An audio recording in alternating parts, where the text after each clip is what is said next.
Oliver Twist. By Charles Dickens. Chapter 1. Treats of the place where Oliver Twist was born and of the circumstances attending his birth. Among other public buildings in a certain town, which for many reasons it will be prudent to refrain from mentioning, and to which I will assign no fictitious name, there is one anciently common to most towns, great or small, to wit, a workhouse. And in this workhouse was born, on a day and date which I need not trouble myself to repeat, inasmuch as it can be of no possible consequence to the reader, in this stage of the business at all events, the item of mortality whose name is prefixed to the head of this chapter. For a long time after it was ushered into this world of sorrow and trouble, by the parish surgeon, it remained a matter of considerable doubt whether the child would survive to bear any name at all. In which case it is somewhat more than probable that these memoirs would never have appeared. Or, if they had, that being comprised within a couple of pages, they would have possessed the inestimable merit of being the most concise and faithful specimen of biography, extant in the literature of any age or country. Although I am not disposed to maintain that the being born in a workhouse, is in itself the most fortunate and enviable circumstance that can possibly befall a human being, I do mean to say that in this particular instance, it was the best thing for Oliver Twist that could by possibility have occurred. The fact is, that there was considerable difficulty in inducing Oliver to take upon himself the office of respiration, a troublesome practice, but one which custom has rendered necessary to our easy existence. And for some time he lay gasping on a little flock mattress, rather unequally poised between this world and the next, the balance being decidedly in favor of the latter. Now, if, during this brief period, Oliver had been surrounded by careful grandmothers, anxious aunts, experienced nurses, and doctors of profound wisdom, he would most inevitably and indubitably have been killed in no time. There being nobody by, however, but a pauper old woman, who was rendered rather misty by an unwonted allowance of beer, and a parish surgeon who did such matters by contract, Oliver and nature fought out the point between them. The result was, that, after a few struggles, Oliver breathed, sneezed, and proceeded to advertise to the inmates of the workhouse the fact of a new burden having been imposed upon the parish, by setting up as loud a cry as could reasonably have been expected from a male infant who had not been possessed of that very useful appendage, a voice, for a much longer space of time than 3 minutes and a quarter. As Oliver gave this first proof of the free and proper action of his lungs, the patchwork coverlet which was carelessly flung over the iron bedstead, rustled, the pale face of a young woman was raised feebly from the pillow, and a faint voice imperfectly articulated the words, "Let me see the child, and die." The surgeon had been sitting with his face turned towards the fire, giving the palms of his hands a warm and a rub alternately. As the young woman spoke, he rose, and advancing to the bed's head, said, with more kindness than might have been expected of him, "Oh, you must not talk about dying yet." "Lord bless her dear heart, no," interposed the nurse, hastily depositing in her pocket a green glass bottle, the contents of which she had been tasting in a corner with evident satisfaction. "Lord bless her dear heart, when she has lived as long as I have, sir, and had 13 children of her own, and all on dead except 2, and them in the workus with me, she'll know better than to take on in that way, bless her dear heart. Think what it is to be a mother, there's a dear young lamb do." Apparently this consolatory perspective of a mother's prospects failed in producing its due effect. The patient shook her head, and stretched out her hand towards the child. The surgeon deposited it in her arms.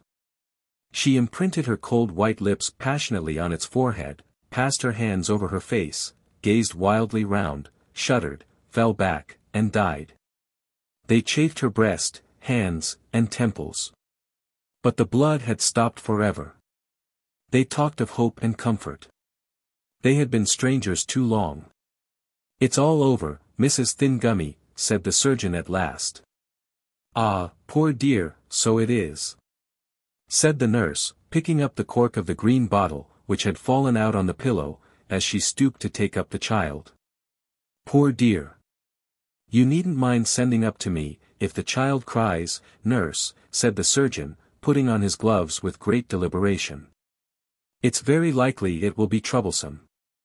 Give it a little gruel if it is.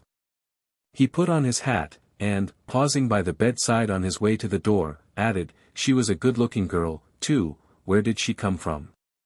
She was brought here last night, replied the old woman, by the overseer's order. She was found lying in the street. She had walked some distance, for her shoes were worn to pieces, but where she came from, or where she was going to, nobody knows. The surgeon leaned over the body, and raised the left hand. The old story, he said, shaking his head, no wedding ring, I see. Ah. Good night. The medical gentleman walked away to dinner. And the nurse, having once more applied herself to the green bottle, sat down on a low chair before the fire, and proceeded to dress the infant. What an excellent example of the power of dress, young Oliver Twist was. Wrapped in the blanket which had hitherto formed his only covering, he might have been the child of a nobleman or a beggar. It would have been hard for the haughtiest stranger to have assigned him his proper station in society. But now that he was enveloped in the old calico robes which had grown yellow in the same service, he was badged and ticketed, and fell into his place at once, a parish child, the orphan of a workhouse, the humble, half-starved drudge, to be cuffed and buffeted through the world, despised by all, and pitied by none. Oliver cried lustily. If he could have known that he was an orphan, left to the tender mercies of churchwardens and overseers, perhaps he would have cried the louder. Chapter 2 Treats of Oliver Twist's growth, education, and board. For the next 8 or 10 months, Oliver was the victim of a systematic course of treachery and deception. He was brought up by hand. The hungry and destitute situation of the infant orphan was duly reported by the workhouse authorities to the parish authorities. The parish authorities inquired with dignity of the workhouse authorities, whether there was no female then domiciled in the house, who was in a situation to impart to Oliver Twist, the consolation and nourishment of which he stood in need. The workhouse authorities replied with humility, that there was not. Upon this, the parish authorities magnanimously and humanely resolved, that Oliver should be farmed, or, in other words, that he should be dispatched to a branch workhouse some 3 miles off, where 20 or 30 other juvenile offenders against the poor laws, rolled about the floor all day, without the inconvenience of too much food or too much clothing, under the parental superintendence of an elderly female, who received the culprits at and for the consideration of 7d halfpenny per small head per week. 7d halfpenny's worth per week is a good round diet for a child. A great deal may be got for 7d halfpenny, quite enough to overload its stomach, and make it uncomfortable. The elderly female was a woman of wisdom and experience. She knew what was good for children, and she had a very accurate perception of what was good for herself. So, she appropriated the greater part of the weekly stipend to her own use, and consigned the rising parochial generation to even a shorter allowance than was originally provided for them, thereby finding in the lowest depth a deeper still, and proving herself a very great experimental philosopher. Everybody knows the story of another experimental philosopher who had a great theory about a horse being able to live without eating, and who demonstrated it so well, that he had got his own horse down to a straw a day, and would unquestionably have rendered him a very spirited and rampacious animal on nothing at all, if he had not died, 24 hours before he was to have had his first comfortable bait of air. Unfortunately for the experimental philosophy of the female to whose protecting care Oliver Twist was delivered over, a similar result usually attended the operation of her system. For at the very moment when the child had contrived to exist upon the smallest possible portion of the weakest possible food, it did perversely happen in 8.5 cases out of 10, either that it sickened from want and cold, or fell into the fire from neglect, or got half smothered by accident. In any one of which cases, the miserable little being was usually summoned into another world, and there gathered to the fathers it had never known in this. Occasionally, when there was some more than usually interesting inquest upon a parish child who had been overlooked in turning up a bedstead, or inadvertently scalded to death when there happened to be a washing, though the latter accident was very scarce, anything approaching to a washing being of rare occurrence in the farm, the jury would take it into their heads to ask troublesome questions, or the parishioners would rebelliously affix their signatures to a remonstrance. But these impertinences were speedily checked by the evidence of the surgeon, and the testimony of the beadle. The former of whom had always opened the body and found nothing inside, which was very probable indeed, and the latter of whom invariably swore whatever the parish wanted, which was very self-devotional. Besides, the board made periodical pilgrimages to the farm, and always sent the beadle the day before, to say they were going. The children were neat and clean to behold, when they went, and what more would the people have? It cannot be expected that this system of farming would produce any very extraordinary or luxuriant crop. Oliver Twist's 9th birthday found him a pale thin child, somewhat diminutive in stature, and decidedly small in circumference. But nature or inheritance had implanted a good sturdy spirit in Oliver's breast. It had had plenty of room to expand, thanks to the spare diet of the establishment. And perhaps to this circumstance may be attributed his having any 9th birthday at all.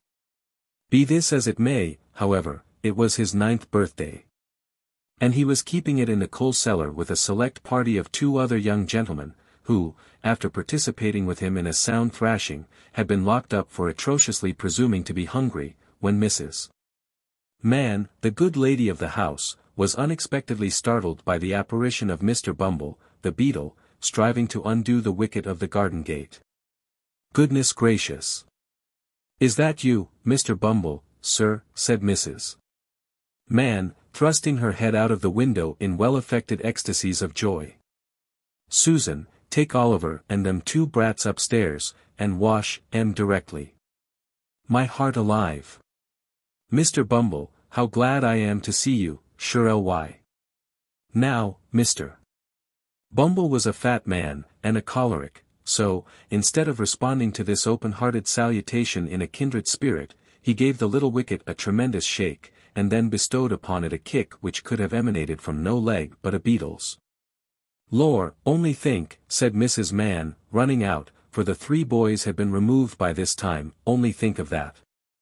That I should have forgotten that the gate was bolted on the inside, on account of them dear children.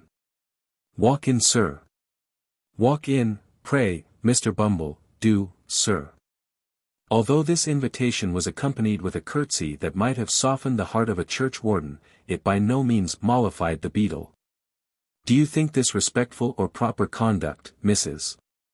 Mann?" inquired Mr. Bumble, grasping his cane, "to keep the parish officers awaiting at your garden gate, when they come here upon parochial business with the parochial orphans? Are you or, Mrs. Mann, that you are, as I may say, a parochial delegate and a stipendiary?" "I'm sure, Mr. Bumble, that I was only telling 1 or 2 of the dear children as is so fond of you, that it was you a-coming," replied Mrs. Mann with great humility. Mr.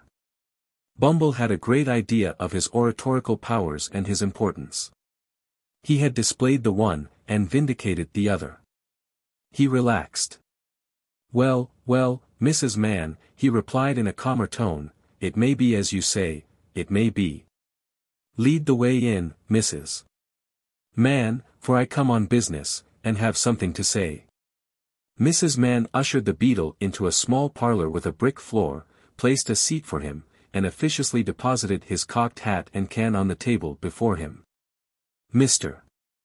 Bumble wiped from his forehead the perspiration which his walk had engendered, glanced complacently at the cocked hat, and smiled. Yes, he smiled. Beadles are but men, and Mr. Bumble smiled. "Now don't you be offended at what I'm a-going to say," observed Mrs. Mann, with captivating sweetness. "You've had a long walk, you know, or I wouldn't mention it. Now, will you take a little drop of somethink, Mr. Bumble?" "Not a drop." "Nor a drop," said Mr. Bumble, waving his right hand in a dignified, but placid manner. "I think you will," said Mrs. Mann, who had noticed the tone of the refusal, and the gesture that had accompanied it. "Just a leetle drop, with a little cold water, and a lump of sugar." Mr. Bumble coughed. "Now, just a leetle drop," said Mrs. Mann persuasively. "What is it?" inquired the beadle. "Why, it's what I'm obliged to keep a little of in the house, to put into the blessed infant's daffy, when they ain't well, Mr. Bumble, replied Mrs. Mann as she opened a corner cupboard, and took down a bottle and glass. It's gin. I'll not deceive you, Mr. B. It's gin. Do you give the children daffy, Mrs. Mann? Inquired Bumble, following with this eyes the interesting process of mixing. Ah, bless that I do, dear as it is, replied the nurse. I couldn't see suffer before my very eyes, you know, sir. No, said Mr. Bumble approvingly, no, you could not. You are a humane woman, Mrs. Mann. Here she set down the glass. I shall take an early opportunity of mentioning it to the board, Mrs. Mann. He drew it towards him. You feel as a mother, Mrs. Mann. He stirred the gin and water. I drink your health with cheerfulness, Mrs. Mann. And he swallowed half of it. And now about business, said the beadle, taking out a leathern pocketbook. The child that was half-baptized Oliver Twist, is 9-year-old today. Bless him, interposed Mrs. Mann, inflaming her left eye with the corner of her apron. And notwithstanding the offered reward of £10, which was afterwards increased to £20. Notwithstanding the most superlative, and, I may say, supernatural exertions on the part of this parish, said Bumble, we have never been able to discover who is his father, or what was his mother's settlement, name, or condition. Mrs. Mann raised her hands in astonishment, but added, after a moment's reflection, how comes he to have any name at all, then? The beadle drew himself up with great pride, and said, I invented it. You, Mr. Bumble. I, Mrs. Mann. We name our fondlings in alphabetical order. The last was A.S. Swubble, I named him. This was A.T. Twist, I named him. The next one comes will be Onwin, and the next Vilkins. I have got names ready-made to the end of the alphabet, and all the way through it again, when we come to Z. Why, you're quite a literary character, sir, said Mrs. Mann. Well, said the beadle, evidently gratified with the compliment. Perhaps I may be. Perhaps I may be, Mrs. Mann. He finished the gin and water, and added, Oliver being now too old to remain here, the board have determined to have him back into the house. I have come out myself to take him there. So let me see him at once. I'll fetch him directly, said Mrs. Mann, leaving the room for that purpose. Oliver, having had by this time as much of the outer coat of dirt which encrusted his face and hands, removed, as could be scrubbed off in one washing, was led into the room by his benevolent protectress. Make a bow to the gentleman, Oliver, said Mrs. Mann. Oliver made a bow, which was divided between the beadle on the chair, and the cocked hat on the table.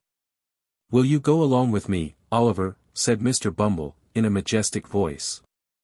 Oliver was about to say that he would go along with anybody with great readiness, when, glancing upward, he caught sight of Mrs. Mann, who had got behind the beadle's chair, and was shaking her fist at him with a furious countenance. He took the hint at once, for the fist had been too often impressed upon his body not to be deeply impressed upon his recollection. Will she go with me? Inquired poor Oliver. No, she can't, replied Mr. Bumble. But she'll come and see you sometimes. This was no very great consolation to the child.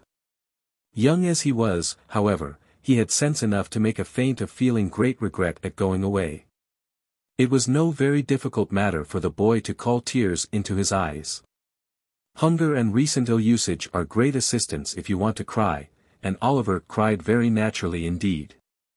Mrs. Mann gave him 1,000 embraces, and what Oliver wanted a great deal more, a piece of bread and butter, lest he should seem too hungry when he got to the workhouse. With the slice of bread in his hand, and the little brown-cloth parish cap on his head, Oliver was then led away by Mr. Bumble from the wretched home where one kind word or look had never lighted the gloom of his infant years. And yet he burst into an agony of childish grief, as the cottage gate closed after him. Wretched as were the little companions in misery he was leaving behind, they were the only friends he had ever known. And a sense of his loneliness in the great wide world, sank into the child's heart for the first time. Mr. Bumble walked on with long strides. Little Oliver, firmly grasping his gold-laced cuff, trotted beside him, inquiring at the end of every quarter of a mile whether they were nearly there. To these interrogations Mr. Bumble returned very brief and snappish replies. For the temporary blandness which gin and water awakens in some bosoms had by this time evaporated, and he was once again a beetle. Oliver had not been within the walls of the workhouse a quarter of an hour, and had scarcely completed the demolition of a second slice of bread, when Mr. Bumble, who had handed him over to the care of an old woman, returned. And, telling him it was a board night, informed him that the board had said he was to appear before it forthwith. Not having a very clearly defined notion of what a live board was, Oliver was rather astounded by this intelligence, and was not quite certain whether he ought to laugh or cry. He had no time to think about the matter, however, for Mr. Bumble gave him a tap on the head, with his cane, to wake him up, and another on the back to make him lively, and bidding him to follow, conducted him into a large whitewashed room, where 8 or 10 fat gentlemen were sitting round a table. At the top of the table, seated in an armchair rather higher than the rest, was a particularly fat gentleman with a very round, red face. "Bow to the board," said Bumble. Oliver brushed away 2 or 3 tears that were lingering in his eyes.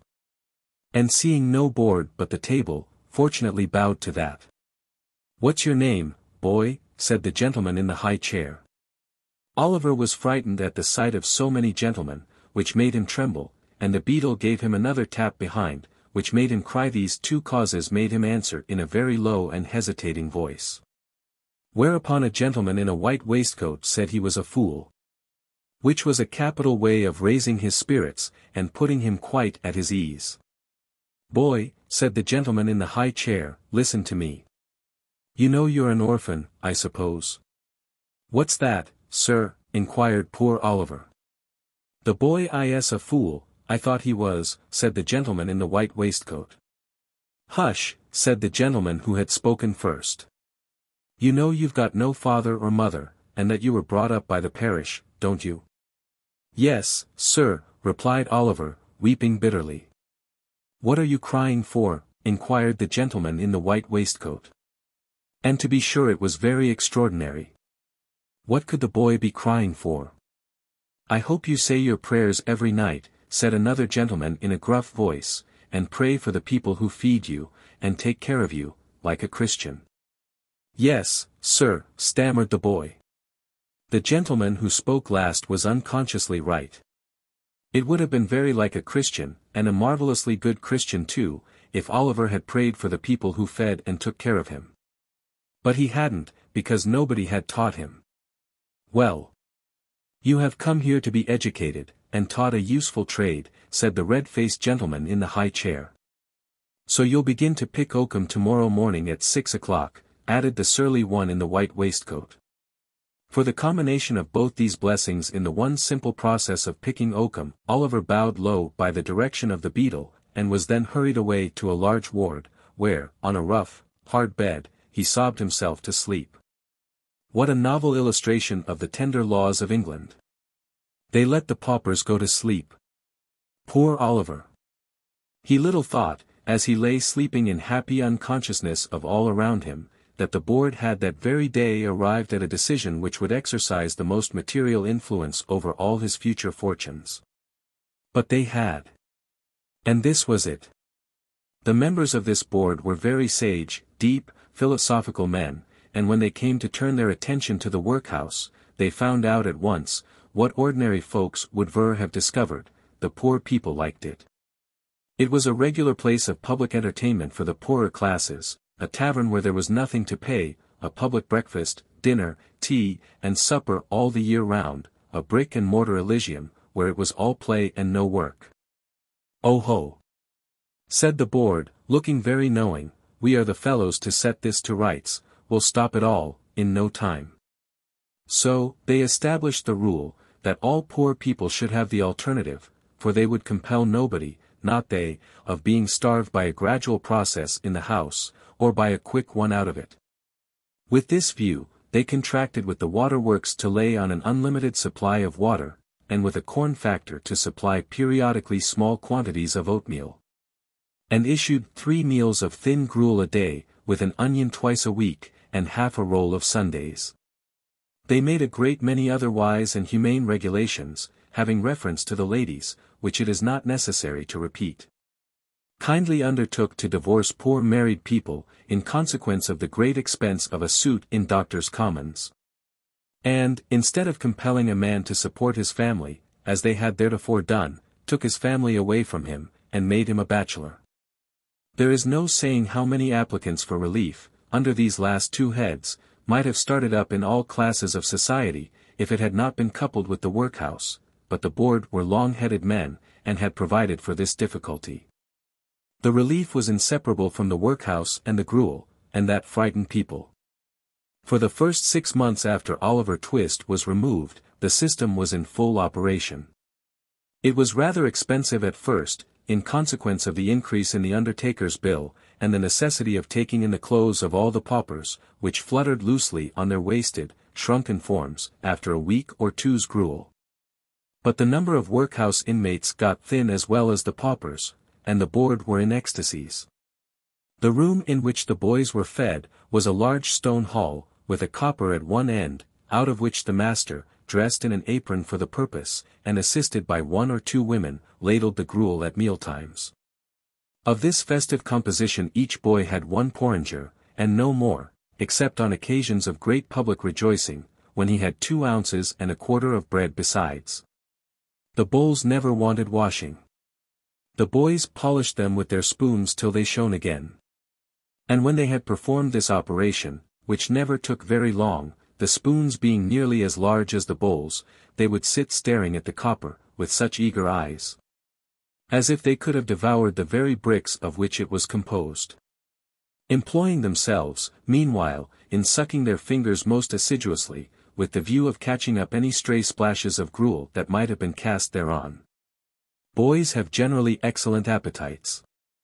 Oliver Twist and his companions suffered the tortures of slow starvation for 3 months. At last they got so voracious and wild with hunger, that one boy, who was tall for his age, and hadn't been used to that sort of thing, for his father had kept a small cook shop, hinted darkly to his companions, that unless he had another basin of gruel per diem, he was afraid he might some night happen to eat the boy who slept next him, who happened to be a weakly youth of tender age. He had a wild, hungry eye, and they implicitly believed him. A council was held. Lots were cast who should walk up to the master after supper that evening, and ask for more, and it fell to Oliver Twist. The evening arrived. The boys took their places. The master, in his cook's uniform, stationed himself at the copper, his pauper assistants ranged themselves behind him, the gruel was served out, and a long grace was said over the short commons. The gruel disappeared. The boys whispered each other, and winked at Oliver, while his next neighbors nudged him.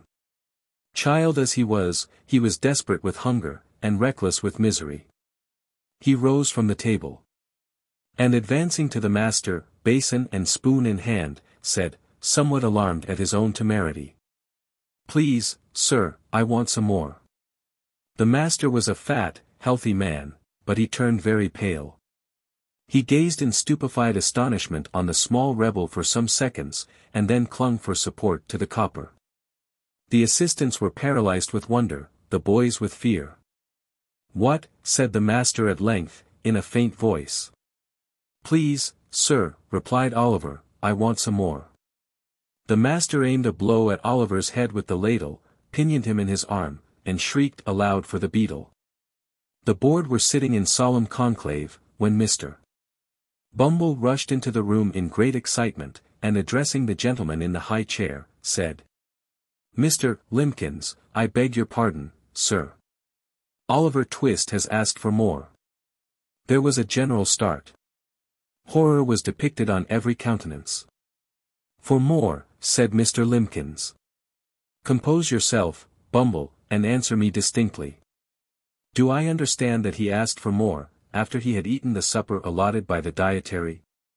"He did, sir," replied Bumble.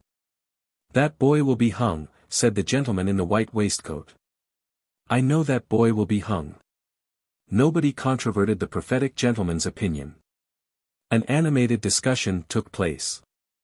Oliver was ordered into instant confinement. And a bill was next morning pasted on the outside of the gate, offering a reward of £5 to anybody who would take Oliver Twist off the hands of the parish. In other words, £5 and Oliver Twist were offered to any man or woman who wanted an apprentice to any trade, business, or calling. "I never was more convinced of anything in my life," said the gentleman in the white waistcoat, as he knocked at the gate and read the bill next morning, "I never was more convinced of anything in my life than I am that that boy will come to be hung." As I purpose to show in the sequel whether the white waistcoat gentleman was right or not, I should perhaps mar the interest of this narrative, supposing it to possess any at all, if I venture to hint just yet whether the life of Oliver Twist had this violent termination or no.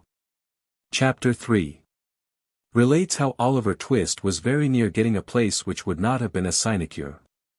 For a week after the commission of the impious and profane offense of asking for more, Oliver remained a close prisoner in the dark and solitary room to which he had been consigned by the wisdom and mercy of the board.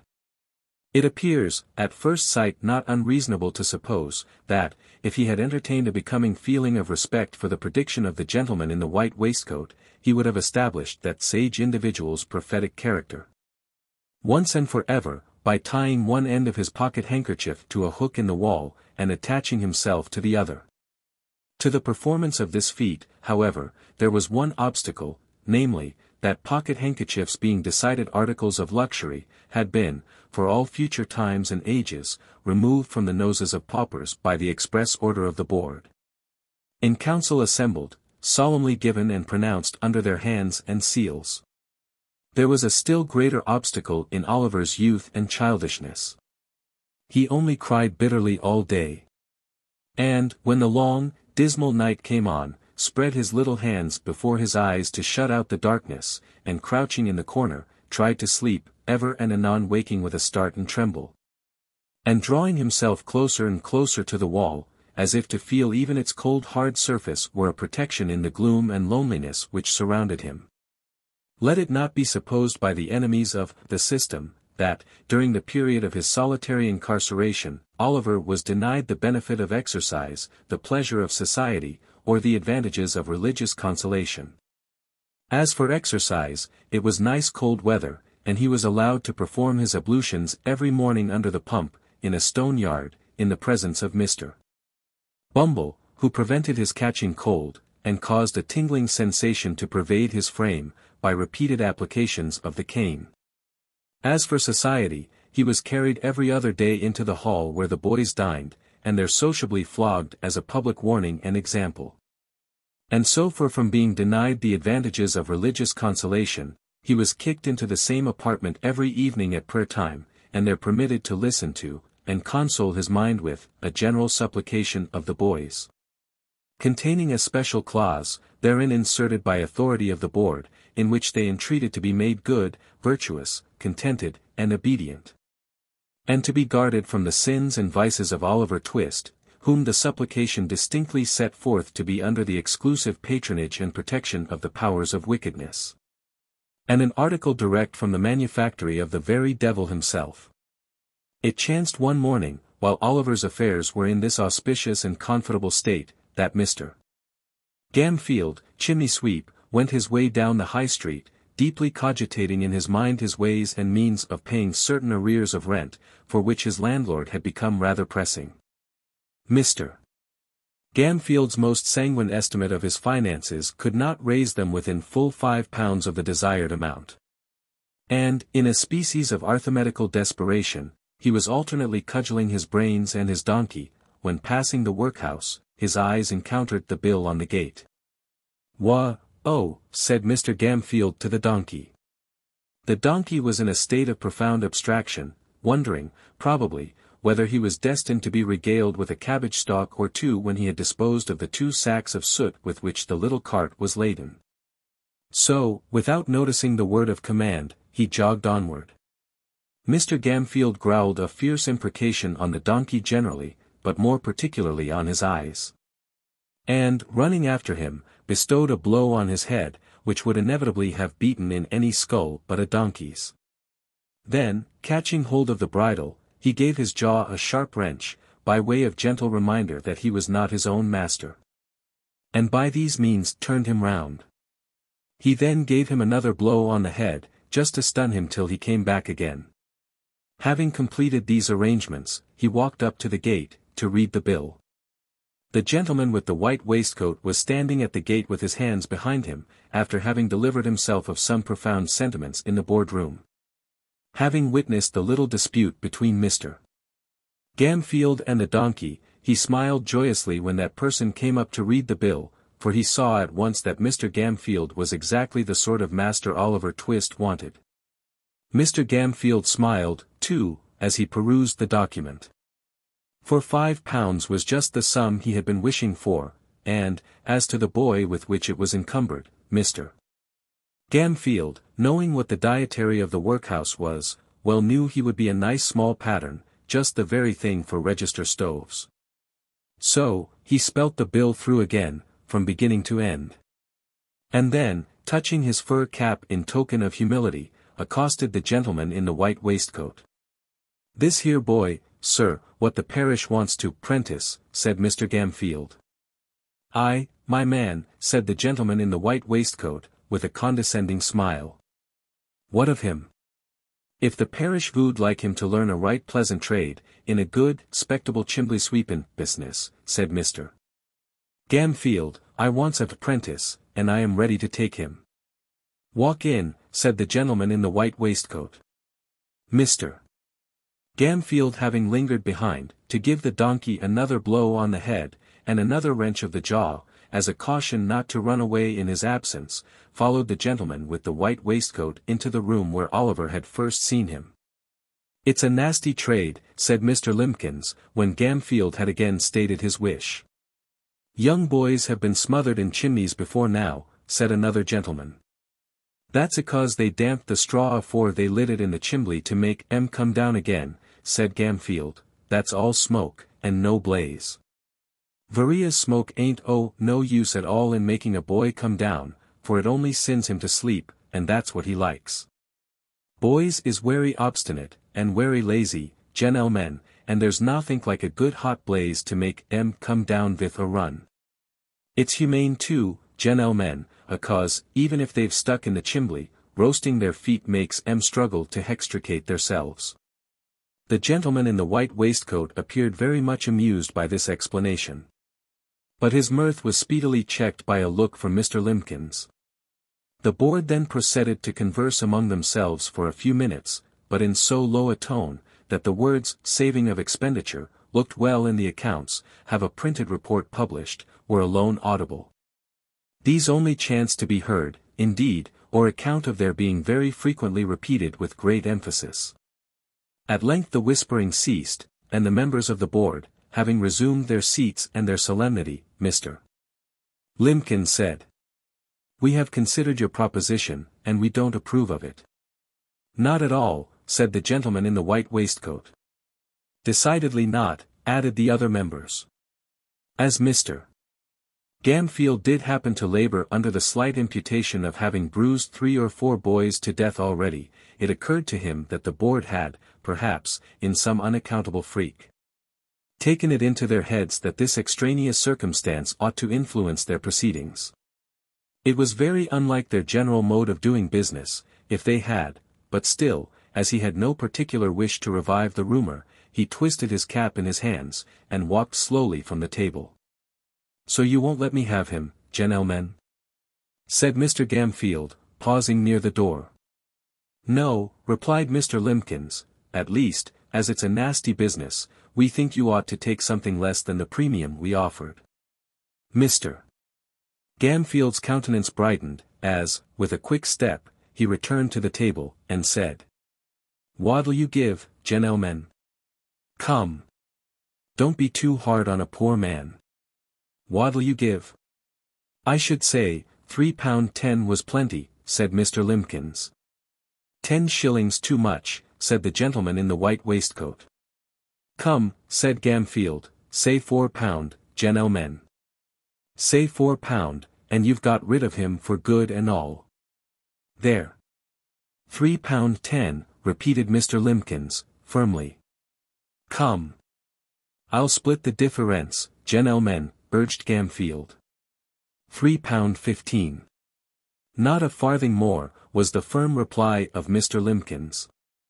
You're desperate hard upon me, gentlemen, said Gamfield, wavering. Pooh! Pooh! Nonsense! Said the gentleman in the white waistcoat. He'd be cheap with nothing at all, as a premium.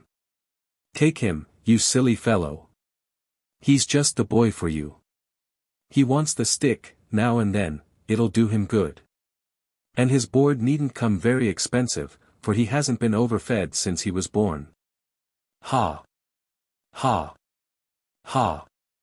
Mr. Gamfield gave an arch look at the faces round the table, and, observing a smile on all of them, gradually broke into a smile himself. The bargain was made.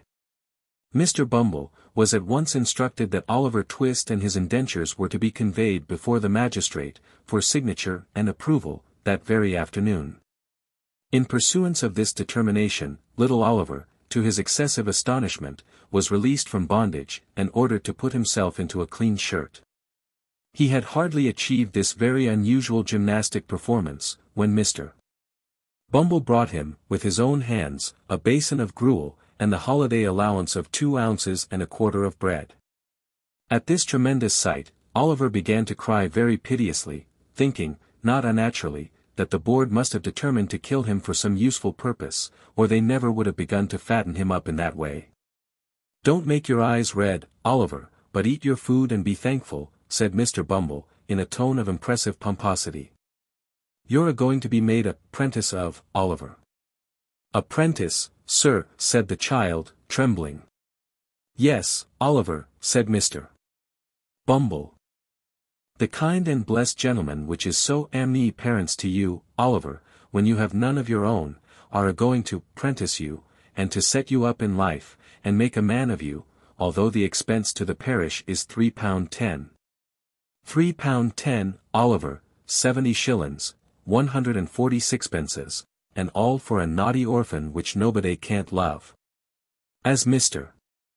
Bumble paused to take breath, after delivering this address in an awful voice, the tears rolled down the poor child's face, and he sobbed bitterly.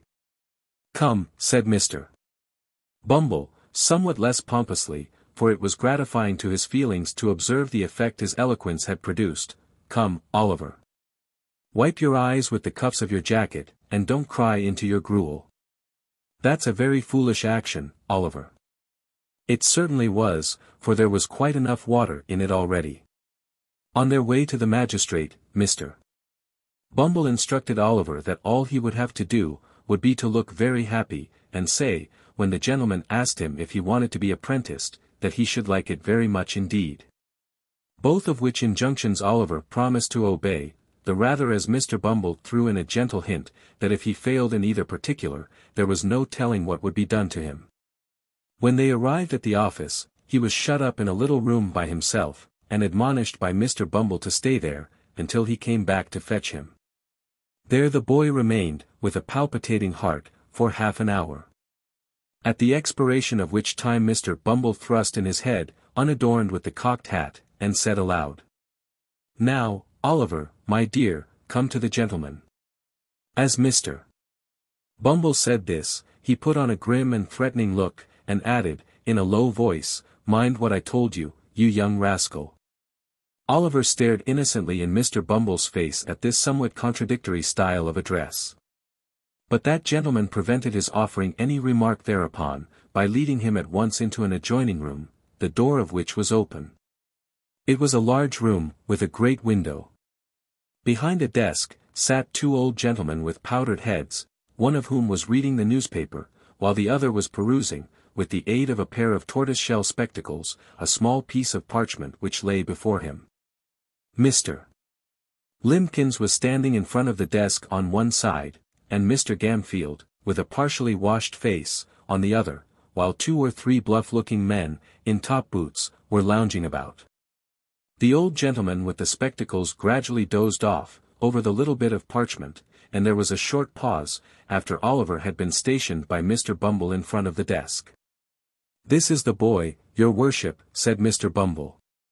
The old gentleman who was reading the newspaper raised his head for a moment, and pulled the other old gentleman by the sleeve, whereupon, the last-mentioned old gentleman woke up. "Oh, is this the boy?" said the old gentleman. "This is him, sir," replied Mr. Bumble. "Bow to the magistrate, my dear." Oliver roused himself, and made his best obeisance. He had been wondering, with his eyes fixed on the magistrate's powder, whether all boards were born with that white stuff on their heads, and were boards from thenceforth on that account. "Well," said the old gentleman, "I suppose he's fond of chimney sweeping?" "He dotes on it, your worship," replied Bumble, giving Oliver a sly pinch, to intimate that he had better not say he didn't. "And he will be a sweep, will he?" inquired the old gentleman. "If we was to bind him to any other trade tomorrow, he'd run away simultaneous, your worship," replied Bumble. "And this man that's to be his master, you, sir, you'll treat him well, and feed him, and do all that sort of thing, will you?" said the old gentleman. "When I says I will, I means I will," replied Mr. Gamfield doggedly. "You're a rough speaker, my friend, but you look an honest, open-hearted man," said the old gentleman, turning his spectacles in the direction of the candidate for Oliver's premium, whose villainous countenance was a regular stamped receipt for cruelty. But the magistrate was half blind and half childish, so he couldn't reasonably be expected to discern what other people did. "I hope I am, sir," said Mr. Gamfield, with an ugly leer. "I have no doubt you are, my friend," replied the old gentleman, fixing his spectacles more firmly on his nose, and looking about him for the inkstand. It was the critical moment of Oliver's fate. If the inkstand had been where the old gentleman though it was, he would have dipped his pen into it, and signed the indentures, and Oliver would have been straightway hurried off. But, as it chanced to be immediately under his nose, it followed, as a matter of course, that he looked all over his desk for it, without finding it. And happening in the course of his search to look straight before him, his gaze encountered the pale and terrified face of Oliver Twist, who, despite all the admonitory looks and pinches of Bumble, was regarding the repulsive countenance of his future master, with a mingled expression of horror and fear, too palpable to be mistaken, even by a half-blind magistrate. The old gentleman stopped, laid down his pen, and looked from Oliver to Mr. Limbkins, who attempted to take snuff with a cheerful and unconcerned aspect. "My boy," said the old gentleman, "you look pale and alarmed. What is the matter?" "Stand a little away from him, Beadle," said the other magistrate, laying aside the paper, and leaning forward with an expression of interest. "Now, boy, tell us what's the matter, don't be afraid." Oliver fell on his knees, and clasping his hands together, prayed that they would order him back to the dark room, that they would starve him, beat him, kill him if they pleased, rather than send him away with that dreadful man. "Well," said Mr. Bumble, raising his hands and eyes with most impressive solemnity. "Well.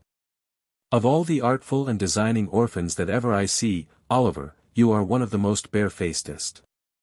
"Hold your tongue, Beadle," said the second old gentleman, when Mr. Bumble had given vent to this compound adjective. "I beg your worship's pardon," said Mr. Bumble, incredulous of having heard aright. "Did your worship speak to me?" "Yes." "Hold your tongue." Mr. Bumble was stupefied with astonishment. A beadle ordered to hold his tongue. A moral revolution. The old gentleman in the tortoise-shell spectacles looked at his companion, he nodded significantly. "We refuse to sanction these indentures," said the old gentleman, tossing aside the piece of parchment as he spoke. "I hope," stammered Mr. Limbkins, "I hope the magistrates will not form the opinion that the authorities have been guilty of any improper conduct, on the unsupported testimony of a child." "The magistrates are not called upon to pronounce any opinion on the matter," said the second old gentleman sharply. "Take the boy back to the workhouse, and treat him kindly. He seems to want it." That same evening, the gentleman in the white waistcoat most positively and decidedly affirmed, not only that Oliver would be hung, but that he would be drawn and quartered into the bargain. Mr. Bumble shook his head with gloomy mystery, and said he wished he might come to good, whereunto Mr. Gamfield replied, that he wished he might come to him. Which, although he agreed with the beadle in most matters, would seem to be a wish of a totally opposite description. The next morning, the public were once informed that Oliver Twist was again to let, and that £5 would be paid to anybody who would take possession of him. Chapter 4. Oliver, being offered another place, makes his first entry into public life. In great families, when an advantageous place cannot be obtained either in possession, reversion, remainder, or expectancy, for the young man who is growing up, it is a very general custom to send him to sea. The board, in imitation of so wise and salutary an example, took counsel together on the expediency of shipping off Oliver Twist, in some small trading vessel bound to a good unhealthy port. This suggested itself as the very best thing that could possibly be done with him, the probability being, that the skipper would flog him to death, in a playful mood, some day after dinner, or would knock his brains out with an iron bar. Both pastimes being, as is pretty generally known, very favorite and common recreations among gentlemen of that class. The more the case presented itself to the board, in this point of view, the more manifold the advantages of the step appeared. So, they came to the conclusion that the only way of providing for Oliver effectually, was to send him to sea without delay. Mr. Bumble had been dispatched to make various preliminary inquiries, with the view of finding out some captain or other who wanted a cabin boy without any friends, and was returning to the workhouse to communicate the result of his mission. When he encountered at the gate, no less a person than Mr. Sowerberry, the parochial undertaker. Mr. Sowerberry was a tall gaunt, large-jointed man, attired in a suit of threadbare black, with darned cotton stockings of the same color, and shoes to answer. His features were not naturally intended to wear a smiling aspect, but he was in general rather given to professional jocosity. His step was elastic, and his face betokened inward pleasantry, as he advanced to Mr. Bumble, and shook him cordially by the hand. "I have taken the measure of the 2 women that died last night, Mr. Bumble," said the undertaker. "You'll make your fortune, Mr. Sowerberry," said the beadle, as he thrust his thumb and forefinger into the proffered snuff-box of the undertaker, which was an ingenious little model of a patent coffin. "I say you'll make your fortune, Mr. Sowerberry," repeated Mr. Bumble, tapping the undertaker on the shoulder, in a friendly manner, with his cane. "Think so," said the undertaker in a tone which half admitted and half disputed the probability of the event. "The prices allowed by the board are very small, Mr. Bumble." "So are the coffins," replied the beadle, with precisely as near an approach to a laugh as a great official ought to indulge in. Mr. Sowerberry was much tickled at this, as of course he ought to be, and laughed a long time without cessation. "Well, well, Mr. Bumble," he said at length, "there's no denying that, since the new system of feeding has come in, the coffins are something narrower and more shallow than they used to be. But we must have some profit, Mr. Bumble. Well-seasoned timber is an expensive article, sir, and all the iron handles come, by canal, from Birmingham." "Well, well," said Mr. Bumble, "every trade has its drawbacks. A fair profit is, of course, allowable." Of course," replied the undertaker, "and if I don't get a profit upon this or that particular article, why, I make it up in the long run, you see, he.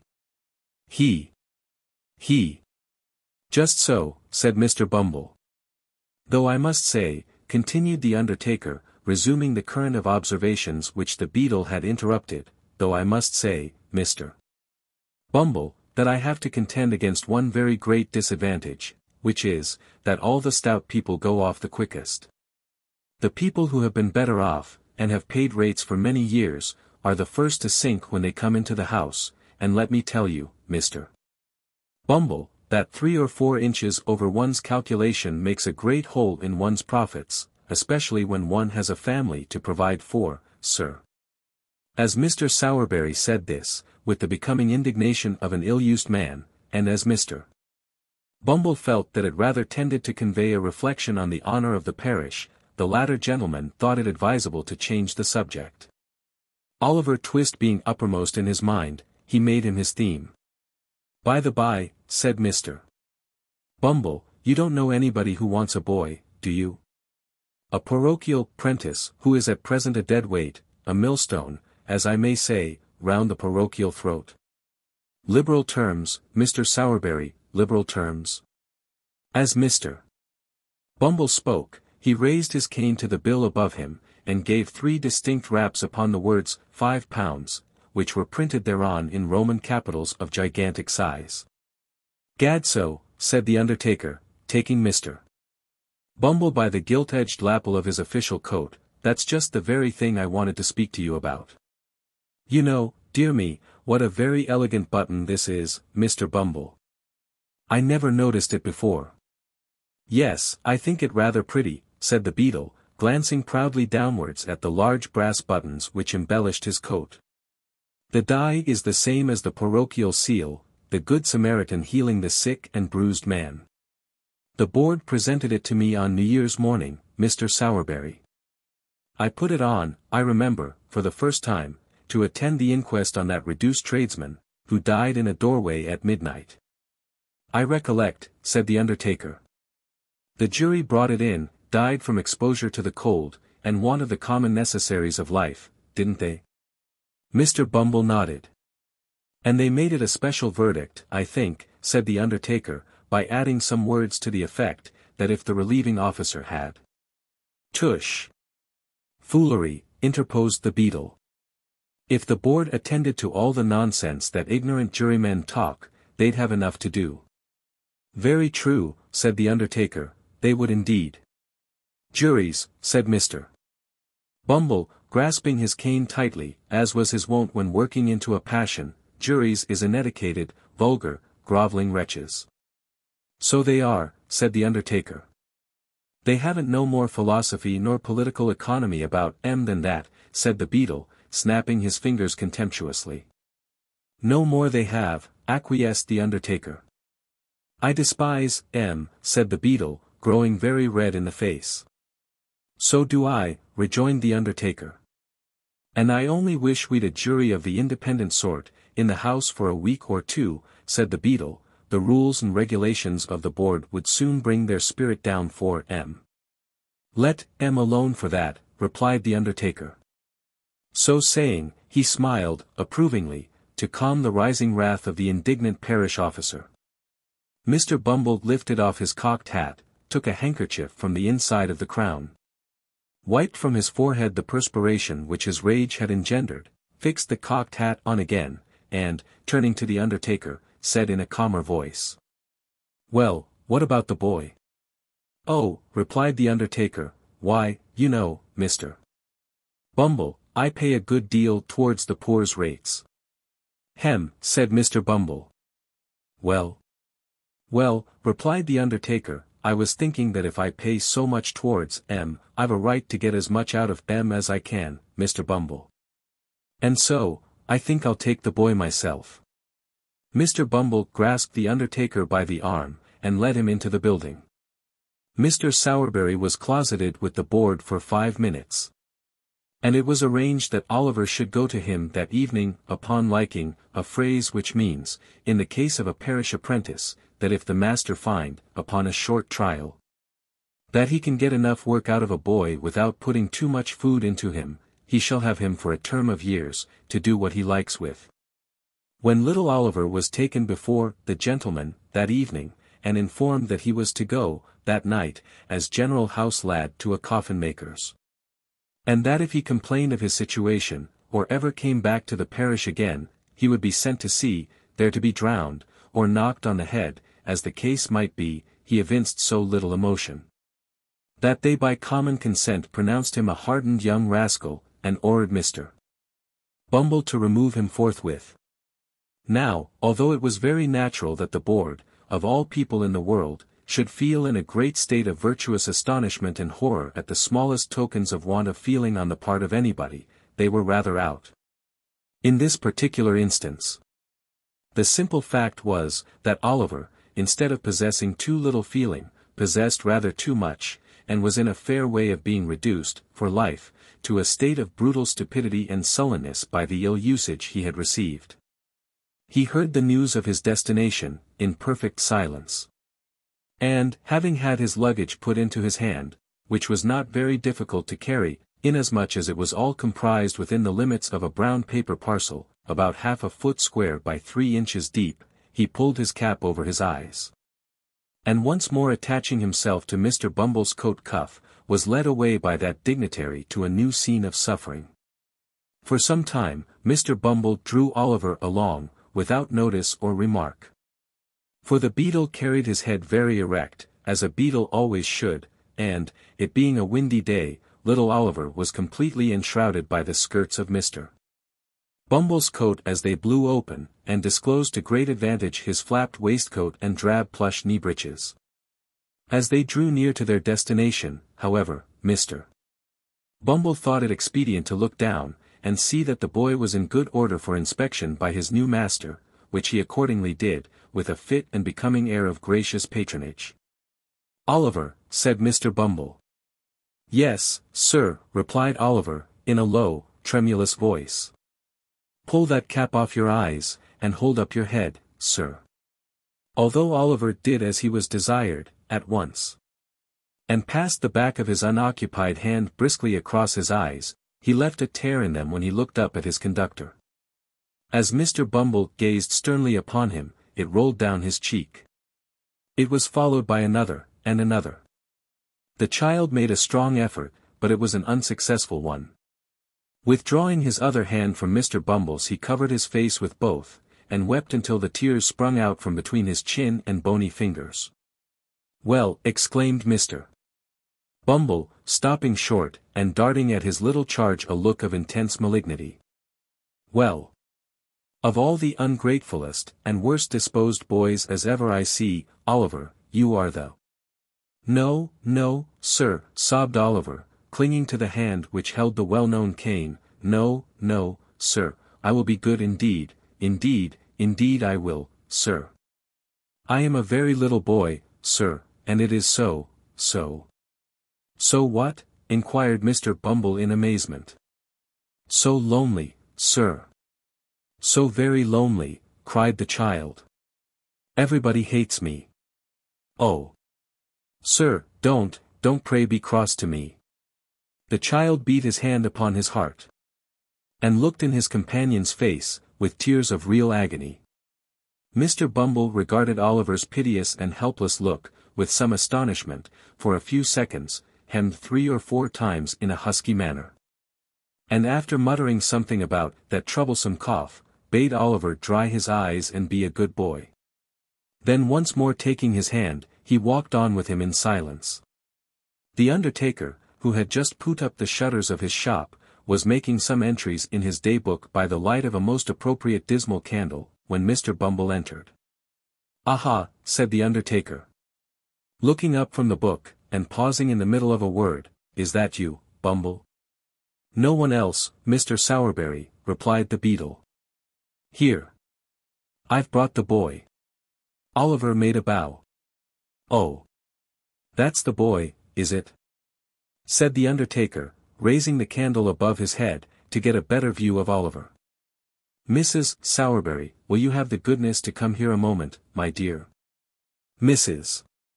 Sowerberry emerged from a little room behind the shop, and presented the form of a short, thin, squeezed-up woman, with a vixenish countenance. "My dear," said Mr. Sowerberry, deferentially, "this is the boy from the workhouse that I told you of." Oliver bowed again. "Dear me," said the undertaker's wife, "he's very small." "Why, he is rather small," replied Mr. Bumble, looking at Oliver as if it were his fault that he was no bigger. "He is small. There's no denying it. But he'll grow, Mrs.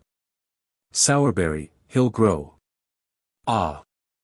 I dare say he will," replied the lady pettishly, "on our victuals and our drink. I see no saving in parish children, not I, for they always cost more to keep, than they're worth.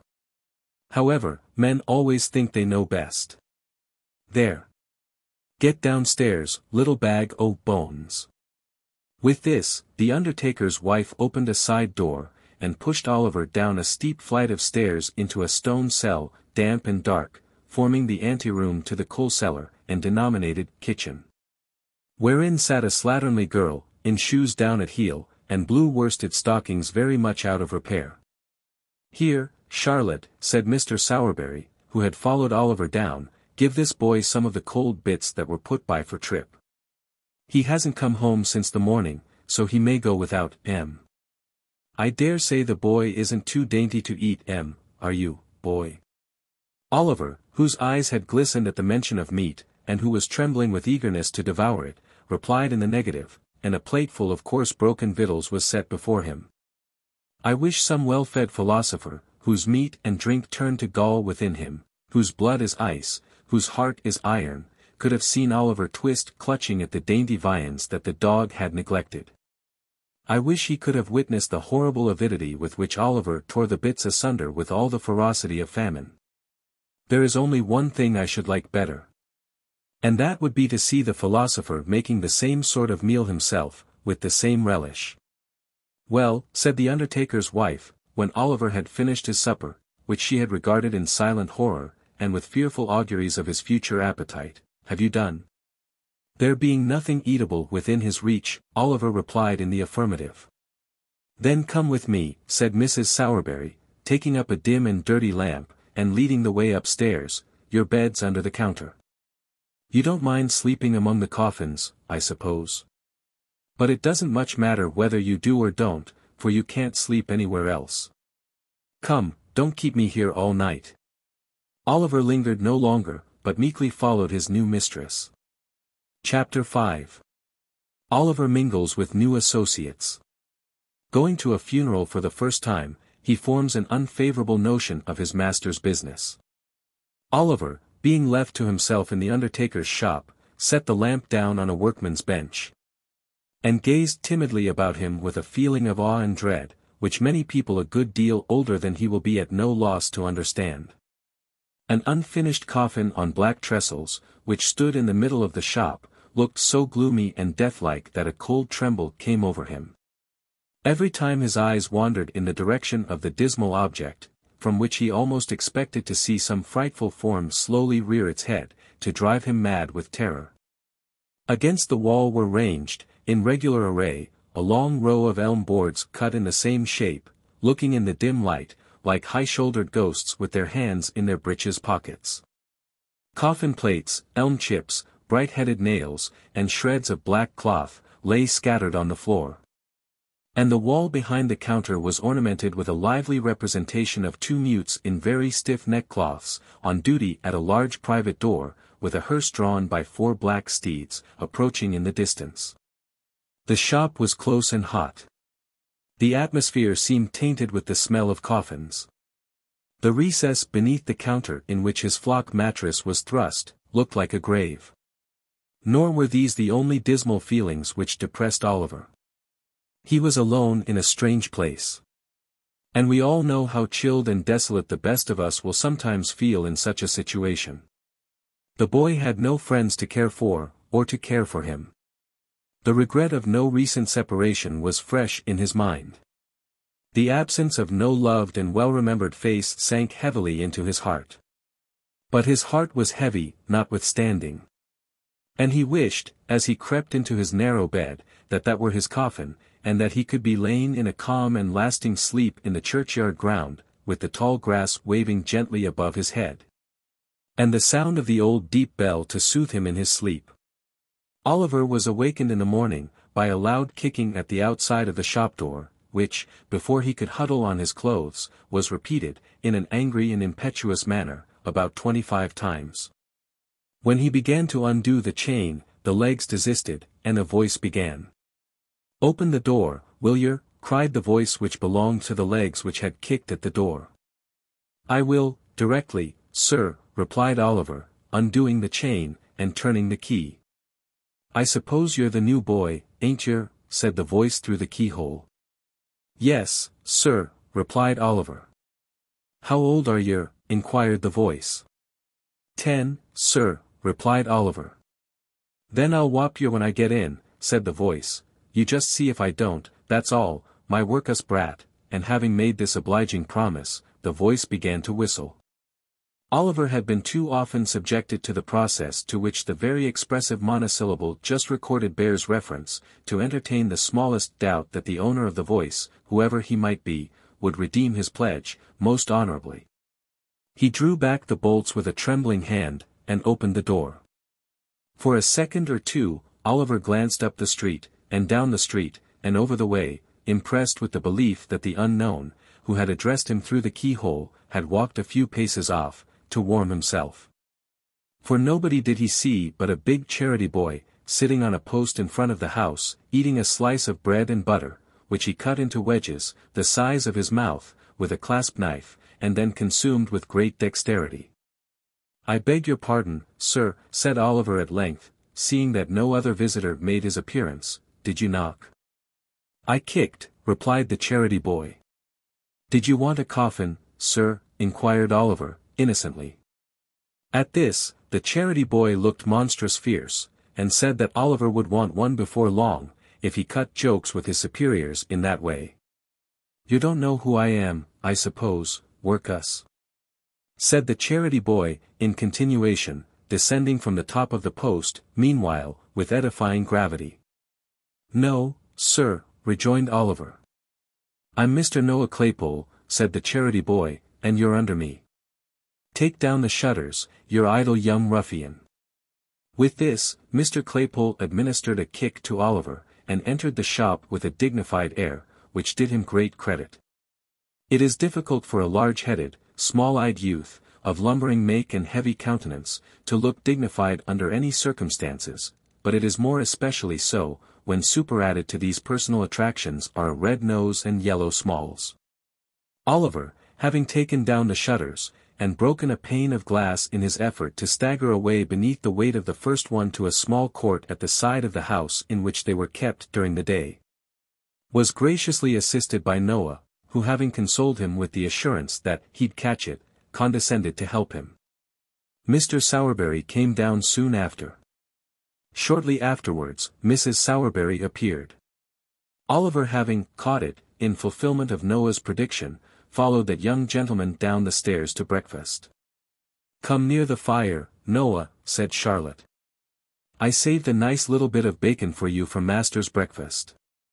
Oliver, shut that door at Mr. Noah's back, and take them bits that I've put out on the cover of the bread pan. There's your tea. Take it away to that box, and drink it there, and make haste, for they'll want you to mind the shop. Gee here. Gee here, workhouse," said Noah Claypole. "Lor, Noah," said Charlotte, "what a rum creature you are. Why don't you let the boy alone?" "Let him alone," said Noah. "Why, everybody lets him alone enough, for the matter of that. Neither his father nor his mother will ever interfere with him. All his relations let him have his own way pretty well. Charlotte. He. "Oh, you queer soul," said Charlotte, bursting into a hearty laugh, in which she was joined by Noah. After which they both looked scornfully at poor Oliver Twist, as he sat shivering on the box in the coldest corner of the room, and ate the stale pieces which had been specially reserved for him. Noah was a charity boy, but not a workhouse orphan. No chance child was he, for he could trace his genealogy all the way back to his parents, who lived hard by. His mother being a washerwoman, and his father a drunken soldier, discharged with a wooden leg, and a diurnal pension of twopence halfpenny and an unstateable fraction. The shop boys in the neighborhood had long been in the habit of branding Noah in the public streets, with the ignominious epithets of leathers, charity, and the like, and Noah had borne them without reply. But, now that fortune had cast in his way a nameless orphan, at whom even the meanest could point the finger of scorn, he retorted on him with interest. This affords charming food for contemplation. It shows us what a beautiful thing human nature may be made to be, and how impartially the same amiable qualities are developed in the finest lord and the dirtiest charity boy. Oliver had been sojourning at the undertaker's some 3 weeks or a month. Mr. and Mrs. Sowerberry, the shop being shut up, were taking their supper in the little back parlor, when Mr. Sowerberry, after several deferential glances at his wife, said. My dear, he was going to say more, but, Mrs. Sowerberry looking up, with a peculiarly unpropitious aspect, he stopped short. Well, said Mrs. Sowerberry, sharply. Nothing, my dear, nothing, said Mr. Sowerberry. Ugh, you brute, said Mrs. Sowerberry. Not at all, my dear, said Mr. Sowerberry humbly. I thought you didn't want to hear, my dear. I was only going to say. Oh, don't tell me what you were going to say, interposed Mrs. Sowerberry. I am nobody, don't consult me, pray. I don't want to intrude upon your secrets. As Mrs. Sowerberry said this, she gave an hysterical laugh, which threatened violent consequences. But, my dear, said Sowerberry, I want to ask your advice. No, no, don't ask mine, replied Mrs. Sowerberry, in an affecting manner, ask somebody else's. Here, there was another hysterical laugh, which frightened Mr. Sowerberry very much. This is a very common and much approved matrimonial course of treatment, which is often very effective. It at once reduced Mr. Sowerberry to begging, as a special favor, to be allowed to say what Mrs. Sowerberry was most curious to hear. After a short duration, the permission was most graciously conceded. It's only about young Twist, my dear, said Mr. Sowerberry. A very good-looking boy, that, my dear. He need be, for he eats enough, observed the lady. There's an expression of melancholy in his face, my dear, resumed Mr. Sowerberry, which is very interesting. He would make a delightful mute, my love. Mrs. Sowerberry looked up with an expression of considerable wonderment. Mr. Sowerberry remarked it and, without allowing time for any observation on the good lady's part, proceeded. I don't mean a regular mute to attend grown-up people, my dear, but only for children's practice. It would be very new to have a mute in proportion, my dear. You may depend upon it, it would have a superb effect. Mrs. Sowerberry, who had a good deal of taste in the undertaking way, was much struck by the novelty of this idea. But, as it would have been compromising her dignity to have said so, under existing circumstances, she merely inquired, with much sharpness, why such an obvious suggestion had not presented itself to her husband's mind before. Mr. Sowerberry rightly construed this as an acquiescence in his proposition.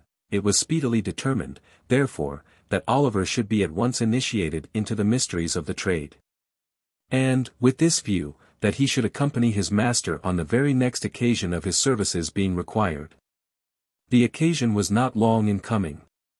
Half an hour after breakfast next morning, Mr. Bumble entered the shop. And supporting his cane against the counter, drew forth his large leathern pocketbook, from which he selected a small scrap of paper, which he handed over to Sowerberry. Aha, said the undertaker, glancing over it with a lively countenance. An order for a coffin, eh? For a coffin first, and a parochial funeral afterwards, replied Mr. Bumble, fastening the strap of the leathern pocketbook, which, like himself, was very corpulent. Baton, said the undertaker, looking from the scrap of paper to Mr. Bumble.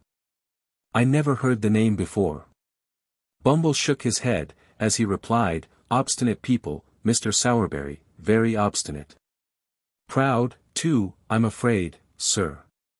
Proud, eh? Exclaimed Mr. Sowerberry with a sneer. Come, that's too much. Oh, it's sickening, replied the beadle. Antimonial, Mr. Sowerberry. So it is, acquiesced the undertaker. We only heard of the family the night before last, said the beadle.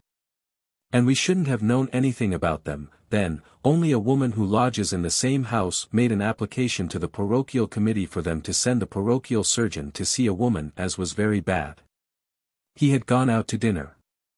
But his prentice, which is a very clever lad, sent some medicine in a blacking bottle, offhand. Ah, there's promptness, said the undertaker. Promptness, indeed, replied the beadle. But what's the consequence? What's the ungrateful behavior of these rebels, sir? Why, the husband sends back word that the medicine won't suit his wife's complaint, and so she shan't take it, says she shan't take it, sir. Good, strong, wholesome medicine, as was given with great success to 2 Irish labourers and a coal heaver, only a week before, sent for nothing, with a blackened bottle in, and he sends back word that she shan't take it, sir. As the atrocity presented itself to Mr. Bumble's mind in full force, he struck the counter sharply with his cane, and became flushed with indignation. Well, said the undertaker, I did. Never did, sir, ejaculated the beadle. No, nor nobody never did, but now she's dead, we've got to bury her, and that's the direction, and the sooner it's done, the better. Thus saying, Mr. Bumble put on his cocked hat wrong side first, in a fever of parochial excitement, and flounced out of the shop. Why, he was so angry, Oliver, that he forgot even to ask after you, said Mr. Sowerberry, looking after the beadle as he strode down the street. Yes, sir, replied Oliver, who had carefully kept himself out of sight, during the interview, and who was shaking from head to foot at the mere recollection of the sound of Mr. Bumble's voice. He needn't have taken the trouble to shrink from Mr. Bumble's glance, however. For that functionary, on whom the prediction of the gentleman in the white waistcoat had made a very strong impression, thought that now the undertaker had got Oliver upon trial the subject was better avoided. Until such time as he should be firmly bound for 7 years, and all danger of his being returned upon the hands of the parish should be thus effectually and legally overcome. Well, said Mr. Sowerberry, taking up his hat. The sooner this job is done, the better. Noah, look after the shop. Oliver, put on your cap, and come with me. Oliver obeyed, and followed his master on his professional mission. They walked on, for some time, through the most crowded and densely inhabited part of the town. And then, striking down a narrow street more dirty and miserable than any they had yet passed through, paused to look for the house which was the object of their search. The houses on either side were high and large, but very old, and tenanted by people of the poorest class, as their neglected appearance would have sufficiently dentoed. Without the concurrent testimony afforded by the squalid looks of the few men and women who, with folded arms and bodies half doubled, occasionally skulked along. A great many of the tenements had shop fronts, but these were fast closed, and mouldering away, only the upper rooms being inhabited. Some houses which had become insecure from age and decay, were prevented from falling into the street, by huge beams of wood reared against the walls, and firmly planted in the road. But even these crazy dens seemed to have been selected as the nightly haunts of some houseless wretches, for many of the rough boards which supplied the place of door and window, were wrenched from their positions, to afford an aperture wide enough for the passage of a human body. The kennel was stagnant and filthy. The very rats, which here and there lay putrefying in its rottenness, were hideous with famine. There was neither knocker nor bell handle at the open door where Oliver and his master stopped. So, groping his way cautiously through the dark passage, and bidding Oliver keep close to him and not be afraid, the undertaker mounted to the top of the first flight of stairs. Stumbling against a door on the landing, he rapped at it with his knuckles. It was opened by a young girl of 13 or 14. The undertaker at once saw enough of what the room contained, to know it was the apartment to which he had been directed. He stepped in, Oliver followed him. There was no fire in the room, but a man was crouching, mechanically, over the empty stove. An old woman, too, had drawn a low stool to the cold hearth, and was sitting beside him. There were some ragged children in another corner, and in a small recess, opposite the door, there lay upon the ground, something covered with an old blanket. Oliver shuddered as he cast his eyes toward the place, and crept involuntarily closer to his master, for though it was covered up, the boy felt that it was a corpse. The man's face was thin and very pale, his hair and beard were grisly. His eyes were bloodshot. The old woman's face was wrinkled, her 2 remaining teeth protruded over her under lip, and her eyes were bright and piercing. Oliver was afraid to look at either her or the man. They seemed so like the rats he had seen outside. "Nobody shall go near her," said the man, starting fiercely up, as the undertaker approached the recess. "Keep back. Damn you, keep back," if you've a life to lose. Nonsense, my good man, said the undertaker, who was pretty well used to misery in all its shapes. Nonsense. I tell you, said the man, clenching his hands, and stamping furiously on the floor, I tell you I won't have her put into the ground. She couldn't rest there. The worms would worry her, not eat her, she is so worn away. The undertaker offered no reply to this raving, but producing a tape from his pocket, knelt down for a moment by the side of the body. Ah! said the man, bursting into tears, and sinking on his knees at the feet of the dead woman, kneel down, kneel round her, every one of you, and mark my words. I say she was starved to death. I never knew how bad she was, till the fever came upon her, and then her bones were starting through the skin. There was neither fire nor candle, she died in the dark, in the dark. She couldn't even see her children's faces, though we heard her gasping out their names. I begged for her in the streets, and they sent me to prison when I came back, she was dying. And all the blood in my heart has dried up, for they starved her to death. I swear it before the God that saw it. They starved her. He twined his hands in his hair. And, with a loud scream, rolled groveling upon the floor, his eyes fixed, and the foam covering his lips. The terrified children cried bitterly. But the old woman, who had hitherto remained as quiet as if she had been wholly deaf to all that passed, menaced them into silence. Having unloosened the cravat of the man who still remained extended on the ground, she tottered towards the undertaker. She was my daughter, said the old woman, nodding her head in the direction of the corpse. And speaking with an idiotic leer, more ghastly than even the presence of death in such a place. Lord, Lord! Well, it is strange that I who gave birth to her, and was a woman then, should be alive and merry now, and she lying there, so cold and stiff. Lord, Lord, to think of it, it's as good as a play, as good as a play.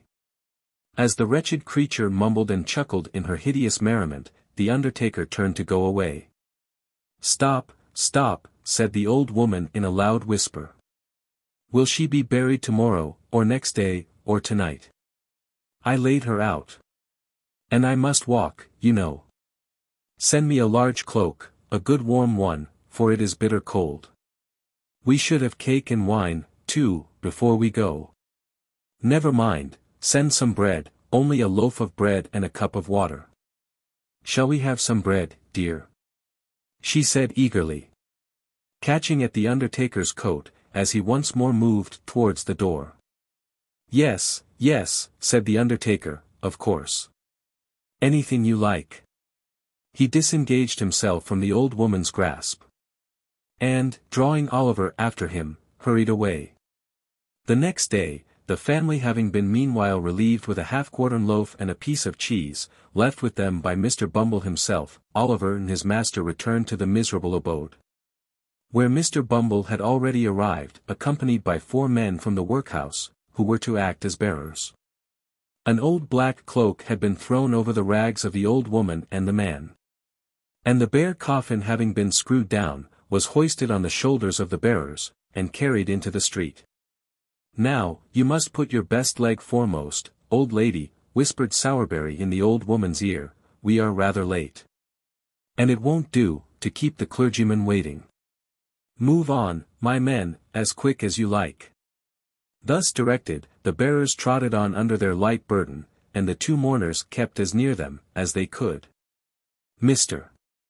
Bumble and Sowerberry walked at a good smart pace in front, and Oliver, whose legs were not so long as his master's, ran by the side. There was not so great a necessity for hurrying as Mr. Sowerberry had anticipated, however. For when they reached the obscure corner of the churchyard in which the nettles grew, and where the parish graves were made, the clergyman had not arrived. And the clerk, who was sitting by the vestry-room fire, seemed to think it by no means improbable that it might be an hour or so, before he came. So, they put the bier on the brink of the grave. And the 2 mourners waited patiently in the damp clay, with a cold rain drizzling down, while the ragged boys whom the spectacle had attracted into the churchyard played a noisy game at hide-and-seek among the tombstones. or varied their amusements by jumping backwards and forwards over the coffin. Mr. Sowerberry and Bumble, being personal friends of the clerk, sat by the fire with him, and read the paper. At length, after a lapse of something more than an hour, Mr. Bumble, and Sowerberry, and the clerk, were seen running towards the grave. Immediately afterwards, the clergyman appeared, putting on his surplice as he came along. Mr. Bumble then thrashed a boy or two, to keep up appearances. And the reverend gentleman, having read as much of the burial service as could be compressed into 4 minutes, gave his surplice to the clerk, and walked away again. "Now, Bill," said Sowerberry to the grave digger, "fill up." It was no very difficult task, for the grave was so full, that the uppermost coffin was within a few feet of the surface.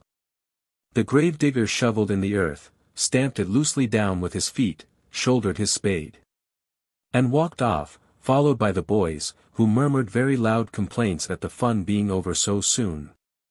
"Come, my good fellow," said Bumble, tapping the man on the back. "They want to shut up the yard." The man, who had never once moved, since he had taken his station by the grave side, started, raised his head, stared at the person who had addressed him, walked forward for a few paces, and fell down in a swoon. The crazy old woman was too much occupied in bewailing the loss of her cloak, which the undertaker had taken off, to pay him any attention, so they threw a can of cold water over him. And when he came to, saw him safely out of the churchyard, locked the gate, and departed on their different ways. "Well, Oliver," said Sowerberry, as they walked home, "how do you like it?" "Pretty well, thank you, sir," replied Oliver, with considerable hesitation. "Not very much, sir." "Ah, you'll get used to it in time, Oliver," said Sowerberry. "Nothing when you are used to it, my boy." Oliver wondered, in his own mind, whether it had taken a very long time to get Mr. Sowerberry used to it. But he thought it better not to ask the question, and walked back to the shop, thinking over all he had seen and heard. Chapter 6. Oliver, being goaded by the taunts of Noah, rouses into action, and rather astonishes him. The month's trial over, Oliver was formally apprenticed. It was a nice sickly season just at this time. In commercial phrase, coffins were looking up, and, in the course of a few weeks, Oliver acquired a great deal of experience. The success of Mr. Sowerberry's ingenious speculation exceeded even his most sanguine hopes. The oldest inhabitants recollected no period at which measles had been so prevalent, or so fatal to infant existence. And many were the mournful processions which little Oliver headed, in a hatband reaching down to his knees, to the indescribable admiration and emotion of all the mothers in the town. As Oliver accompanied his master in most of his adult expeditions too, in order that he might acquire that equanimity of demeanor and full command of nerve which was essential to a finished undertaker. He had many opportunities of observing the beautiful resignation and fortitude with which some strong-minded people bear their trials and losses. For instance, when Sowerberry had an order for the burial of some rich old lady or gentleman, who was surrounded by a great number of nephews and nieces, who had been perfectly inconsolable during the previous illness, and whose grief had been wholly irrepressible even on the most public occasions, they would be as happy among themselves as need be, quite cheerful and contented, conversing together with as much freedom and gaiety, as if nothing whatever had happened to disturb them. Husbands, too, bore the loss of their wives with the most heroic calmness. Wives, again, put on weeds for their husbands, as if, so far from grieving in the garb of sorrow, they had made up their minds to render it as becoming and attractive as possible. It was observable, too, that ladies and gentlemen who were in passions of anguish during the ceremony of interment, recovered almost as soon as they reached home, and became quite composed before the tea-drinking was over. All this was very pleasant and improving to see, and Oliver beheld it with great admiration. That Oliver Twist was moved to resignation by the example of these good people, I cannot, although I am his biographer, undertake to affirm with any degree of confidence. But I can most distinctly say, that for many months he continued meekly to submit to the domination and ill treatment of Noah Claypole, who used him far worse than before. Now that his jealousy was roused by seeing the new boy promoted to the black stick and hatband, while he, the old one, remained stationary in the muffin cap and leathers. Charlotte treated him ill, because Noah did, and Mrs. Sowerberry was his decided enemy, because Mr. Sowerberry was disposed to be his friend. So, between these three on one side, and a glut of funerals on the other, Oliver was not altogether as comfortable as the hungry pig was, when he was shut up, by mistake, in the grain department of a brewery. And now, I come to a very important passage in Oliver's history, for I have to record an act, slight and unimportant perhaps in appearance, but which indirectly produced a material change in all his future prospects and proceedings. One day, Oliver and Noah had descended into the kitchen at the usual dinner hour, to banquet upon a small joint of mutton, 1.5 pounds of the worst end of the neck, when Charlotte being called out of the way. There ensued a brief interval of time, which Noah Claypole, being hungry and vicious, considered he could not possibly devote to a worthier purpose than aggravating and tantalizing young Oliver Twist. Intent upon this innocent amusement, Noah put his feet on the tablecloth, and pulled Oliver's hair, and twitched his ears, and expressed his opinion that he was a sneak.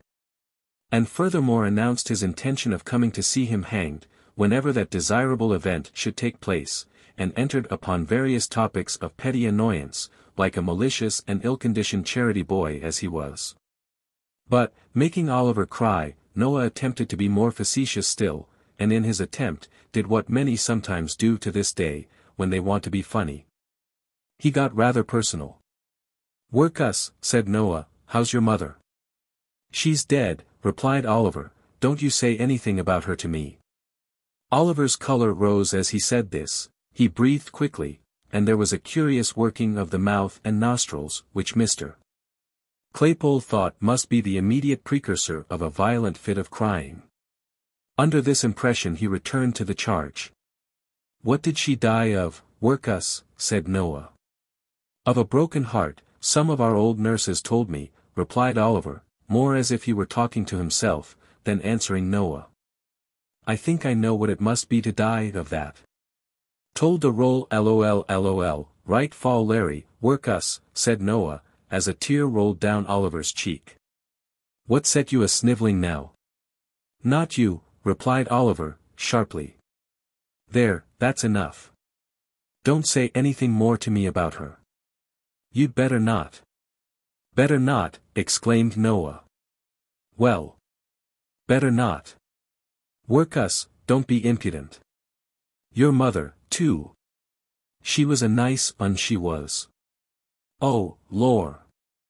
And here, Noah nodded his head expressively, and curled up as much of his small red nose as muscular action could collect together, for the occasion.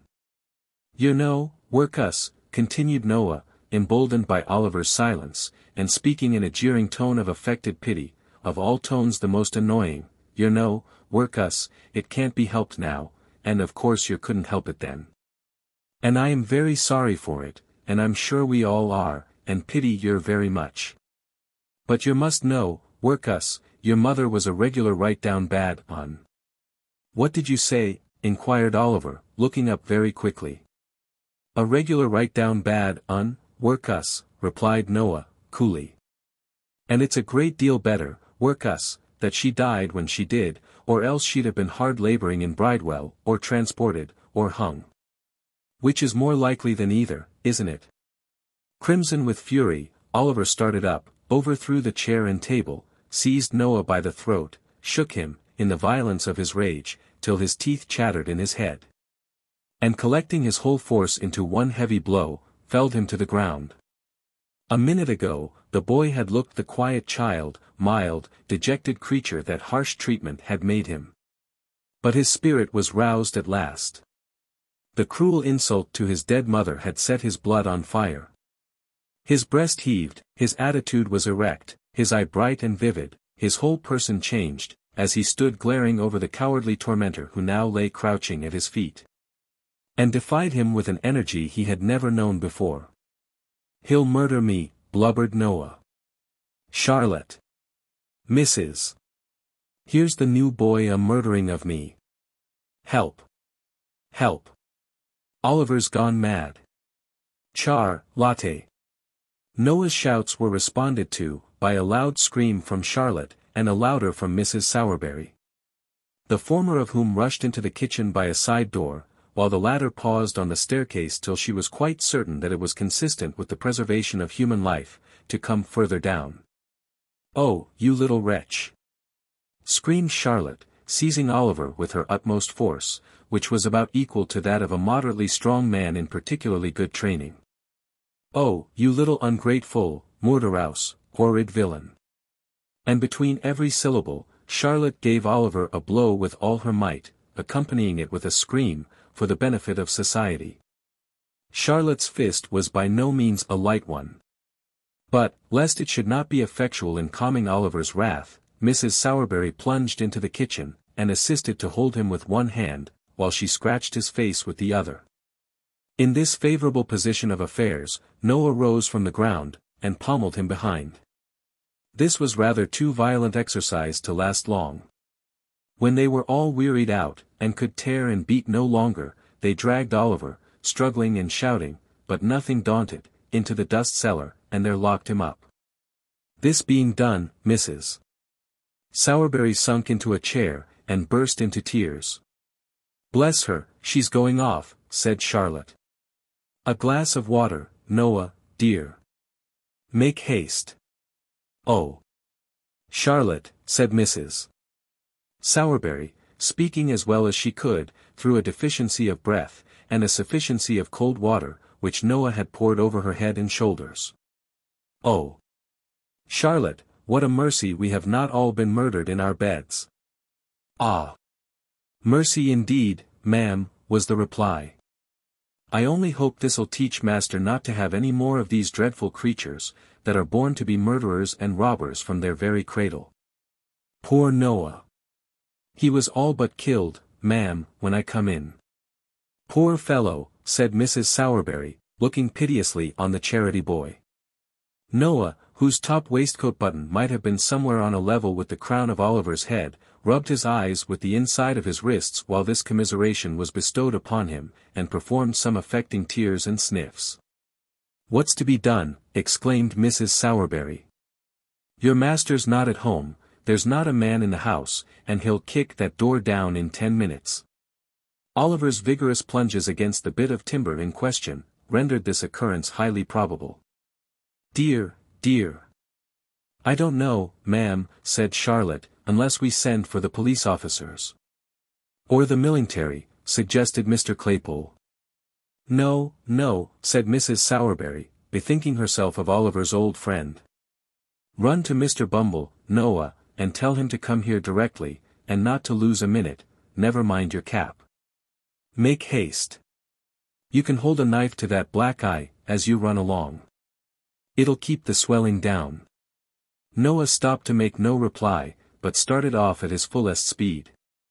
And very much it astonished the people who were out walking, to see a charity boy tearing through the streets pell-mell, with no cap on his head, and a clasp knife at his eye. Chapter 7. Oliver continues refractory. Noah Claypole ran along the streets at his swiftest pace, and paused not once for breath, until he reached the workhouse gate. Having rested here, for a minute or so, to collect a good burst of sobs and an imposing show of tears and terror, he knocked loudly at the wicket. And presented such a rueful face to the aged pauper who opened it, that even he, who saw nothing but rueful faces about him at the best of times, started back in astonishment. "Why, what's the matter with the boy?" said the old pauper. "Mr. Bumble." "Mr. Bumble," cried Noah, with well-affected dismay, and in tones so loud and agitated, that they not only caught the ear of Mr. Bumble himself, who happened to be hard by, but alarmed him so much that he rushed into the yard without his cocked hat, which is a very curious and remarkable circumstance, as showing that even a beetle, acted upon a sudden and powerful impulse, may be afflicted with a momentary visitation of loss of self-possession, and forgetfulness of personal dignity. "Oh, Mr. Bumble, sir," said Noah, Sir Oliver has—" "What? What?" interposed Mr. Bumble, with a gleam of pleasure in his metallic eyes. Not run away, he hasn't run away, has he, Noah? No, sir, no. Not run away, sir, but he's turned vicious, replied Noah. He tried to murder me, sir, and then he tried to murder Charlotte, and then Mrs. Oh! What dreadful pain it is! Such agony, please, sir. And here, Noah writhed and twisted his body into an extensive variety of eel-like positions, thereby giving Mr.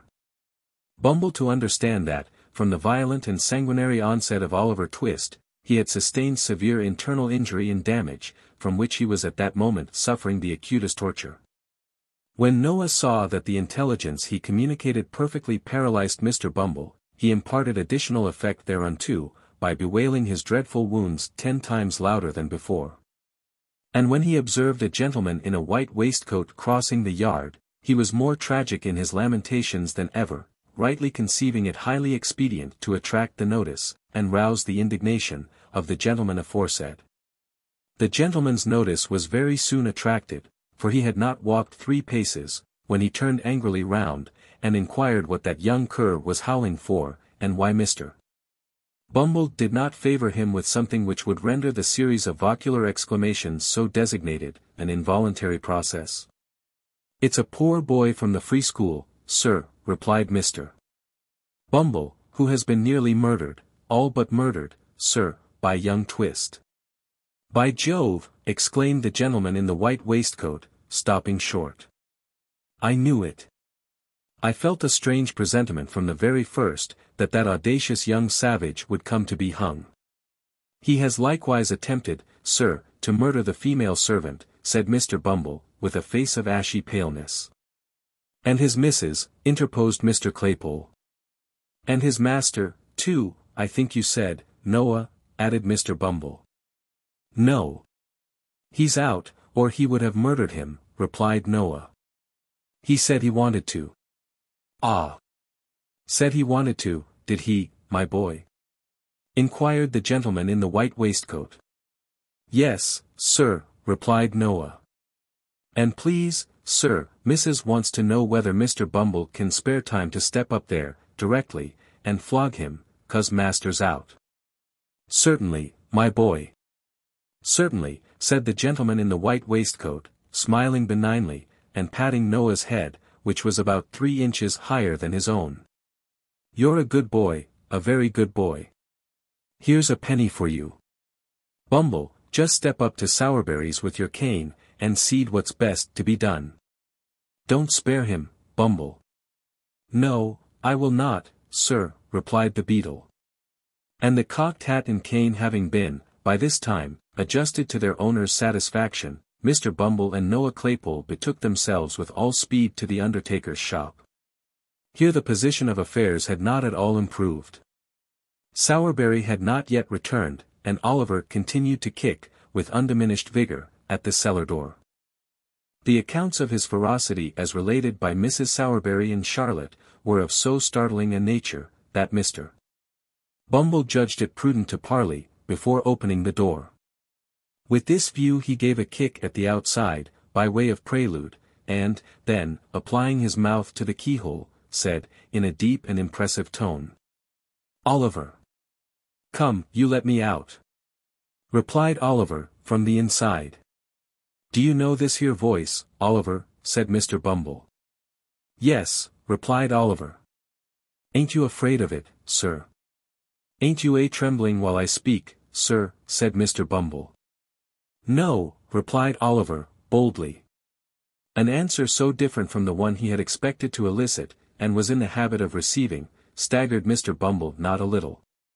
He stepped back from the keyhole, drew himself up to his full height, and looked from one to another of the 3 bystanders, in mute astonishment. Oh, you know, Mr. Bumble, he must be mad, said Mrs. Sowerberry. No boy in half his senses could venture to speak so to you. It's not madness, ma'am, replied Mr. Bumble, after a few moments of deep meditation. It's meat. What? Exclaimed Mrs. Sowerberry. Meat, ma'am, meat, replied Bumble, with stern emphasis. You've overfed him, ma'am. You've raised a artificial soul and spirit in him, ma'am, unbecoming a person of his condition, as the board, Mrs. Sowerberry, who are practical philosophers, will tell you. What have paupers to do with soul or spirit? It's quite enough that we let them have live bodies. If you had kept the boy on gruel, ma'am, this would never have happened. Dear, dear, ejaculated Mrs. Sowerberry, piously raising her eyes to the kitchen ceiling, this comes of being liberal. The liberality of Mrs. Sowerberry to Oliver had consisted of a profuse bestowal upon him of all the dirty odds and ends which nobody else would eat, so there was a great deal of meekness and self-devotion in her voluntarily remaining under Mr. Bumble's heavy accusation. Of which, to do her justice, she was wholly innocent, in thought, word, or deed. Ah, said Mr. Bumble, when the lady brought her eyes down to earth again. The only thing that can be done now, that I know of, is to leave him in the cellar for a day or so, till he's a little starved down, and then to take him out, and keep him on gruel all through the apprenticeship. He comes of a bad family. Excitable natures, Mrs. Sowerberry. Both the nurse and doctor said, that mother of his made her way here, against difficulties and pain that would have killed any well-disposed woman, weeks before. At this point of Mr. Bumble's discourse, Oliver, just hearing enough to know that some allusion was being made to his mother, recommenced kicking, with a violence that rendered every other sound inaudible. Sowerberry returned at this juncture. Oliver's offence having been explained to him, with such exaggerations as the ladies thought best calculated to rouse his ire, he unlocked the cellar door in a twinkling, and dragged his rebellious apprentice out, by the collar. Oliver's clothes had been torn in the beating he had received, his face was bruised and scratched, and his hair scattered over his forehead. The angry flush had not disappeared, however. And when he was pulled out of his prison, he scowled boldly on Noah, and looked quite undismayed. Now, you are a nice young fellow, ain't you? Said Sowerberry, giving Oliver a shake, and a box on the ear. He called my mother names, replied Oliver. Well, and what if he did, you little ungrateful wretch, said Mrs. Sowerberry. She deserved what he said, and worse. She didn't, said Oliver. She did, said Mrs. Sowerberry. It's a lie, said Oliver. Mrs. Sowerberry burst into a flood of tears. This flood of tears left Mr. Sowerberry no alternative. If he had hesitated for one instant to punish Oliver most severely, it must be quite clear to every experienced reader that he would have been, according to all precedents in disputes of matrimony established, a brute, an unnatural husband, an insulting creature, a base imitation of a man, and various other agreeable characters too numerous for recital within the limits of this chapter. To do him justice, he was, as far as his power went, it was not very extensive, kindly disposed towards the boy, perhaps, because it was his interest to be so, perhaps, because his wife disliked him. The flood of tears, however, left him no resource. So he at once gave him a drubbing, which satisfied even Mrs. Sowerberry herself, and rendered Mr. Bumble's subsequent application of the parochial cane, rather unnecessary. For the rest of the day, he was shut up in the back kitchen, in company with a pump and a slice of bread, and at night, Mrs. Sowerberry, after making various remarks outside the door, by no means complimentary to the memory of his mother, looked into the room, and, amidst the jeers and pointings of Noah and Charlotte, ordered him upstairs to his dismal bed. It was not until he was left alone in the silence and stillness of the gloomy workshop of the undertaker, that Oliver gave way to the feelings which the day's treatment may be supposed likely to have awakened in a mere child. He had listened to their taunts with a look of contempt, he had borne the lash without a cry, for he felt that pride swelling in his heart which would have kept down a shriek to the last, though they had roasted him alive. But now, when there were none to see or hear him, he fell upon his knees on the floor, and, hiding his face in his hands, wept such tears as, God send for the credit of our nature, few so young may ever have cause to pour out before him. For a long time, Oliver remained motionless in this attitude. The candle was burning low in the socket when he rose to his feet. Having gazed cautiously round him, and listened intently, he gently undid the fastenings of the door, and looked abroad. It was a cold, dark night. The stars seemed, to the boy's eyes, farther from the earth than he had ever seen them before. There was no wind. And the somber shadows thrown by the trees upon the ground, looked sepulchral and deathlike, from being so still. He softly reclosed the door. Having availed himself of the expiring light of the candle to tie up in a handkerchief the few articles of wearing apparel he had, sat himself down upon a bench, to wait for morning. With the first ray of light that struggled through the crevices in the shutters, Oliver arose, and again unbarred the door. One timid look around, one moment's pause of hesitation, he had closed it behind him, and was in the open street. He looked to the right and to the left, uncertain whither to fly. He remembered to have seen the wagons, as they went out, toiling up the hill. He took the same route. And arriving at a footpath across the fields, which he knew, after some distance, led out again into the road, struck into it, and walked quickly on. Along this same footpath, Oliver well remembered he had trotted beside Mr. Bumble, when he first carried him to the workhouse from the farm. His way lay directly in front of the cottage. His heart beat quickly when he bethought himself of this, and he half resolved to turn back. He had come a long way though, and should lose a great deal of time by doing so. Besides, it was so early that there was very little fear of his being seen, so he walked on. He reached the house. There was no appearance of its inmates stirring at that early hour. Oliver stopped, and peeped into the garden. A child was weeding one of the little beds. As he stopped, he raised his pale face and disclosed the features of one of his former companions. Oliver felt glad to see him, before he went, for, though younger than himself, he had been his little friend and playmate. They had been beaten, and starved, and shut up together, many and many a time. "Hush, Dick," said Oliver, as the boy ran to the gate, and thrust his thin arm between the rails to greet him. "Is anyone up?" "Nobody but me," replied the child. "You mustn't say you saw me, Dick," said Oliver. "I am running away. They beat and ill-use me, Dick, and I am going to seek my fortune, some long way off. I don't know where." "How pale you are."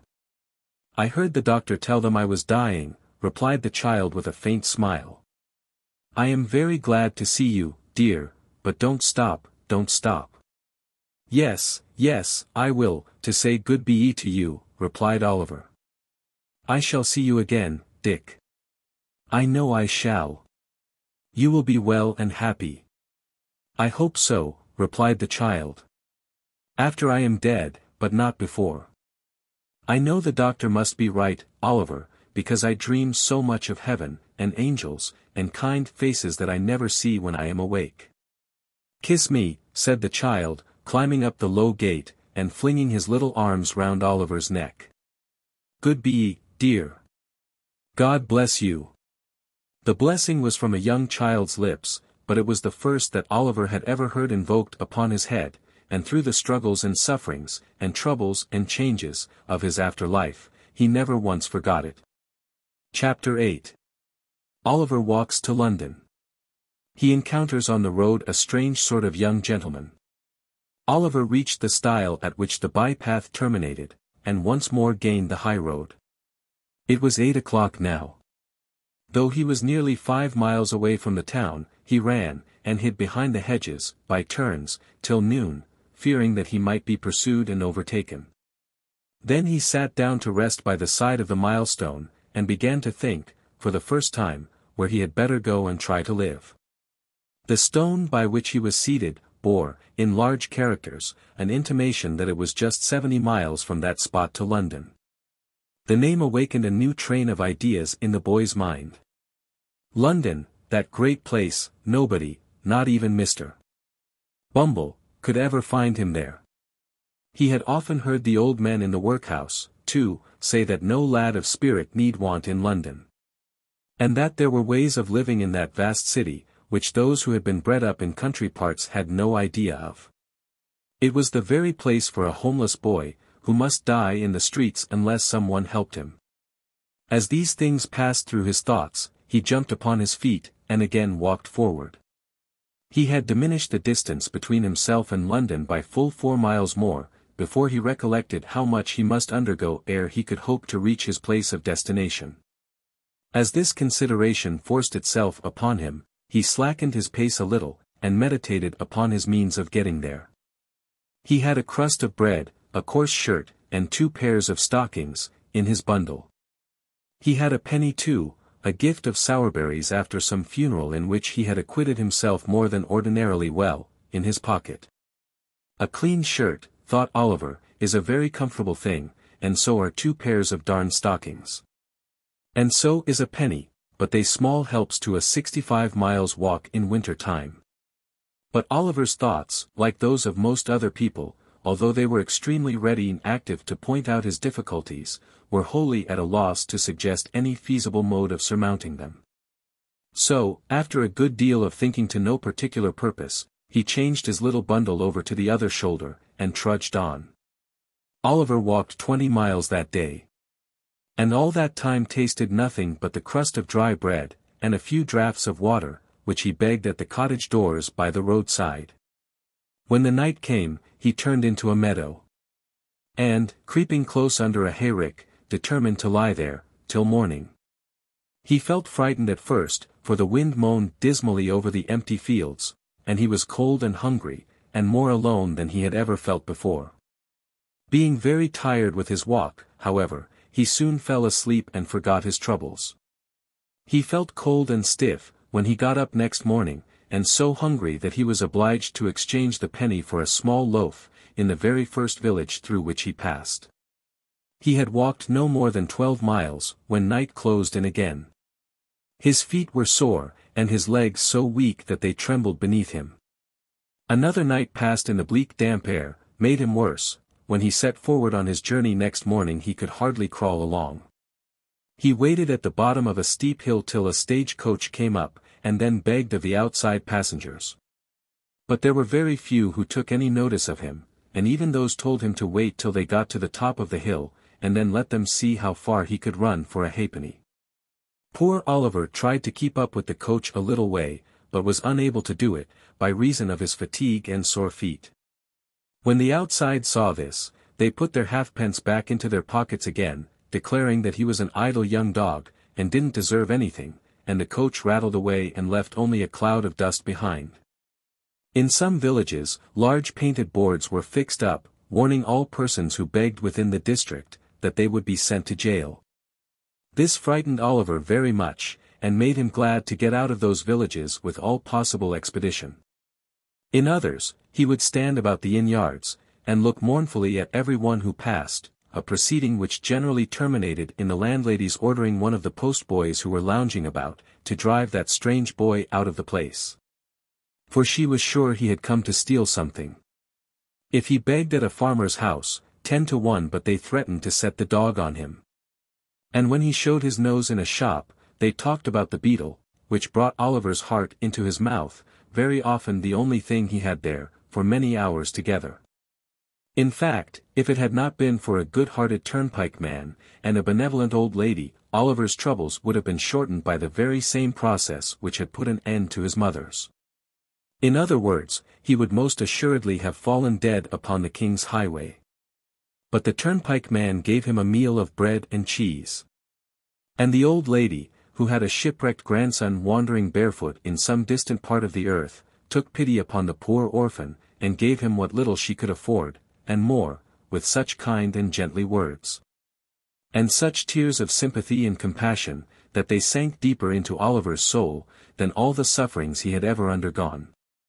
Early on the 7th morning after he had left his native place, Oliver limped slowly into the little town of Barnet. The window shutters were closed, the street was empty, not a soul had awakened to the business of the day. The sun was rising in all its splendid beauty, but the light only served to show the boy his own lonesomeness and desolation, as he sat, with bleeding feet and covered with dust, upon a doorstep. By degrees, the shutters were opened. The window blinds were drawn up, and people began passing to and fro. Some few stopped to gaze at Oliver for a moment or two, or turned round to stare at him as they hurried by. But none relieved him, or troubled themselves to inquire how he came there. He had no heart to beg. And there he sat. He had been crouching on the step for some time, wondering at the great number of public houses. Every other house in Barnet was a tavern, large or small, gazing listlessly at the coaches as they passed through. And thinking how strange it seemed that they could do, with ease, in a few hours, what it had taken him a whole week of courage and determination beyond his years to accomplish, when he was roused by observing that a boy, who had passed him carelessly some minutes before, had returned, and was now surveying him most earnestly from the opposite side of the way. He took little heed of this at first, but the boy remained in the same attitude of close observation so long, that Oliver raised his head, and returned his steady look. Upon this, the boy crossed over, and walking close up to Oliver, said, "Hullo, my covey. What's the row?" The boy who addressed this inquiry to the young wayfarer, was about his own age, but one of the queerest-looking boys that Oliver had even seen.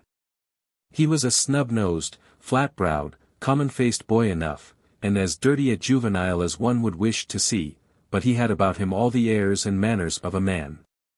He was short of his age, with rather bow legs, and little, sharp, ugly eyes. His hat was stuck on the top of his head so lightly, that it threatened to fall off every moment, and would have done so, very often, if the wearer had not had a knack of every now and then giving his head a sudden twitch, which brought it back to its old place again. He wore a man's coat, which reached nearly to his heels. He had turned the cuffs back, halfway up his arm, to get his hands out of the sleeves, apparently with the ultimate view of thrusting them into the pockets of his corduroy trousers. For there he kept them. He was, altogether, as roistering and swaggering a young gentleman as ever stood 4 feet 6, or something less, in the bluchers. "Hullo, my covey. What's the row?" said this strange young gentleman to Oliver. "I am very hungry and tired," replied Oliver, the tears standing in his eyes as he spoke. "I have walked a long way. I have been walking these 7 days." "Walking for 7 days," said the young gentleman. "Oh, I see. Beak's order, eh? But," he added, noticing Oliver's look of surprise, "I suppose you don't know what a beak is, my flash companion." Oliver mildly replied, that he had always heard a bird's mouth described by the term in question. "My eyes, how green!" exclaimed the young gentleman. "Why, a beak's a match straight, and when you walk by a beak's order, it's not straight forward, but always a going up, and niver a coming down again. Was you never on the mill?" "What mill?" inquired Oliver. "What mill?" "Why, the mill as takes up so little room that it'll work inside a stone jug, and always goes better when the wind's low with people, than when it's high, echoes then they can't get workmen." "But come," said the young gentleman. "You want grub, and you shall have it. I'm at low water mark myself, only 1 bob and a magpie, but, as far as it goes, I'll fork out and stump. Up with you on your pins.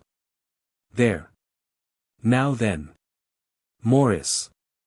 Assisting Oliver to rise, the young gentleman took him to an adjacent chandler's shop, where he purchased a sufficiency of ready-dressed ham and a half-quartern loaf, or, as he himself expressed it, a 4-penny bran. The ham being kept clean and preserved from dust, by the ingenious expedient of making a hole in the loaf by pulling out a portion of the crumb, and stuffing it therein. Taking the bread under his arm, the young gentleman turned into a small public house, and led the way to a tap room in the rear of the premises. Here, a pot of beer was brought in, by direction of the mysterious youth. And Oliver, falling to, at his new friend's bidding, made a long and hearty meal, during the progress of which the strange boy eyed him from time to time with great attention. "Going to London?"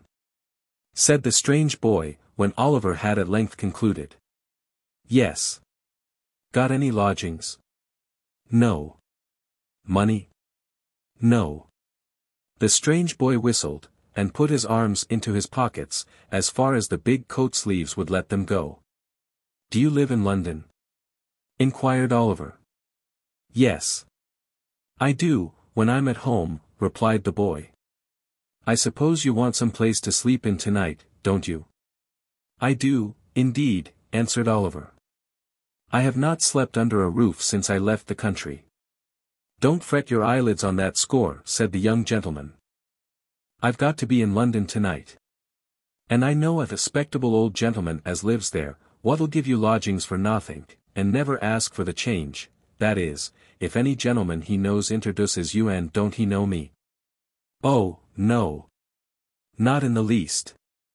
By no means. Certainly not. The young gentleman smiled, as if to intimate that the latter fragments of discourse were playfully ironical, and finished the beer as he did so. This unexpected offer of shelter was too tempting to be resisted. Especially as it was immediately followed up, by the assurance that the old gentleman referred to, would doubtless provide Oliver with a comfortable place, without loss of time. This led to a more friendly and confidential dialogue, from which Oliver discovered that his friend's name was Jack Dawkins, and that he was a peculiar pet and protégé of the elderly gentleman before mentioned. Mr. Dawkins' appearance did not say a vast deal in favor of the comforts which his patron's interest obtained for those whom he took under his protection. But, as he had a rather flighty and dissolute mode of conversing, and furthermore avowed that among his intimate friends he was better known by the sobriquet of the Artful Dodger, Oliver concluded that, being of a dissipated and careless turn, the moral precepts of his benefactor had hitherto been thrown away upon him. Under this impression, he secretly resolved to cultivate the good opinion of the old gentleman as quickly as possible. And, if he found the Dodger incorrigible, as he more than half suspected he should, to decline the honor of his farther acquaintance. As John Dawkins objected to their entering London before nightfall, it was nearly 11 o'clock when they reached the turnpike at Islington. They crossed from the Angel into St. John's Road, struck down the small street which terminates at Sadler's Wells Theatre, through Exmouth Street and Coppice Row, down the little court by the side of the workhouse, across the classic ground which once bore the name of Hockley in the Hole. Thence into Little Saffron Hill, and so into Saffron Hill the Great, along which the Dodger scudded at a rapid pace, directing Oliver to follow close at his heels. Although Oliver had enough to occupy his attention in keeping sight of his leader, he could not help bestowing a few hasty glances on either side of the way, as he passed along. A dirtier or more wretched place he had never seen. The street was very narrow and muddy, and the air was impregnated with filthy odors. There were a good many small shops. But the only stock in trade appeared to be heaps of children, who, even at that time of night, were crawling in and out at the doors, or screaming from the inside. The sole places that seemed to prosper amid the general blight of the place, were the public houses, and in them, the lowest orders of Irish were wrangling with might and main. Covered ways and yards, which here and there diverged from the main street, disclosed little knots of houses, where drunken men and women were positively wallowing in filth. And from several of the doorways, great ill-looking fellows were cautiously emerging, bound, to all appearance, on no very well-disposed or harmless errands. Oliver was just considering whether he hadn't better run away, when they reached the bottom of the hill. His conductor, catching him by the arm, pushed open the door of a house near Field Lane, and drawing him into the passage, closed it behind them. Now, then, cried a voice from below, in reply to a whistle from the Dodger. Plummy and slam, was the reply. This seemed to be some watchword or signal that all was right.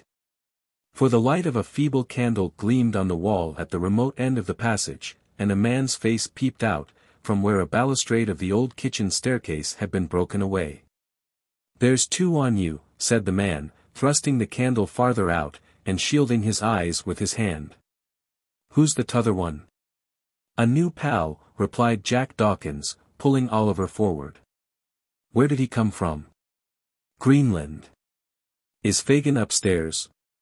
"Yes, he's a-sortin' the wipes." "Up with you." The candle was drawn back, and the face disappeared. Oliver, groping his way with one hand, and having the other firmly grasped by his companion, ascended with much difficulty the dark and broken stairs, which his conductor mounted with an ease and expedition that showed he was well acquainted with them. He threw open the door of a back room, and drew Oliver in after him. The walls and ceiling of the room were perfectly black with age and dirt. There was a deal table before the fire, upon which were a candle, stuck in a gingerbeer bottle, 2 or 3 pewter pots, a loaf and butter, and a plate. In a frying pan, which was on the fire, and which was secured to the mantelshelf by a string, some sausages were cooking. And standing over them, with a toasting fork in his hand, was a very old shriveled Jew, whose villainous-looking and repulsive face was obscured by a quantity of matted red hair.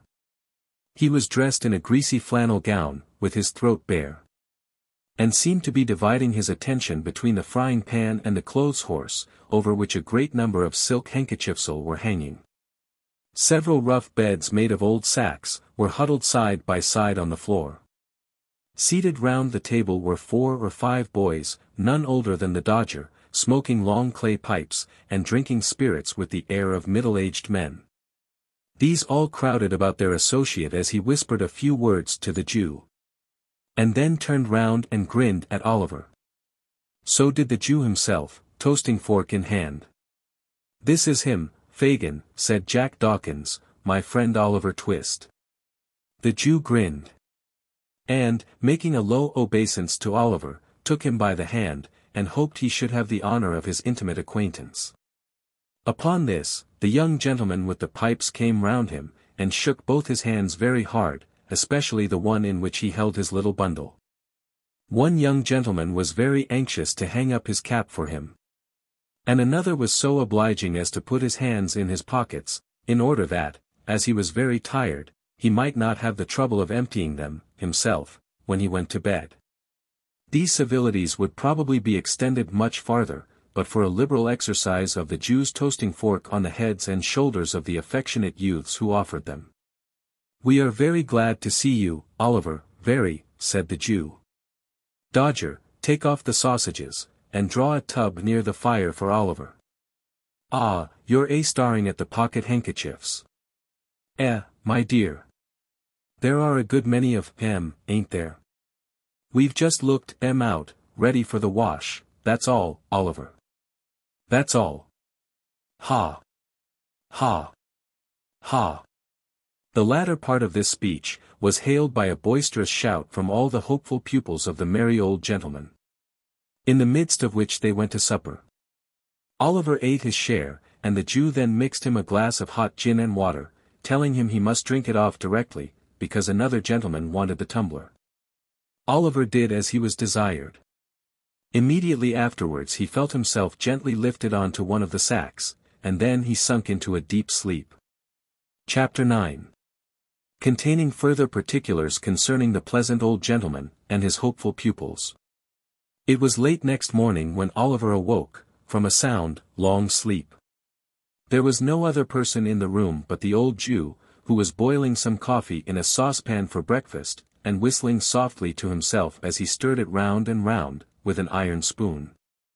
He would stop every now and then to listen when there was the least noise below, and when he had satisfied himself, he would go on whistling and stirring again, as before. Although Oliver had roused himself from sleep, he was not thoroughly awake. There is a drowsy state, between sleeping and waking, when you dream more in 5 minutes with your eyes half open, and yourself half conscious of everything that is passing around you, than you would in 5 nights with your eyes fast closed, and your senses wrapped in perfect unconsciousness. At such time, a mortal knows just enough of what his mind is doing, to form some glimmering conception of its mighty powers, its bounding from earth and spurning time and space, when freed from the restraint of its corporeal associate. Oliver was precisely in this condition. He saw the Jew with his half-closed eyes, heard his low whistling, and recognized the sound of the spoon grating against the saucepan sides, and yet the selfsame senses were mentally engaged, at the same time, in busy action with almost everybody he had ever known. When the coffee was done, the Jew drew the saucepan to the hob. Standing, then in an irresolute attitude for a few minutes, as if he did not well know how to employ himself, he turned round and looked at Oliver, and called him by his name. He did not answer, and was to all appearances asleep. After satisfying himself upon this head, the Jew stepped gently to the door, which he fastened. He then drew forth, as it seemed to Oliver, from some trap in the floor, a small box, which he placed carefully on the table. His eyes glistened as he raised the lid, and looked in.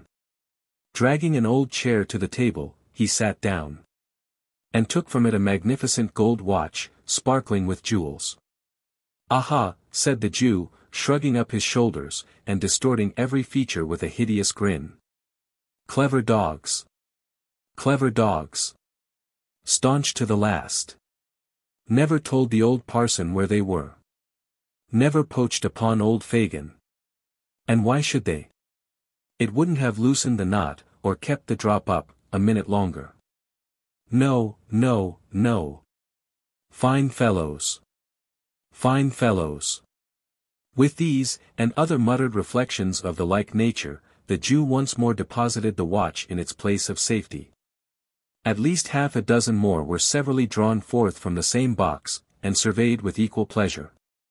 Besides rings, brooches, bracelet, and other articles of jewellery, of such magnificent materials, and costly workmanship, that Oliver had no idea, even of their names. Having replaced these trinkets, the Jew took out another, so small that it lay in the palm of his hand. There seemed to be some very minute inscription on it. For the Jew laid it flat upon the table, and shading it with his hand, pored over it, long and earnestly. At length he put it down, as if despairing of success, and, leaning back in his chair, muttered, "What a fine thing capital punishment is! Dead men never repent, dead men never bring awkward stories to light. Ah, it's a fine thing for the trade. 5 of 'em strung up in a row, and none left to play booty, or turn white-livered." As the Jew uttered these words, his bright dark eyes, which had been staring vacantly before him, fell on Oliver's face. The boy's eyes were fixed on his in mute curiosity. And although the recognition was only for an instant, for the briefest space of time that can possibly be conceived, it was enough to show the old man that he had been observed. He closed the lid of the box with a loud crash. And, laying his hand on a bread knife which was on the table, started furiously up. He trembled very much though, for, even in his terror, Oliver could see that the knife quivered in the air. "What's that?" said the Jew. "What do you watch me for? Why are you awake? What have you seen? Speak out, boy. Quick, quick. For your life." "I wasn't able to sleep any longer, sir," replied Oliver, meekly. "I am very sorry if I have disturbed you, sir." "You were not awake an hour ago?" said the Jew, scowling fiercely on the boy. "No. No, indeed," replied Oliver. "Are you sure?" cried the Jew, with a still fiercer look than before, and a threatening attitude. "Upon my word I was not, sir," replied Oliver, earnestly. "I was not, indeed, sir." "Tush, tush, my dear," said the Jew, abruptly resuming his old manner, and playing with the knife a little, before he laid it down, as if to induce the belief that he had caught it up, in mere sport. "Of course I know that, my dear. I only tried to frighten you. You're a brave boy. Ha! Ha! You're a brave boy, Oliver." The Jew rubbed his hands with a chuckle, but glanced uneasily at the box, notwithstanding. "Did you see any of these pretty things, my dear?" said the Jew, laying his hand upon it after a short pause. "Yes, sir," replied Oliver. "Ah," said the Jew, turning rather pale. They're mine, Oliver, my little property. All I have to live upon, in my old age. The folks call me a miser, my dear. Only a miser, that's all." Oliver thought the old gentleman must be a decided miser to live in such a dirty place, with so many watches. But, thinking that perhaps his fondness for the Dodger and the other boys cost him a good deal of money, he only cast a deferential look at the Jew, and asked if he might get up. "Certainly, my dear, certainly," replied the old gentleman. "Stay. There's a pitcher of water in the corner by the door. Bring it here, and I'll give you a basin to wash in, my dear." Oliver got up, walked across the room, and stooped for an instant to raise the pitcher. When he turned his head, the box was gone. He had scarcely washed himself, and made everything tidy, by emptying the basin out of the window, agreeably to the Jew's directions, when the Dodger returned, accompanied by a very sprightly young friend, whom Oliver had seen smoking on the previous night, and who was now formally introduced to him as Charlie Bates. The four sat down, to breakfast, on the coffee, and some hot rolls and ham which the Dodger had brought home in the crown of his hat. "Well," said the Jew, glancing slyly at Oliver, and addressing himself to the Dodger, "I hope you've been at work this morning, my dears." "Hard," replied the Dodger. "As nails," added Charlie Bates. Good boys," said the Jew. "What have you got, Dodger?" "A couple of pocket-books," replied that young gentleman. "Lined?" inquired the Jew, with eagerness. "Pretty well," replied the Dodger, producing two pocket-books, one green, and the other red. "Not so heavy as they might be," said the Jew, after looking at the insides carefully, "but very neat and nicely made. Ingenious workman, ain't he, Oliver?" "Very indeed, sir," said Oliver. At which Mr. Charles Bates laughed uproariously. Very much to the amazement of Oliver, who saw nothing to laugh at, in anything that had passed. "And what have you got, my dear?" said Fagin to Charlie Bates. "Wipes," replied Master Bates, at the same time producing 4 pocket handkerchiefs. "Well," said the Jew, inspecting them closely, "they're very good ones, very. You haven't marked them well, though, Charlie, so the marks shall be picked out with a needle, and we'll teach Oliver how to do it." "Shall us, Oliver, eh?" "Ha! Ha! Ha! If you please, sir," said Oliver. "You'd like to be able to make pocket handkerchiefs as easy as Charlie Bates, wouldn't you, my dear?" said the Jew. "Very much, indeed, if you'll teach me, sir," replied Oliver. Master Bates saw something so exquisitely ludicrous in this reply, that he burst into another laugh, which laugh, meeting the coffee he was drinking, and carrying it down some wrong channel, very nearly terminated in his premature suffocation. "He is so jolly green," said Charlie when he recovered, as an apology to the company for his unpolite behavior.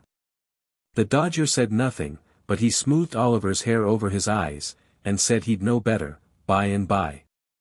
Upon which the old gentleman, observing Oliver's color mounting, changed the subject by asking whether there had been much of a crowd at the execution that morning.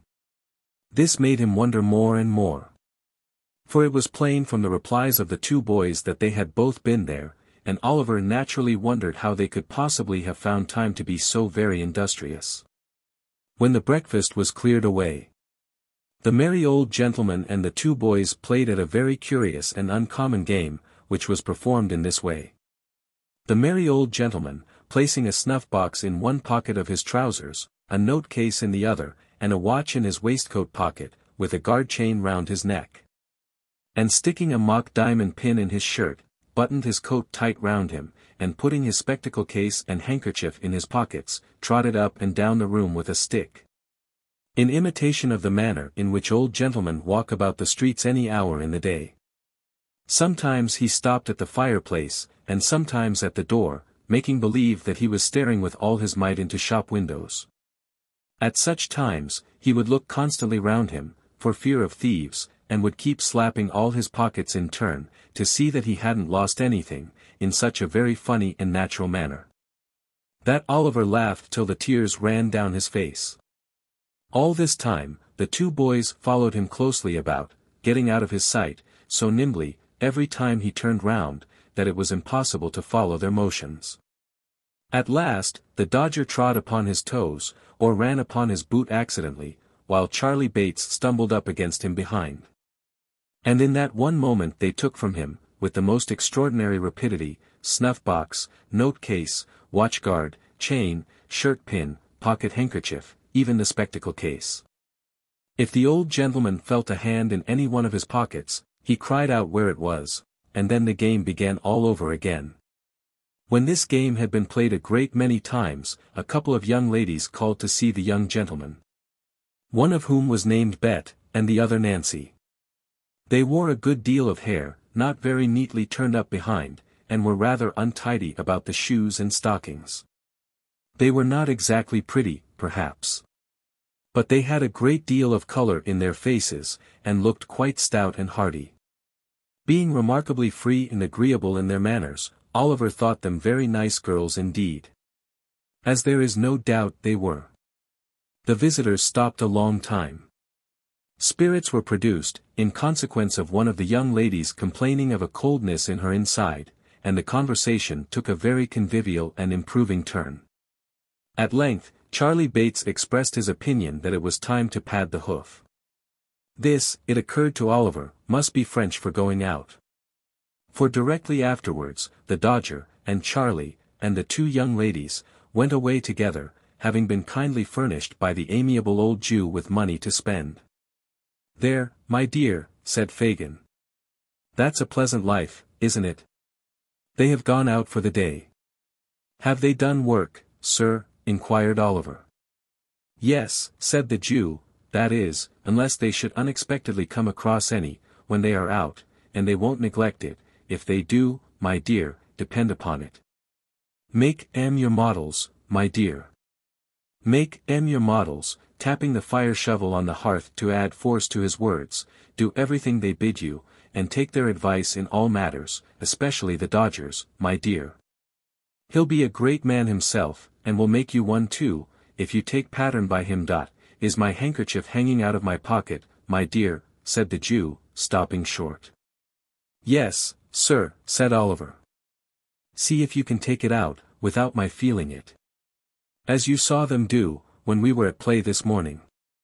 Oliver held up the bottom of the pocket with one hand, as he had seen the Dodger hold it, and drew the handkerchief lightly out of it with the other. "Is it gone?" cried the Jew. "Here it is, sir," said Oliver, showing it in his hand. "You're a clever boy, my dear," said the playful old gentleman, patting Oliver on the head approvingly. "I never saw a sharper lad. Here's a shilling for you. If you go on, in this way, you'll be the greatest man of the time. And now come here, and I'll show you how to take the marks out of the handkerchiefs." Oliver wondered what picking the old gentleman's pocket in play had to do with his chances of being a great man. But, thinking that the Jew, being so much his senior, must know best, he followed him quietly to the table, and was soon deeply involved in his new study.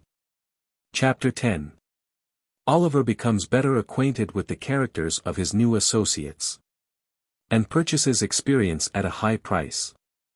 Being a short, but very important chapter, in this history. For many days, Oliver remained in the Jew's room, picking the marks out of the pocket handkerchief, of which a great number were brought home. And sometimes taking part in the game already described, which the two boys and the Jew played, regularly, every morning. At length, he began to languish for fresh air, and took many occasions of earnestly entreating the old gentleman to allow him to go out to work with his two companions. Oliver was rendered the more anxious to be actively employed, by what he had seen of the stern morality of the old gentleman's character. Whenever the Dodger or Charlie Bates came home at night, empty-handed, he would expatiate with great vehemence on the misery of idle and lazy habits, and would enforce upon them the necessity of an active life, by sending them supperless to bed. On one occasion, indeed, he even went so far as to knock them both down a flight of stairs, but this was carrying out his virtuous precepts to an unusual extent.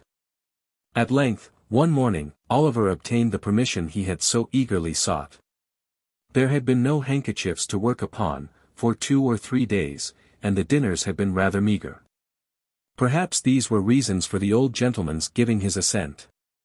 But, whether they were or no, he told Oliver he might go, and placed him under the joint guardianship of Charlie Bates, and his friend the Dodger.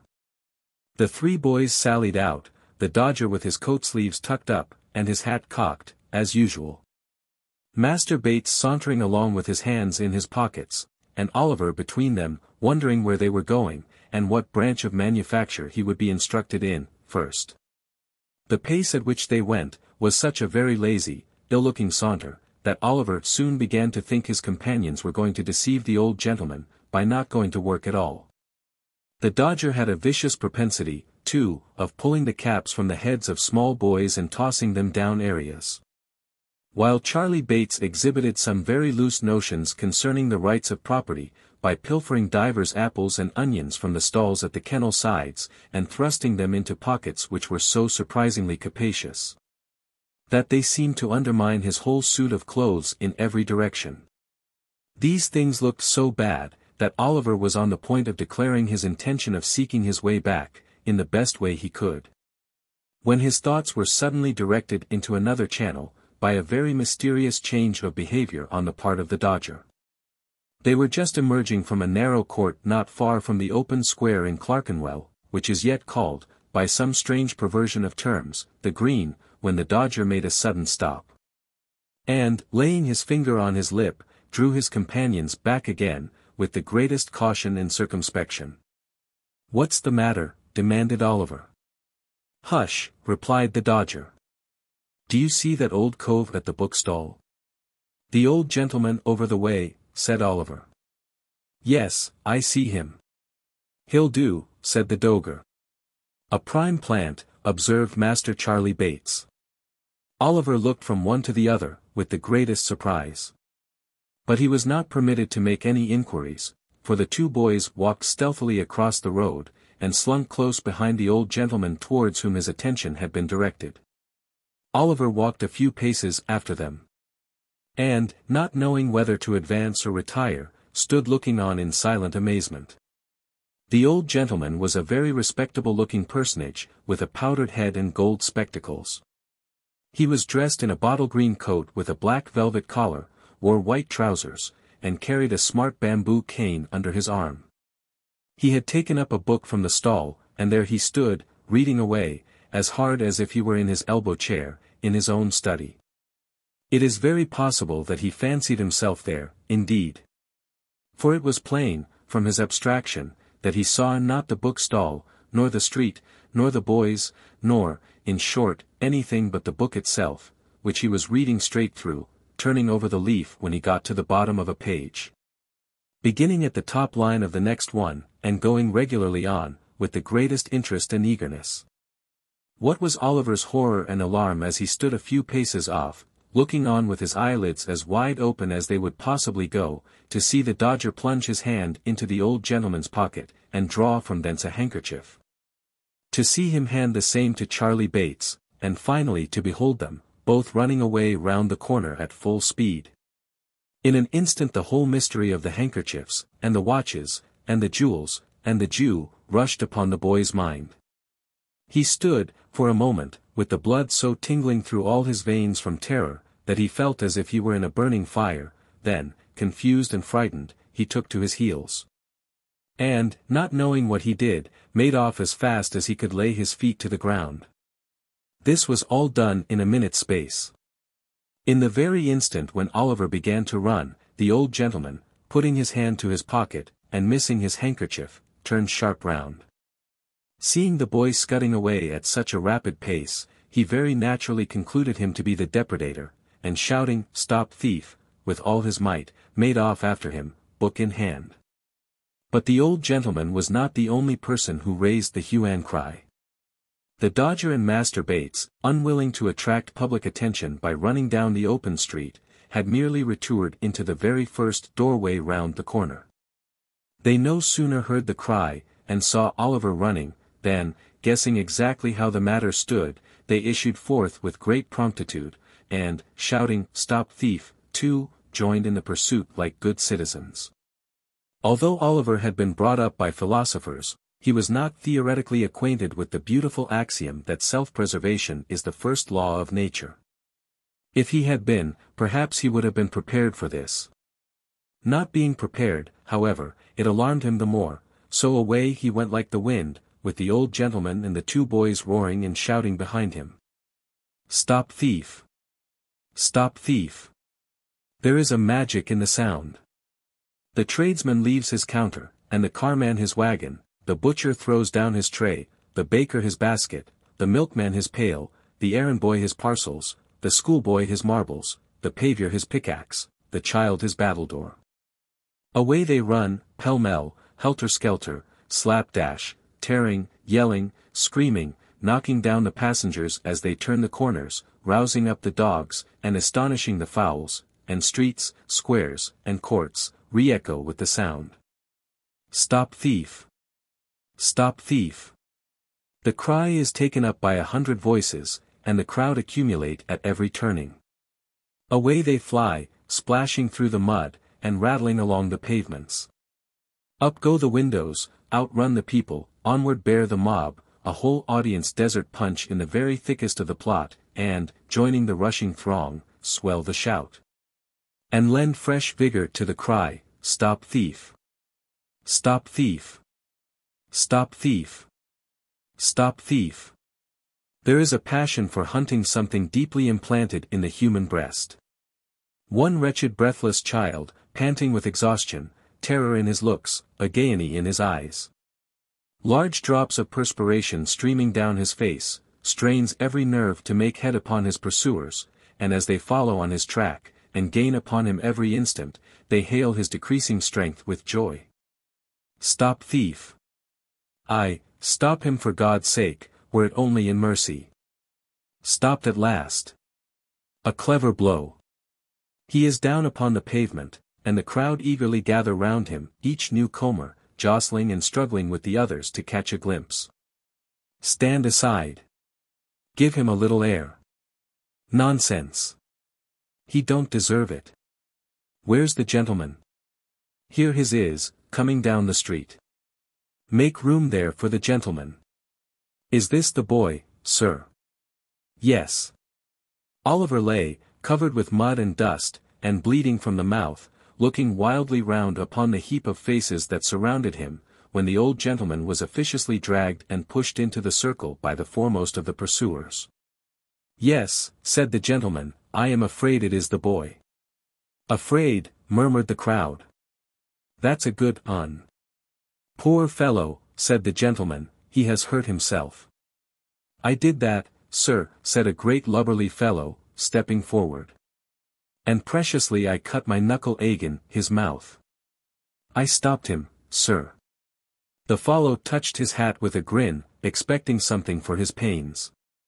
But, the old gentleman, eyeing him with an expression of dislike, looked anxiously round, as if he contemplated running away himself, which it is very possible he might have attempted to do, and thus have afforded another chase.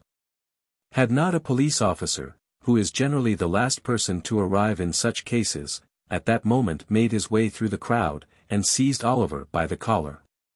Come, get up, said the man, roughly. It wasn't me indeed, sir. Indeed, it was 2 other boys, said Oliver, clasping his hands passionately, and looking round. They are here somewhere. Oh no, they ain't, said the officer. He meant this to be ironical, but it was true besides, for the Dodger and Charlie Bates had filed off down the first convenient court they came to. Come, get up. Don't hurt him, said the old gentleman, compassionately. Oh no, I won't hurt him, replied the officer, tearing his jacket half off his back, in proof thereof. Come, I know you, it won't do.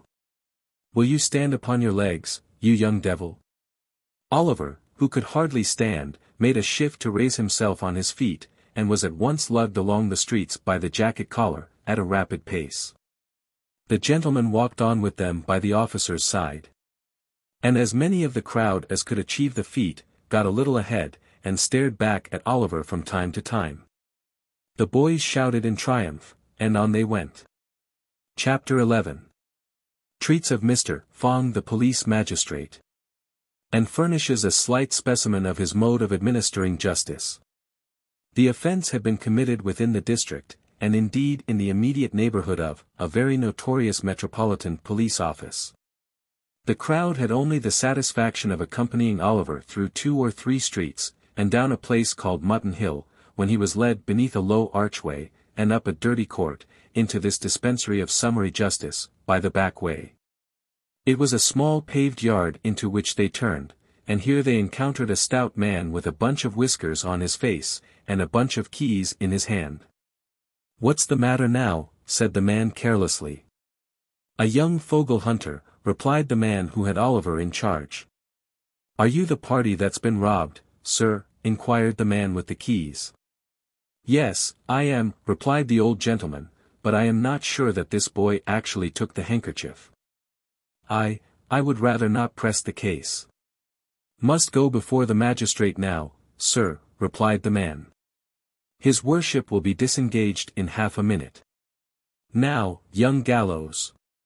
This was an invitation for Oliver to enter through a door which he unlocked as he spoke, and which led into a stone cell. Here he was searched, and nothing being found upon him, locked up.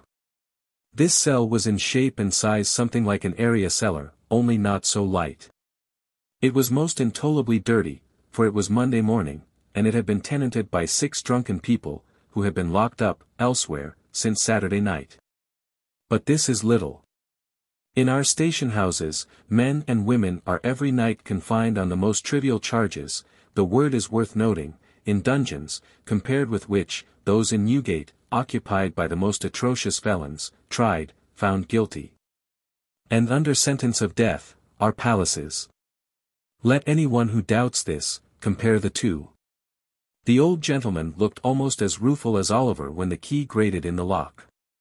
He turned with a sigh to the book, which had been the innocent cause of all this disturbance. "There is something in that boy's face," said the old gentleman to himself as he walked slowly away, tapping his chin with the cover of the book, in a thoughtful manner, "something that touches and interests me.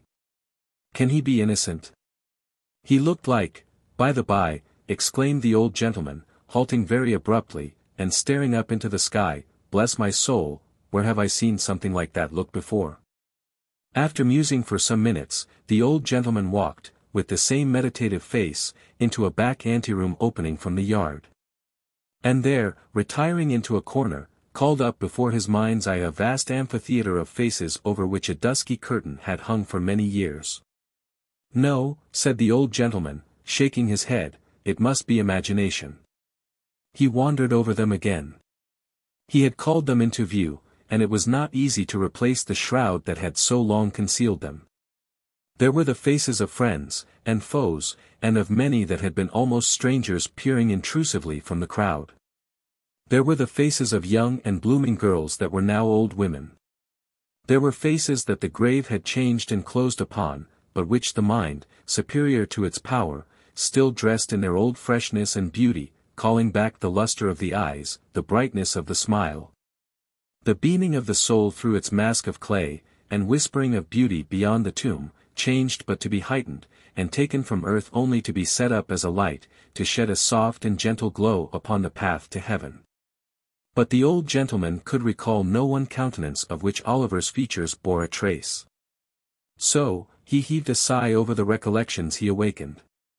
And being, happily for himself, an absent old gentleman, buried them again in the pages of the musty book. He was roused by a touch on the shoulder, and a request from the man with the keys to follow him into the office. He closed his book hastily, and was at once ushered into the imposing presence of the renowned Mr. Fagin.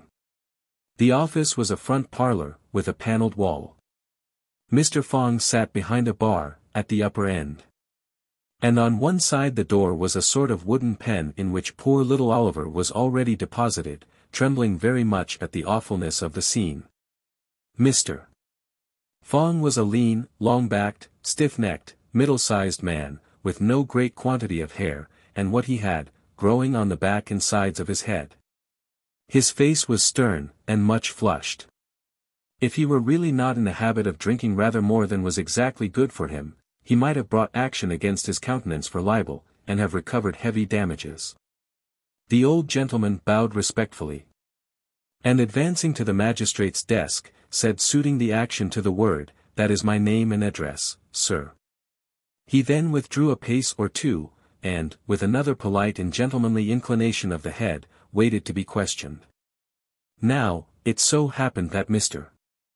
Fagin was at that moment perusing a leading article in a newspaper of the morning, adverting to some recent decision of his, and commending him, for the 350th time, to the special and particular notice of the Secretary of State for the Home Department. He was out of temper, and he looked up with an angry scowl. "Who are you?" said Mr. Fagin. The old gentleman pointed, with some surprise, to his card. "Officer," said Mr. Fagin, tossing the card contemptuously away with the newspaper. "Who is this fellow?" "My name, sir," said the old gentleman, speaking like a gentleman, "my name, sir, is Brownlow. Permit me to inquire the name of the magistrate who offers a gratuitous and unprovoked insult to a respectable person, under the protection of the bench." Saying this, Mr. Brownlow looked around the office as if in search of some person who would afford him the required information. "Officer," said Mr. Fagin, throwing the paper on one side, "what's this fellow charged with?" "He's not charged at all, your worship," replied the officer. "He appears against this boy, your worship." His worship knew this perfectly well, but it was a good annoyance, and a safe one. "Appears against the boy, does he?" said Mr.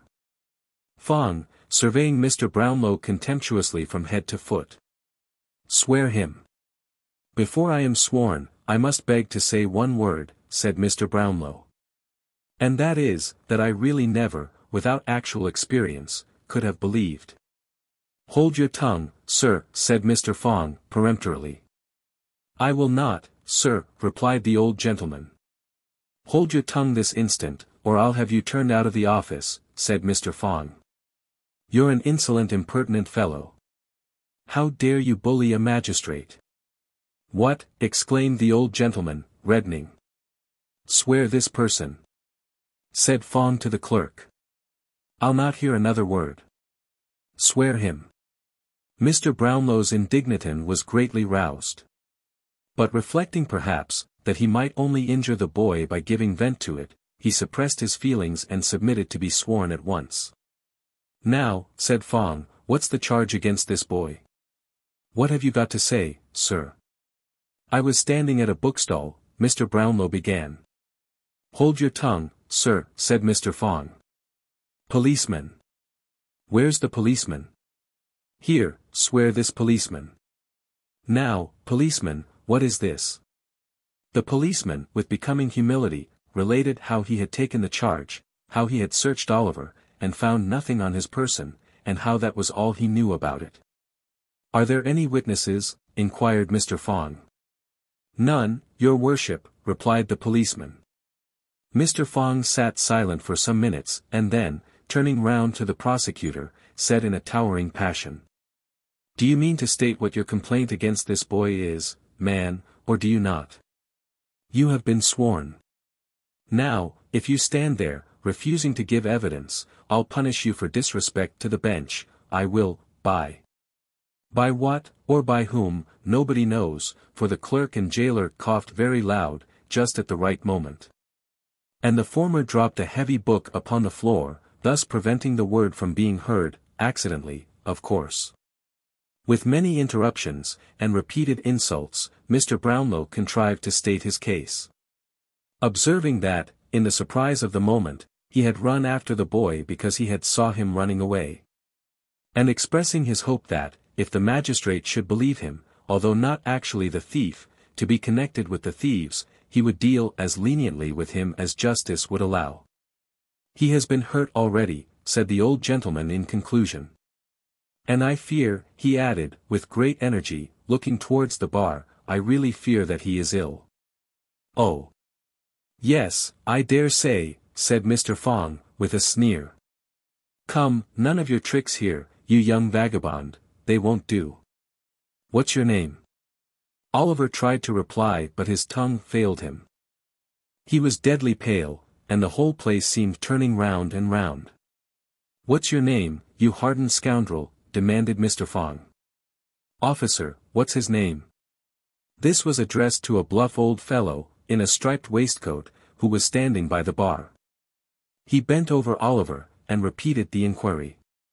But finding him really incapable of understanding the question, and knowing that his not replying would only infuriate the magistrate the more, and add to the severity of his sentence, he hazarded a guess.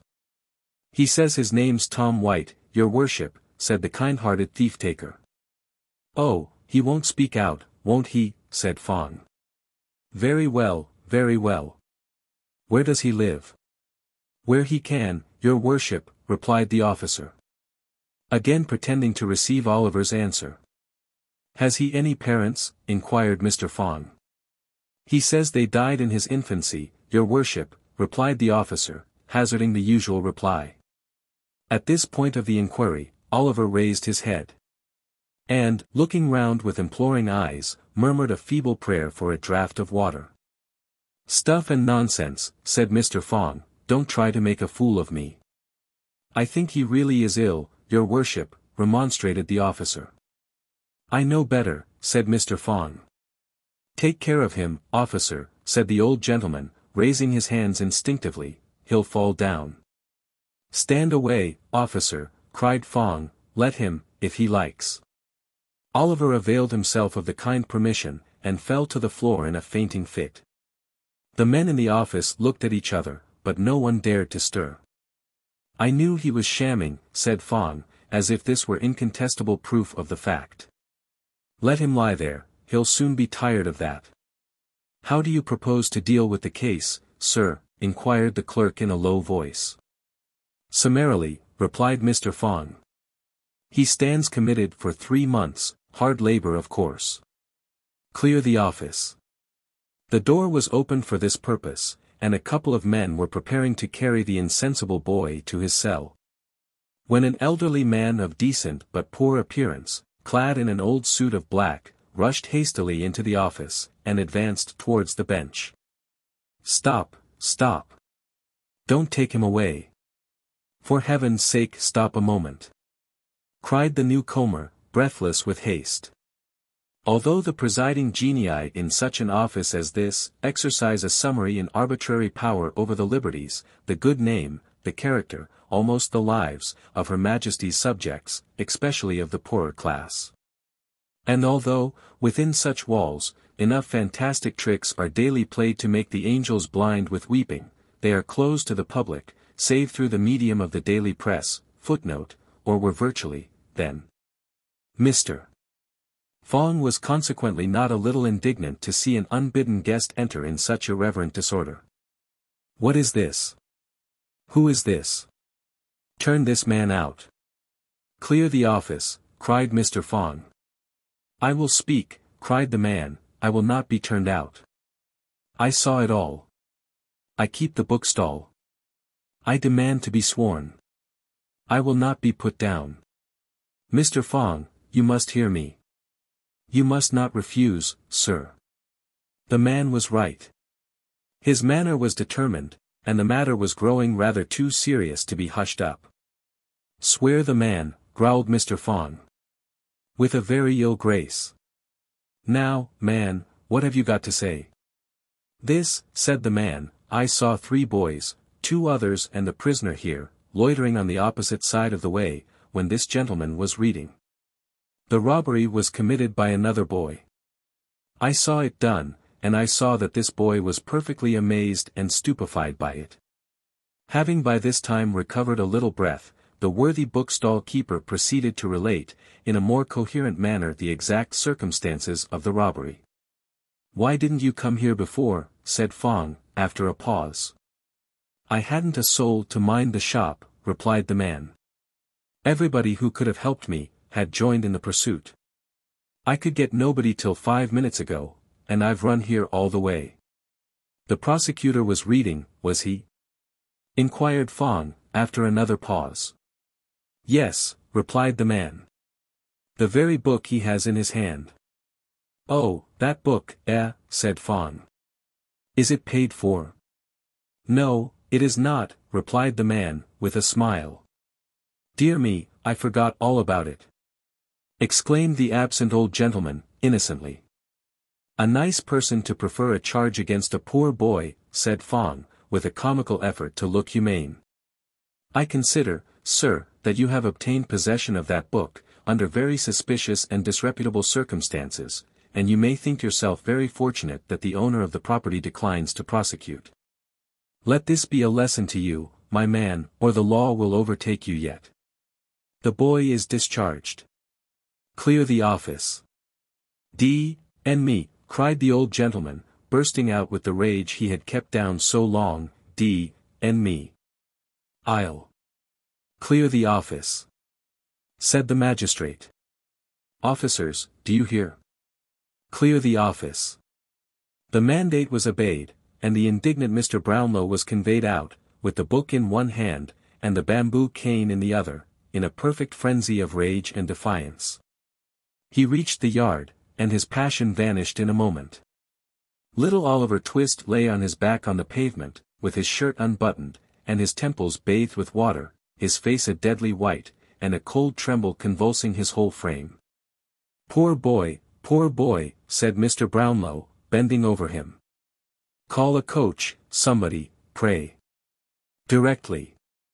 A coach was obtained, and Oliver having been carefully laid on the seat, the old gentleman got in and sat himself on the other. "May I accompany you?" said the bookstall keeper, looking in. "Bless me, yes, my dear sir," said Mr. Brownlow quickly. "I forgot you. Dear, dear. I have this unhappy book still. Jump in. Poor fellow. There's no time to lose." The bookstall keeper got into the coach, and away they drove. Chapter 12. In which Oliver is taken better care of than he ever was before. And in which the narrative reverts to the merry old gentleman and his youthful friends. The coach rattled away, over nearly the same ground as that which Oliver had traversed when he first entered London in company with the Dodger. And, turning a different way when it reached the Angel at Islington, stopped at length before a neat house, in a quiet shady street near Pentonville.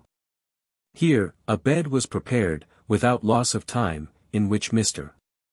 Brownlow saw his young charge carefully and comfortably deposited, and here, he was tended with a kindness and solicitude that knew no bounds. But, for many days, Oliver remained insensible to all the goodness of his new friends. The sun rose and sank again, and many times after that, and still the boy lay stretched on his uneasy bed, dwindling away beneath the dry and wasting heat of fever. The worm does not work more surely on the dead body, than does this slow creeping fire upon the living frame. Weak, and thin, and pallid, he awoke at last from what seemed to have been a long and troubled dream. Feebly raising himself in the bed, with his head resting on his trembling arm, he looked anxiously around. "What room is this? Where have I been brought to?" said Oliver. "This is not the place I went to sleep in."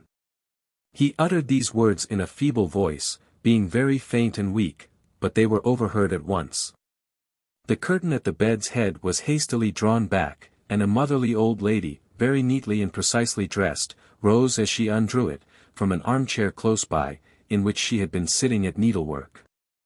"Hush, my dear," said the old lady softly. "You must be very quiet, or you will be ill again, and you have been very bad as bad could be, pretty nigh. Lie down again, there's a dear." With those words, the old lady very gently placed Oliver's head upon the pillow. And, smoothing back his hair from his forehead, looked so kindly and loving in his face, that he could not help placing his little withered hand in hers, and drawing it round his neck. "Save us," said the old lady, with tears in her eyes. "What a grateful little dear it is. Pretty creetur. What would his mother feel if she had sat by him as I have, and could see him now?" "Perhaps she does see me," whispered Oliver, folding his hands together, "perhaps she has sat by me. I almost feel as if she had." "That was the fever, my dear," said the old lady mildly. "I suppose it was," replied Oliver, "because heaven is a long way off, and they are too happy there, to come down to the bedside of a poor boy. But if she knew I was ill, she must have pitied me, even there, for she was very ill herself before she died. She can't know anything about me though," added Oliver after a moment's silence. "If she had seen me hurt, it would have made her sorrowful, and her face has always looked sweet and happy, when I have dreamed of her." The old lady made no reply to this. But wiping her eyes first, and her spectacles, which lay on the counterpane, afterwards, as if they were part and parcel of those features, brought some cool stuff for Oliver to drink. And then, patting him on the cheek, told him he must lie very quiet, or he would be ill again. So, Oliver kept very still, partly because he was anxious to obey the kind old lady in all things. And partly, to tell the truth, because he was completely exhausted with what he had already said. He soon fell into a gentle doze, from which he was awakened by the light of a candle, which, being brought near the bed, showed him a gentleman with a very large and loud ticking gold watch in his hand, who felt his pulse. And said he was a great deal better. "You are a great deal better, are you not, my dear?" said the gentleman. "Yes, thank you, sir," replied Oliver. "Yes, I know you are," said the gentleman. "You're hungry too, ain't you?" "No, sir," answered Oliver. "Hem," said the gentleman. "No, I know you're not." "He is not hungry, Mrs. Bedwin," said the gentleman, looking very wise. The old lady made a respectful inclination of the head, which seemed to say that she thought the doctor was a very clever man. The doctor appeared much of the same opinion himself. "You feel sleepy, don't you, my dear?" said the doctor. "No, sir," replied Oliver. "No," said the doctor, with a very shrewd and satisfied look. "You're not sleepy. Nor thirsty. Are you?" "Yes, sir, rather thirsty," answered Oliver. "Just as I expected, Mrs. Bedwin," said the doctor. "It's very natural that he should be thirsty. You may give him a little tea, ma'am, and some dry toast without any butter. Don't keep him too warm, ma'am, but be careful that you don't let him be too cold. Will you have the goodness?" The old lady dropped a curtsy. The doctor, after tasting the cool stuff, and expressing a qualified approval of it, hurried away, his boots creaking in a very important and wealthy manner as he went downstairs. Oliver dozed off again, soon after this. When he awoke, it was nearly 12 o'clock. The old lady tenderly bade him good night shortly afterwards, and left him in charge of a fat old woman who had just come, bringing with her, in a little bundle, a small prayer book and a large nightcap. Putting the latter on her head and the former on the table, the old woman, after telling Oliver that she had come to sit up with him, drew her chair close to the fire and went off into a series of short naps, checkered at frequent intervals with sundry tumblings forward, and divers moans and chokings. These, however, had no worse effect than causing her to rub her nose very hard, and then fall asleep again. And thus the night crept slowly on. Oliver lay awake for some time, counting the little circles of light which the reflection of the rushlight shade threw upon the ceiling, or tracing with his languid eyes the intricate pattern of the paper on the wall. The darkness and the deep stillness of the room were very solemn. As they brought into the boy's mind the thought that death had been hovering there, for many days and nights, and might yet fill it with the gloom and dread of his awful presence, he turned his face upon the pillow, and fervently prayed to heaven. Gradually, he fell into that deep tranquil sleep which ease from recent suffering alone imparts, that calm and peaceful rest which it is pain to wake from. Who, if this were death, would be roused again to all the struggles and turmoils of life? To all its cares for the present, its anxieties for the future, more than all, its weary recollections of the past. It had been bright day, for hours, when Oliver opened his eyes, he felt cheerful and happy. The crisis of the disease was safely past. He belonged to the world again. In 3 days' time he was able to sit in an easy chair, well propped up with pillows, and, as he was still too weak to walk, Mrs. Bedwin had him carried downstairs into the little housekeeper's room, which belonged to her. Having him set, here, by the fireside, the good old lady sat herself down too. And, being in a state of considerable delight at seeing him so much better, forthwith began to cry most violently. "Never mind me, my dear," said the old lady, "I'm only having a regular good cry. There, it's all over now. And I'm quite comfortable." "You're very, very kind to me, ma'am," said Oliver. "Well, never you mind that, my dear," said the old lady, "that's got nothing to do with your broth, and it's full time you had it, for the doctor says Mr. Brownlow may come in to see you this morning, and we must get up our best looks, because the better we look, the more he'll be pleased." And with this, the old lady applied herself to warming up, in a little saucepan, a basin full of broth, strong enough, Oliver thought, to furnish an ample dinner, when reduced to the regulation strength, for 350 paupers. At the lowest computation. Are you fond of pictures, dear? Inquired the old lady, seeing that Oliver had fixed his eyes, most intently, on a portrait which hung against the wall, just opposite his chair. I don't quite know, ma'am, said Oliver, without taking his eyes from the canvas. I have seen so few that I hardly know. What a beautiful, mild face that lady's is. Ah! Said the old lady, painters always make ladies out prettier than they are, or they wouldn't get any custom, child. The man that invented the machine for taking likenesses might have known that would never succeed. It's a deal too honest. A deal, said the old lady, laughing very heartily at her own acuteness.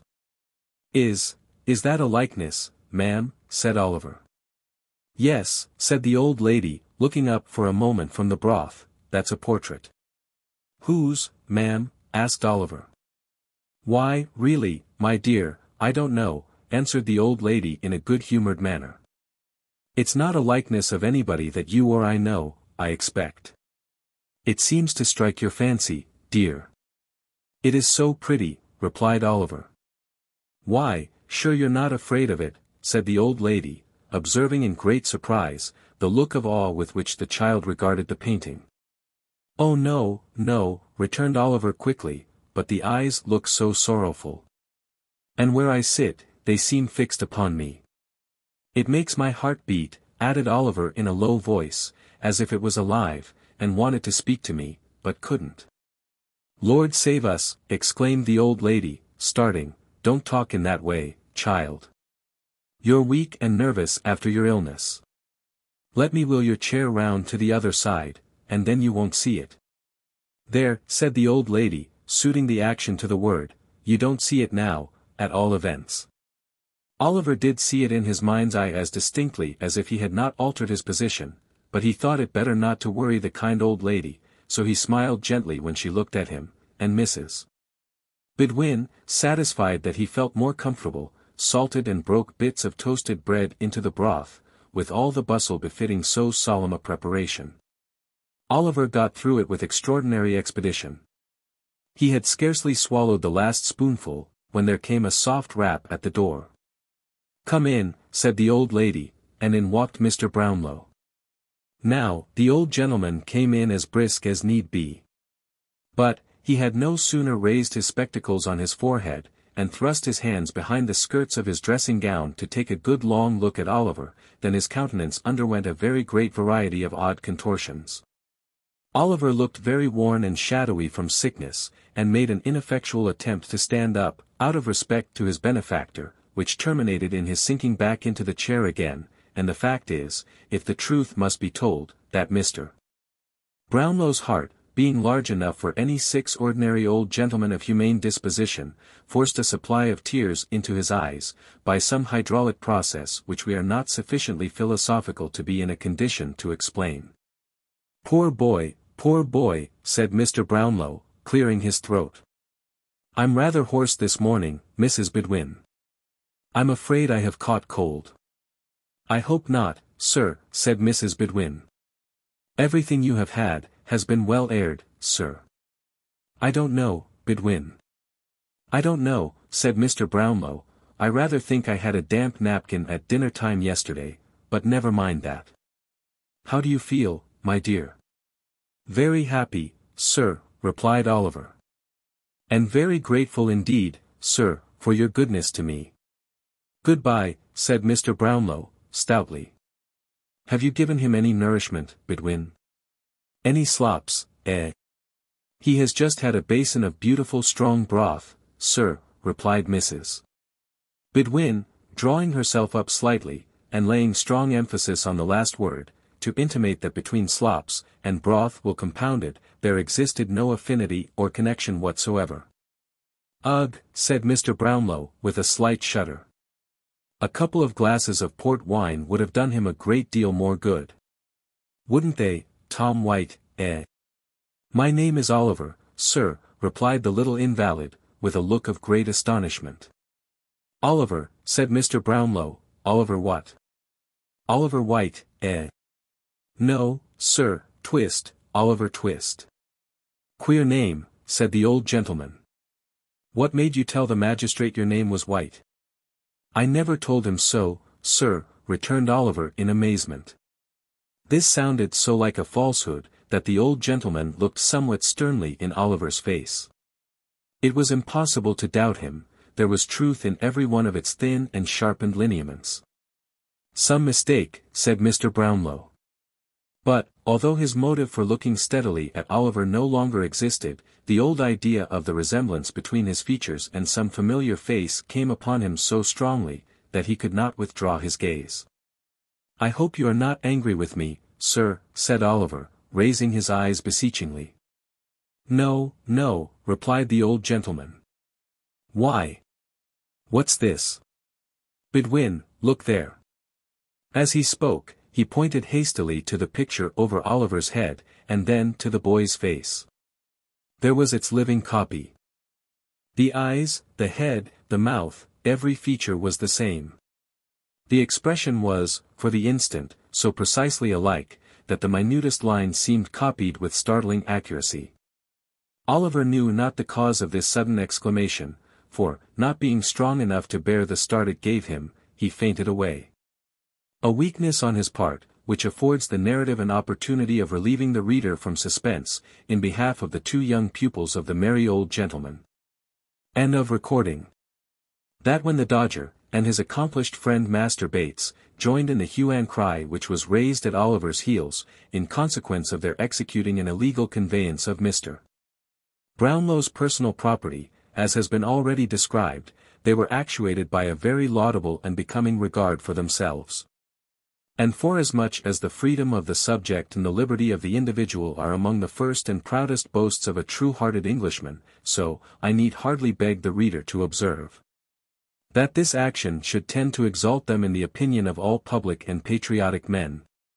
In almost as great a degree as this strong proof of their anxiety for their own preservation and safety goes to corroborate and confirm the little code of laws which certain profound and sound-judging philosophers have laid down as the mainsprings of all nature's deeds and actions, the said philosophers very wisely reducing the good lady's proceedings to matters of maxim and theory, and, by a very neat and pretty compliment to her exalted wisdom and understanding, putting entirely out of sight any considerations of heart, or generous impulse and feeling. For, these are matters totally beneath a female who is acknowledged by universal admission to be far above the numerous little foibles and weaknesses of her sex. If I wanted any further proof of the strictly philosophical nature of the conduct of these young gentlemen in their very delicate predicament, I should at once find it in the fact, also recorded in a foregoing part of this narrative, of their quitting the pursuit, when the general attention was fixed upon Oliver, and making immediately for their home by the shortest possible cut. Although I do not mean to assert that it is usually the practice of renowned and learned sages, to shorten the road to any great conclusion, their course indeed being rather to lengthen the distance. By various circumlocations and discursive staggerings, like unto those in which drunken men under the pressure of a too mighty flow of ideas, are prone to indulge. Still, I do mean to say, and do say distinctly, that it is the invariable practice of many mighty philosophers, in carrying out their theories, to evince great wisdom and foresight in providing against every possible contingency which can be supposed at all likely to affect themselves. Thus, to do a great right, you may do a little wrong, and you may take any means which the end to be attained, will justify. The amount of the right, or the amount of the wrong, or indeed the distinction between the two, being left entirely to the philosopher concerned, to be settled and determined by his clear, comprehensive, and impartial view of his own particular case. It was not until the two boys had scoured, with great rapidity, through a most intricate maze of narrow streets and courts, that they ventured to halt beneath a low and dark archway.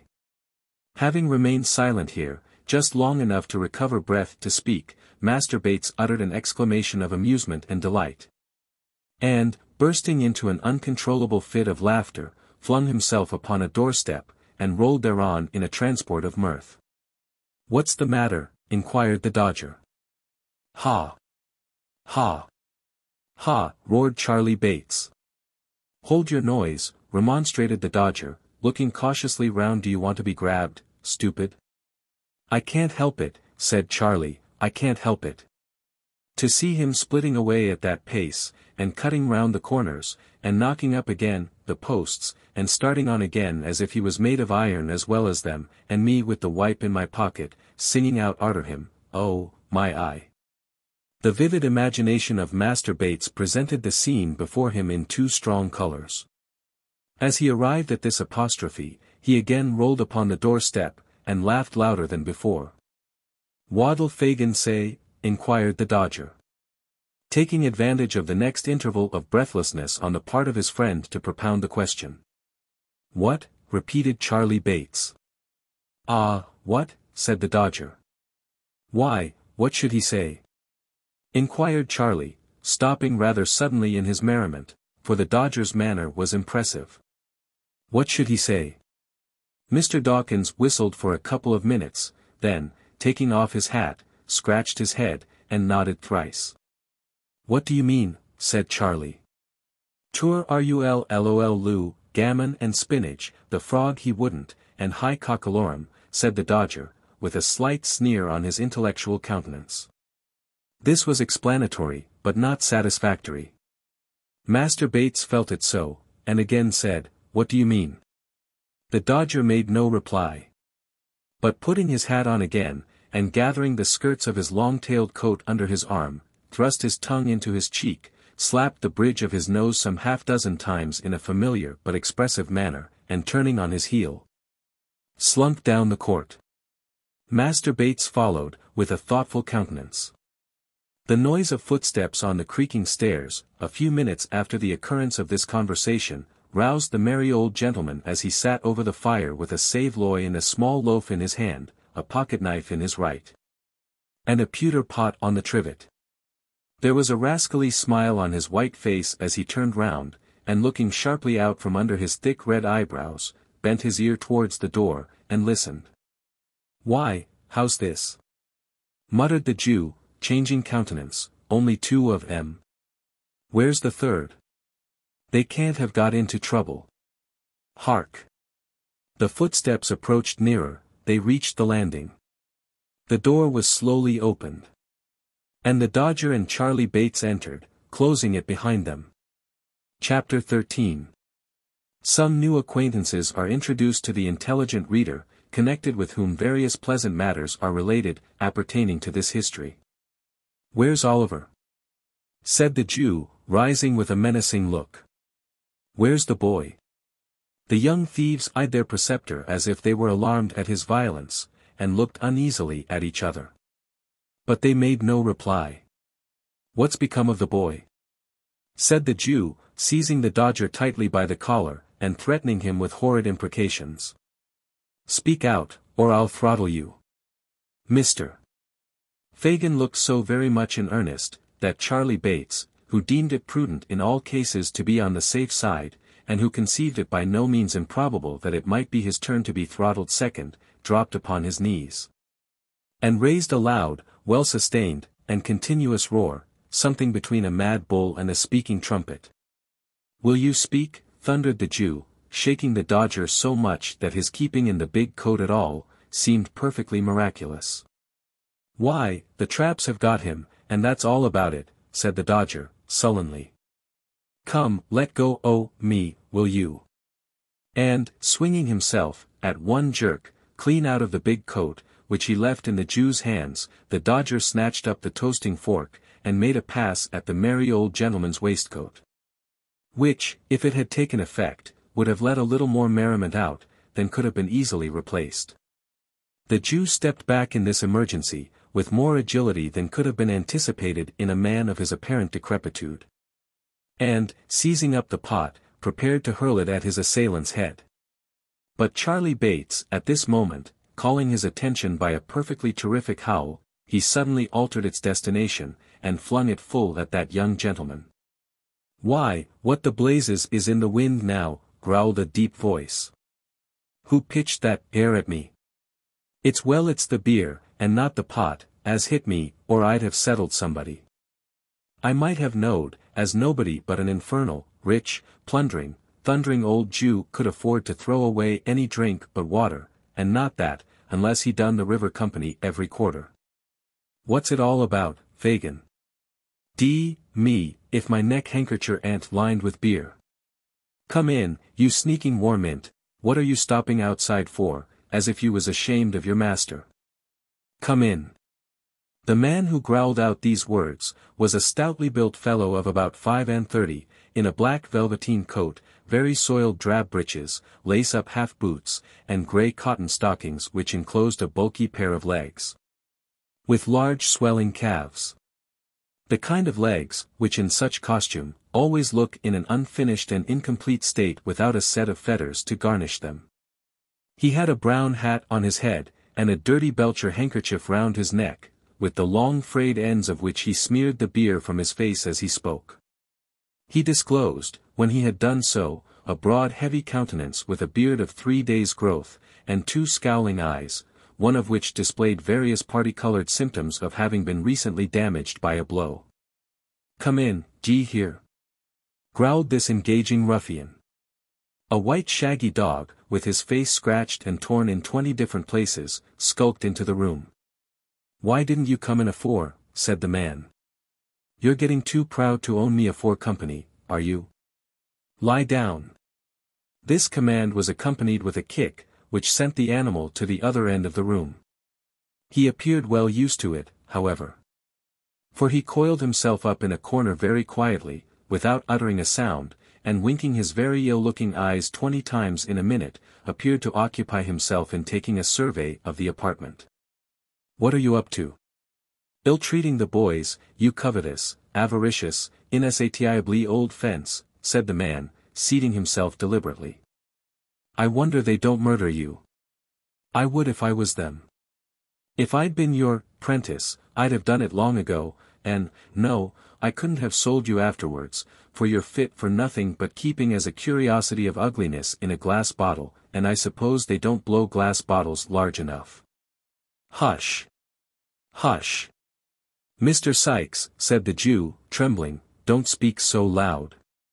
None of your mistering, replied the ruffian, you always mean mischief when you come that.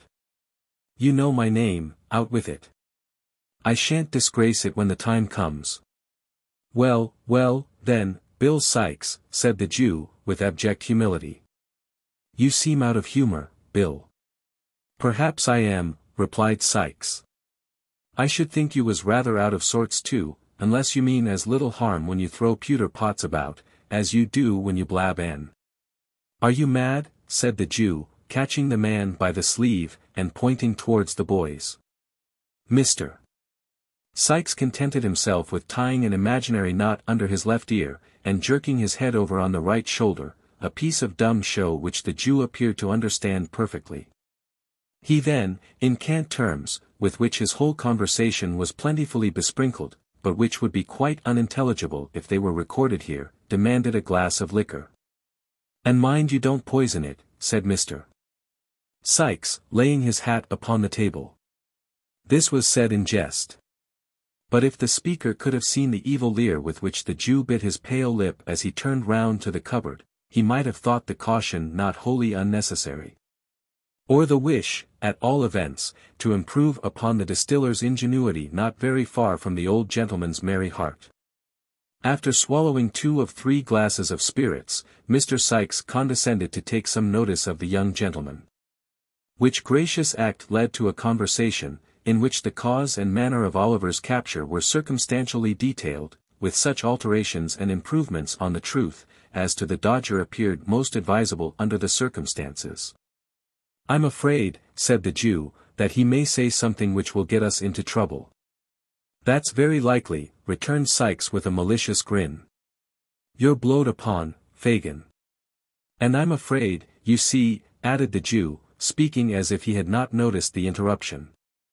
And regarding the other closely as he did so, I'm afraid that, if the game was up with us, it might be up with a good many more, and that it would come out rather worse for you than it would for me, my dear. The man started, and turned round upon the Jew. But the old gentleman's shoulders were shrugged up to his ears, and his eyes were vacantly staring on the opposite wall. There was a long pause. Every member of the respectable coterie appeared plunged in his own reflections. Not excepting the dog, who by a certain malicious licking of his lips seemed to be meditating an attack upon the legs of the first gentleman or lady he might encounter in the streets when he went out. "Somebody must find out what's been done at the office," said Mr. Sikes in a much lower tone than he had taken since he came in. The Jew nodded assent. "If he hasn't peached, and is committed, there's no fear till he comes out again," said Mr. Sikes, "and then he must be taken care on. You must get hold of him somehow." Again the Jew nodded. The prudence of this line of action, indeed, was obvious, but, unfortunately, there was one very strong objection to its being adopted. This was, that the Dodger, and Charlie Bates, and Fagin, and Mr. William Sikes, happened, one and all, to entertain a violent and deeply rooted antipathy to going near a police office on any ground or pretext whatever. How long they might have sat and looked at each other, in a state of uncertainty not the most pleasant of its kind, it is difficult to guess. It is not necessary to make any guesses on the subject, however.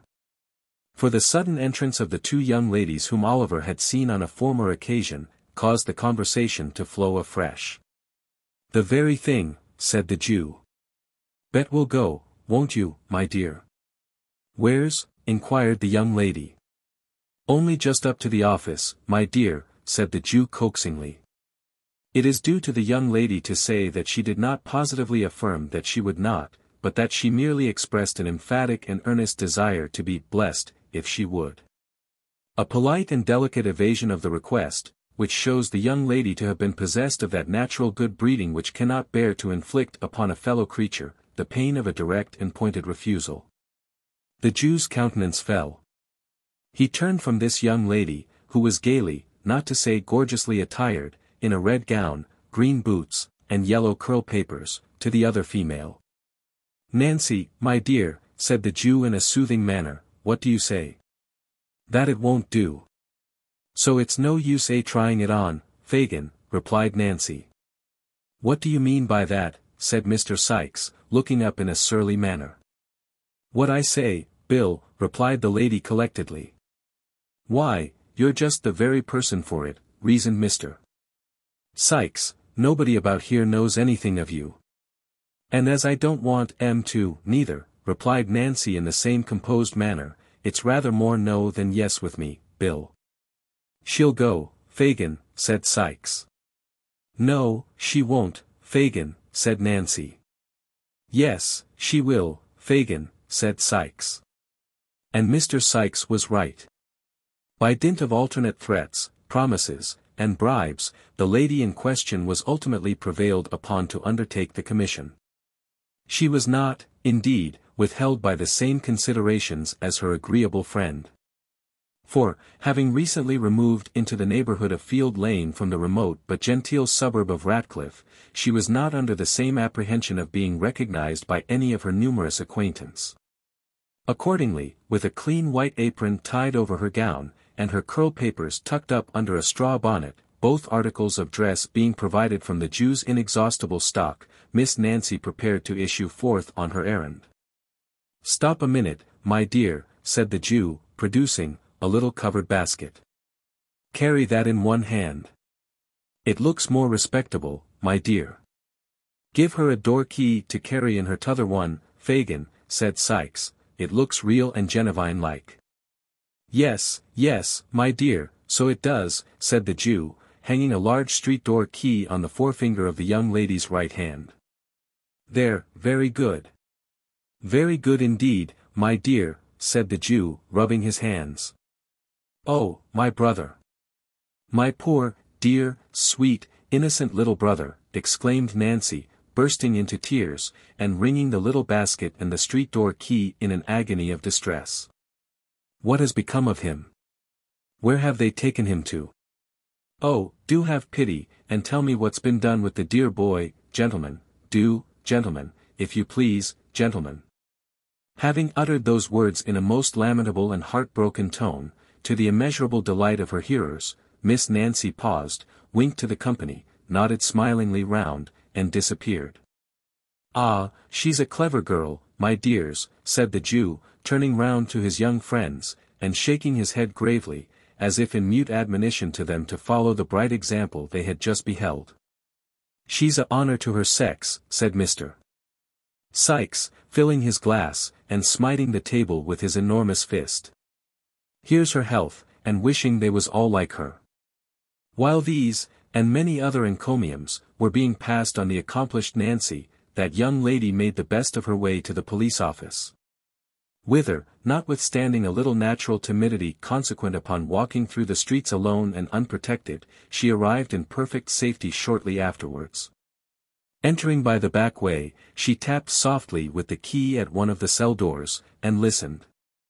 There was no sound within, so she coughed and listened again. Still there was no reply, so she spoke. "Nolly, dear," murmured Nancy in a gentle voice. "Nolly." There was nobody inside but a miserable shoeless criminal, who had been taken up for playing the flute, and who, the offence against society having been clearly proved, had been very properly committed by Mr. Fong to the House of Correction for 1 month, with the appropriate and amusing remark that since he had so much breath to spare, it would be more wholesomely expended on the treadmill than in a musical instrument. He made no answer, being occupied mentally bewailing the loss of the flute, which had been confiscated for the use of the county, so Nancy passed on to the next cell, and knocked there. "Well," cried a faint and feeble voice. "Is there a little boy here?" inquired Nancy, with a preliminary sob. "No," replied the voice, "God forbid." This was a vagrant of 65, who was going to prison for not playing the flute. Or, in other words, for begging in the streets, and doing nothing for his livelihood. In the next cell was another man, who was going to the same prison for hawking tin saucepans without license. Thereby doing something for his living, in defiance of the stamp office. But, as neither of these criminals answered to the name of Oliver, or knew anything about him, Nancy made straight up to the bluff officer in the striped waistcoat. And with the most piteous wailings and lamentations, rendered more piteous by a prompt and efficient use of the street door key and the little basket, demanded her own dear brother. "I haven't got him, my dear," said the old man. "Where is he?" screamed Nancy, in a distracted manner. "Why, the gentleman's got him," replied the officer. "What gentleman?" "Oh, gracious heavens! What gentleman?" exclaimed Nancy. In reply to this incoherent questioning, the old man informed the deeply affected sister that Oliver had been taken ill in the office, and discharged in consequence of a witness having proved the robbery to have been committed by another boy, not in custody. And that the prosecutor had carried him away, in an insensible condition, to his own residence, of and concerning which, all the informant knew was, that it was somewhere in Pentonville. He having heard that word mentioned in the directions to the coachman. In a dreadful state of doubt and uncertainty, the agonized young woman staggered to the gate, and then, exchanging her faltering walk for a swift run, returned by the most devious and complicated route she could think of, to the domicile of the Jew. Mr. Bill Sikes no sooner heard the account of the expedition delivered, than he very hastily called up the white dog, and, putting on his hat, expeditiously departed, without devoting any time to the formality of wishing the company good morning. "We must know where he is, my dears, he must be found," said the Jew greatly excited. "Charlie, do nothing but skulk about, till you bring home some news of him. Nancy, my dear, I must have him found. I trust to you, my dear, to you and the Artful for everything. Stay, stay," added the Jew, unlocking a drawer with a shaking hand, "there's money, my dears. I shall shut up this shop tonight. You'll know where to find me. Don't stop here a minute. Not an instant, my dears." With these words, he pushed them from the room, and carefully double-locking and barring the door behind them, drew from its place of concealment the box which he had unintentionally disclosed to Oliver. Then, he hastily proceeded to dispose the watches and jewellery beneath his clothing. A rap at the door startled him in this occupation. "Who's there?" he cried in a shrill tone. "Me," replied the voice of the Dodger, through the keyhole. "What now?" cried the Jew impatiently.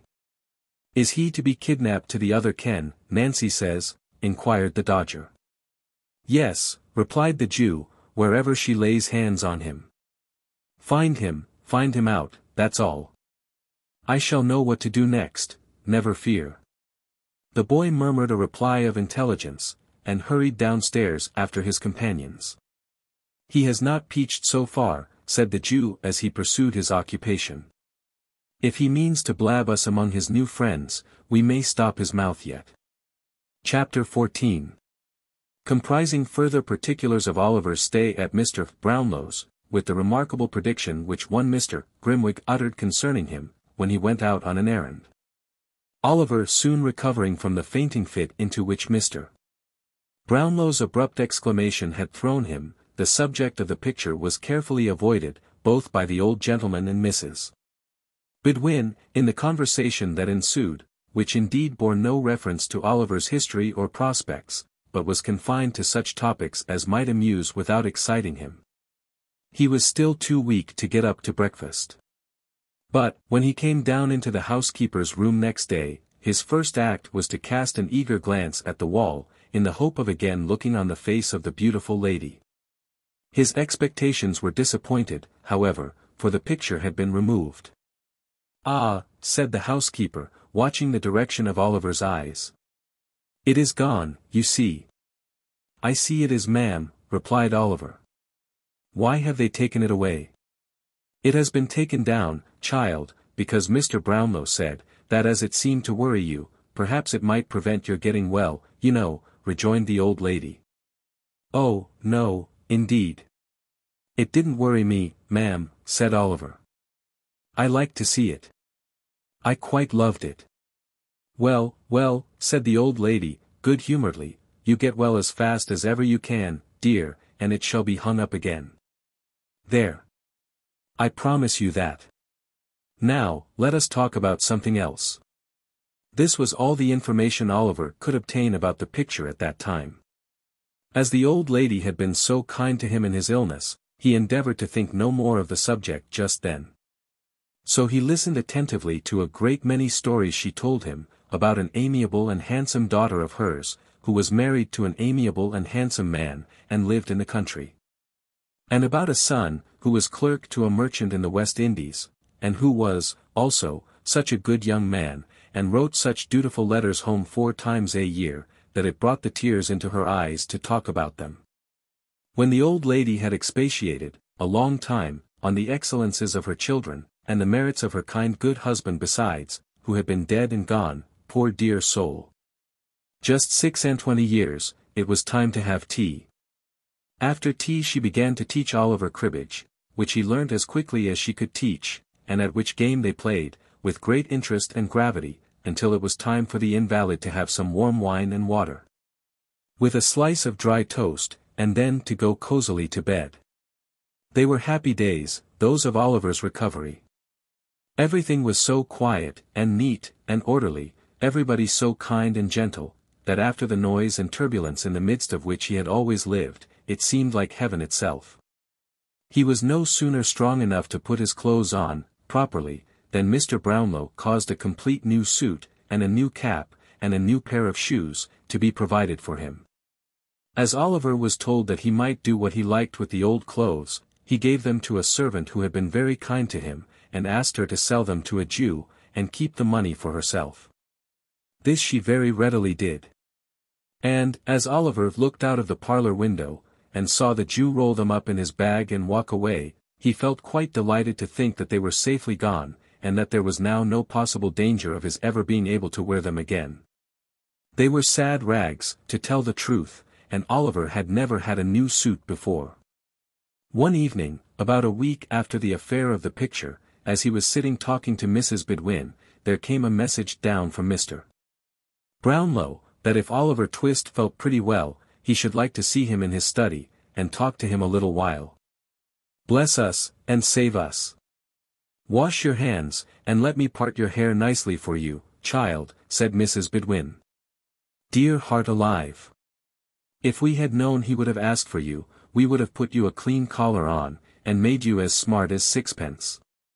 Oliver did as the old lady bade him. And, although she lamented grievously, meanwhile, that there was not even time to crimp the little frill that bordered his shirt collar. He looked so delicate and handsome, despite that important personal advantage, that she went so far as to say, looking at him with great complacency from head to foot, that she really didn't think it would have been possible, on the longest notice, to have made much difference in him for the better. Thus encouraged, Oliver tapped at the study door. On Mr. Brownlow calling to him to come in, he found himself in a little back room, quite full of books, with a window, looking into some pleasant little gardens. There was a table drawn up before the window, at which Mr. Brownlow was seated reading. When he saw Oliver, he pushed the book away from him, and told him to come near the table, and sit down. Oliver complied, marveling where the people could be found to read such a great number of books as seemed to be written to make the world wiser. Which is still a marvel to more experienced people than Oliver Twist, every day of their lives. There are a good many books, are there not, my boy, said Mr. Brownlow, observing the curiosity with which Oliver surveyed the shelves that reached from the floor to the ceiling. A great number, sir, replied Oliver. I never saw so many. You shall read them, if you behave well, said the old gentleman kindly, and you will like that, better than looking at the outsides, that is, some cases, because there are books of which the backs and covers are by far the best parts. I suppose they are those heavy ones, sir, said Oliver, pointing to some large quartos, with a good deal of gilding about the binding. Not always those, said the old gentleman, patting Oliver on the head, and smiling as he did so. There are other equally heavy ones, though of a much smaller size. How should you like to grow up a clever man, and write books, eh?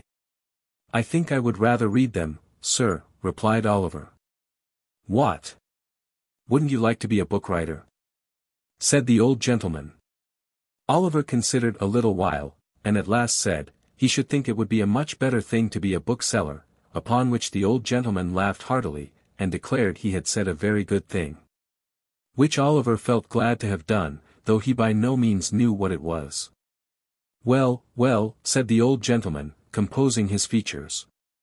Don't be afraid. We won't make an author of you, while there's an honest trade to be learnt, or brickmaking to turn to. Thank you, sir, said Oliver. At the earnest manner of his reply, the old gentleman laughed again, and said something about a curious instinct, which Oliver, not understanding, paid no very great attention to. Now, said Mr. Brownlow, speaking if possible in a kinder, but at the same time in a much more serious manner, than Oliver had ever known him assume yet, I want you to pay great attention, my boy, to what I am going to say. I shall talk to you without any reserve, because I am sure you are well able to understand me, as many older persons would be. Oh, don't tell you are going to send me away, sir, pray, exclaimed Oliver, alarmed at the serious tone of the old gentleman's commencement. Don't turn me out of doors to wander in the streets again. Let me stay here, and be a servant. Don't send me back to the wretched place I came from. Have mercy upon a poor boy, sir. My dear child, said the old gentleman, moved by the warmth of Oliver's sudden appeal, you need not be afraid of my deserting you, unless you give me cause. I never, never will, sir, interposed Oliver. I hope not, rejoined the old gentleman. I do not think you ever will. I have been deceived, before, in the objects whom I have endeavored to benefit, but I feel strongly disposed to trust you, nevertheless. And I am more interested in your behalf than I can well account for, even to myself. The persons on whom I have bestowed my dearest love, lie deep in their graves. But, although the happiness and delight of my life lie buried there too, I have not made a coffin of my heart, and sealed it up, forever, on my best affections. Deep affliction has but strengthened and refined them. As the old gentleman said this in a low voice, more to himself than to his companion, and as he remained silent for a short time afterwards, Oliver sat quite still. Well, well, said the old gentleman at length, in a more cheerful tone, I only say this, because you have a young heart, and knowing that I have suffered great pain and sorrow, you will be more careful, perhaps, not to wound me again. You say you are an orphan, without a friend in the world. All the inquiries I have been able to make, confirm the statement. Let me hear your story, where you come from, who brought you up, and how you got into the company in which I found you. Speak the truth, and you shall not be friendless while I live." Oliver's sobs checked his utterance for some minutes, when he was on the point of beginning to relate how he had been brought up at the farm, and carried to the workhouse by Mr. Bumble. A peculiarly impatient little double knock was heard at the street door, and the servant, running upstairs, announced Mr. Grimwig. "Is he coming up?" inquired Mr. Brownlow. "Yes, sir," replied the servant. "He asked if there were any muffins in the house, and, when I told him yes, he said he had come to tea." Mr. Brownlow smiled, and, turning to Oliver, said that Mr. Grimwig was an old friend of his, and he must not mind his being a little rough in his manners, for he was a worthy creature at bottom, as he had reason to know. "Shall I go downstairs, sir?" inquired Oliver. "No," replied Mr. Brownlow, "I would rather you remained here." At this moment, there walked into the room, supporting himself by a thick stick, a stout old gentleman, rather lame in one leg, who was dressed in a blue coat, striped waistcoat, nankeen breeches and gaiters, and a broad-brimmed white hat, with the sides turned up with green. A very small-plated shirt frill stuck out from his waistcoat, and a very long steel watch chain, with nothing but a key at the end, dangled loosely below it. The ends of his white neckerchief were twisted into a ball about the size of an orange. The variety of shapes into which his countenance was twisted, defy description. He had a manner of screwing his head on one side when he spoke, and of looking out of the corners of his eyes at the same time, which irresistibly reminded the beholder of a parrot. In this attitude, he fixed himself, the moment he made his appearance, and, holding out a small piece of orange peel at arm's length, exclaimed, in a growling, discontented voice, "Look here. Do you see this? Isn't it a most wonderful and extraordinary thing that I can't call at a man's house but I find a piece of this poor surgeon's friend on the staircase? I've been lamed with orange peel once, and I know orange peel will be my death, or I'll be content to eat my own head, sir." This was the handsome offer with which Mr. Grimwig backed and confirmed nearly every assertion he made. And it was the more singular in his case, because, even admitting for the sake of argument, the possibility of scientific improvements being brought to that pass which will enable a gentleman to eat his own head in the event of his being so disposed, Mr. Grimwig's head was such a particularly large one, that the most sanguine man alive could hardly entertain a hope of being able to get through it at a sitting, to put entirely out of the question, a very thick coating of powder. "I'll eat my head, sir," repeated Mr. Grimwig, striking his stick upon the ground. "Hullo! What's that?" looking at Oliver, and retreating a pace or two. "This is young Oliver Twist, whom we were speaking about," said Mr. Brownlow. Oliver bowed. "You don't mean to say that's the boy who had the fever, I hope," said Mr. Grimwig, recoiling a little more. "Wait a minute. Don't speak. Stop," continued Mr. Grimwig, abruptly, losing all dread of the fever in his triumph at the discovery. "That's the boy who had the orange. If that's not the boy, sir, who had the orange, and threw this bit of peel upon the staircase, I'll eat my head, and his too." "No, no, he has not had one," said Mr. Brownlow, laughing. "Come. Put down your hat. And speak to my young friend." "I feel strongly on this subject, sir," said the irritable old gentleman, drawing off his gloves. "There's always more or less orange peel on the pavement in our street. And I know it's put there by the surgeon's boy at the corner. A young woman stumbled over a bit last night, and fell against my garden railings. Directly she got up I saw her look towards his infernal red lamp with the pantomime light. 'Don't go to him,' I called out of the window, 'he's an assassin. A man-trap.' So he is. If he is not," here the irascible old gentleman gave a great knock on the ground with his stick, which was always understood, by his friends, to imply the customary offer, whenever it was not expressed in words. Then, still keeping his stick in his hand, he sat down, and, opening a double eyeglass, which he wore attached to a broad black riband, took a view of Oliver, who, seeing that he was the object of inspection, colored, and bowed again. "That's the boy, is it?" said Mr. Grimwig, at length. "That's the boy," replied Mr. Brownlow. "How are you, boy?" said Mr. Grimwig. "A great deal better, thank you, sir," replied Oliver. Mr. Brownlow, seeming to apprehend that his singular friend was about to say something disagreeable, asked Oliver to step downstairs and tell Mrs. Bedwin they were ready for tea. Which, as he did not half like the visitor's manner, he was very happy to do. "He is a nice-looking boy, is he not?" inquired Mr. Brownlow. "I don't know," replied Mr. Grimwig, pettishly. "Don't know?" "No. I don't know. I never see any difference in boys.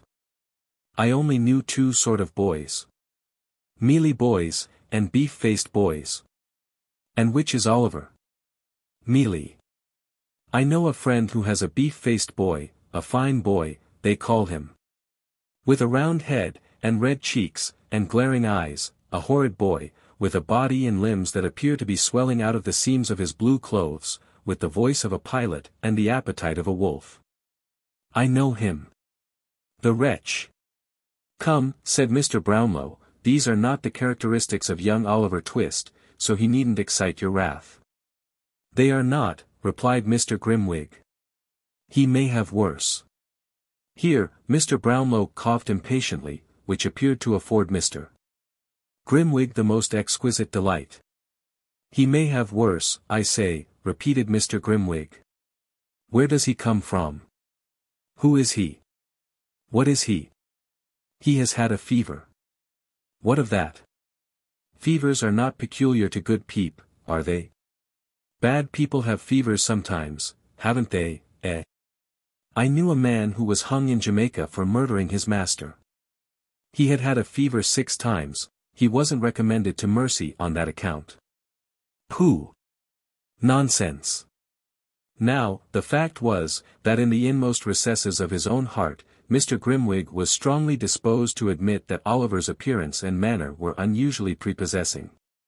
But he had a strong appetite for contradiction, sharpened on this occasion by the finding of the orange peel. And, inwardly determining that no man should dictate to him whether a boy was well-looking or not, he had resolved, from the first, to oppose his friend. When Mr.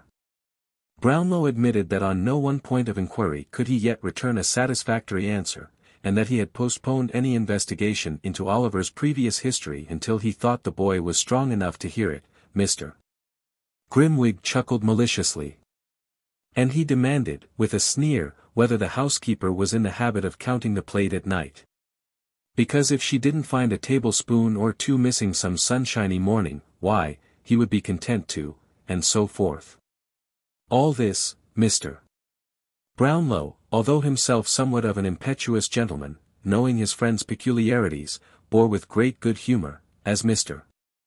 Grimwig, at tea, was graciously pleased to express his entire approval of the muffins. Matters went on very smoothly, and Oliver, who made one of the party, began to feel more at his ease than he had yet done in the fierce old gentleman's presence.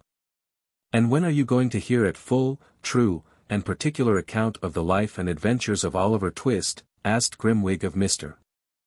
Brownlow, at the conclusion of the meal, looking sideways at Oliver, as he resumed his subject. "Tomorrow morning," replied Mr. Brownlow. "I would rather he was alone with me at the time.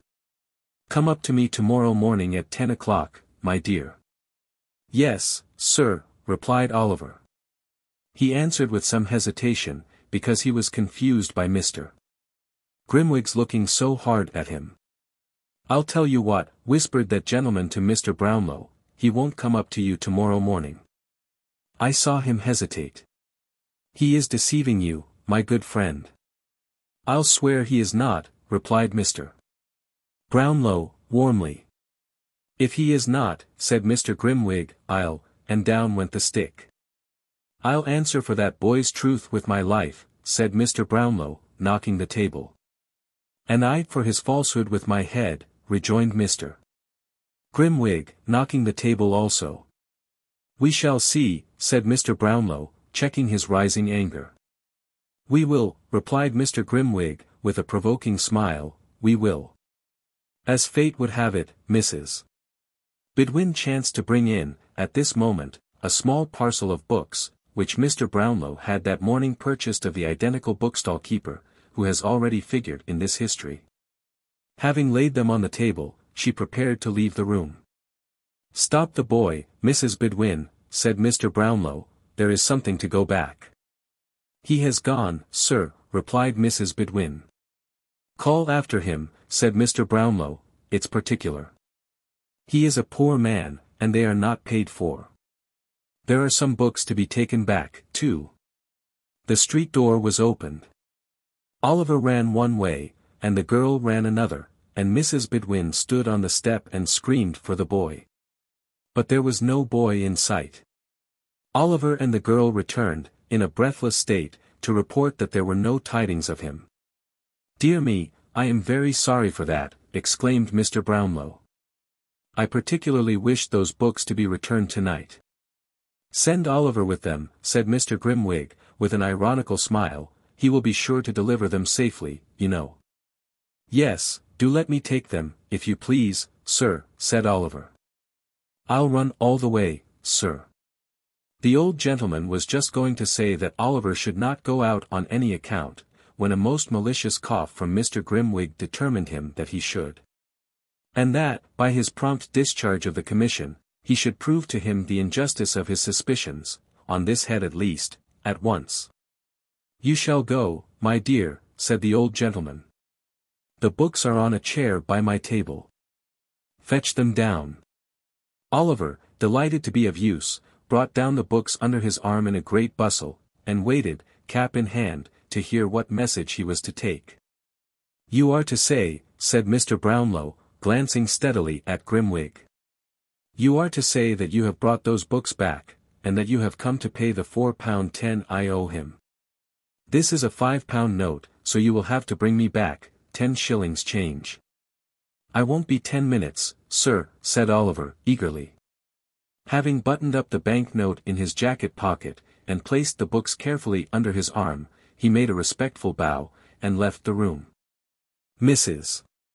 Bidwin followed him to the street door, giving him many directions about the nearest way, and the name of the bookseller, and the name of the street, all of which Oliver said he clearly understood. Having superadded many injunctions to be sure and not take cold, the old lady at length permitted him to depart.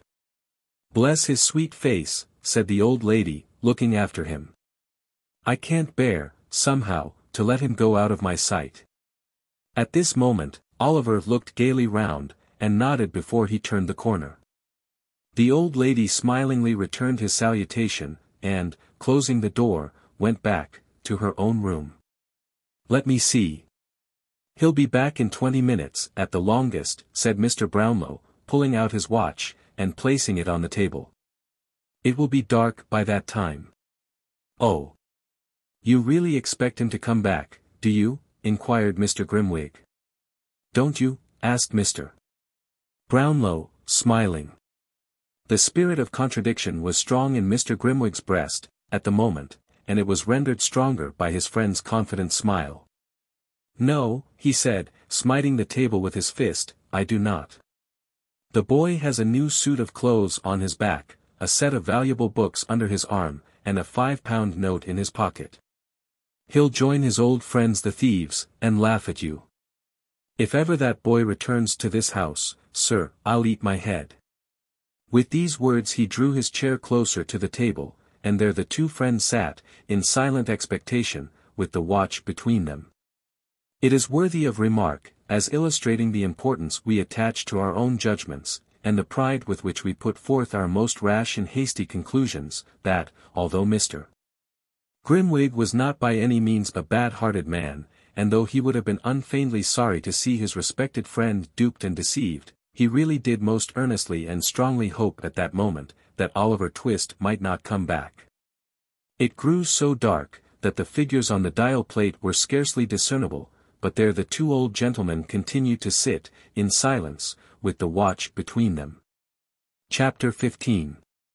Showing how very fond of Oliver Twist, the merry old Jew and Miss Nancy were. In the obscure parlor of a low public house, in the filthiest part of Little Saffron Hill. A dark and gloomy den, where a flaring gaslight burnt all day in the winter-time. And where no ray of sun ever shone in the summer, there sat, brooding over a little pewter measure and a small glass, strongly impregnated with the smell of liquor, a man in a velveteen coat, drab shorts, half-boots, and stockings. Whom even by that dim light no experienced agent of the police would have hesitated to recognize as Mr. William Sikes. At his feet, sat a white-coated, red-eyed dog, who occupied himself, alternately, in winking at his master with both eyes at the same time, and in licking a large, fresh cut on one side of his mouth, which appeared to be the result of some recent conflict. "Keep quiet, you warmint. Keep quiet," said Mr. Sikes, suddenly breaking silence. Whether his meditations were so intense as to be disturbed by the dog's winking, or whether his feelings were so wrought upon by his reflections that they required all the relief derivable from kicking an unoffending animal to allay them, is matter for argument and consideration. Whatever was the cause, the effect was a kick and a curse, bestowed upon the dog simultaneously. Dogs are not generally apt to revenge injuries inflicted upon them by their masters, but Mr.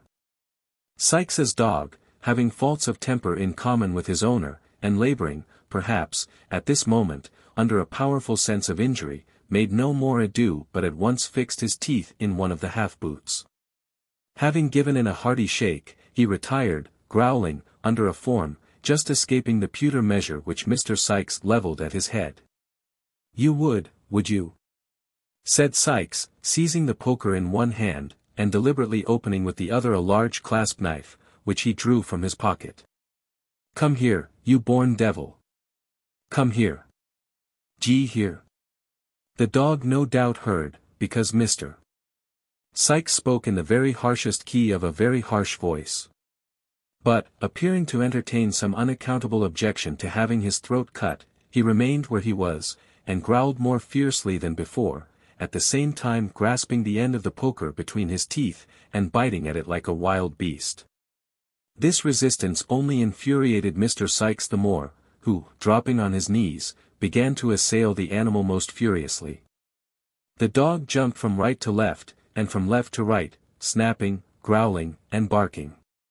The man thrust and swore, and struck and blasphemed, and the struggle was reaching a most critical point for one or other, when, the doors suddenly opening, the dog darted out, leaving Bill Sikes with the poker and the clasp knife in his hands. There must always be two parties to a quarrel, says the old adage. Mr. Sikes, being disappointed of the dog's participation, at once transferred his share in the quarrel to the newcomer. "What the devil do you come in between me and my dog for?" said Sikes, with a fierce gesture. "I didn't know, my dear, I didn't know," replied Fagin, humbly, for the Jew was the newcomer. "Didn't know, you white-livered thief," growled Sikes. "Couldn't you hear the noise?" "Not a sound of it, as I'm a living man, Bill," replied the Jew. "Oh no. You hear nothing, you don't," retorted Sikes with a fierce sneer. "Sneaking in and out, so as nobody hears how you come or go. I wish you had been the dog, Fagin, half a minute ago." "Why?" inquired the Jew with a forced smile. "'Cause the government, as cares for the lives of such men as you, as haven't half the pluck of curs, lets a man kill a dog how he likes," replied Sikes, shutting up the knife with a very expressive look, "that's why." The Jew rubbed his hands, and, sitting down at the table, affected to laugh at the pleasantry of his friend. He was obviously very ill at ease, however. "Grin away," said Sikes, replacing the poker, and surveying him with savage contempt, "grin away. You'll never have the laugh at me, though, unless it's behind a nightcap. I've got the upper hand over you, Fagin, and, me, I'll keep it. There. If I go, you go, so take care of me." Well, my dear," said the Jew, "I know all that. We have a mutual interest, Bill, a mutual interest." "Humph," said Sikes, as if he though the interest lay rather more on the Jew's side than on his. Well, what have you got to say to me? It's all passed safe through the melting pot, replied Fagin, and this is your share. It's rather more than it ought to be, my dear, but as I know you'll do me a good turn another time, Anne. Stow that gammon, interposed the robber, impatiently. Where is it? Hand over. Yes, yes, Bill, give me time, replied the Jew, soothingly. Here it is. All safe. As he spoke, he drew forth an old cotton handkerchief from his breast. And untying a large knot in one corner, produced a small brown paper packet. Sikes, snatching it from him, hastily opened it, and proceeded to count the sovereigns it contained. This is all, is it? Inquired Sikes. All, replied the Jew. You haven't opened the parcel and swallowed one or two as you come along, have you? Inquired Sikes, suspiciously. Don't put on an injured look at the question, you've done it many a time. Jerked the tinkler. These words, in plain English, conveyed an injunction to ring the bell. It was answered by another Jew, younger than Fagin, but nearly as vile and repulsive in appearance. Bill Sikes merely pointed to the empty measure. The Jew, perfectly understanding the hint, retired to fill it, previously exchanging a remarkable look with Fagin, who raised his eyes for an instant, as if in expectation of it, and shook his head in reply. So slightly that the action would have been almost imperceptible to an observant third person. It was lost upon Sikes, who was stooping at the moment to tie the bootlace which the dog had torn. Possibly, if he had observed the brief interchange of signals, he might have thought that it boded no good to him. Is anybody here, Barney? Inquired Fagin, speaking, now that Sikes was looking on, without raising his eyes from the ground. "Dot shoal," replied Barney, whose words, whether they came from the heart or not, made their way through the nose. "Nobody?" inquired Fagin, in a tone of surprise, which perhaps might mean that Barney was at liberty to tell the truth. "Dobody but Bis Dadsy," replied Barney. "Nancy!" exclaimed Sikes. "Where? Strike me blind, if I don't honor that 'ere girl, for her native talents. She's bid have it a plate of boiled beef id the bar," replied Barney. "Send her here," said Sikes, pouring out a glass of liquor. "Send her here." Barney looked timidly at Fagin, as if for permission, the Jew remaining silent, and not lifting his eyes from the ground, he retired. And presently returned, ushering in Nancy, who was decorated with the bonnet, apron, basket, and street door key, complete. "You are on the scent, are you, Nancy?" inquired Sikes, proffering the glass. "Yes, I am, Bill," replied the young lady, disposing of its contents, "and tired enough of it I am, too. The young brat's been ill and confined to the crib, Anne." "Ah, Nancy, dear," said Fagin, looking up. Now, whether a peculiar contraction of the Jew's red eyebrows, and a half-closing of his deeply set eyes, warned Miss Nancy that she was disposed to be too communicative, is not a matter of much importance. The fact is all we need care for here. And the fact is, that she suddenly checked herself, and with several gracious smiles upon Mr. Sikes, turned the conversation to other matters. In about 10 minutes' time, Mr. Fagin was seized with a fit of coughing. Upon which Nancy pulled her shawl over her shoulders, and declared it was time to go. Mr. Sikes, finding that he was walking a short part of her way himself, expressed his intention of accompanying her. They went away together, followed, at a little distance, by the dog, who slunk out of a backyard as soon as his master was out of sight. The Jew thrust his head out of the room door when Sikes had left it. Looked after him as we walked up the dark passage, shook his clenched fist, muttered a deep curse, and then, with a horrible grin, reseated himself at the table, where he was soon deeply absorbed in the interesting pages of the hue and cry. Meanwhile, Oliver Twist, little dreaming that he was within so very short a distance of the merry old gentleman, was on his way to the bookstall. When he got into Clerkenwell, he accidentally turned down a by-street which was not exactly in his way. But not discovering his mistake until he had got halfway down it, and knowing it must lead in the right direction, he did not think it worth while to turn back, and so marched on, as quickly as he could, with the books under his arm. He was walking along, thinking how happy and contented he ought to feel, and how much he would give for only one look at poor little Dick, who, starved and beaten, might be weeping bitterly at that very moment. When he was startled by a young woman screaming out very loud, "Oh, my dear brother!" And he had hardly looked up, to see what the matter was, when he was stopped by having a pair of arms thrown tight round his neck. "Don't," cried Oliver, struggling. "Let go of me. Who is it? What are you stopping me for?" The only reply to this, was a great number of loud lamentations from the young woman who had embraced him, and who had a little basket and a street door key in her hand. "Oh my gracious," said the young woman, "I have found him. Oh! Oliver! Oliver! Oh, you naughty boy, to make me suffer such distress on your account. Come home, dear, come. Oh, I found him. Thank gracious goodness heavens, I found him."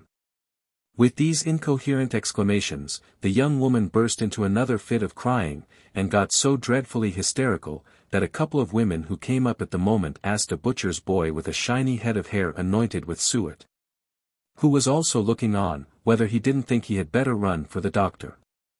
To which, the butcher's boy, who appeared of a lounging, not to say indolent disposition, replied, that he thought not. "Oh, no, no, never mind," said the young woman, grasping Oliver's hand, "I'm better now. Come home directly, you cruel boy. Come." "Oh, ma'am," replied the young woman, "he ran away, near a month ago, from his parents, who are hard-working, respectable people, and went and joined a set of thieves and bad characters, and almost broke his mother's heart." "Young wretch," said one woman. "Go home, do, you little brute," said the other. "I am not," replied Oliver, greatly alarmed. "I don't know her. I haven't any sister, or father and mother either. I'm an orphan, I live at Pentonville." "Only hear him, how he braves it out," cried the young woman. "Why, it's Nancy," exclaimed Oliver, who now saw her face for the first time, and started back, in irrepressible astonishment. "You see he knows me," cried Nancy, appealing to the bystanders. "He can't help himself. Make him come home, there's good people, or he'll kill his dear mother and father, and break my heart." "What the devil's this?" said a man, bursting out of a beer shop, with a white dog at his heels. "Young Oliver. Come home to your poor mother, you young dog. Come home directly. I don't belong to them. I don't know them. Help! Help!" cried Oliver, struggling in the man's powerful grasp. "Help," repeated the man. "Yes, I'll help you, you young rascal. What books are these? You've been a-stealing them, have you? Give them here."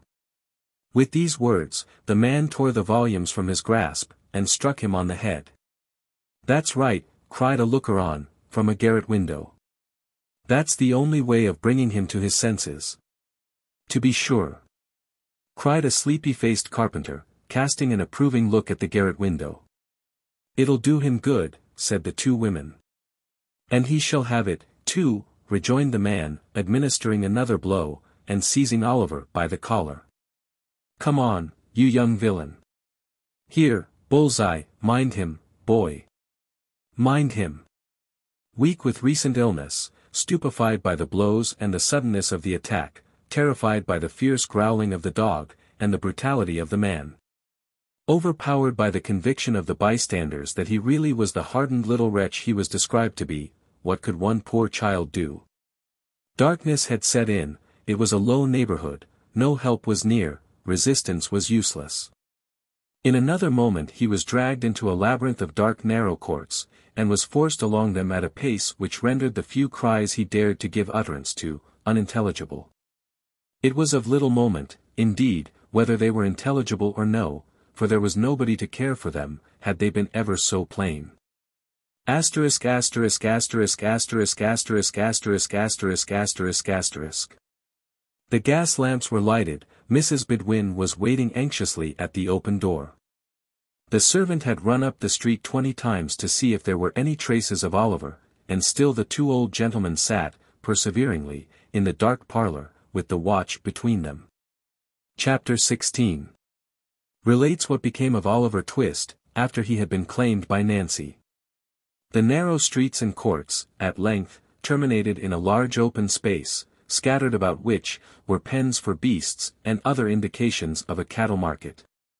Sikes slackened his pace when they reached this spot, the girl being quite unable to support any longer the rapid rate at which they had hitherto walked. Turning to Oliver, he roughly commanded him to take hold of Nancy's hand. "Do you hear?" growled Sikes, as Oliver hesitated, and looked round. They were in a dark corner, quite out of the track of passengers. Oliver saw, but too plainly, that resistance would be of no avail. He held out his hand, which Nancy clasped tight in hers. "Give me the other," said Sikes, seizing Oliver's unoccupied hand. "Here, bull's-eye." The dog looked up, and growled. "See here, boy," said Sikes, putting his other hand to Oliver's throat, "if he speaks ever so soft a word, hold him. D'ye mind?" The dog growled again, and licking his lips, eyed Oliver as if he were anxious to attach himself to his windpipe without delay. "He's as willing as a Christian, strike me blind if he isn't," said Sikes, regarding the animal with a kind of grim and ferocious approval. "Now, you know what you've got to expect, master, so call away as quick as you like, the dog will soon stop that game. Get on, young un." Bullseye wagged his tail in acknowledgment of this unusually endearing form of speech, and, giving vent to another admonitory growl for the benefit of Oliver, led the way onward. It was Smithfield that they were crossing, although it might have been Grosvenor Square, for anything Oliver knew to the contrary. The night was dark and foggy. The lights in the shops could scarcely struggle through the heavy mist, which thickened every moment and shrouded the streets and houses in gloom, rendering the strange place still stranger in Oliver's eyes, and making his uncertainty the more dismal and depressing. They had hurried on a few paces, when a deep church bell struck the hour. With its first stroke, his two conductors stopped, and turned their heads in the direction whence the sound proceeded. "8 o'clock, Bill," said Nancy, when the bell ceased. "What's the good of telling me that? I can hear it, can't I?" replied Sikes. "I wonder whether they can hear it," said Nancy. "Of course they can," replied Sikes. "It was Bartlemy time when I was shopped, and there warn't a penny trumpet in the fair, as I couldn't hear the squeaking on. Arter I was locked up for the night, the row and din outside made the thundering old jail so silent, that I could almost have beat my brains out against the iron plates of the door." "Poor fellow!" said Nancy, who still had her face turned towards the quarter in which the bell had sounded. "Oh, Bill, such fine young chaps as them." "Yes, that's all you women think of," answered Sikes. "Fine young chaps. Well, they're as good as dead, so it don't much matter." With this consolation, Mr. Sikes appeared to repress a rising tendency to jealousy, and, clasping Oliver's wrist more firmly, told him to step out again. "Wait a minute," said the girl, "I wouldn't hurry by, if it was you that was coming out to be hung, the next time 8 o'clock struck, Bill. I'd walk round and round the place till I dropped, if the snow was on the ground, and I hadn't a shawl to cover me." "And what good would that do?" inquired the unsentimental Mr. Sikes. "Unless you could pitch over a file and 20 yards of good stout rope, you might as well be walking 50 mile off, or not walking at all, for all the good it would do me. Come on, and don't stand preaching there." The girl burst into a laugh, drew her shawl more closely round her, and they walked away. But Oliver felt her hand tremble, and, looking up in her face as they passed a gas lamp, saw that it had turned a deadly white. They walked on, by little frequented and dirty ways, for a full half-hour, meeting very few people, and those appearing from their looks to hold much the same position in society as Mr. Sikes himself. At length they turned into a very filthy narrow street, nearly full of old clothes shops. The dog running forward, as if conscious that there was no further occasion for his keeping on guard, stopped before the door of a shop that was closed and apparently untenanted. The house was in a ruinous condition, and on the door was nailed a board, intimating that it was to let, which looked as if it had hung there for many years. "All right," cried Sikes, glancing cautiously about. Nancy stooped below the shutters, and Oliver heard the sound of a bell. They crossed to the opposite side of the street, and stood for a few moments under a lamp. A noise, as if a sash window were gently raised, was heard. And soon afterwards the door softly opened. Mr. Sikes then seized the terrified boy by the collar with very little ceremony, and all three were quickly inside the house. The passage was perfectly dark. They waited, while the person who had let them in, chained and barred the door. "Anybody here?" inquired Sikes. "No," replied a voice, which Oliver thought he had heard before. "Is the old un here?" asked the robber. "Yes," replied the voice, "and precious down in the mouth he has been. Won't he be glad to see you?" "Oh, no." The style of this reply, as well as the voice which delivered it, seemed familiar to Oliver's ears, but it was impossible to distinguish even the form of the speaker in the darkness. "Let's have a glim," said Sikes, "or we shall go breaking our necks, or treading on the dog. Look after your legs if you do." "Stand still a moment, and I'll get you one," replied the voice. The receding footsteps of the speaker were heard. And, in another minute, the form of Mr. John Dawkins, otherwise the Artful Dodger, appeared. He bore in his right hand a tallow candle stuck in the end of a cleft stick. The young gentleman did not stop to bestow any other mark of recognition upon Oliver than a humorous grin, but, turning away, beckoned the visitors to follow him down a flight of stairs. They crossed an empty kitchen.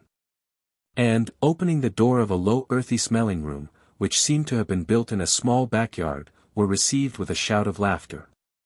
"Oh, my wig, my wig!" cried Master Charles Bates, from whose lungs the laughter had proceeded. "Here he is!" "Oh, cry, here he is!" "Oh, Fagin, look at him!" "Fagin, do look at him!" "I can't bear it, it is such a jolly game, I can't bear it. Hold me, somebody, while I laugh it out." With this irrepressible ebullition of mirth, Master Bates laid himself flat on the floor, and kicked convulsively for 5 minutes, in an ecstasy of facetious joy. Then jumping to his feet, he snatched the cleft stick from the Dodger, and, advancing to Oliver, viewed him round and round, while the Jew, taking off his nightcap, made a great number of low bows to the bewildered boy. The Artful, meantime, who was of a rather saturnine disposition, and seldom gave way to merriment when it interfered with business, rifled Oliver's pockets with steady assiduity. "Look at his togs, Fagin," said Charlie, putting the light so close to his new jacket as nearly to set him on fire. "Look at his togs. Superfine cloth, and the heavy swell cut. Oh, my eye, what a game! And his books, too. Nothing but a gentleman, Fagin." "Delighted to see you looking so well, my dear," said the Jew, bowing with mock humility. "The Artful shall give you another suit, my dear, for fear you should spoil that Sunday one. Why didn't you write, my dear, and say you were coming? We'd have got something warm for supper." At his, Master Bates roared again, so loud, that Fagin himself relaxed and even the Dodger smiled. But as the Artful drew forth the £5 note at that instant, it is doubtful whether the sally of the discovery awakened his merriment. "Hullo, what's that?" inquired Sikes, stepping forward as the Jew seized the note. "That's mine, Fagin." "No, no, my dear," said the Jew. "Mine, Bill, mine. You shall have the books." "If that ain't mine," said Bill Sikes, putting on his hat with a determined air, "mine and Nancy's that is, I'll take the boy back again." The Jew started. Oliver started too, though from a very different cause, for he hoped that the dispute might really end in his being taken back. "Come. Hand over, will you?" said Sikes. "This is hardly fair, Bill, hardly fair, is it, Nancy?" inquired the Jew. "Fair, or not fair," retorted Sikes, "hand over, I tell you." Do you think Nancy and me has got nothing else to do with our precious time but to spend it in scouting ardor, and kidnapping, every young boy as gets grabbed through you? Give it here, you avaricious old skeleton, give it here. With this gentle remonstrance, Mr. Sikes plucked the note from between the Jew's finger and thumb. And looking the old man coolly in the face, folded it up small, and tied it in his neckerchief. That's for our share of the trouble, said Sikes, and not half enough, neither. You may keep the books, if you're fond of reading. If you ain't, sell 'em. They're very pretty, said Charlie Bates, who, with sundry grimaces, had been affecting to read one of the volumes in question. Beautiful writing, isn't it, Oliver? At sight of the dismayed look with which Oliver regarded his tormentors, Master Bates, who was blessed with a lively sense of the ludicrous, fell into another ecstasy, more boisterous than the first. They belong to the old gentleman, said Oliver, wringing his hands, to the good, kind, old gentleman who took me into his house, and had me nursed, when I was near dying of the fever. Oh, pray send them back, send him back the books and money. Keep me here all my life long, but pray send them back. He'll think I stole them, the old lady, all of them who were so kind to me, will think I stole them. Oh, do have mercy upon me, and send them back. With these words, which were uttered with all the energy of passionate grief, Oliver fell upon his knees at the Jew's feet, and beat his hands together, in perfect desperation. The boy's right, remarked Fagin, looking covertly round, and knitting his shaggy eyebrows into a hard knot. You're right, Oliver, you're right, they will think you have stolen 'em. Ha! Ha! Chuckled the Jew, rubbing his hands, it couldn't have happened better, if we had chosen our time. Of course it couldn't, replied Sikes, I knowed that, directly I see him coming through Clerkenwell, with the books under his arm. It's all right enough. They're soft-hearted psalm singers, or they wouldn't have taken him in at all, and they'll ask no questions after him, fear they should be obliged to prosecute, and so get him lagged. He's safe enough. Oliver had looked from one to the other, while these words were being spoken, as if he were bewildered, and could scarcely understand what passed. But when Bill Sikes concluded, he jumped suddenly to his feet, and tore wildly from the room, uttering shrieks for help, which made the bare old house echo to the roof. Keep back the dog, Bill! Cried Nancy, springing before the door, and closing it, as the Jew and his two pupils darted out in pursuit. Keep back the dog, he'll tear the boy to pieces. Serve him right, cried Sikes, struggling to disengage himself from the girl's grasp. Stand off from me, or I'll split your head against the wall. I don't care for that, Bill, I don't care for that, screamed the girl, struggling violently with the man, the child shan't be torn down by the dog, unless you kill me first. Shan't he, said Sikes, setting his teeth. I'll soon do that, if you don't keep off. The housebreaker flung the girl from him to the further end of the room, just as the Jew and the two boys returned, dragging Oliver among them. What's the matter here, said Fagin, looking round. The girl's gone mad, I think, replied Sikes, savagely. No, she hasn't, said Nancy, pale and breathless from the scuffle. No, she hasn't, Fagin, don't think it. Then keep quiet, will you? Said the Jew, with a threatening look. No, I won't do that, neither, replied Nancy, speaking very loud. Come. What do you think of that? Mr. Fagin was sufficiently well acquainted with the manners and customs of that particular species of humanity to which Nancy belonged, to feel tolerably certain that it would be rather unsafe to prolong any conversation with her, at present. With the view of diverting the attention of the company, he turned to Oliver. So you wanted to get away, my dear, did you? Said the Jew, taking up a jagged and knotted club which lay in a corner of the fireplace. Oliver made no reply. But he watched the Jew's motions, and breathed quickly. Wanted to get assistance, called for the police, did you? Sneered the Jew, catching the boy by the arm. We'll cure you of that, my young master. The Jew inflicted a smart blow on Oliver's shoulders with the club, and was raising it for a second, when the girl, rushing forward, wrested it from his hand. She flung it into the fire, with a force that brought some of the glowing coals whirling out into the room. "I won't stand by and see it done, Fagin," cried the girl.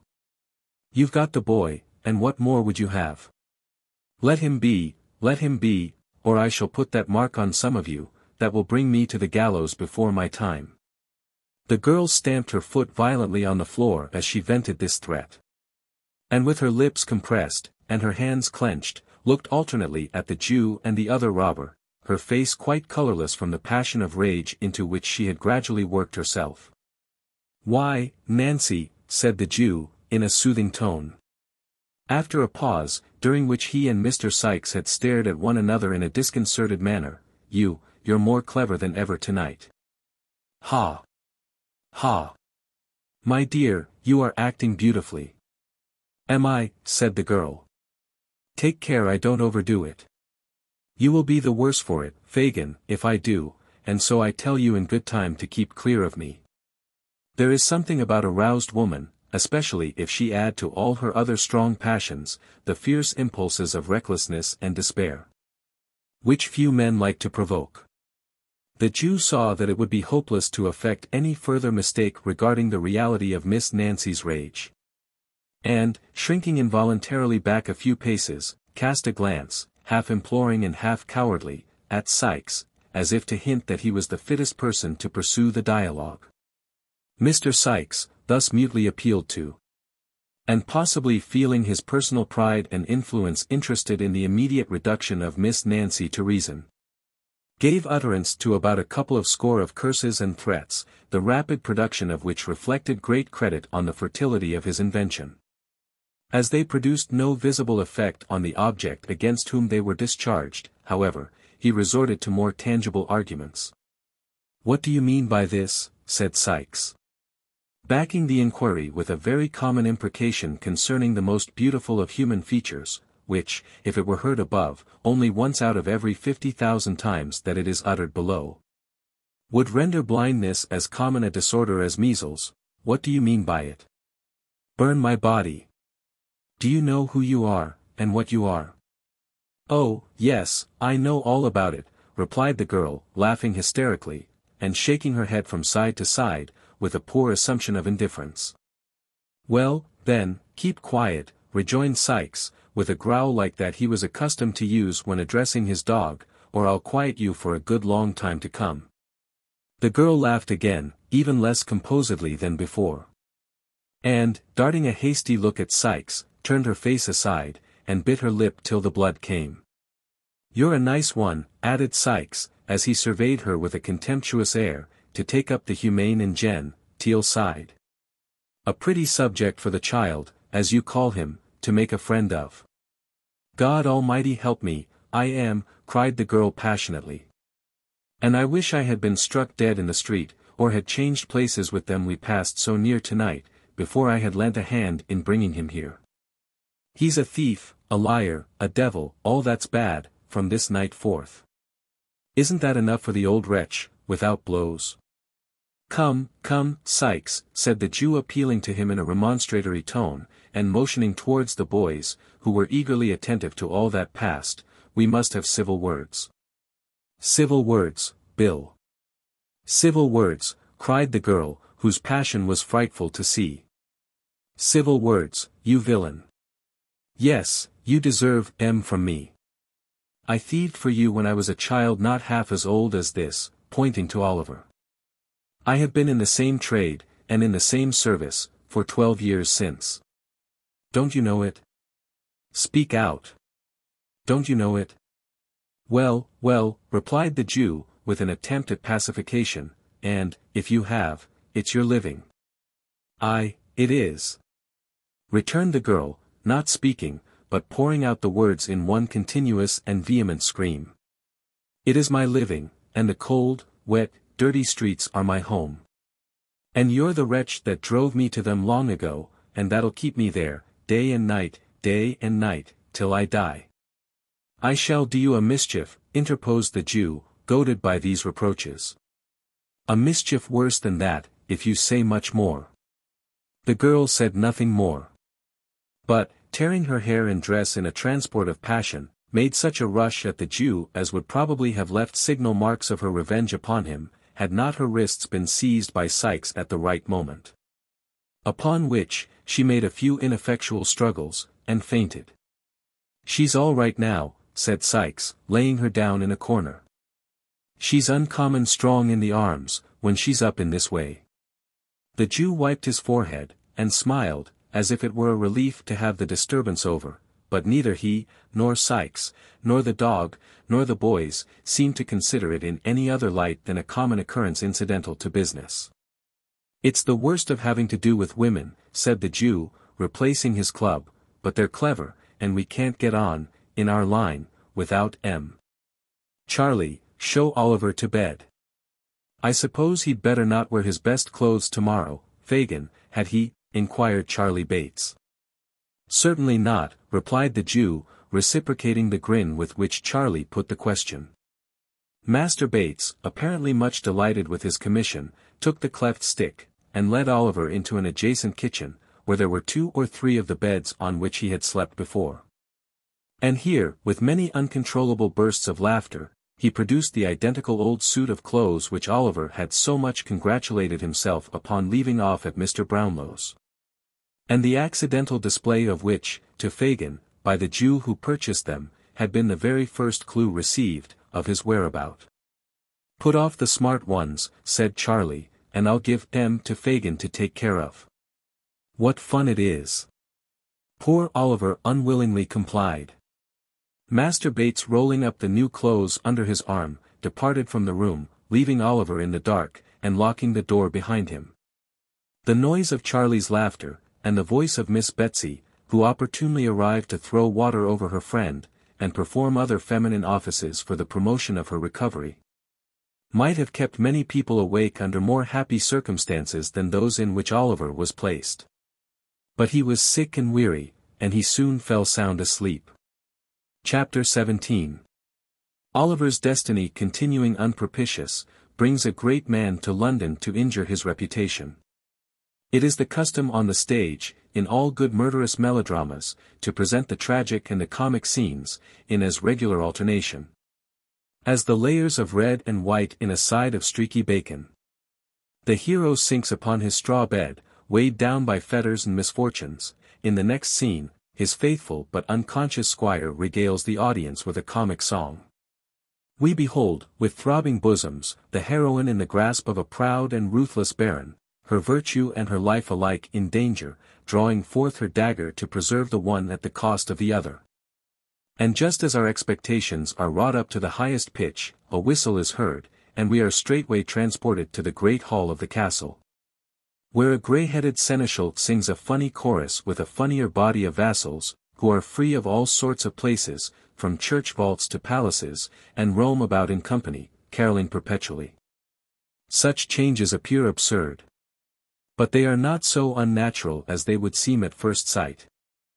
The transitions in real life from well-spread boards to deathbeds, and from mourning weeds to holiday garments, are not a whit less startling. Only, there, we are busy actors, instead of passive lookers-on, which makes a vast difference. The actors in the mimic life of the theatre, are blind to violent transitions and abrupt impulses of passion or feeling, which, presented before the eyes of mere spectators, are at once condemned as outrageous and preposterous. As sudden shiftings of the scene, and rapid changes of time and place, are not only sanctioned in books by long usage, but are by many considered as the great art of authorship, an author's skill in his craft being, by such critics, chiefly estimated with relation to the dilemmas in which he leaves his characters at the end of every chapter. This brief introduction to the present one may perhaps be deemed unnecessary. If so, let it be considered a delicate intimation on the part of the historian that he is going back to the town in which Oliver Twist was born, the reader taking it for granted that there are good and substantial reasons for making the journey, or he would not be invited to proceed upon such an expedition. Mr. Bumble emerged at early morning from the workhouse gate, and walked with portly carriage and commanding steps, up the high street. He was in the full bloom and pride of beetlehood, his cocked hat and coat were dazzling in the morning sun. He clutched his cane with the vigorous tenacity of health and power. Mr. Bumble always carried his head high, but this morning it was higher than usual. There was an abstraction in his eye, an elevation in his air, which might have warned an observant stranger that thoughts were passing in the beadle's mind, too great for utterance. Mr. Bumble stopped not to converse with the small shopkeepers and others who spoke to him, deferentially, as he passed along. He merely returned their salutations with a wave of his hand, and relaxed not in his dignified pace, until he reached the farm where Mrs. Mann tended the infant paupers with parochial care. "Drat that beadle," said Mrs. Mann, hearing the well-known shaking at the garden gate. "If it isn't him at this time in the morning. Lauk, Mr. Bumble, only think of its being you."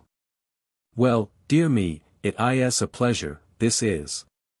Come into the parlor, sir, please."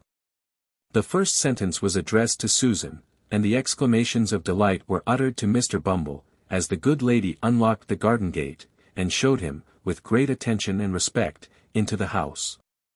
"Mrs. Mann," said Mr. Bumble, not sitting upon, or dropping himself into a seat, as any common jackanapes would, but letting himself gradually and slowly down into a chair, "Mrs. Mann, ma'am, good morning."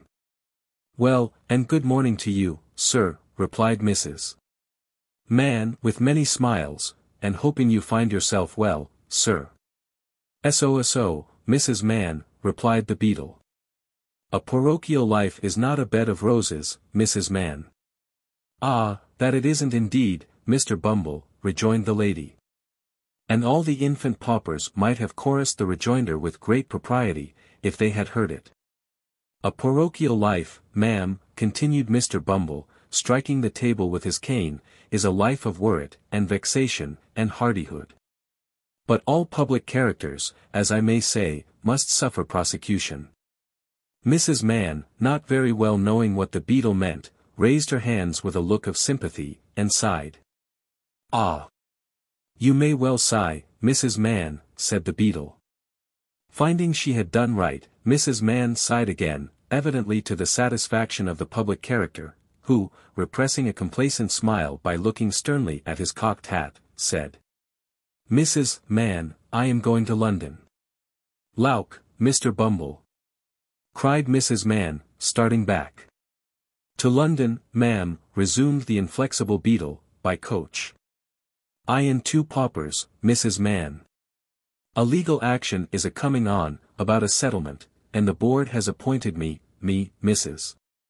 Mann, to dispose to the matter before the quarter sessions at Clerkenwell.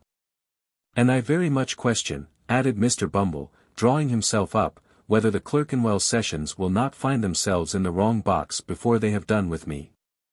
"Oh! You mustn't be too hard upon them, sir," said Mrs. Mann, coaxingly. "The Clerkenwell sessions have brought it upon themselves, ma'am," replied Mr. Bumble. "And if the Clerkenwell sessions find that they come off rather worse than they expected, the Clerkenwell sessions have only themselves to thank." There was so much determination and depth of purpose about the menacing manner in which Mr. Bumble delivered himself of these words, that Mrs. Mann appeared quite awed by them. At length she said, "You're going by coach, sir? I thought it was always usual to send them paupers in carts." "That's when they're ill, Mrs. Mann," said the beadle. "We put the sick paupers into open carts in the rainy weather, to prevent their taking cold." "Oh," said Mrs. Mann. "The opposition coach contracts for these 2, and takes them cheap," said Mr. Bumble. "They are both in a very low state, and we find it would come £2 cheaper to move M than to bury M, that is, if we can throw M upon another parish, which I think we shall be able to do, if they don't die upon the road to spite us." Ha! Ha! Ha!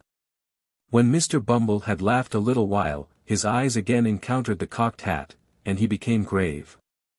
"We are forgetting business, ma'am," said the beadle. "Here is your parochial stipend for the month." Mr. Bumble produced some silver money rolled up in paper, from his pocketbook, and requested a receipt, which Mrs. Mann wrote. "It's very much blotted, sir," said the farmer of infants, "but it's formal enough, I dare say." "Thank you, Mr. Bumble, sir, I am very much obliged to you, I'm sure. Mr. Bumble nodded, blandly, in acknowledgment of Mrs. Mann's curtsy, and inquired how the children were. Bless their dear little hearts, said Mrs. Mann with emotion, they're as well as can be, the dears. Of course, except the two that died last week. And little Dick. Isn't that boy no better? Inquired Mr. Bumble. Mrs. Mann shook her head. He's a ill-conditioned, vicious, bad-disposed parochial child that, said Mr. Bumble angrily. Where is he? I'll bring him to you in 1 minute, sir, replied Mrs. Mann. Here, you Dick. After some calling, Dick was discovered. Having had his face put under the pump, and dried upon Mrs. Mann's gown, he was led into the awful presence of Mr. Bumble, the beadle. The child was pale and thin, his cheeks were sunken, and his eyes large and bright. The scanty parish dress, the livery of his misery, hung loosely on his feeble body, and his young limbs had wasted away, like those of an old man. Such was the little being who stood trembling beneath Mr. Bumble's glance. Not daring to lift his eyes from the floor, and dreading even to hear the beadle's voice. Can't you look at the gentleman, you obstinate boy, said Mrs. Mann. The child meekly raised his eyes, and encountered those of Mr. Bumble. What's the matter with you, parochial Dick? Inquired Mr. Bumble, with well-timed jocularity. Nothing, sir, replied the child faintly. I should think not, said Mrs. Mann, who had of course laughed very much at Mr. Bumble's humor. You want for nothing, I'm sure. I should like, faltered the child. Heyday, interposed Mr. Mann, I suppose you're going to say that you do want for something, now. Why, you little wretch. Stop, Mrs. Mann, stop. Said the beadle, raising his hand with a show of authority. Like what, sir, eh? I should like, said the child, to leave my dear love to poor Oliver Twist. And to let him know how often I have sat by myself and cried to think of his wandering about in the dark nights with nobody to help him. And I should like to tell him, said the child pressing his small hands together, and speaking with great fervor, that I was glad to die when I was very young. For, perhaps, if I had lived to be a man, and had grown old, my little sister who is in heaven, might forget me, or be unlike me, and it would be so much happier if we were both children there together. Mr. Bumble surveyed the little speaker, from head to foot, with indescribable astonishment, and, turning to his companion, said, They're all in one story, Mrs. Mann. That audacious Oliver had demobilized them all. I couldn't have believed it, sir, said Mrs. Mann, holding up her hands, and looking malignantly at Dick. I never see such a hardened little wretch. Take him away, ma'am, said Mr. Bumble imperiously. This must be stated to the board, Mrs. Mann. I hope the gentleman will understand that it isn't my fault, sir, said Mrs. Mann, whimpering pathetically. They shall understand that, ma'am, they shall be acquainted with the true state of the case, said Mr. Bumble. There. Take him away, I can't bear the sight on him. Dick was immediately taken away, and locked up in the coal cellar. Mr. Bumble shortly afterwards took himself off, to prepare for his journey. At 6 o'clock next morning, Mr. Bumble, having exchanged his cocked hat for a round one, and encased his person in a blue greatcoat with a cape to it, took his place on the outside of the coach, accompanied by the criminals whose settlement was disputed. With whom, in due course of time, he arrived in London. He experienced no other crosses on the way, than those which originated in the perverse behavior of the two paupers, who persisted in shivering, and complaining of the cold, in a manner which, Mr. Bumble declared, caused his teeth to chatter in his head, and made him feel quite uncomfortable, although he had a great coat on. Having disposed of these evil-minded persons for the night, Mr. Bumble sat himself down in the house at which the coach stopped, and took a temperate dinner of steaks, oyster sauce, and porter. Putting a glass of hot gin and water on the chimney-piece, he drew his chair to the fire. And, with sundry moral reflections on the too prevalent sin of discontent and complaining, composed himself to read the paper. The very first paragraph upon which Mr. Bumble's eye rested, was the following advertisement. 5 guineas reward. Whereas a young boy, named Oliver Twist, absconded, or was enticed, on Thursday evening last, from his home, at Pentonville, and has not since been heard of. The above reward will be paid to any person who will give such information as will lead to the discovery of the said Oliver Twist, or tend to throw any light upon his previous history, in which the advertiser is, for many reasons, warmly interested. And then followed a full description of Oliver's dress, person, appearance, and disappearance, with the name and address of Mr. Brownlow at full length. Mr. Bumble opened his eyes, read the advertisement, slowly and carefully, several times. And in something more than 5 minutes was on his way to Pentonville, having actually, in his excitement, left the glass of hot gin and water, untasted. "Is Mr. Brownlow at home?" inquired Mr. Bumble of the girl who opened the door. To this inquiry the girl returned the not uncommon, but rather evasive reply of, "I don't know, where do you come from?" Mr. Bumble no sooner uttered Oliver's name, in explanation of his errand, than Mrs. Bedwin, who had been listening at the parlor door, hastened into the passage in a breathless state. Come in," said the old lady, "I knew we should hear of him." "Poor dear! I knew we should. I was certain of it. Bless his heart. I said so all along." Having heard this, the worthy old lady hurried back into the parlor again, and seating herself on a sofa, burst into tears. The girl, who was not quite so susceptible, had run upstairs meanwhile, and now returned with a request that Mr. Bumble would follow her immediately, which he did. He was shown into the little back study, where sat Mr. Brownlow and his friend Mr. Grimwig, with decanters and glasses before them. The latter gentleman at once burst into the exclamation: "A beetle! A parish beetle, or I'll eat my head." "Pray don't interrupt just now," said Mr. Brownlow. "Take a seat, will you?" Mr. Bumble sat himself down, quite confounded by the oddity of Mr. Grimwig's manner. Mr. Brownlow moved the lamp so as to obtain an uninterrupted view of the beetle's countenance, and said, with a little impatience, "Now, sir, you come in consequence of having seen the advertisement?"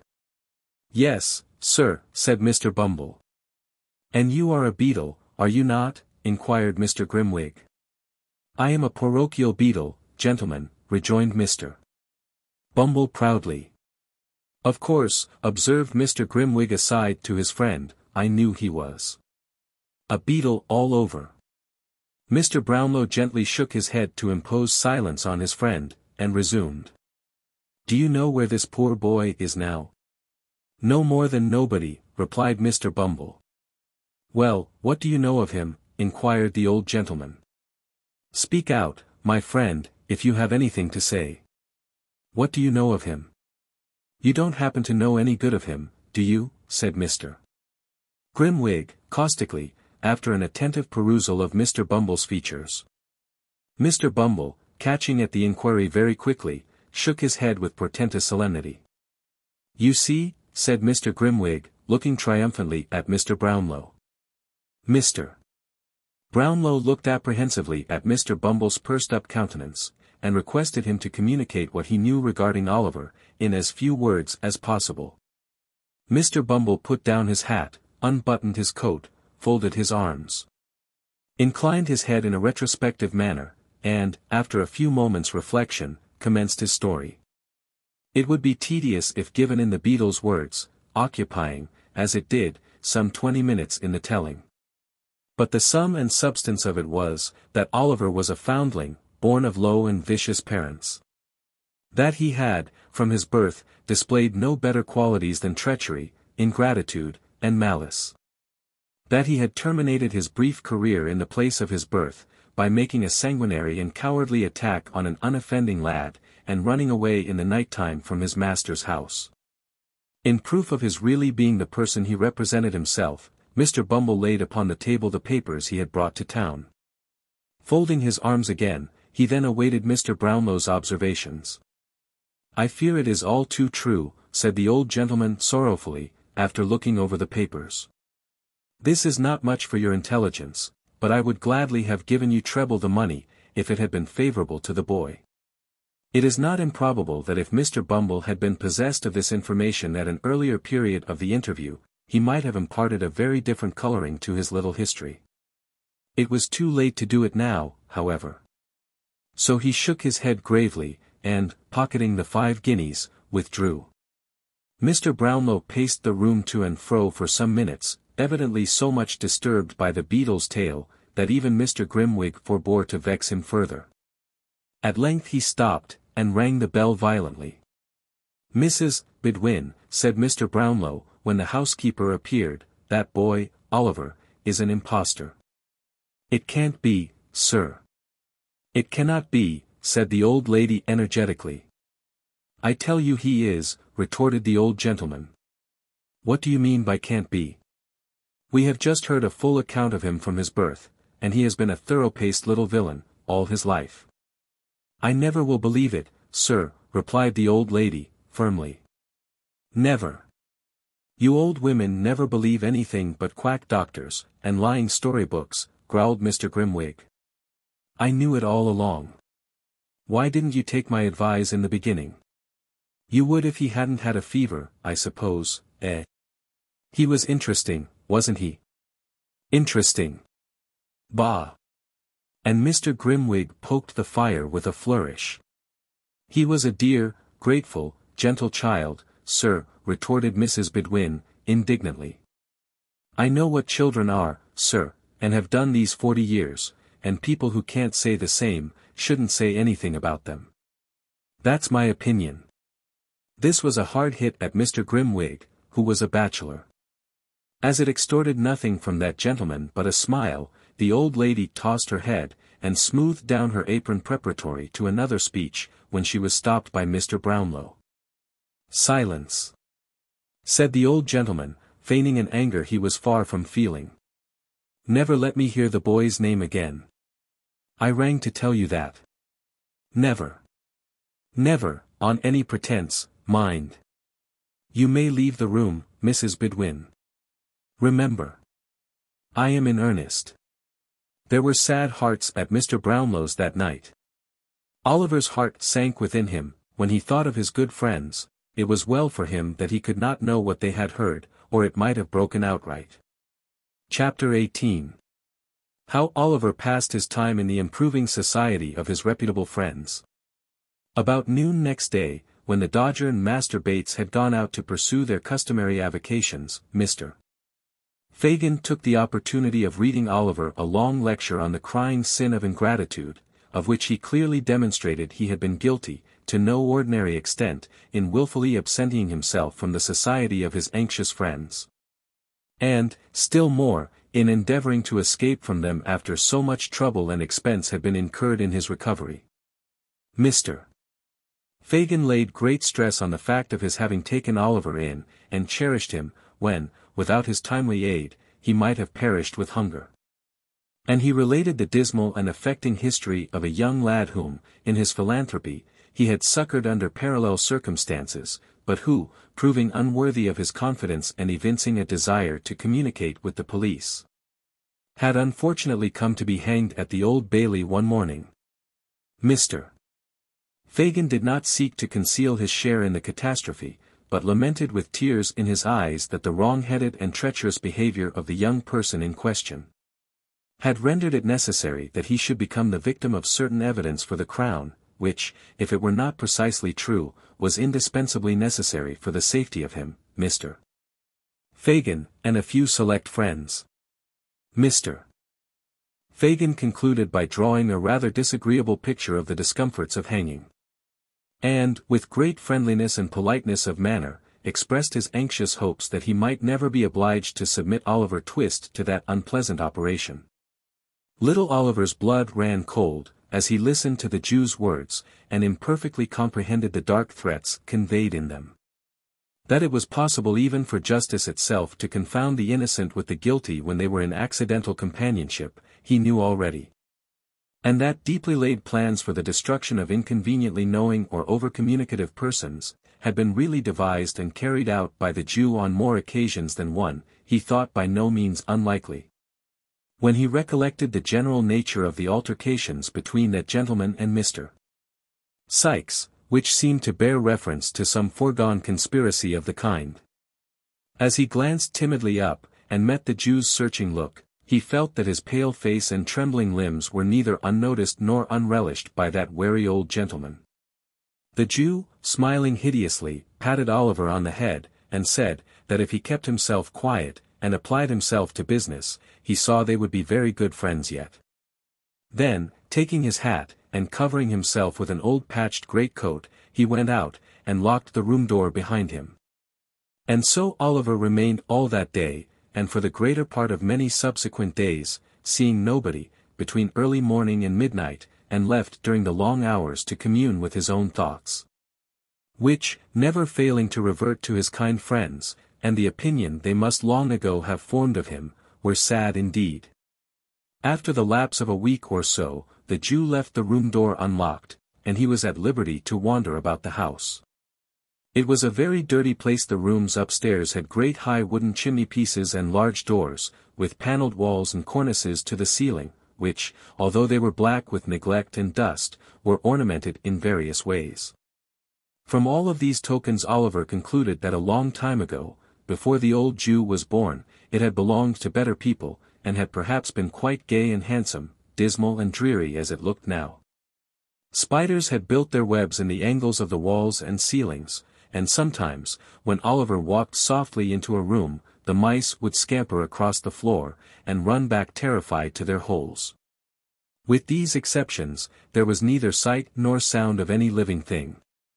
And often, when it grew dark, and he was tired of wandering from room to room, he would crouch in the corner of the passage by the street door, to be as near living people as he could.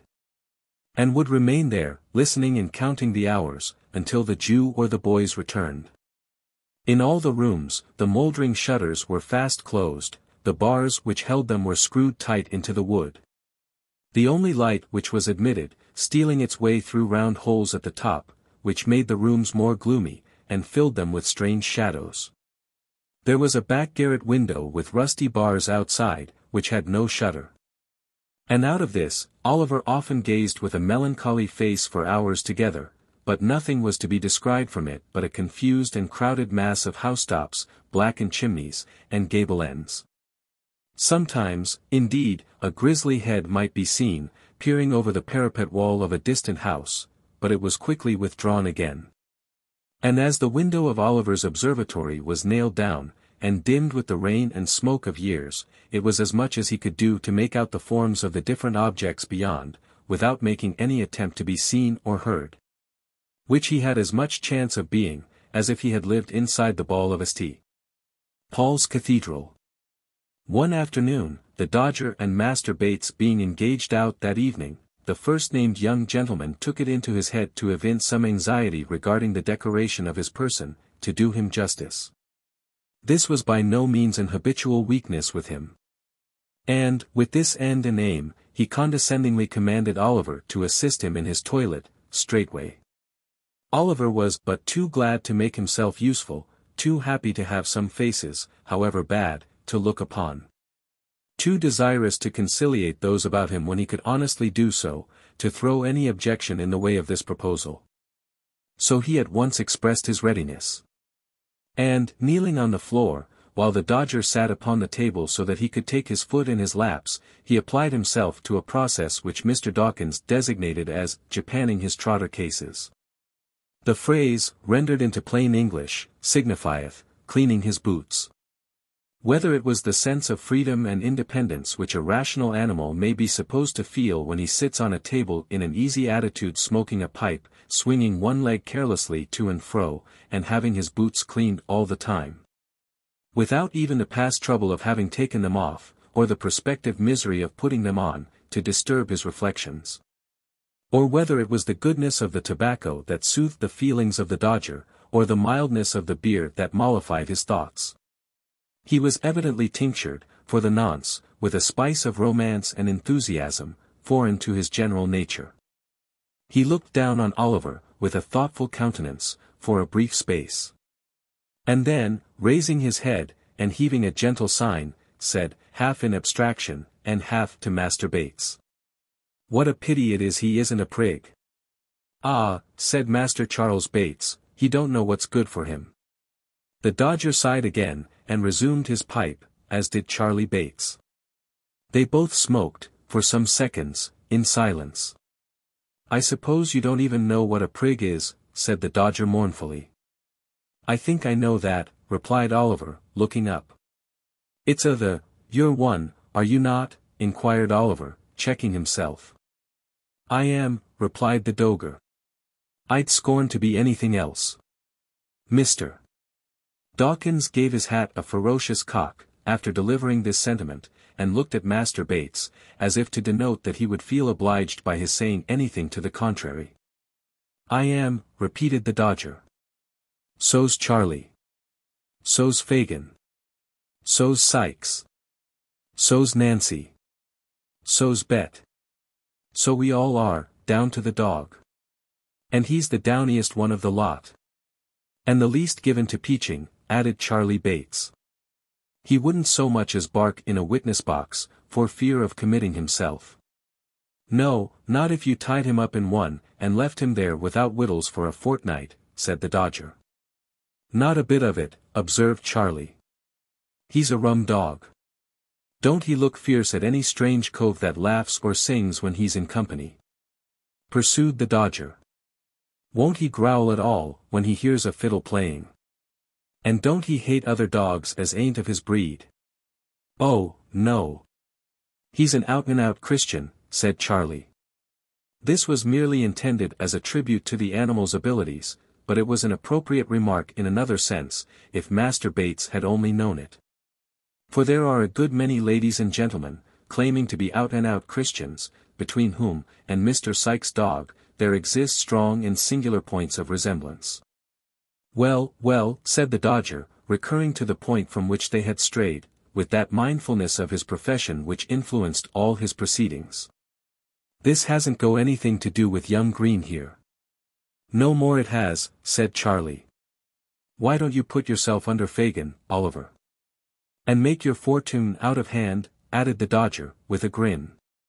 "And so be able to retire on your property, and do the genteel, as I mean to, in the very next leap year but for that ever comes, and the 42nd Tuesday in Trinity Week," said Charlie Bates. "I don't like it," rejoined Oliver, timidly. "I wish they would let me go." I would rather go." "And Fagin would rather not," rejoined Charlie. Oliver knew this too well. But thinking it might be dangerous to express his feelings more openly, he only sighed, and went on with his boot cleaning. "Go," exclaimed the Dodger. "Why, where's your spirit? Don't you take any pride out of yourself? Would you go and be dependent on your friends?" "Oh, blow that," said Master Bates, drawing 2 or 3 silk handkerchiefs from his pocket and tossing them into a cupboard. "That's too mean, that is." "I couldn't do it," said the Dodger, with an air of haughty disgust. "You can leave your friends, though," said Oliver with a half-smile, "and let them be punished for what you did." "That," rejoined the Dodger, with a wave of his pipe, "that was all out of consideration for Fagin, 'cause the traps know that we work together, and he might have got into trouble if we hadn't made our lucky. That was the move, wasn't it, Charlie?" Master Bates nodded assent, and would have spoken, but the recollection of Oliver's flight came so suddenly upon him, that the smoke he was inhaling got entangled with a laugh, and went up into his head, and down into his throat, and brought on a fit of coughing and stamping, about 5 minutes long. "Look here," said the Dodger, drawing forth a handful of shillings and halfpence. "Here's a jolly life. What's the odds where it comes from? Here, catch hold, there's plenty more where they were took from. You won't you? Oh, you precious flat. It's naughty, ain't it, Oliver?" inquired Charlie Bates. "He'll come to be scragged, won't he?" "I don't know what that means," replied Oliver. "Something in this way, old feller," said Charlie. As he said it, Master Bates caught up an end of his neckerchief, and, holding it erect in the air, dropped his head on his shoulder, and jerked a curious sound through his teeth. thereby indicating, by a lively pantomimic representation, that scragging and hanging were one and the same thing. "That's what it means," said Charlie. "Look how he stares, Jack. I never did see such prime company as that 'ere boy. He'll be the death of me, I know he will." Master Charlie Bates, having laughed heartily again, resumed his pipe with tears in his eyes. "You've been brought up bad," said the Dodger, surveying his boots with much satisfaction when Oliver had polished them. "Fagin will make something of you, though, or you'll be the first he ever had that turned out unprofitable. You'd better begin at once, for you'll come to the trade long before you think of it, and you're only losing time, Oliver."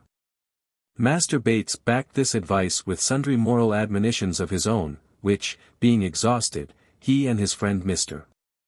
Dawkins launched into a glowing description of the numerous pleasures incidental to the life they led, interspersed with a variety of hints to Oliver that the best thing he could do, would be to secure Fagin's favor without more delay, by the means which they themselves had employed to gain it. "And always put this in your pipe, Nolly," said the Dodger, as the Jew was heard unlocking the door above, "if you don't take fogels and tickers." "What's the good of talking in that way?" interposed Master Bates. "He don't know what you mean." "If you don't take pocket handkers and watches," said the Dodger, reducing his conversation to the level of Oliver's capacity, "some other cove will. So that the coves that lose 'em will be all the worse, and you'll be all the worse, too, and nobody half a ha'porth the better, except the chaps what gets them, and you've just as good a right to them as they have." To be sure," said the Jew, who had entered unseen by Oliver. "It all lies in a nutshell, my dear, in a nutshell, take the Dodger's word for it." "Ha! Ha! Ha! He understands the catechism of his trade." The old man rubbed his hands gleefully together, as he corroborated the Dodger's reasoning in these terms, and chuckled with delight at his pupil's proficiency. The conversation proceeded no farther at this time, for the Jew had returned home accompanied by Miss Betsy, and a gentleman whom Oliver had never seen before, but who was accosted by the Dodger as Tom Chitlin. And who, having lingered on the stairs to exchange a few gallantries with the lady, now made his appearance. Mr. Chitlin was older in years than the Dodger, having perhaps numbered 18 winters. But there was a degree of deference in his deportment towards that young gentleman which seemed to indicate that he felt himself conscious of a slight inferiority in point of genius and professional acquirements. He had small twinkling eyes, and a pockmarked face, wore a fur cap, a dark corduroy jacket, greasy fustian trousers, and an apron. His wardrobe was, in truth, rather out of repair. But he excused himself to the company by stating that his time was only out an hour before, and that, in consequence of having worn the regimentals for 6 weeks past, he had not been able to bestow any attention on his private clothes.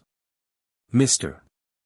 Chitlin added, with strong marks of irritation, that the new way of fumigating clothes up yonder was infernal unconstitutional, for it burnt holes in them, and there was no remedy against the county.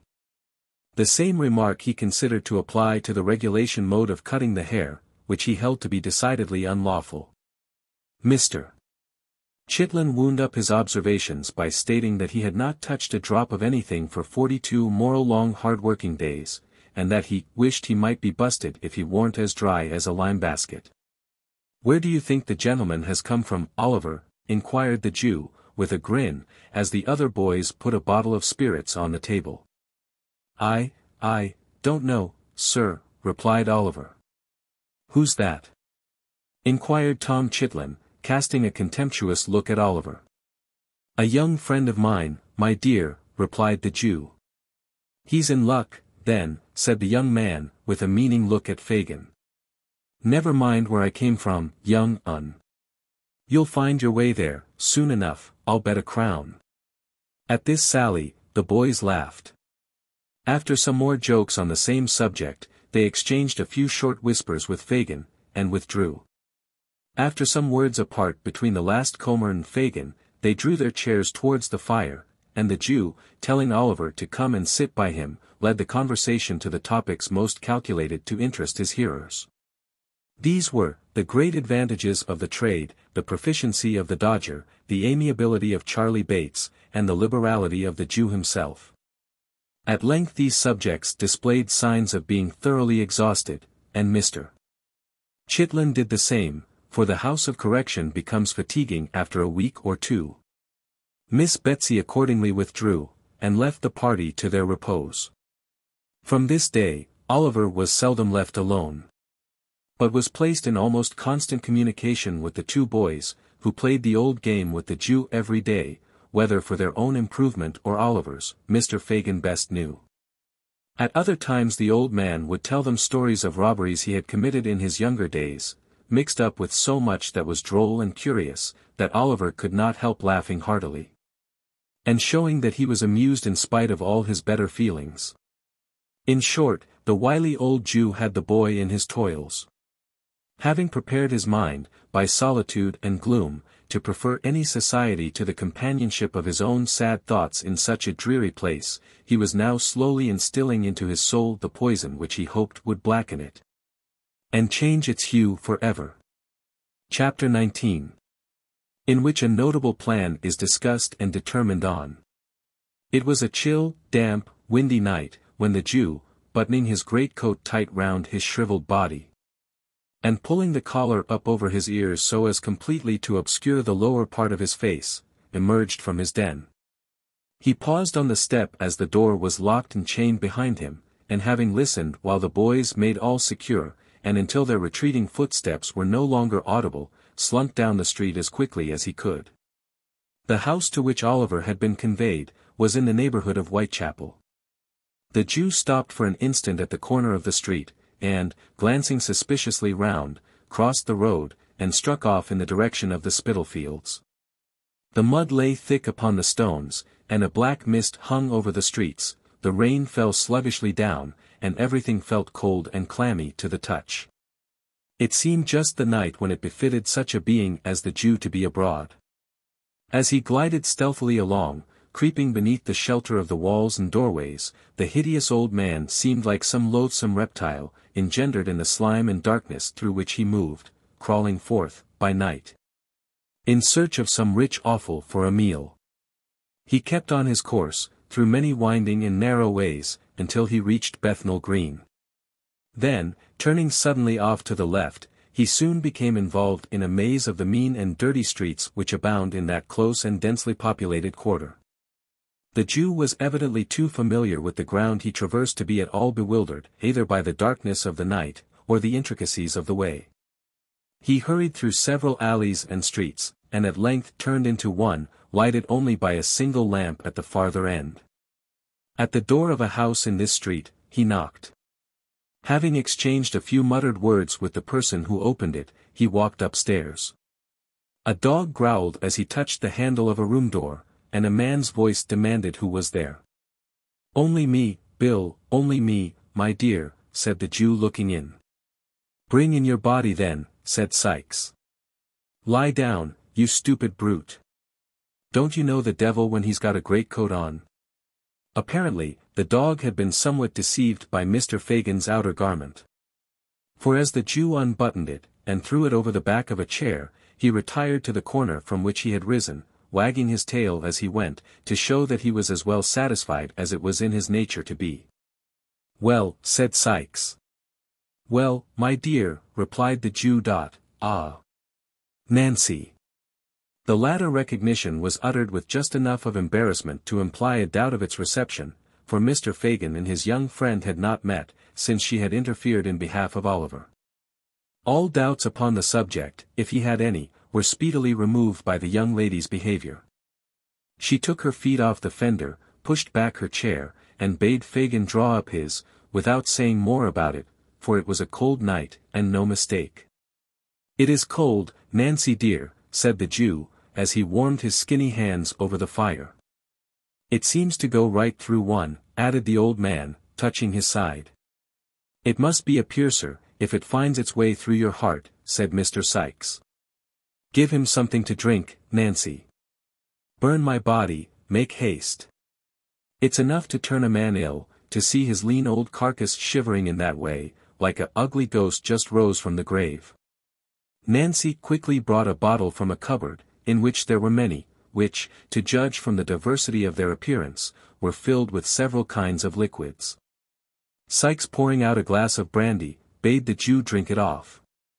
"Quite enough, quite, thank ye, Bill," replied the Jew, putting down the glass after just setting his lips to it.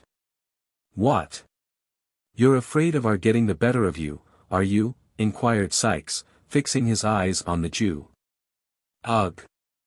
With a hoarse grunt of contempt, Mr.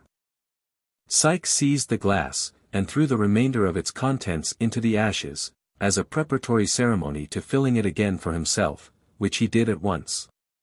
The Jew glanced round the room, as his companion tossed down the second glassful, not in curiosity, for he had seen it often before, but in a restless and suspicious manner habitual to him. It was a meanly furnished apartment, with nothing but the contents of the closet to induce the belief that its occupier was anything but a working man.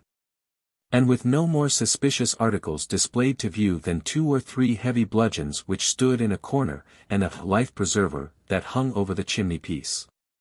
"There," said Sikes, smacking his lips. "Now I'm ready." "For business?" inquired the Jew.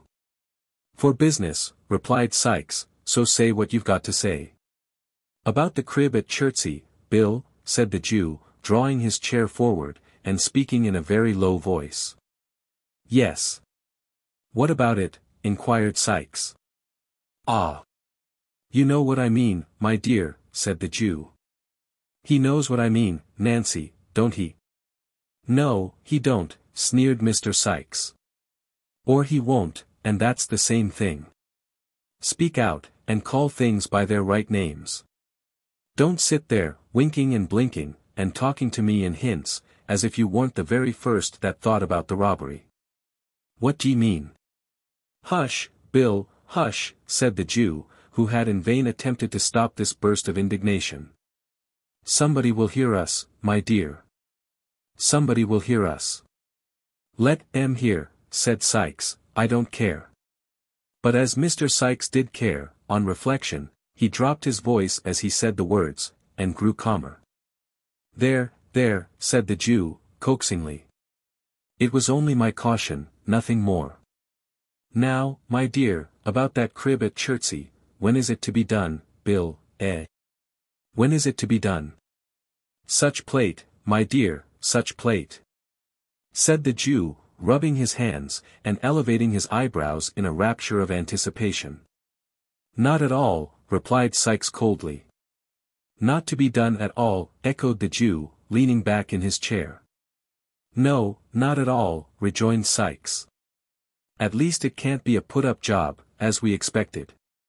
"Then it hasn't been properly gone about," said the Jew, turning pale with anger. "Don't tell me." "But I will tell you," retorted Sikes. "Who are you that's not to be told?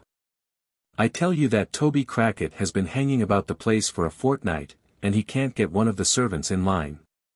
"Do you mean to tell me, Bill," said the Jew, softening as the other grew heated, "that neither of the 2 men in the house can be got over?" "Yes, I do mean to tell you so," replied Sikes. "The old lady has had these 20 years.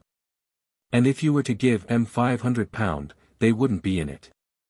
"But do you mean to say, my dear," remonstrated the Jew, "that the women can't be got over?" "Not a bit of it," replied Sikes. "Not by Flash Toby Crackit?" said the Jew incredulously. "Think what women are, Bill." "No, not even by Flash Toby Crackit," replied Sikes. "He says he's worn sham whiskers, and a canary waistcoat, the whole blessed time he's been loitering down there, and it's all of no use. He should have tried mustachios and a pair of military trousers, my dear," said the Jew. "So he did," rejoined Sikes, "and they weren't of no more use than the other plant." The Jew looked blank at this information. After ruminating for some minutes with his chin sunk on his breast, he raised his head and said, with a deep sigh, that if Flash Toby Crackit reported aright, he feared the game was up. "And yet," said the old man, dropping his hands on his knees, "it's a sad thing, my dear, to lose so much when we had set our hearts upon it." "So it is," said Mr. Sikes. "Worse luck." A long silence ensued, during which the Jew was plunged in deep thought, with his face wrinkled into an expression of villainy perfectly demoniacal. Sikes eyed him furtively from time to time.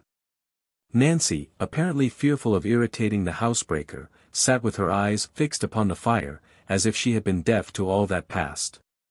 "Fagin," said Sikes, abruptly breaking the stillness that prevailed.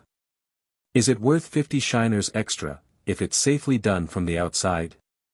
"Yes," said the Jew, as suddenly rousing himself. "Is it a bargain?" inquired Sikes.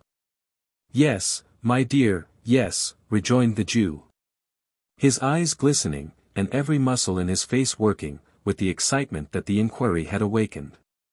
"Then," said Sikes, thrusting aside the Jew's hand, with some disdain, "let it come off as soon as you like. Toby and me were over the garden wall the night afore last, sounding the panels of the door and shutters.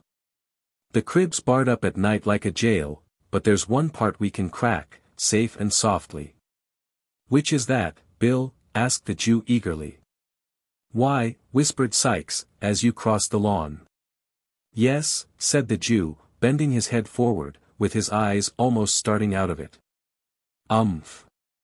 cried Sikes, stopping short, as the girl, scarcely moving her head, looked suddenly round, and pointed for an instant to the Jew's face. "Never mind which part it is. You can't do it without me, I know. But it's best to be on the safe side when one deals with you." "As you like, my dear, as you like," replied the Jew. "Is there no help wanted, but yours and Toby's?" "None," said Sikes. "'Cept a centre bit and a boy. The first we've both got. The second you must find us." "A boy!" exclaimed the Jew. "Oh. Then it's a panel, eh?" "Never mind what it is," replied Sikes. "I want a boy, and he must be a big lord," said Mr. Sikes, reflectively, "if I'd only got that young boy of Ned, the chimbley sweeper's. He kept him small on purpose, and let him out by the job. But the father gets lagged. And then the Juvenile Delinquent Society comes, and takes the boy away from a trade where he was earning money, teaches him to read and write, and in time makes a 'prentice of him. And so they go on," said Mr. Sikes, his wrath rising with the recollection of his wrongs. "So they go on, and, if they'd got money enough, which it's a providence they haven't, we shouldn't have half a dozen boys left in the whole trade, in a year or two." "No more we should," acquiesced the Jew, who had been considering during this speech, and had only caught the last sentence. "Bill." "What now?" inquired Sikes. The Jew nodded his head towards Nancy, who was still gazing at the fire, and intimated, by a sign, that he would have her told to leave the room. Sikes shrugged his shoulders impatiently, as if he thought the precaution unnecessary, but complied, nevertheless, by requesting Miss Nancy to fetch him a jug of beer. "You don't want any beer," said Nancy, folding her arms, and retaining her seat very composedly. "I tell you I do," replied Sikes. "Nonsense," rejoined the girl coolly, "go on, Fagin. I know what he's going to say, Bill, he needn't mind me." The Jew still hesitated. Sikes looked from one to the other in some surprise. "Why, you don't mind the old girl, do you, Fagin?" he asked at length. "You've known her long enough to trust her, or the devil's in it. She ain't one to blab. Are you, Nancy?" "I should think not," replied the young lady, drawing her chair up to the table, and putting her elbows upon it. "No, no, my dear, I know you're not," said the Jew, "but," and again the old man paused. "But what?" inquired Sikes. "I didn't know whether she mightn't perhaps be out of sorts, you know, my dear, as she was the other night," replied the Jew. At this confession, Miss Nancy burst into a loud laugh, and, swallowing a glass of brandy, shook her head with an air of defiance, and burst into sundry exclamations of, "Keep the game a-going," "Never say die," and the like. These seemed to have the effect of reassuring both gentlemen. For the Jew nodded his head with a satisfied air, and resumed his seat, as did Mr. Sikes likewise. "Now, Fagin," said Nancy with a laugh, Tell Bill at once, about Oliver. Ha! You're a clever one, my dear, the sharpest girl I ever saw," said the Jew, patting her on the neck. "It was about Oliver I was going to speak, sure enough." "Ha! Ha! Ha! What about him?" demanded Sikes. "He's the boy for you, my dear," replied the Jew in a hoarse whisper, laying his finger on the side of his nose, and grinning frightfully. "He," exclaimed Sikes. "Have him, Bill," said Nancy. "I would, if I was in your place. He mayn't be so much up, as any of the others. But that's not what you want, if he's only to open a door for you. Depend upon it he's a safe one, Bill." "I know he is," rejoined Fagin. "He's been in good training these last few weeks, and it's time he began to work for his bread. Besides, the others are all too big." "Well, he is just the size I want," said Mr. Sikes, ruminating. "And we'll do everything you want, Bill, my dear," interposed the Jew. "He can't help himself. That is, if you frighten him enough." "Frighten him?" echoed Sikes. "It'll be no sham frightening, mind you. If there's anything queer about him when we once get into the work, in for a penny, in for a pound. You won't see him alive again, Fagin. Think of that, before you send him. Mark my words," said the robber, poising a crowbar, which he had drawn from under the bedstead. "I've thought of it all," said the Jew with energy.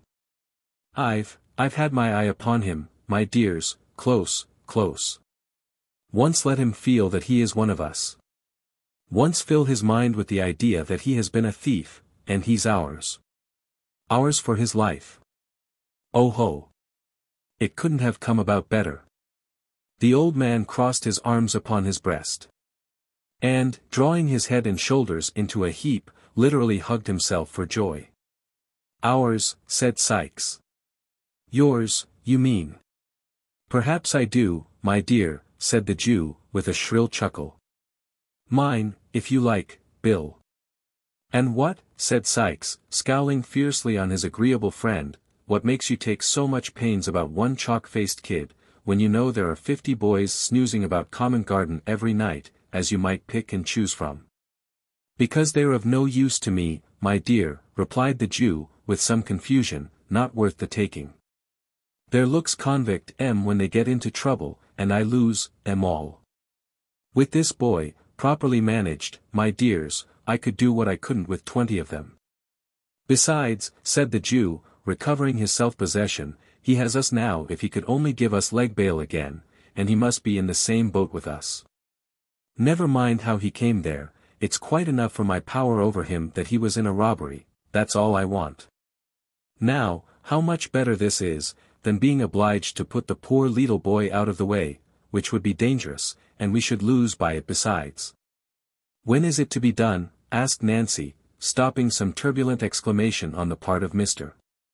Sikes, expressive of the disgust with which he received Fagin's affectation of humanity. "Ah, to be sure," said the Jew, "when is it to be done, Bill?" "I planned with Toby, the night arter tomorrow," rejoined Sikes in a surly voice, "if he heard nothing from me to the contrary." "Good," said the Jew, "there's no moon." "No," rejoined Sikes. "It's all arranged about bringing off the swag, is it?" asked the Jew. Sikes nodded. "And about?"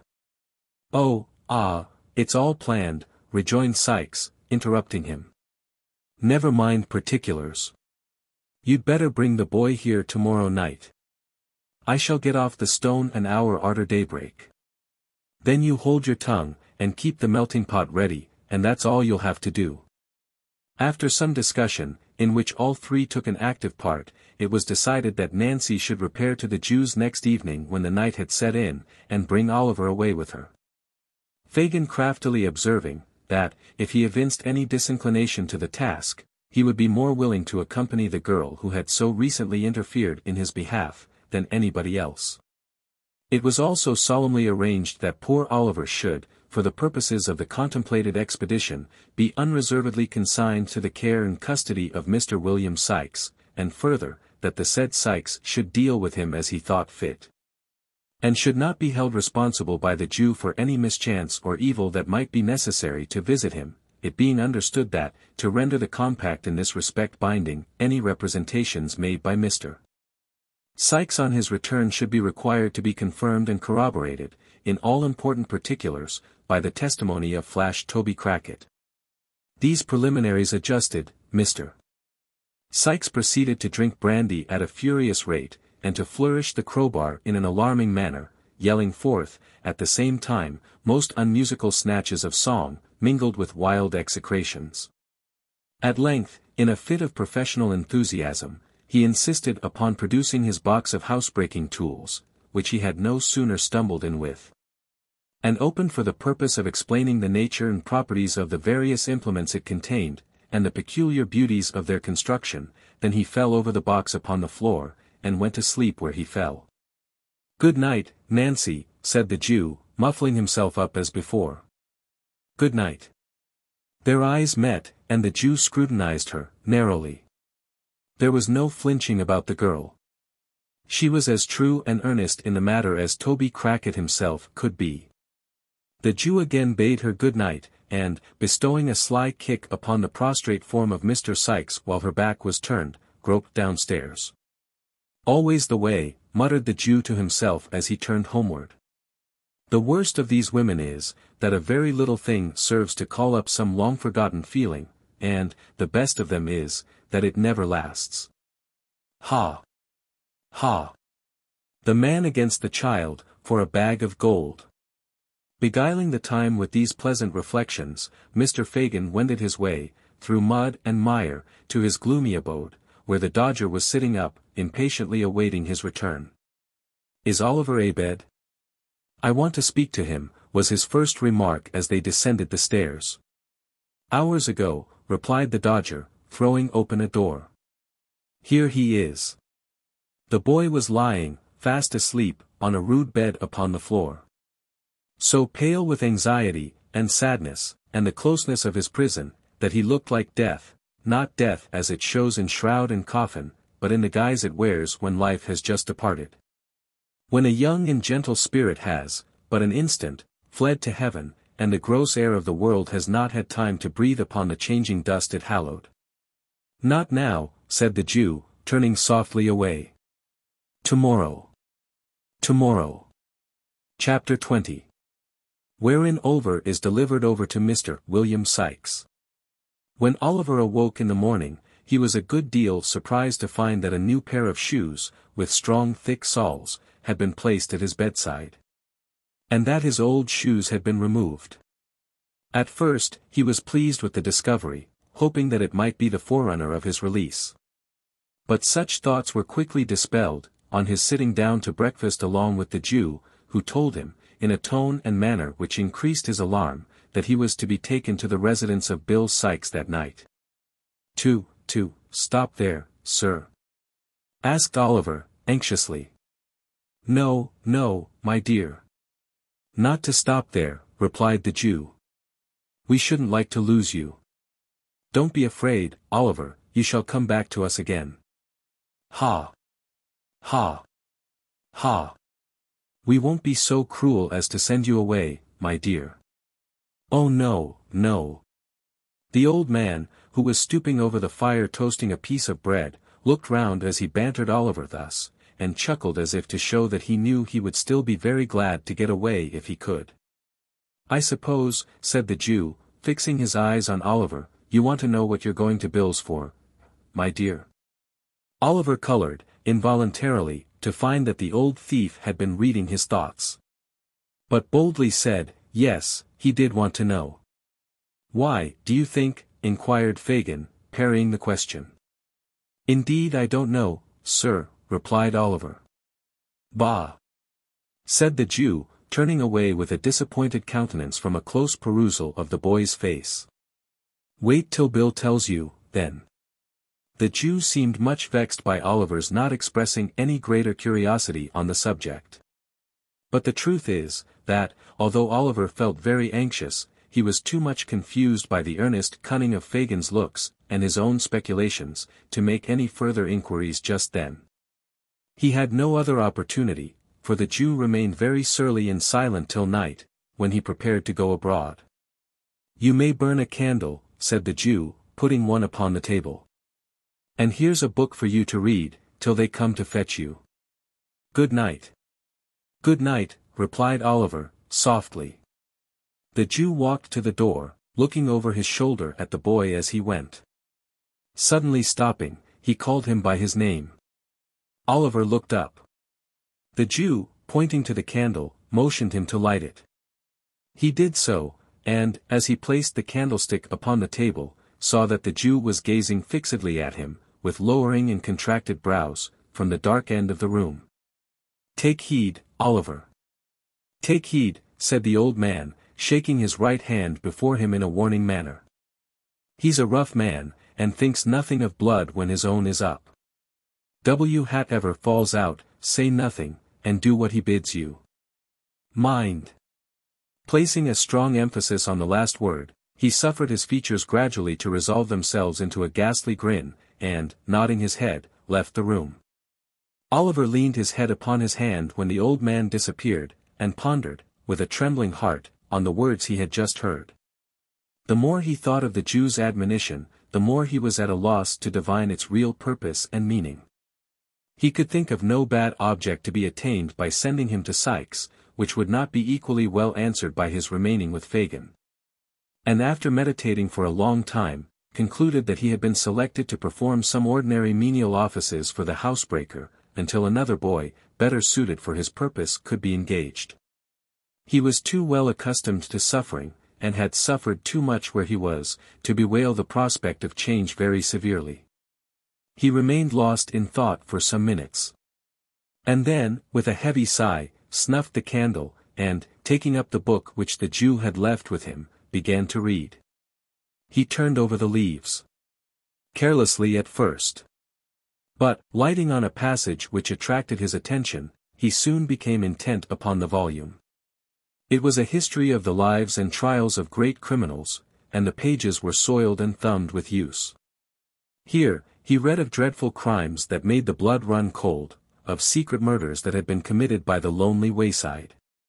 Of bodies hidden from the eye of man in deep pits and wells, which would not keep them down, deep as they were, but had yielded them up at last, after many years, and so maddened the murderers with the sight, that in their horror they had confessed their guilt, and yelled for the gibbet to end their agony.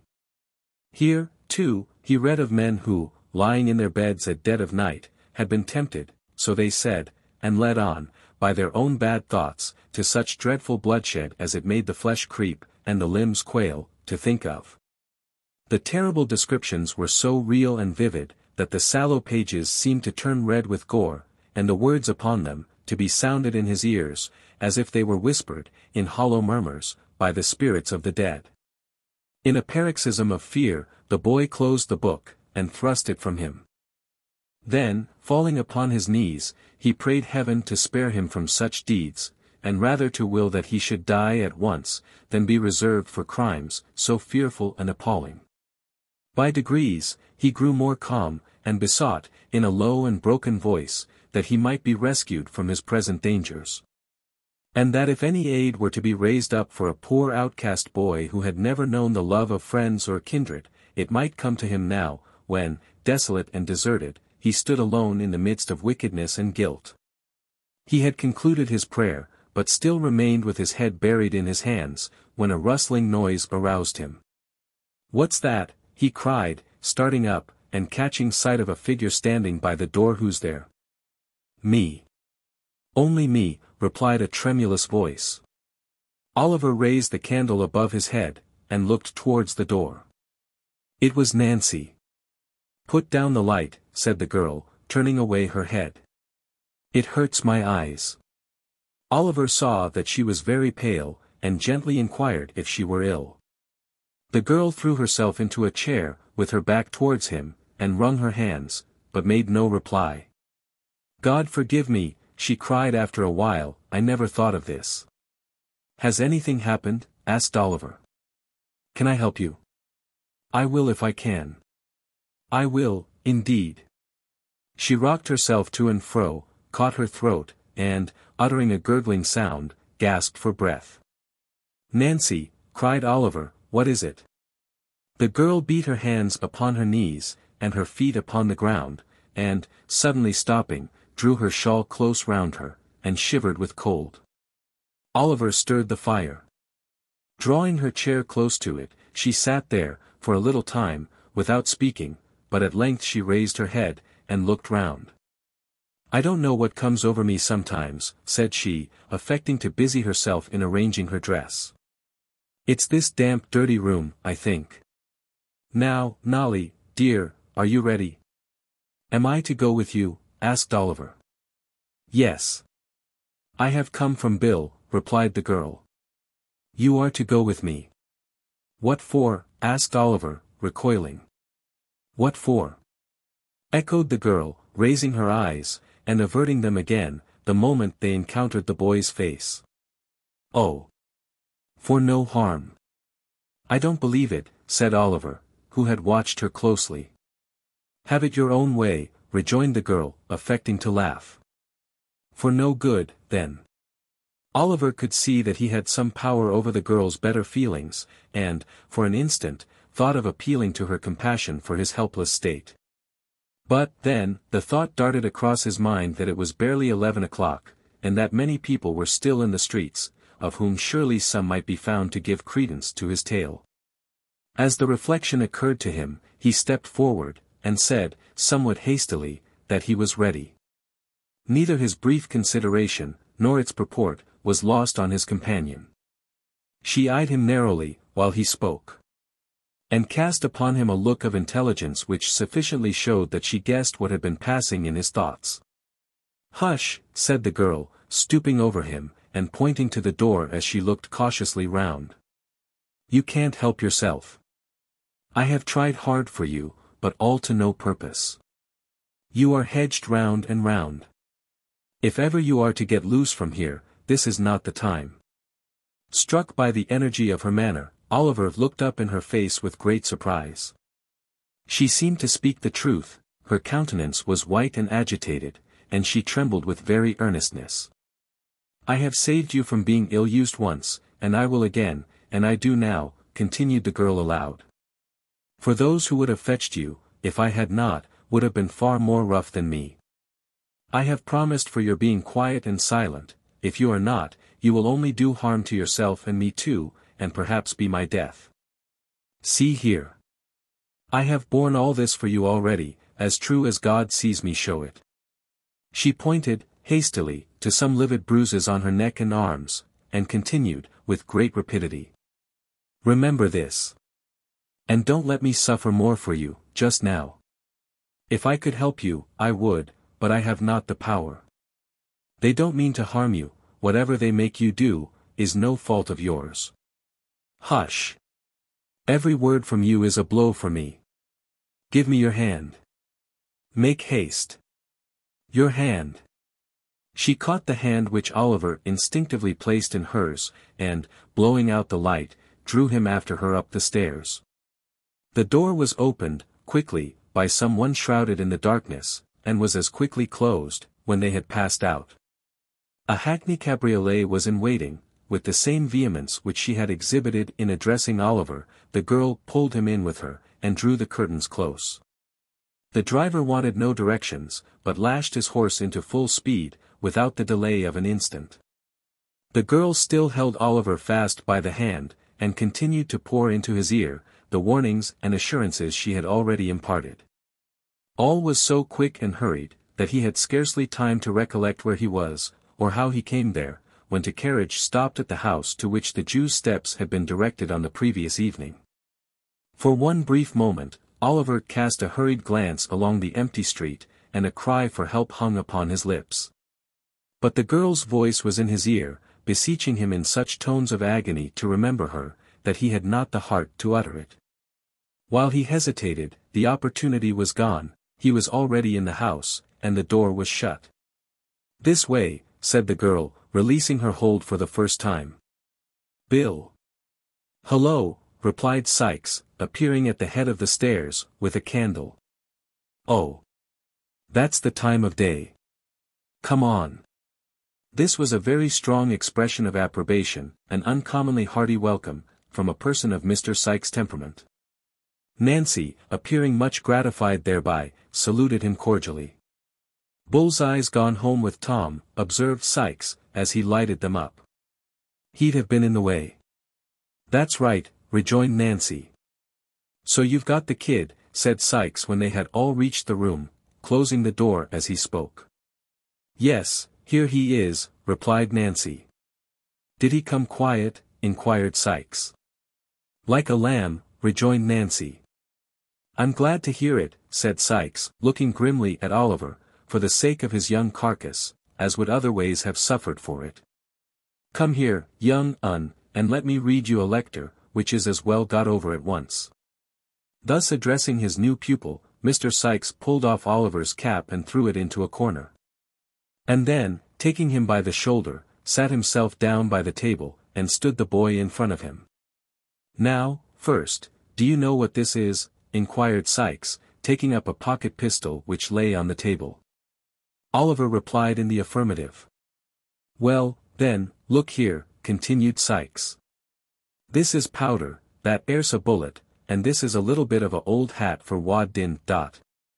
Oliver murmured his comprehension of the different bodies referred to, and Mr. Sikes proceeded to load the pistol, with great nicety and deliberation. Now it's loaded, said Mr. Sikes, when he had finished. Yes, I see it is, sir, replied Oliver. Well, said the robber, grasping Oliver's wrist, and putting the barrel so close to his temple that they touched, at which moment the boy could not repress a start. If you speak a word when you're out doors with me, except when I speak to you, that loading will be in your head without notice. So, if you do make up your mind to speak without leave, say your prayers first. Having bestowed a scowl upon the object of this warning, to increase its effect, Mr. Sikes continued. As near as I know, there isn't anybody as would be asking very particular arter you, if you was disposed of. So I needn't take this devil and all of trouble to explain matters to you, if it warn't for you own good. D'ye hear me? The short and the long of what you mean, said Nancy, speaking very emphatically, and slightly frowning at Oliver as if to bespeak his serious attention to her words, is, that if you're crossed by him in this job you have on hand, you'll prevent his ever telling tales afterwards, by shooting him through the head, and will take your chance of swinging for it, as you do for a great many other things in the way of business, every month of your life. That's it, observed Mr. Sikes, approvingly, women can always put things in fewest words. Except when it's blowing up, and then they lengthens it out. And now that he's thoroughly up to it, let's have some supper, and get a snooze before starting. In pursuance of this request, Nancy quickly laid the cloth. Disappearing for a few minutes, she presently returned with a pot of porter and a dish of sheep's heads, which gave occasion to several pleasant witticisms on the part of Mr. Sikes, founded upon the singular coincidence of Jemmy's being a ken name, common to them, and also to an ingenious implement much used in his profession. Indeed, the worthy gentleman, stimulated perhaps by the immediate prospect of being on active service, was in great spirits and good humor. In proof whereof, it may be here remarked, that he humorously drank all the beer at a draught, and did not utter, on a rough calculation, more than 80 oaths during the whole progress of the meal. Supper being ended, it may be easily conceived that Oliver had no great appetite for it. Mr. Sikes disposed of a couple of glasses of spirits and water, and threw himself on the bed. Ordering Nancy, with many imprecations in case of failure, to call him at 5 precisely. Oliver stretched himself in his clothes, by command of the same authority, on a mattress upon the floor. And the girl, mending the fire, sat before it, in readiness to rouse them at the appointed time. For a long time Oliver lay awake, thinking it not impossible that Nancy might seek that opportunity of whispering some further advice. But the girl sat brooding over the fire, without moving, save now and then to trim the light. Weary with watching and anxiety, he at length fell asleep. When he awoke, The table was covered with tea things, and Sikes was thrusting various articles into the pockets of his greatcoat, which hung over the back of a chair. Nancy was busily engaged in preparing breakfast. It was not yet daylight, for the candle was still burning, and it was quite dark outside. A sharp rain, too, was beating against the window panes, and the sky looked black and cloudy. "Now, then," growled Sikes, as Oliver started up, 5:30. "Look sharp, or you'll get no breakfast, for it's late as it is." Oliver was not long in making his toilet. Having taken some breakfast, he replied to a surly inquiry from Sikes, by saying that he was quite ready.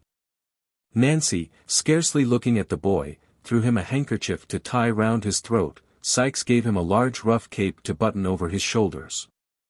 Thus attired, he gave his hand to the robber, who, merely pausing to show him with a menacing gesture that he had that same pistol in a side pocket of his greatcoat, clasped it firmly in his, and, exchanging a farewell with Nancy, led him away. Oliver turned, for an instant, when they reached the door, in the hope of meeting a look from the girl.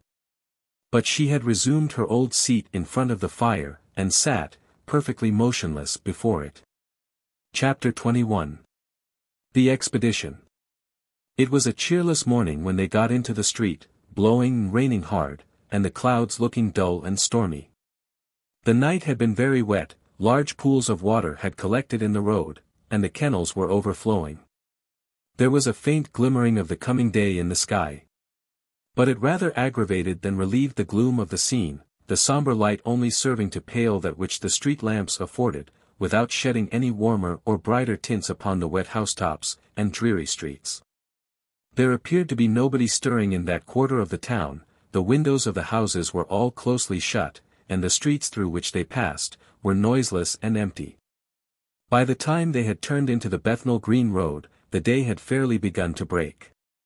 Many of the lamps were already extinguished, a few country wagons were slowly toiling on, towards London. Now and then, a stage-coach, covered with mud, rattled briskly by, the driver bestowing, as he passed, an admonitory lash upon the heavy wagoner who, by keeping on the wrong side of the road, had endangered his arriving at the office. A quarter of a minute after his time. The public houses, with gas lights burning inside, were already open. By degrees, other shops began to be unclosed, and a few scattered people were met with. Then, came straggling groups of laborers going to their work. Then, men and women with fish baskets on their heads, donkey carts laden with vegetables, chaise carts filled with livestock or whole carcasses of meat, milkwomen with pails. An unbroken concourse of people, trudging out with various supplies to the eastern suburbs of the town. As they approached the city, the noise and traffic gradually increased. When they threaded the streets between Shoreditch and Smithfield, it had swelled into a roar of sound and bustle. It was as light as it was likely to be, till night came on again, and the busy morning of half the London population had begun. Turning down Sun Street and Crown Street and crossing Finsbury Square, Mr. Sikes struck, by way of Chiswell Street, into Barbican, thence into Long Lane, and so into Smithfield. From which latter place arose a tumult of discordant sounds that filled Oliver Twist with amazement. It was market morning. The ground was covered, nearly ankle deep, with filth and mire. A thick steam, perpetually rising from the reeking bodies of the cattle, and mingling with the fog, which seemed to rest upon the chimney tops, hung heavily above. All the pens in the centre of the large area, and as many temporary pens as could be crowded into the vacant space, were filled with sheep. Tied up to posts by the gutter side were long lines of beasts and oxen, 3 or 4 deep. Countrymen, butchers, drovers, hawkers, boys, thieves, idlers, and vagabonds of every low grade, were mingled together in a mass. The whistling of drovers, the barking dogs, the bellowing and plunging of the oxen, the bleating of sheep, the grunting and squeaking of pigs, the cries of hawkers, the shouts, oaths, and quarrelling on all sides. The ringing of bells and roar of voices, that issued from every public house, the crowding, pushing, driving, beating, whooping and yelling, the hideous and discordant din that resounded from every corner of the market. And the unwashed, unshaven, squalid, and dirty figs constantly running to and fro, and bursting in and out of the throng, rendered it a stunning and bewildering scene, which quite confounded the senses. Mr. Sikes, dragging Oliver after him, elbowed his way through the thickest of the crowd, and bestowed very little attention on the numerous sights and sounds, which so astonished the boy. He nodded, twice or thrice, to a passing friend. And, resisting as many invitations to take a morning dram, pressed steadily onward, until they were clear of the turmoil, and had made their way through Hosier Lane into Holborn. Now, young un, said Sikes, looking up at the clock of St. Andrew's Church, hard upon 7. You must step out. Come, don't lag behind already, lazy legs. Mr. Sikes accompanied this speech with a jerk at his little companion's wrist.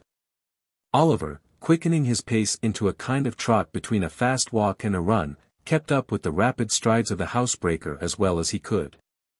They held their course at this rate, until they had passed Hyde Park Corner, and were on their way to Kensington, when Sikes relaxed his pace, until an empty cart which was at some little distance behind, came up. Seeing Hounslow written on it, he asked the driver with as much civility as he could assume, if he would give them a lift as far as Isleworth. Jump up, said the man. Is that your boy? Yes. He's my boy, replied Sikes, looking hard at Oliver, and putting his hand abstractedly into the pocket where the pistol was. Your father walks rather too quick for you, don't he, my man? Inquired the driver, seeing that Oliver was out of breath. Not a bit of it, replied Sikes, interposing. He's used to it. Here, take hold of my hand, Ned. In with you. Thus addressing Oliver, he helped him into the cart. And the driver, pointing to a heap of sacks, told him to lie down there, and rest himself. As they passed the different milestones, Oliver wondered, more and more, where his companion meant to take him. Kensington, Hammersmith, Chiswick, Kew Bridge, Brentford, were all passed, and yet they went on as steadily as if they had only just begun their journey. At length, they came to a public house called the Coach and Horses. A little way beyond which, another road appeared to run off. And here, the cart stopped. Sikes dismounted with great precipitation, holding Oliver by the hand all the while. And lifting him down directly, bestowed a furious look upon him, and rapped the side pocket with his fist, in a significant manner. Goodbye, boy, said the man. He's sulky, replied Sikes, giving him a shake, he's sulky. A young dog. Don't mind him. Not I, rejoined the other, getting into his cart. It's a fine day, after all. And he drove away. Sikes waited until he had fairly gone. And then, telling Oliver he might look about him if he wanted, once again led him onward on his journey. They turned round to the left, a short way past the public house. And then, taking a right-hand road, walked on for a long time, passing many large gardens and gentlemen's houses on both sides of the way, and stopping for nothing but a little beer, until they reached a town. Here against the wall of a house, Oliver saw written up in pretty large letters, Hampton. They lingered about, in the fields, for some hours. At length they came back into the town. And, turning into an old public house with a defaced signboard, ordered some dinner by the kitchen fire. The kitchen was an old, low-roofed room, with a great beam across the middle of the ceiling, and benches, with high backs to them, by the fire, on which were seated several rough men in smock frocks, drinking and smoking. They took no notice of Oliver, and very little of Sikes. And, as Sikes took very little notice of he and his young comrade sat in a corner by themselves, without being much troubled by their company. They had some cold meat for dinner, and sat so long after it, while Mr. Sikes indulged himself with 3 or 4 pipes, that Oliver began to feel quite certain they were not going any further. Being much tired with the walk, and getting up so early, he dozed a little at first. Then, quite overpowered by fatigue and the fumes of the tobacco, fell asleep. It was quite dark when he was awakened by a push from Sikes. Rousing himself sufficiently to sit up and look about him, he found that worthy in close fellowship and communication with a labouring man, over a pint of ale. "So, you're going on to Lower Halliford, are you?" inquired Sikes.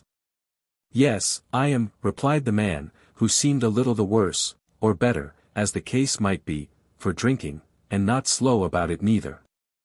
"My horse hasn't got a load behind him going back, as he had coming up in the mornin'. And he won't be long doing of it.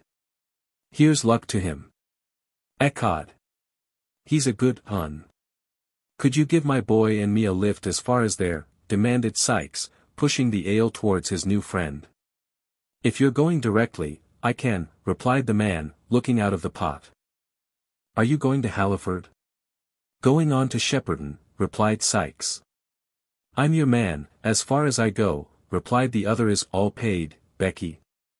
"Yes, the other gentleman's paid," replied the girl. "I say," said the man, with tipsy gravity, "that won't do, you know." "Why not?" rejoined Sikes. "You're going to accommodate us, and what's to prevent my standing treat for a pint or so, in return?" The stranger reflected upon this argument, with a very profound face. Having done so, he seized Sikes by the hand, and declared he was a real good fellow.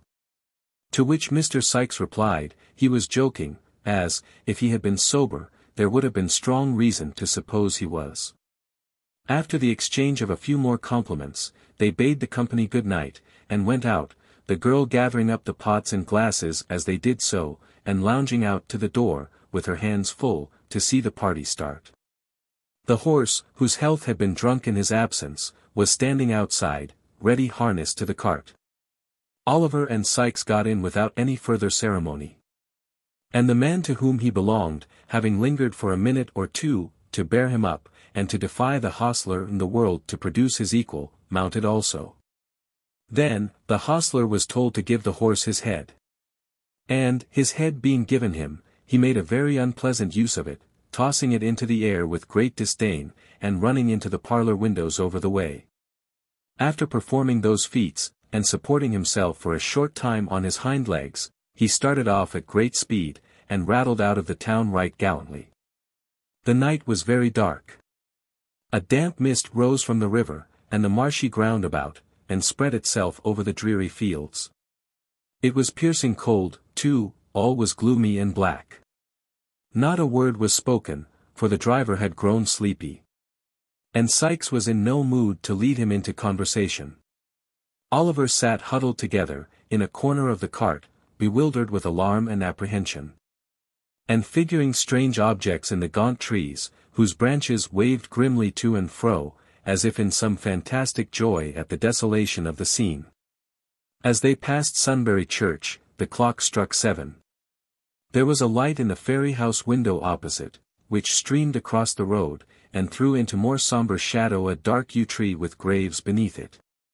There was a dull sound of falling water not far off. And the leaves of the old tree stirred gently in the night wind. It seemed like quiet music for the repose of the dead.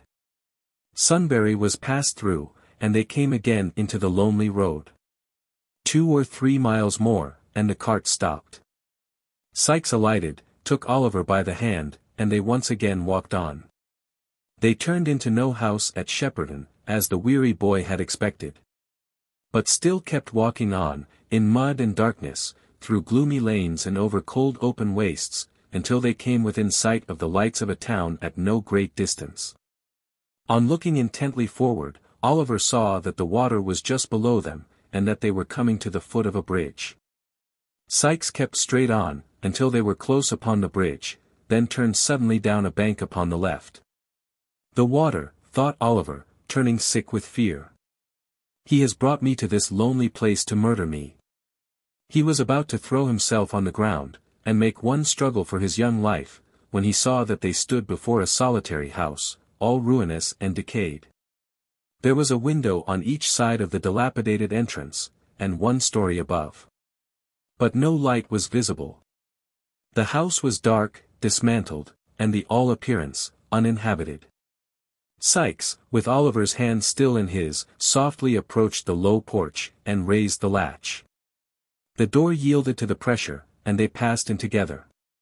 Chapter 22. The Burglary. "Hello," cried a loud, hoarse voice, as soon as they set foot in the passage. "Don't make such a row," said Sikes, bolting the door. "Show a glim, Toby." "Aha! My pal," cried the same voice. "A glim, Barney, a glim. Show the gentleman in, Barney, wake up first, if convenient."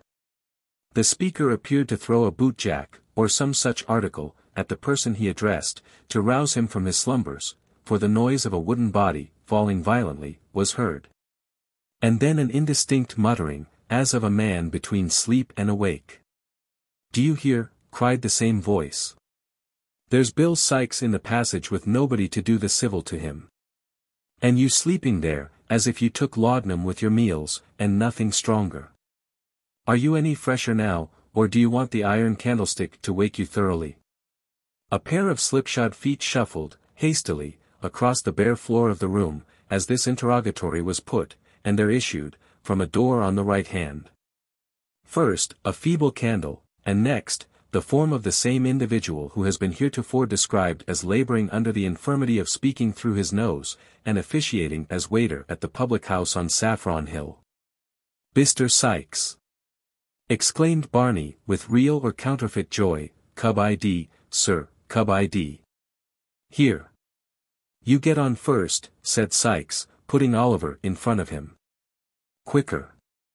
Or I shall tread upon your heels." Muttering a curse upon his tardiness, Sikes pushed Oliver before him.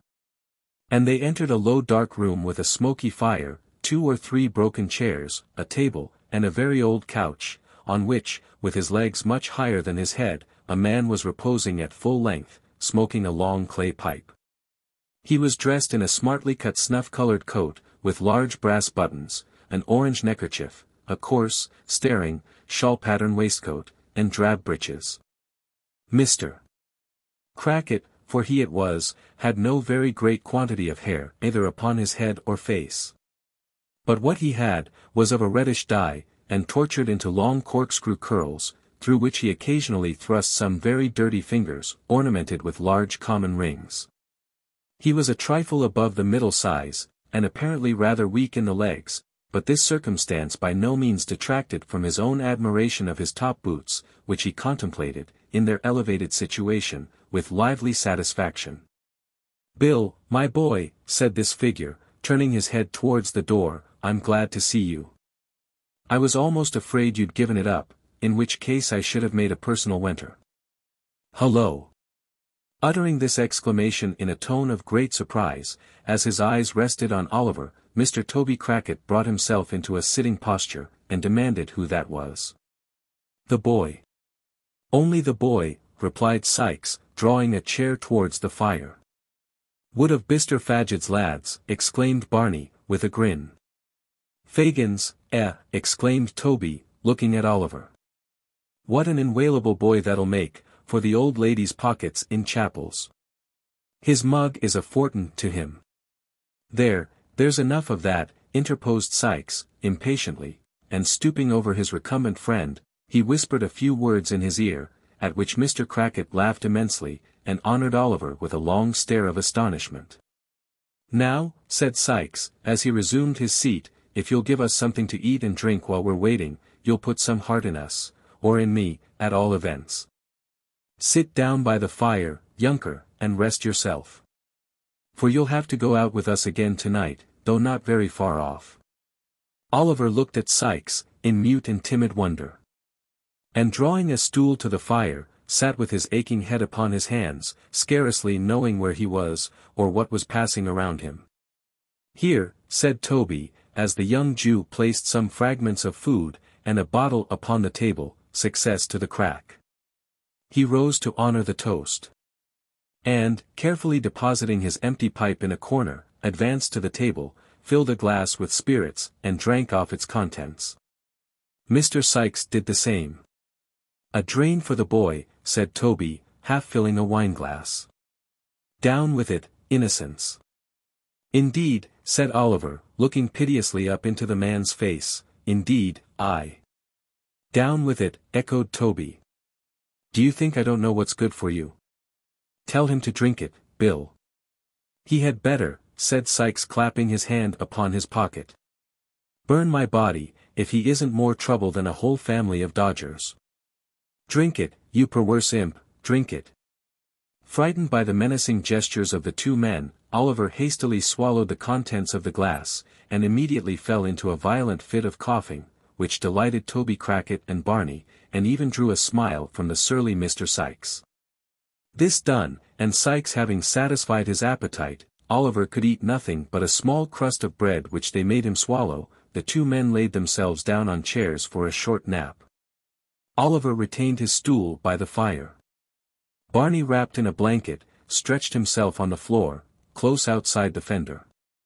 They slept, or appeared to sleep, for some time, nobody stirring but Barney, who rose once or twice to throw coals on the fire. Oliver fell into a heavy doze, imagining himself straying along the gloomy lanes, or wandering about the dark churchyard, or retracing some one or other of the scenes of the past day, when he was roused by Toby Crackit jumping up and declaring it was 1:30. In an instant, the other two were on their legs, and all were actively engaged in busy preparation. Sikes and his companion enveloped their necks and chins in large dark shawls, and drew on their greatcoats.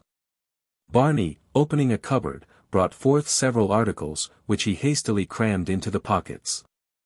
"Barkers for me, Barney," said Toby Crackit. "Here they are," replied Barney, producing a pair of pistols. "You loaded them yourself?" "All right," replied Toby, stowing them away. "The persuaders?" "I've got 'em," replied Sikes. "Crape, keys, centrebits, darkies, nothing forgotten?" inquired Toby, fastening a small crowbar to a loop inside the skirt of his coat. "All right," rejoined his companion. "Bring them bits of timber, Barney. That's the time of day." With these words, he took a thick stick from Barney's hands, who, having delivered another to Toby, busied himself in fastening on Oliver's cape. "Now then," said Sikes, holding out his hand. Oliver, who was completely stupefied by the unwonted exercise, and the air, and the drink which had been forced upon him, put his hand mechanically into that which Sikes extended for the purpose. "Take his other hand, Toby," said Sikes. "Look out, Barney." The man went to the door, and returned to announce that all was quiet. The two robbers issued forth with Oliver between them. Barney, having made all fast, rolled himself up as before, and was soon asleep again. It was now intensely dark. The fog was much heavier than it had been in the early part of the night.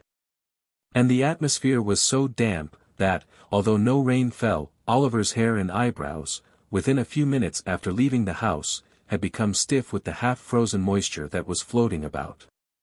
They crossed the bridge, and kept on towards the lights which he had seen before. They were at no great distance off, and, as they walked pretty briskly, they soon arrived at Chertsey.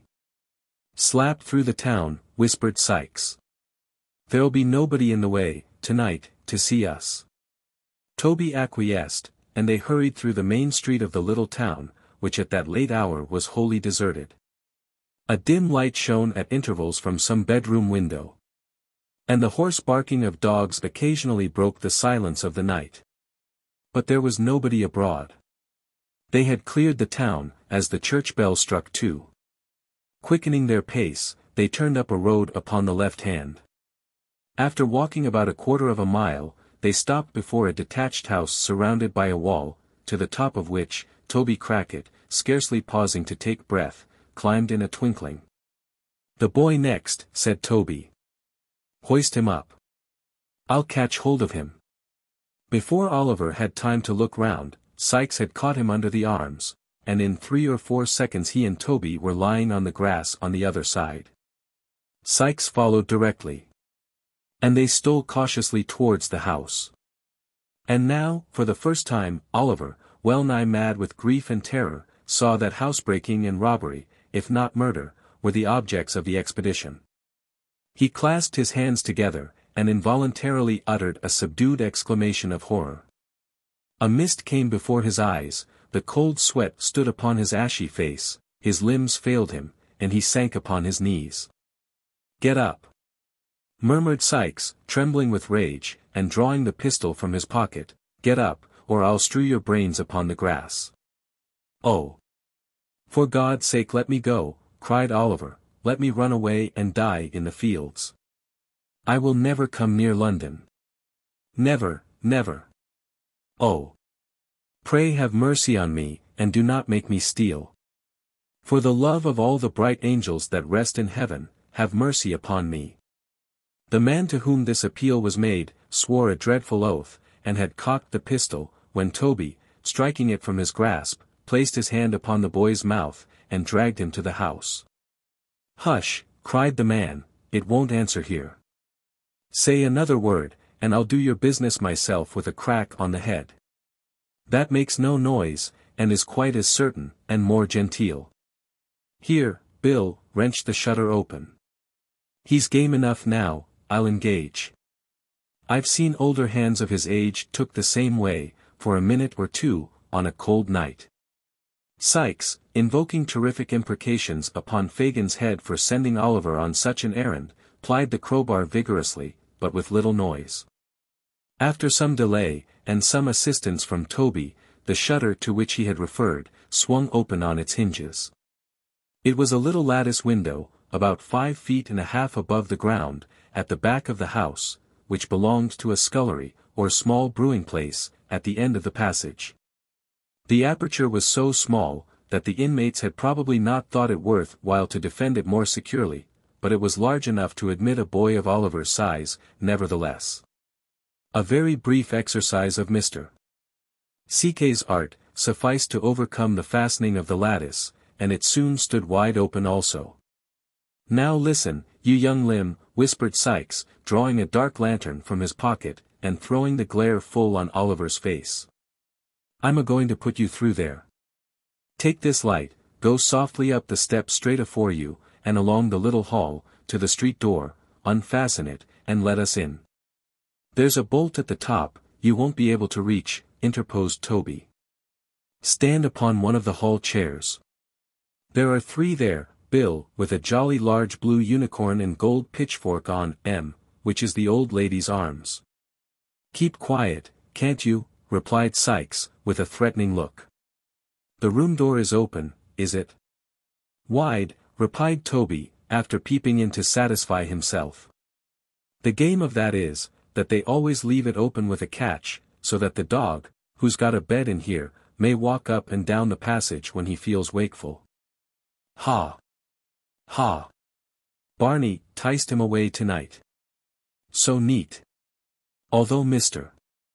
Crackit spoke in a scarcely audible whisper, and laughed without noise, Sikes imperiously commanded him to be silent, and to get to work.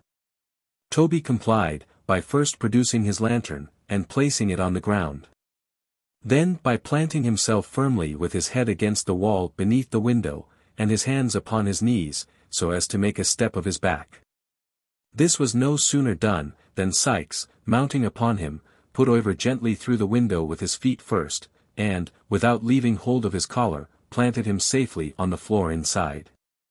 "Take this lantern," said Sikes, looking into the room. "You see the stairs afore you?" Oliver, more dead than alive, gasped out, "Yes." Sikes, pointing to the street door with the pistol barrel, briefly advised him to take notice that he was within shot all the way. And that if he faltered, he would fall dead that instant. "It's done in a minute," said Sikes, in the same low whisper. "Directly I leave go of you, do your work." "Hark! What's that?" whispered the other man. They listened intently. "Nothing," said Sikes, releasing his hold of Oliver. Now, in the short time he had had to collect his senses, the boy had firmly resolved that, whether he died in the attempt or not, he would make one effort to dart upstairs from the hall, and alarm the family. Filled with this idea, he advanced at once, but stealthy. "Come back," suddenly cried Sikes aloud. "Back! Back!" Scared by the sudden breaking of the dead stillness of the place, and by a loud cry which followed it, Oliver let his lantern fall, and knew not whether to advance or fly.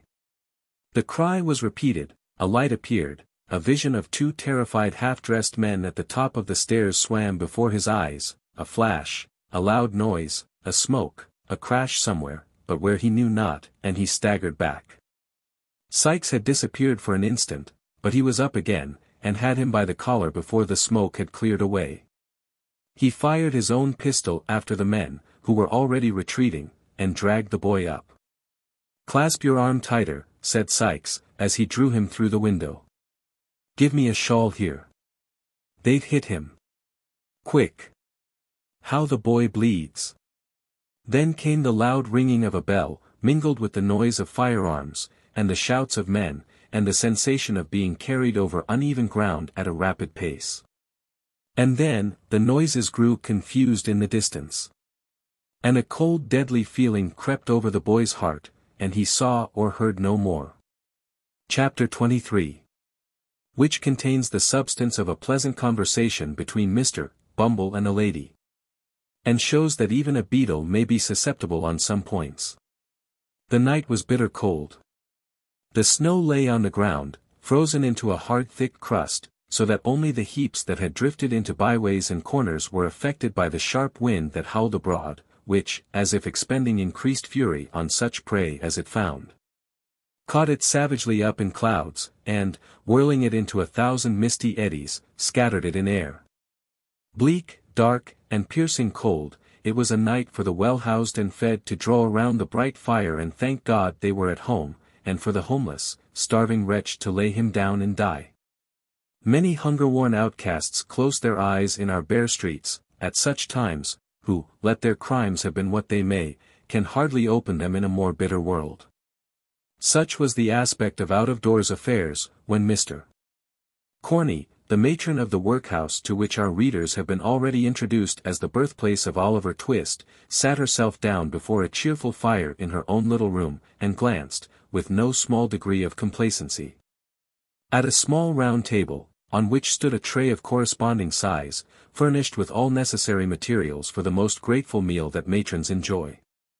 In fact, Mrs. Corney was about to solace herself with a cup of tea.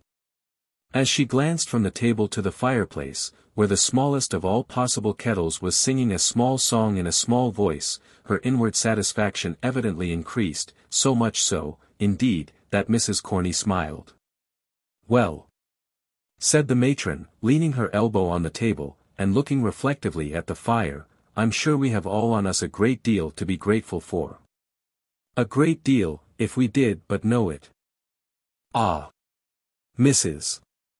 Corney shook her head mournfully, as if deploring the mental blindness of those paupers who did not know it, and thrusting a silver spoon, private property, into the inmost recesses of a 2-ounce tin tea caddy, proceeded to make the tea. "How slight a thing will disturb the equanimity of our frail minds." The black teapot, being very small and easily filled, ran over while Mrs. Corney was moralising, and the water slightly scalded Mrs. Corney's hand.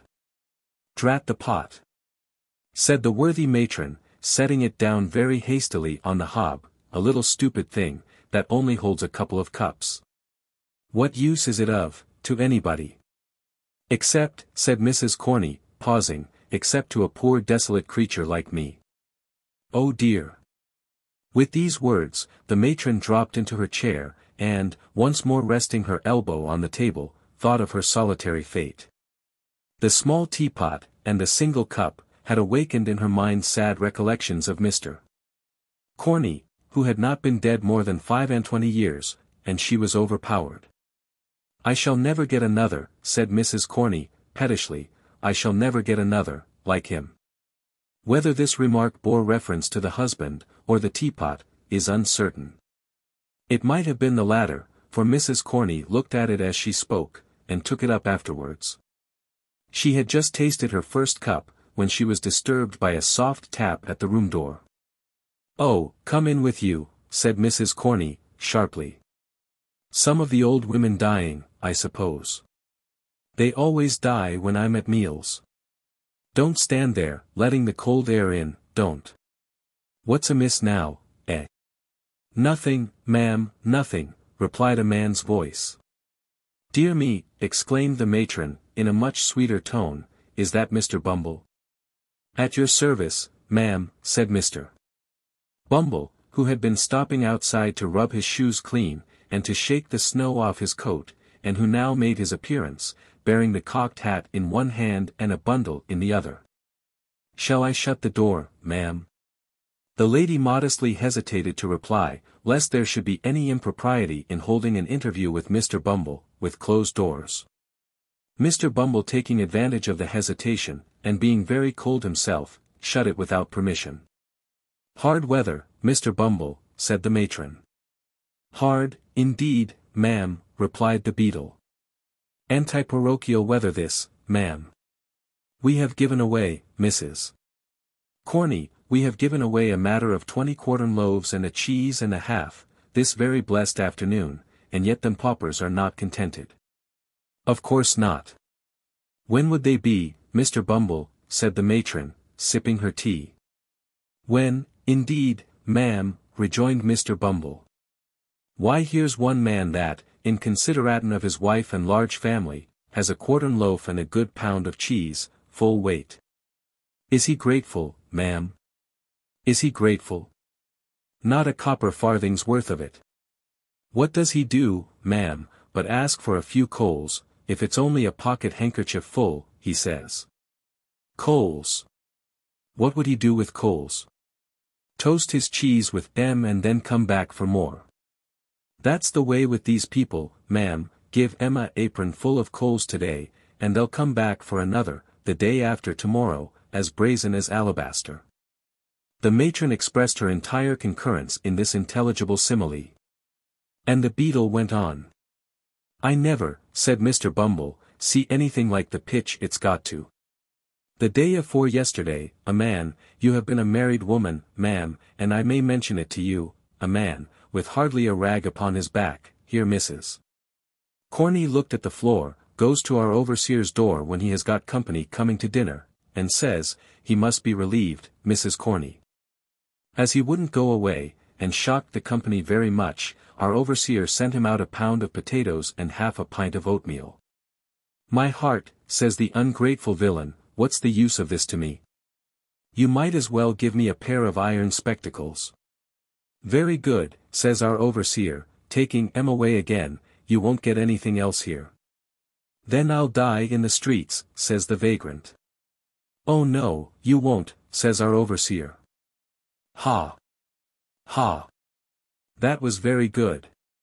So like Mr. Granite, wasn't it? Interposed the matron. Well, Mr. Bumble. Well, ma'am, rejoined the beadle, he went away, and he did die in the streets. There's a obstinate pauper for you. It beats anything I could have believed, observed the matron emphatically. But don't you think out-of-door relief a very bad thing, anyway, Mr. Bumble? You're a gentleman of experience, and ought to know. Come. Mrs. Corney, said the beadle, smiling as men smile who are conscious of superior information, out-of-door relief, properly managed, ma'am, is the parochial safeguard. The great principle of out-of-door relief is, to give the paupers exactly what they don't want, and then they get tired of coming. Dear me, exclaimed Mrs. Corney. Well, that is a good one, too. Yes. Betwixt you and me, ma'am, returned Mr. Bumble, that's the great principle, and that's the reason why, if you look at any cases that get into them audacious newspapers, you'll always observe that sick families have been relieved with slices of cheese. That's the rule now, Mrs. Corney, all over the country. But, however, said the beadle, stopping to unpack his bundle, these are official secrets, ma'am, not to be spoken of, except, as I may say, among the parochial officers, such as ourselves. This is the port wine, ma'am, that the board ordered for the infirmary, real, fresh, genuine port wine, only out of the cask this forenoon, clear as a bell, and no sediment. Having held the first bottle up to the light, and shaken it well to test its excellence, Mr. Bumble placed them both on top of a chest of drawers, folded the handkerchief in which they had been wrapped, put it carefully in his pocket, and took up his hat, as if to go. You'll have a very cold walk, Mr. Bumble, said the matron. It blows, ma'am, replied Mr. Bumble, turning up his coat collar, enough to cut one's ears off.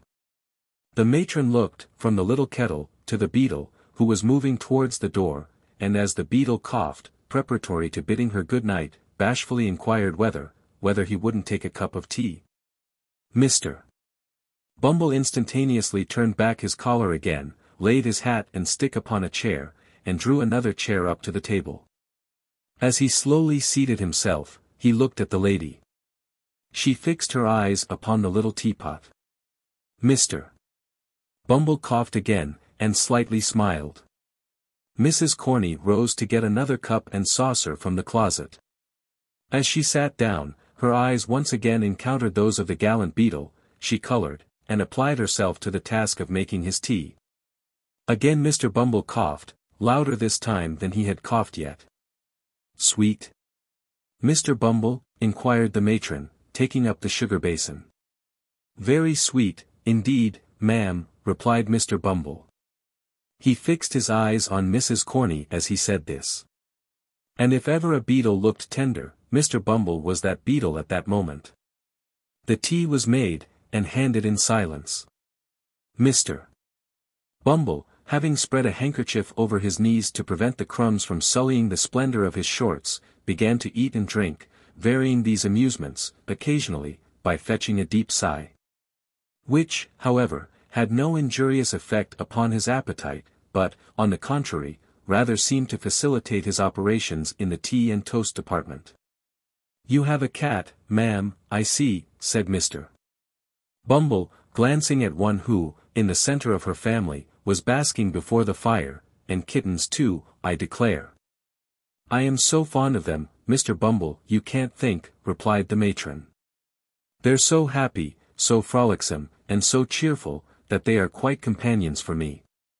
Very nice animals, ma'am, replied Mr. Bumble, approvingly, so very domestic. Oh, yes, rejoined the matron with enthusiasm. So fond of their home too, that it's quite a pleasure, I'm sure. Mrs. Corney, ma'am, said Mr. Bumble, slowly, and marking the time with his teaspoon, I mean to say this, ma'am. That any cat, or kitten, that could live with you, ma'am, and not be fond of its home, must be a ass, ma'am. Oh, Mr. Bumble, remonstrated Mrs. Corney. It's of no use disguising facts, ma'am, said Mr. Bumble, slowly flourishing the teaspoon with a kind of amorous dignity which made him doubly impressive. I would drown it myself, with pleasure.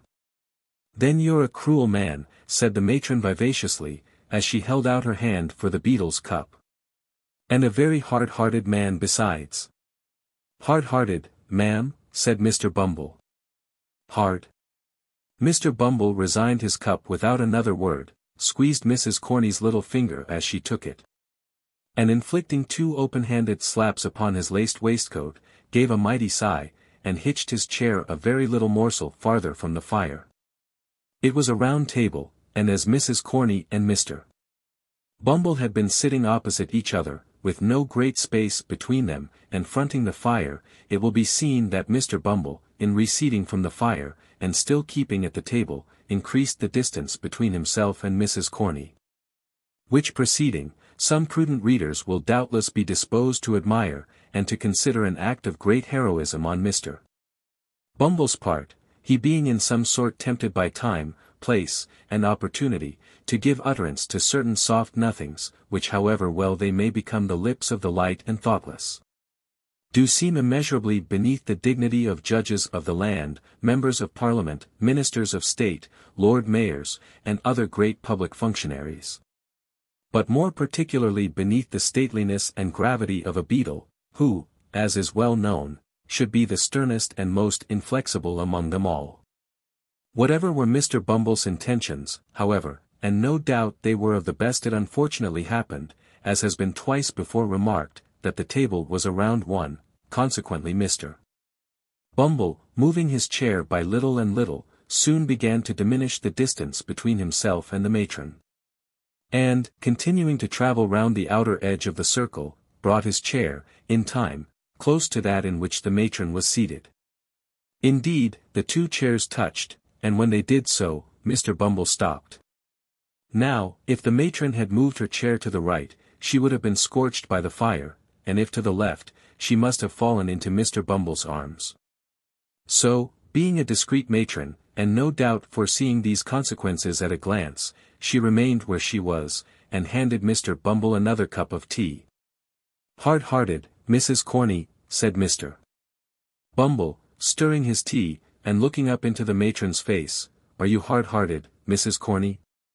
"Dear me," exclaimed the matron, "what a very curious question from a single man. What can you want to know for, Mr. Bumble?" The beadle drank his tea to the last drop, finished a piece of toast, whisked the crumbs off his knees, wiped his lips, and deliberately kissed the matron. "Mr. Bumble," cried that discreet lady in a whisper. For the fright was so great, that she had quite lost her voice. "Mr. Bumble, I shall scream." Mr. Bumble made no reply, but in a slow and dignified manner, put his arm round the matron's waist. As the lady had stated her intention of screaming, of course she would have screamed at this additional boldness, but that the exertion was rendered unnecessary by a hasty knocking at the door, which was no sooner heard, than Mr. Bumble darted, with much agility, to the wine bottles, and began dusting them with great violence, while the matron sharply demanded who was there. It is worthy of remark, as a curious physical instance of the efficacy of a sudden surprise in counteracting the effects of extreme fear, that her voice had quite recovered all its official asperity. "If you please, mistress," said a withered old female pauper, hideously ugly, putting her head in at the door, "old Sally is going fast." "Well, what's that to me?" angrily demanded the matron. "I can't keep her alive, can I?" "No, no, mistress," replied the old woman, "nobody can, she's far beyond the reach of help. I've seen a many people die, little babes and great strong men, and I know when death's coming, well enough. But she's troubled in her mind, and when the fits are not on her, and that's not often, for she is dying very hard, she says she has got something to tell, which you must hear. She'll never die quiet till you come, mistress." At this intelligence, the worthy Mrs. Corney muttered a variety of invectives against old women who couldn't even die without purposely annoying their betters, and, muffling herself in a thick shawl which she hastily caught up, briefly requested Mr. Bumble to stay till she came back, lest anything particular should occur. Bidding the messenger walk fast, and not be all night hobbling up the stairs, she followed her from the room with a very ill grace, scolding all the way. Mr. Bumble's conduct on being left to himself, was rather inexplicable. He opened the closet, counted the teaspoons, weighed the sugar tongs, closely inspected a silver milk pot to ascertain that it was of the genuine metal, and, having satisfied his curiosity on these points, put on his cocked hat cornerwise, and danced with much gravity for distinct times round the table. Having gone through this very extraordinary performance, he took off the cocked hat again, and, spreading himself before the fire with his back towards it, seemed to be mentally engaged in taking an exact inventory of the furniture. Chapter 24 treats on a very poor subject, but is a short one, and may be found of importance in this history. It was no unfit messenger of death, who had disturbed the quiet of the matron's room. Her body was bent by age. Her limbs trembled with palsy, her face, distorted into a mumbling leer, resembled more the grotesque shaping of some wild pencil, than the work of nature's hand. Alas! How few of nature's faces are left alone to gladden us with their beauty.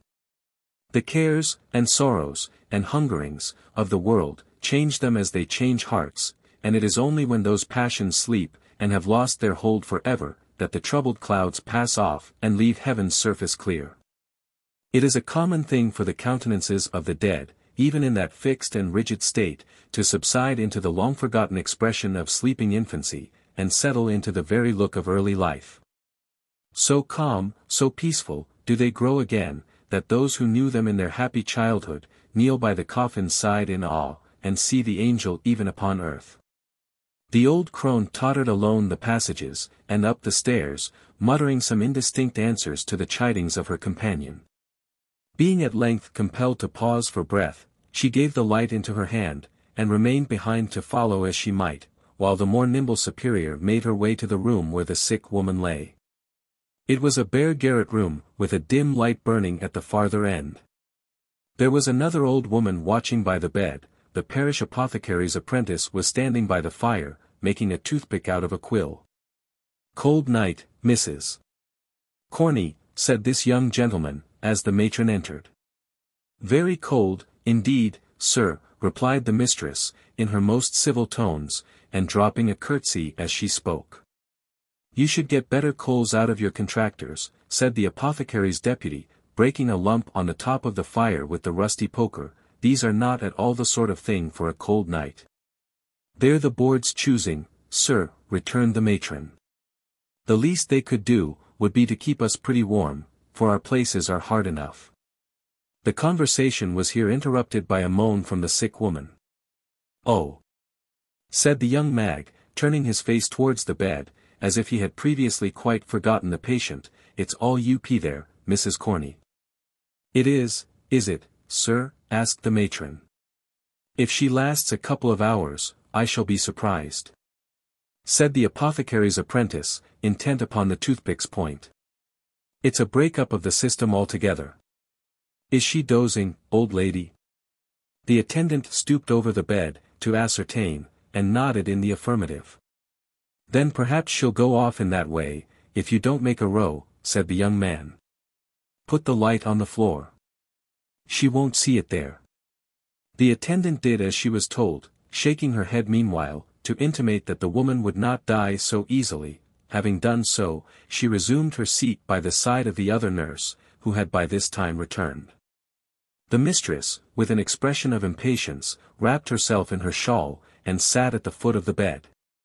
The apothecary's apprentice, having completed the manufacture of the toothpick, planted himself in front of the fire and made good use of it for 10 minutes or so, when apparently growing rather dull, he wished Mrs.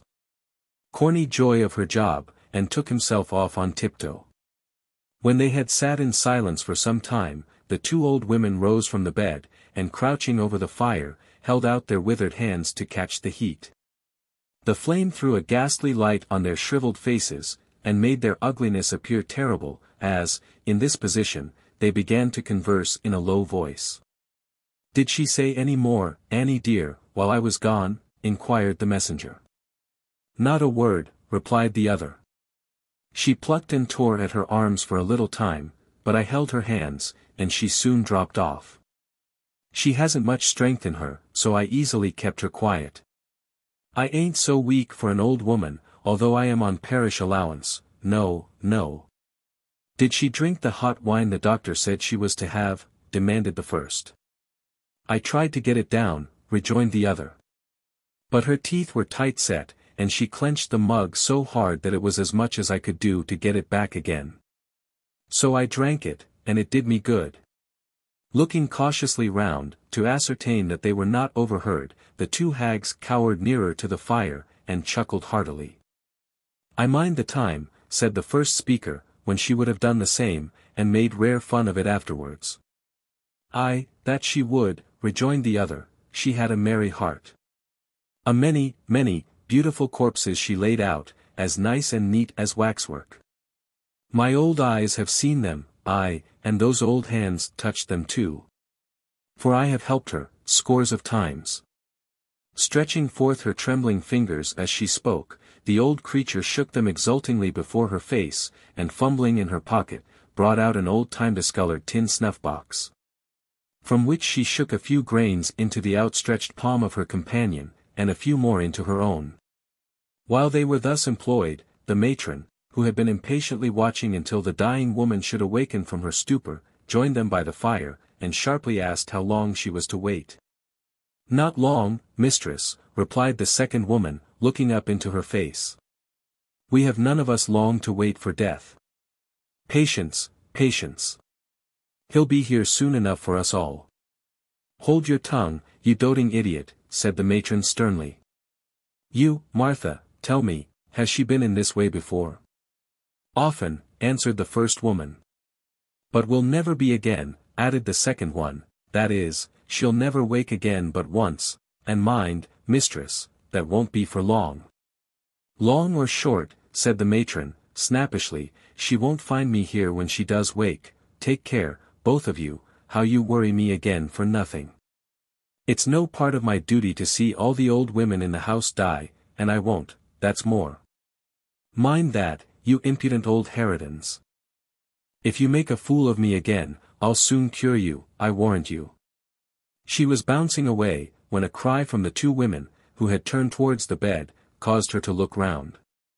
The patient had raised herself upright, and was stretching her arms towards them. "Who's that?" she cried, in a hollow voice.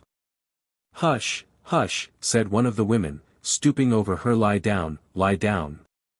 "I'll never lie down again alive," said the woman, struggling. "I will tell her. Come here. Nearer. Let me whisper in your ear." She clutched the matron by the arm, and forcing her into a chair by the bedside, was about to speak, when looking round, she caught sight of the two old women bending forward in the attitude of eager listeners. "Turn them away," said the woman, drowsily, "make haste. Make haste."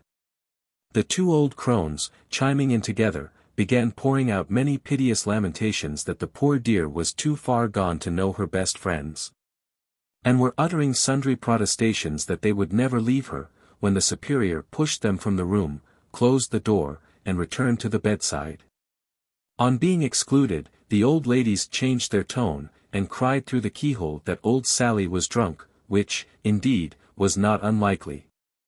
Since, in addition to a moderate dose of opium prescribed by the apothecary, she was laboring under the effects of a final taste of gin and water which had been privily administered, in the openness of their hearts, by the worthy old ladies themselves. "Now listen to me," said the dying woman aloud, as if making a great effort to revive one latent spark of energy.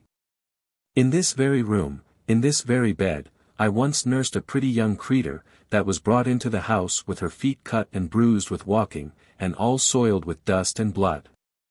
She gave birth to a boy, and died. Let me think, what was the year again?" "Never mind the year," said the impatient auditor, "what about her?" "Aye," murmured the sick woman, relapsing into her former drowsy state, "what about her, what about, I know." She cried, jumping fiercely up, her face flushed, and her eyes starting from her head, "I robbed her, so I did. She wasn't cold, I tell you she wasn't cold, when I stole it." "Stole what, for God's sake?" cried the matron, with a gesture as if she would call for help. "It," replied the woman, laying her hand over the other's mouth. "The only thing she had. She wanted clothes to keep her warm, and food to eat. But she had kept it safe, and had it in her bosom. It was gold, I tell you. Rich gold, that might have saved her life." "Gold," echoed the matron, bending eagerly over the woman as she fell back. Go on, yes, what of it? Who was the mother? When was it?" "She charged me to keep it safe," replied the woman with a groan, "and trusted me as the only woman about her. I stole it in my heart when she first showed it me hanging round her neck, and the child's death, perhaps, is on me besides. They would have treated him better, if they had known it all." "Known what?" asked the other. "Speak." "The boy grew so like his mother," said the woman, rambling on, and not heeding the question, "that I could never forget it when I saw his face. Poor girl! Poor girl! She was so young, too. Such a gentle lamb. Wait, there's more to tell. I have not told you all, have I?"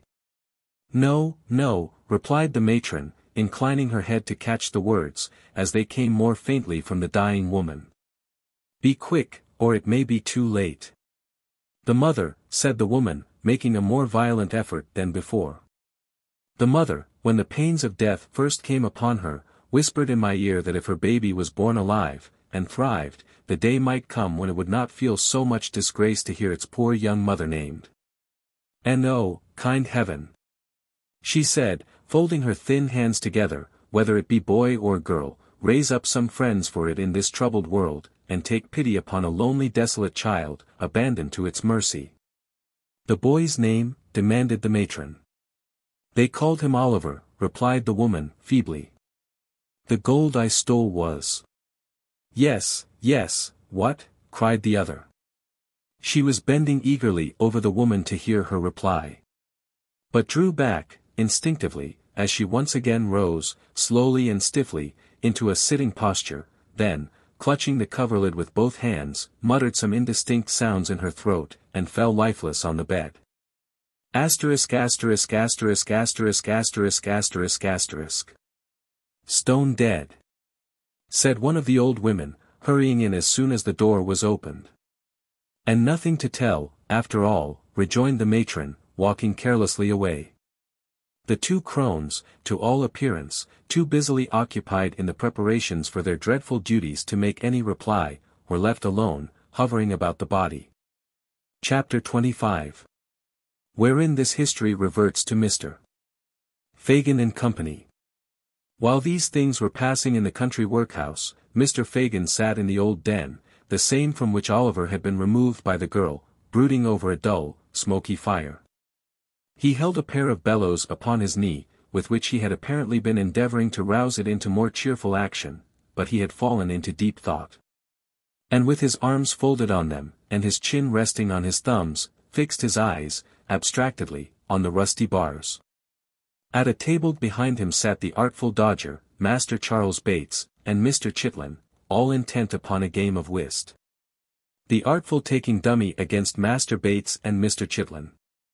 The countenance of the first-named gentleman, peculiarly intelligent at all times, acquired great additional interest from his close observance of the game, and his attentive perusal of Mr. XXIII's hand. Upon which, from time to time, as occasion served, he bestowed a variety of earnest glances, wisely regulating his own play by the result of his observations upon his neighbor's cards. It being a cold night, the Dodger wore his hat, as, indeed, was often his custom within doors. He also sustained a clay pipe between his teeth, which he only removed for a brief space when he deemed it necessary to apply for refreshment to a quart pot upon the table, which stood ready filled with gin and water for the accommodation of the company. Master Bates was also attentive to the play.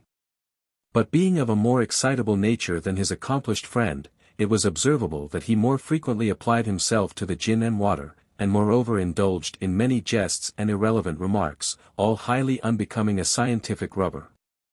Indeed, the Artful, presuming upon their close attachment, more than once took occasion to reason gravely with his companion upon these improprieties, all of which remonstrances, Master Bates received in extremely good part.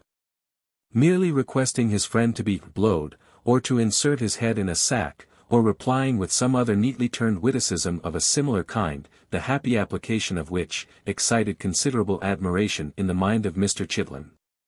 It was remarkable that the latter gentleman and his partner invariably lost. And that the circumstance, so far from angering Master Bates, appeared to afford him the highest amusement, inasmuch as he laughed most uproariously at the end of every deal, and protested that he had never seen such a jolly game in all his born days. "That's two doubles in the rub," said Mr. XXIII, with a very long face, as he drew half a crown from his waistcoat pocket. "I never see such a feller as you, Jack, you win everything. Even when we've good cards, Charlie and I can't make nothing of 'em." Either the master or the manner of this remark, which was made very ruefully, delighted Charlie Bates so much, that his consequent shout of laughter roused the Jew from his reverie, and induced him to inquire what was the matter. "Matter, Fagin?" cried Charlie. "I wish you had watched the play. Tommy Chitlin hasn't won a point, and I went partners with him against the Artful and Dumb." I, said the Jew, with a grin, which sufficiently demonstrated that he was at no loss to understand the reason. "Try 'em again, Tom, try 'em again." "No more of it for me, thank ye, Fagin," replied Mr. XXIII, "I've had enough. That 'ere Dodger has such a run of luck that there's no standing again him." "Ha! Ha! My dear," replied the Jew, "you must get up very early in the morning, to win against the Dodger." "Morning," said Charlie Bates. "You must put your boots on overnight, and have a telescope at each eye, and a opera glass between your shoulders, if you want to come over him. Mr. Dawkins received these handsome compliments with much philosophy, and offered to cut any gentleman in company, for the first picture card, at £1 at a time. Nobody accepting the challenge, and his pipe being by this time smoked out, he proceeded to amuse himself by sketching a ground plan of Newgate on the table with the piece of chalk which had served him in lieu of counters. Whistling, meantime, with peculiar shrillness. "How precious dull you are, Tommy," said the Dodger, stopping short when there had been a long silence, and addressing Mr. Chitlin. "What do you think he's thinking of, Fagin?" "How should I know, my dear," replied the Jew, looking round as he plied the bellows. "About his losses, maybe, or the little retirement in the country that he's just left, eh? Ha! Ha! Is that it, my dear?" "Not a bit of it," replied the Dodger, stopping the subject of discourse as Mr. Chitlin was about to reply. "What do you say, Charlie?" "I should say," replied Master Bates, with a grin, "that he was uncommon sweet upon Betsy. See how he's blushing. Oh, my eye! Here's a merry-go-rounder. Tommy Chitlin's in love. Oh, Fagin, Fagin! What a spree!" Thoroughly overpowered with the notion of Mr. Chitlin being the victim of the tender passion, Master Bates threw himself back in his chair with such violence, that he lost his balance, and pitched over upon the floor. Where, the accident abating nothing of his merriment, he lay at full length until his laugh was over, when he resumed his former position, and began another laugh. "Never mind him, my dear," said the Jew, winking at Mr. Dawkins, and giving Master Bates a reproving tap with the nozzle of the bellows. "Betsy's a fine girl. Stick up to her, Tom. Stick up to her." "What I mean to say, Fagin," replied Mr. Chitlin, very red in the face, "is, that isn't anything to anybody here." "No more it is," replied the Jew, "Charlie will talk. Don't mind him, my dear, don't mind him. Betsy's a fine girl. Do as she bids you, Tom, and you will make your fortune." "So I do as she bids me," replied Mr. Chitlin. "I shouldn't have been milled, if it hadn't been for her advice. But it turned out a good job for you, didn't it, Fagin? And what's 6 weeks of it? It must come, some time or another, and why not in the winter time when you don't want to go out walking so much, Fagin?" "Ah, to be sure, my dear," replied the Jew. "You wouldn't mind it again, Tom, would you?" asked the Dodger, winking upon Charlie and the Jew, "if Bet was all right?" "I mean to say that I shouldn't," replied Tom, angrily. "There, now. Ah! Who'll say as much as that, I should like to know? Fagin?" "Nobody, my dear," replied the Jew, "not a soul, Tom. I don't know one of 'em that would do it besides you, not one of 'em, my dear. I might have got clear off, if I'd split upon her, mightn't I, Fagin?" angrily pursued the poor half-witted dupe. "A word from me would have done it, wouldn't it, Fagin?" "To be sure it would, my dear," replied the Jew. "But I didn't blab it, did I, Fagin?" demanded Tom, pouring question upon question with great volubility. "No, no, to be sure," replied the Jew, "you were too stout-hearted for that. A deal too stout, my dear." "Perhaps I was," rejoined Tom, looking round. "And if I was, what's to laugh at, in that, Fagin?" The Jew, perceiving that Mr. Chitlin was considerably roused, hastened to assure him that nobody was laughing. And to prove the gravity of the company, appealed to Master Bates, the principal offender. But, unfortunately, Charlie, in opening his mouth to reply that he was never more serious in his life, was unable to prevent the escape of such a violent roar, that the abused Mr. Chitlin, without any preliminary ceremonies, rushed across the room and aimed a blow at the offender. Who, being skillful in evading pursuit, ducked to avoid it, and chose his time so well that it lighted on the chest of the merry old gentleman, and caused him to stagger to the wall, where he stood panting for breath, while Mr. Chitlin looked on in intense dismay. "Hark!" cried the Dodger at this moment, I heard the tinkler. Catching up the light, he crept softly upstairs. The bell was rung again, with some impatience, while the party were in darkness. After a short pause, the Dodger reappeared, and whispered Fagin mysteriously. "What?" cried the Jew, alone. The Dodger nodded in the affirmative, and, shading the flame of the candle with his hand, gave Charlie Bates a private intimation, in dumb show, that he had better not be funny just then. Having performed this friendly office, he fixed his eyes on the Jew's face, and awaited his directions. The old man bit his yellow fingers, and meditated for some seconds. His face working with agitation the while, as if he dreaded something, and feared to know the worst. At length he raised his head. "Where is he?" he asked. The Dodger pointed to the floor above, and made a gesture, as if to leave the room. "Yes," said the Jew, answering the mute inquiry, "bring him down." "Hush! Quiet, Charlie.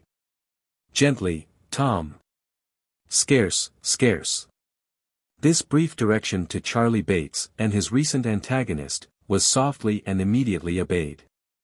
There was no sound of their whereabout, when the Dodger descended the stairs, bearing the light in his hand, and followed by a man in a coarse smock-frock. Who, after casting a hurried glance round the room, pulled off a large wrapper which had concealed the lower portion of his face, and disclosed, all haggard, unwashed, and unshorn, the features of Flash Toby Crackit.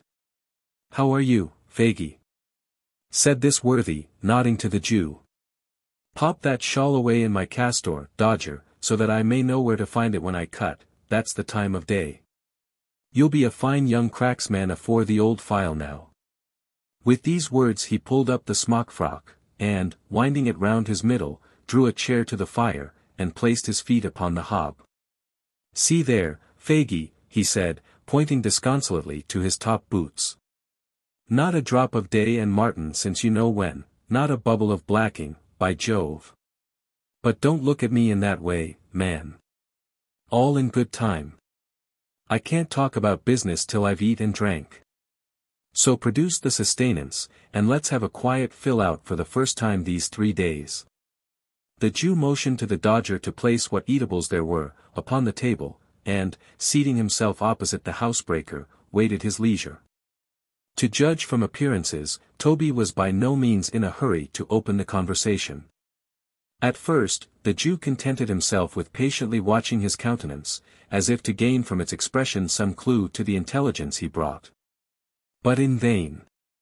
He looked tired and worn, but there was the same complacent repose upon his features that they always wore, and through dirt, and beard, and whisker, there still shone, unimpaired, the self-satisfied smirk of Flash Toby Crackit.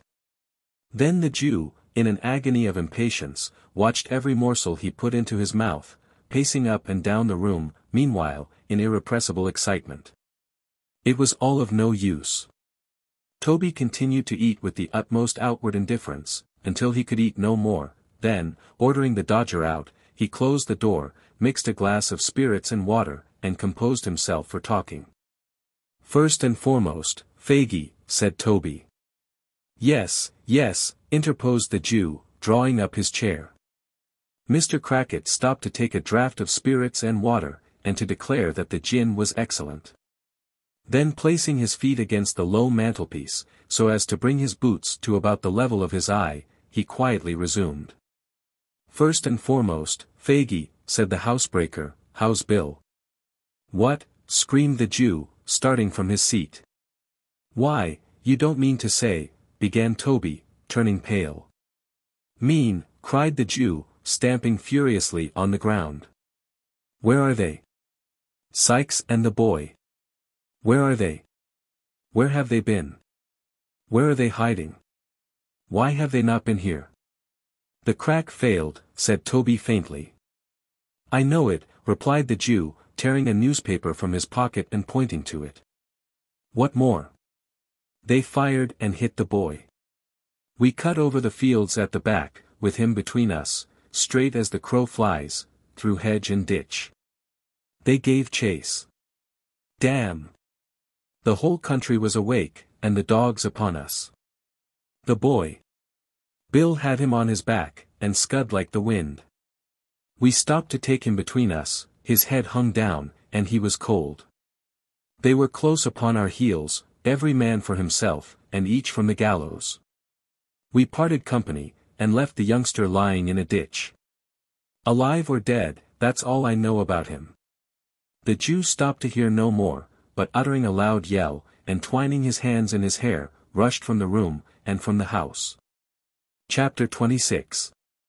In which a mysterious character appears upon the scene. And many things, inseparable from this history, are done and performed. The old man had gained the street corner, before he began to recover the effect of Toby Crackett's intelligence. He had relaxed nothing of his unusual speed, but was still pressing onward, in the same wild and disordered manner, when the sudden dashing past of a carriage, and a boisterous cry from the foot passengers, who saw his danger, drove him back upon the pavement. Avoiding, as much as was possible, all the main streets, and skulking only through the byways and alleys, he at length emerged on Snow Hill. Here he walked even faster than before, nor did he linger until he had again turned into a court. When, as if conscious that he was now in his proper element, he fell into his usual shuffling pace, and seemed to breathe more freely. Near to the spot on which Snow Hill and Holborn Hill meet, opens, upon the right hand as you come out of the city, a narrow and dismal alley, leading to Saffron Hill. In its filthy shops are exposed for sale huge bunches of second-hand silk handkerchiefs, of all sizes and patterns, for here reside the traders who purchase them from pickpockets. Hundreds of these handkerchiefs hang dangling from pegs outside the windows or flaunting from the doorposts, and the shelves, within, are piled with them. Confined as the limits of Field Lane are, it has its barber, its coffee shop, its beer shop, and its fried fish warehouse.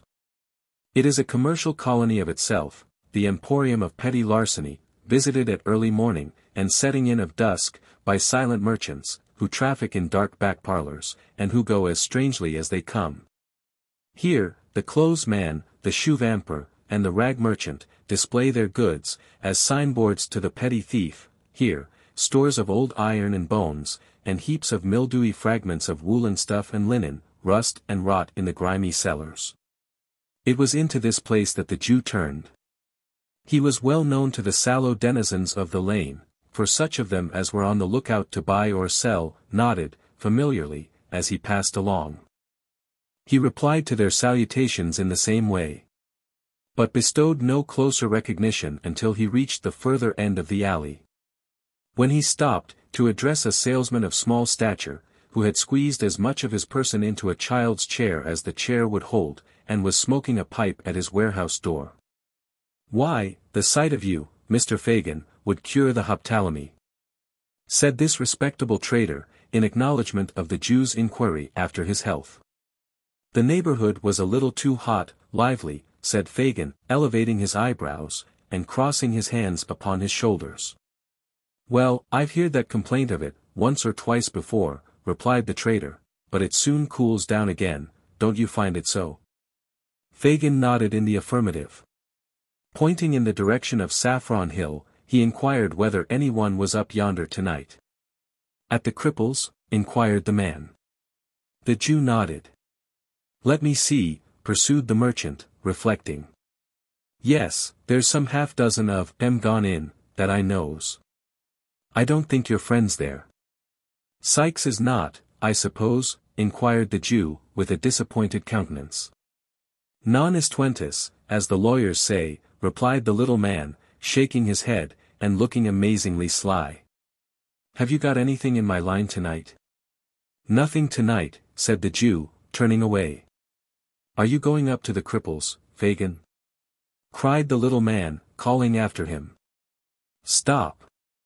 I don't mind if I have a drop there with you." But as the Jew, looking back, waved his hand to intimate that he preferred being alone. And, moreover, as the little man could not very easily disengage himself from the chair, the sign of the Cripples was, for a time, bereft of the advantage of Mr. Lively's presence. By the time he had got upon his legs, the Jew had disappeared. So Mr. Lively, after ineffectually standing on tiptoe, in the hope of catching sight of him, again forced himself into the little chair, and, exchanging a shake of the head with a lady in the opposite shop, in which doubt and mistrust were plainly mingled, resumed his pipe with a grave demeanor. The Three Cripples, or rather the Cripples, which was the sign by which the establishment was familiarly known to its patrons, was the public house in which Mr. Sikes and his dog have already figured. Merely making a sign to a man at the bar, Fagin walked straight upstairs, and opening the door of a room, and softly insinuating himself into the chamber, looked anxiously about, shading his eyes with his hand, as if in search of some particular person. The room was illuminated by 2 gas lights, the glare of which was prevented by the barred shutters, and closely drawn curtains of faded red, from being visible outside. The ceiling was blackened, to prevent its color from being injured by the flaring of the lamps, and the place was so full of dense tobacco smoke, that at first it was scarcely possible to discern anything more. By degrees, however, as some of it cleared away through the open door, an assemblage of heads, as confused as the noises that greeted the ear, might be made out. And as the eye grew more accustomed to the scene, the spectator gradually became aware of the presence of a numerous company, male and female, crowded round a long table, at the upper end of which sat a chairman with a hammer of office in his hand, while a professional gentleman with a bluish nose, and his face tied up for the benefit of a toothache, presided at a jingling piano in a remote corner.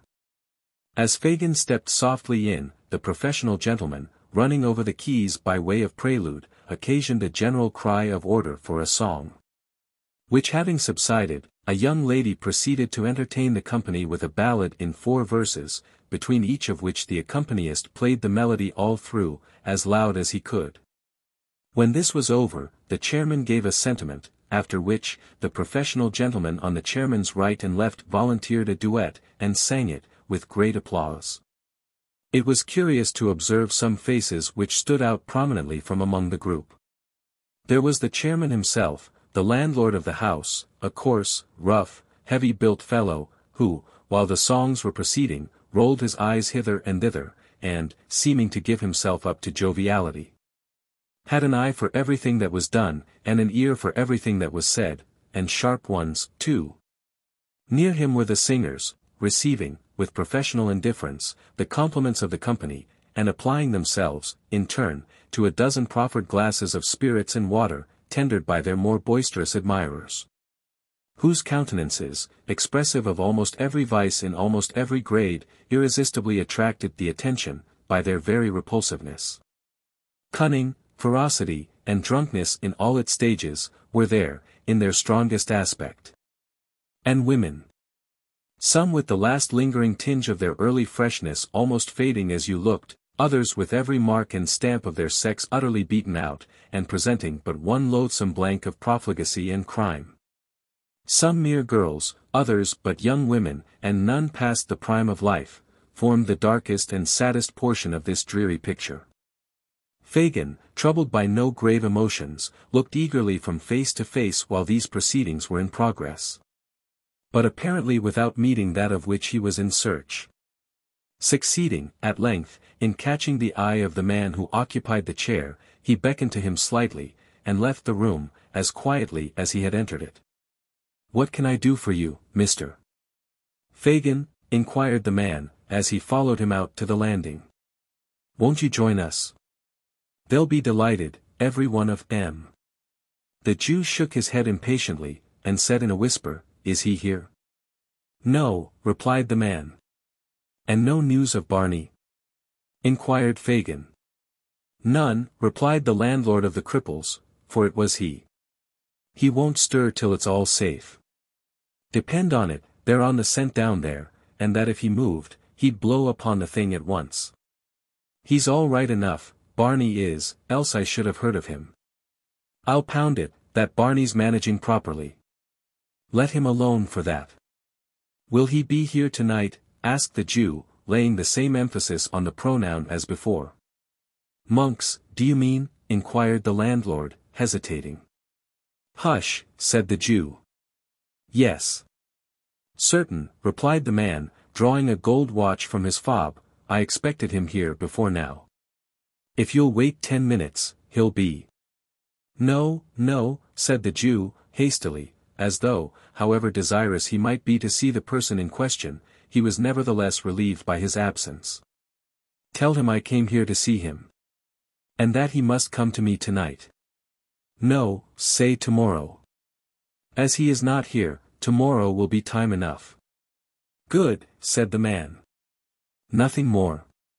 Not a word now, said the Jew, descending the stairs. I say, said the other, looking over the rails, and speaking in a hoarse whisper, what a time this would be for a cell. I've got Phil Barker here, so drunk, that a boy might take him. Ah! But it's not Phil Barker's time, said the Jew, looking up.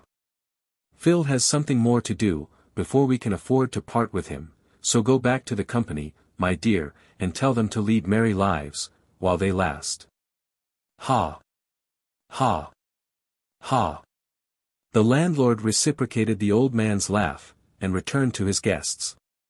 The Jew was no sooner alone, than his countenance resumed its former expression of anxiety and thought.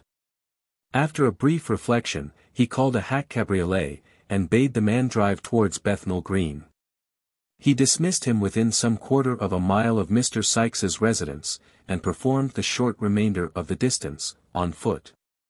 Now, muttered the Jew, as he knocked at the door, if there is any deep play here, I shall have it out of you, my girl, cunning as you are. She was in her room, the woman said. Fagin crept softly upstairs, and entered it without any previous ceremony. The girl was alone, lying with her head upon the table, and her hair straggling over it. She has been drinking, thought the Jew, coolly, or perhaps she is only miserable. The old man turned to close the door. As he made this reflection, the noise thus occasioned, roused the girl. She eyed his crafty face narrowly, as she inquired to his recital of Toby Crackett's story. When it was concluded, she sank into her former attitude, but spoke not a word. She pushed the candle impatiently away, and once or twice as she feverishly changed her position, shuffled her feet upon the ground, but this was all. During the silence, the Jew looked restlessly about the room, as if to assure himself that there were no appearances of Sikes having covertly returned. Apparently satisfied with his inspection, he coughed twice or thrice, and made as many efforts to open a conversation, but the girl heeded him no more than if he had been made of stone. At length he made another attempt. And rubbing his hands together, said, in his most conciliatory tone. And where should you think Bill was now, my dear? The girl moaned out some half-intelligible reply, that she could not tell. And seemed, from the smothered noise that escaped her, to be crying. And the boy, too, said the Jew, straining his eyes to catch a glimpse of her face. Poor little child. Left in a ditch, Nance, only think. The child, said the girl, suddenly looking up, is better where he is, than among us, and if no harm comes to Bill from it, I hope he lies dead in the ditch and that his young bones may rot there. What? Cried the Jew, in amazement. I do, returned the girl, meeting his gaze. I shall be glad to have him away from my eyes, and to know that the worst is over. I can't bear to have him about me. The sight of him turns me against myself, and all of you. Pooh! Said the Jew, scornfully. You're drunk. Am I? Cried the girl bitterly. It's no fault of yours, if I am not. You'd never have me anything else, if you had your will, except now, the humor doesn't suit you, doesn't it? No. Rejoined the Jew, furiously. It does not. Change it, then, responded the girl, with a laugh. Change it, exclaimed the Jew, exasperated beyond all bounds by his companion's unexpected obstinacy, and the vexation of the night, I will change it. Listen to me, you drab. Listen to me, who with 6 words, can strangle Sikes as surely as if I had his bull's throat between my fingers now. If he comes back, and leaves the boy behind him. If he gets off free, and dead or alive, fails to restore him to me, murder him yourself if you would have him escape Jack Ketch. And do it the moment he sets foot in this room, or mind me, it will be too late. What is all this? Cried the girl involuntarily. What is it, pursued Fagin, mad with rage. When the boy's worth hundreds of pounds to me, am I to lose what chance threw me in the way of getting safely, through the whims of a drunken gang that I could whistle away the lives of? And me bound, too, to a born devil that only wants the will, and has the power to. Panting for breath, the old man stammered for a word, and in that instant checked the torrent of his wrath, and changed his whole demeanor. A moment before, his clenched hands had grasped the air, his eyes had dilated, and his face grown livid with passion. But now, he shrunk into a chair, and, cowering together, trembled with the apprehension of having himself disclosed some hidden villainy. After a short silence, he ventured to look round at his companion. He appeared somewhat reassured, on beholding her in the same listless attitude from which he had first roused her. "Nancy, dear," croaked the Jew, in his usual voice. "Did you mind me, dear?" "Don't worry me now, Fagin," replied the girl, raising her head languidly. "If Bill has not done it this time, he will another. He has done many a good job for you, and will do many more when he can, and when he can't he won't, so no more about that. Regarding this boy, my dear," said the Jew, rubbing the palms of his hands nervously together. "The boy must take his chance with the rest," interrupted Nancy, hastily. "And I say again, I hope he is dead, and out of harm's way, and out of yours, that is, if Bill comes to no harm. And if Toby got clear off, Bill's pretty sure to be safe, for Bill's worth two of Toby any time." "And about what I was saying, my dear," observed the Jew, keeping his glistening eye steadily upon her.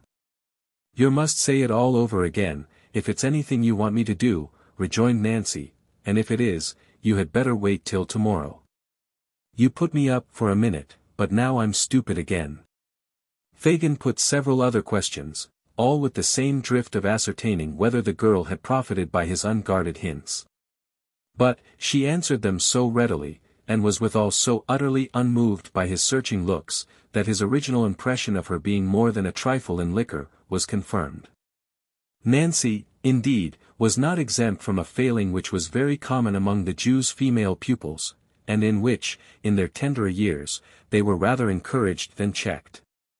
Her disordered appearance, and a wholesale perfume of Geneva which pervaded the apartment, afforded strong confirmatory evidence of the justice of the Jew's supposition. And when, after indulging in the temporary display of violence above described, she subsided, first into dullness, and afterwards into a compound of feelings, under the influence of which she shed tears 1 minute, and in the next gave utterance to various exclamations of "never say die," and divers calculations as to what might be the amount of the odds so long as a lady or gentleman was happy, Mr. Fagin, who had had considerable experience of such matters in his time, saw, with great satisfaction, that she was very far gone indeed. Having eased his mind by this discovery, and having accomplished his twofold object of imparting to the girl what he had, that night, heard, and of ascertaining, with his own eyes, that Sikes had not returned, Mr. Fagin again turned his face homeward, leaving his young friend asleep, with her head upon the table. It was within an hour of midnight. The weather being dark, and piercing cold, he had no great temptation to loiter. The sharp wind that scoured the streets, seemed to have cleared them of passengers, as of dust and mud, for few people were abroad, and they were to all appearance hastening fast home. It blew from the right quarter for the Jew, however, and straight before it he went, trembling, and shivering, as every fresh gust drove him rudely on his way. He had reached the corner of his own street, and was already fumbling in his pocket for the door key, when a dark figure emerged from a projecting entrance which lay in deep shadow, and, crossing the road, glided up to him unperceived.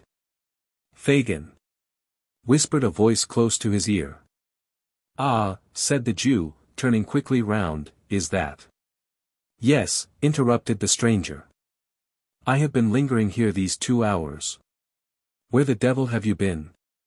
"On your business, my dear," replied the Jew, glancing uneasily at his companion, and slackening his pace as he spoke. "On your business all night?" "Oh, of course," said the stranger, with a sneer. "Well, and what's come of it?" "Nothing good," said the Jew. Nothing bad, I hope, said the stranger, stopping short, and turning a startled look on his companion. The Jew shook his head, and was about to reply, when the stranger, interrupting him, motioned to the house, before which they had by this time arrived, remarking, that he had better say what he had got to say. Under cover, for his blood was chilled with standing about so long, and the wind blew through him.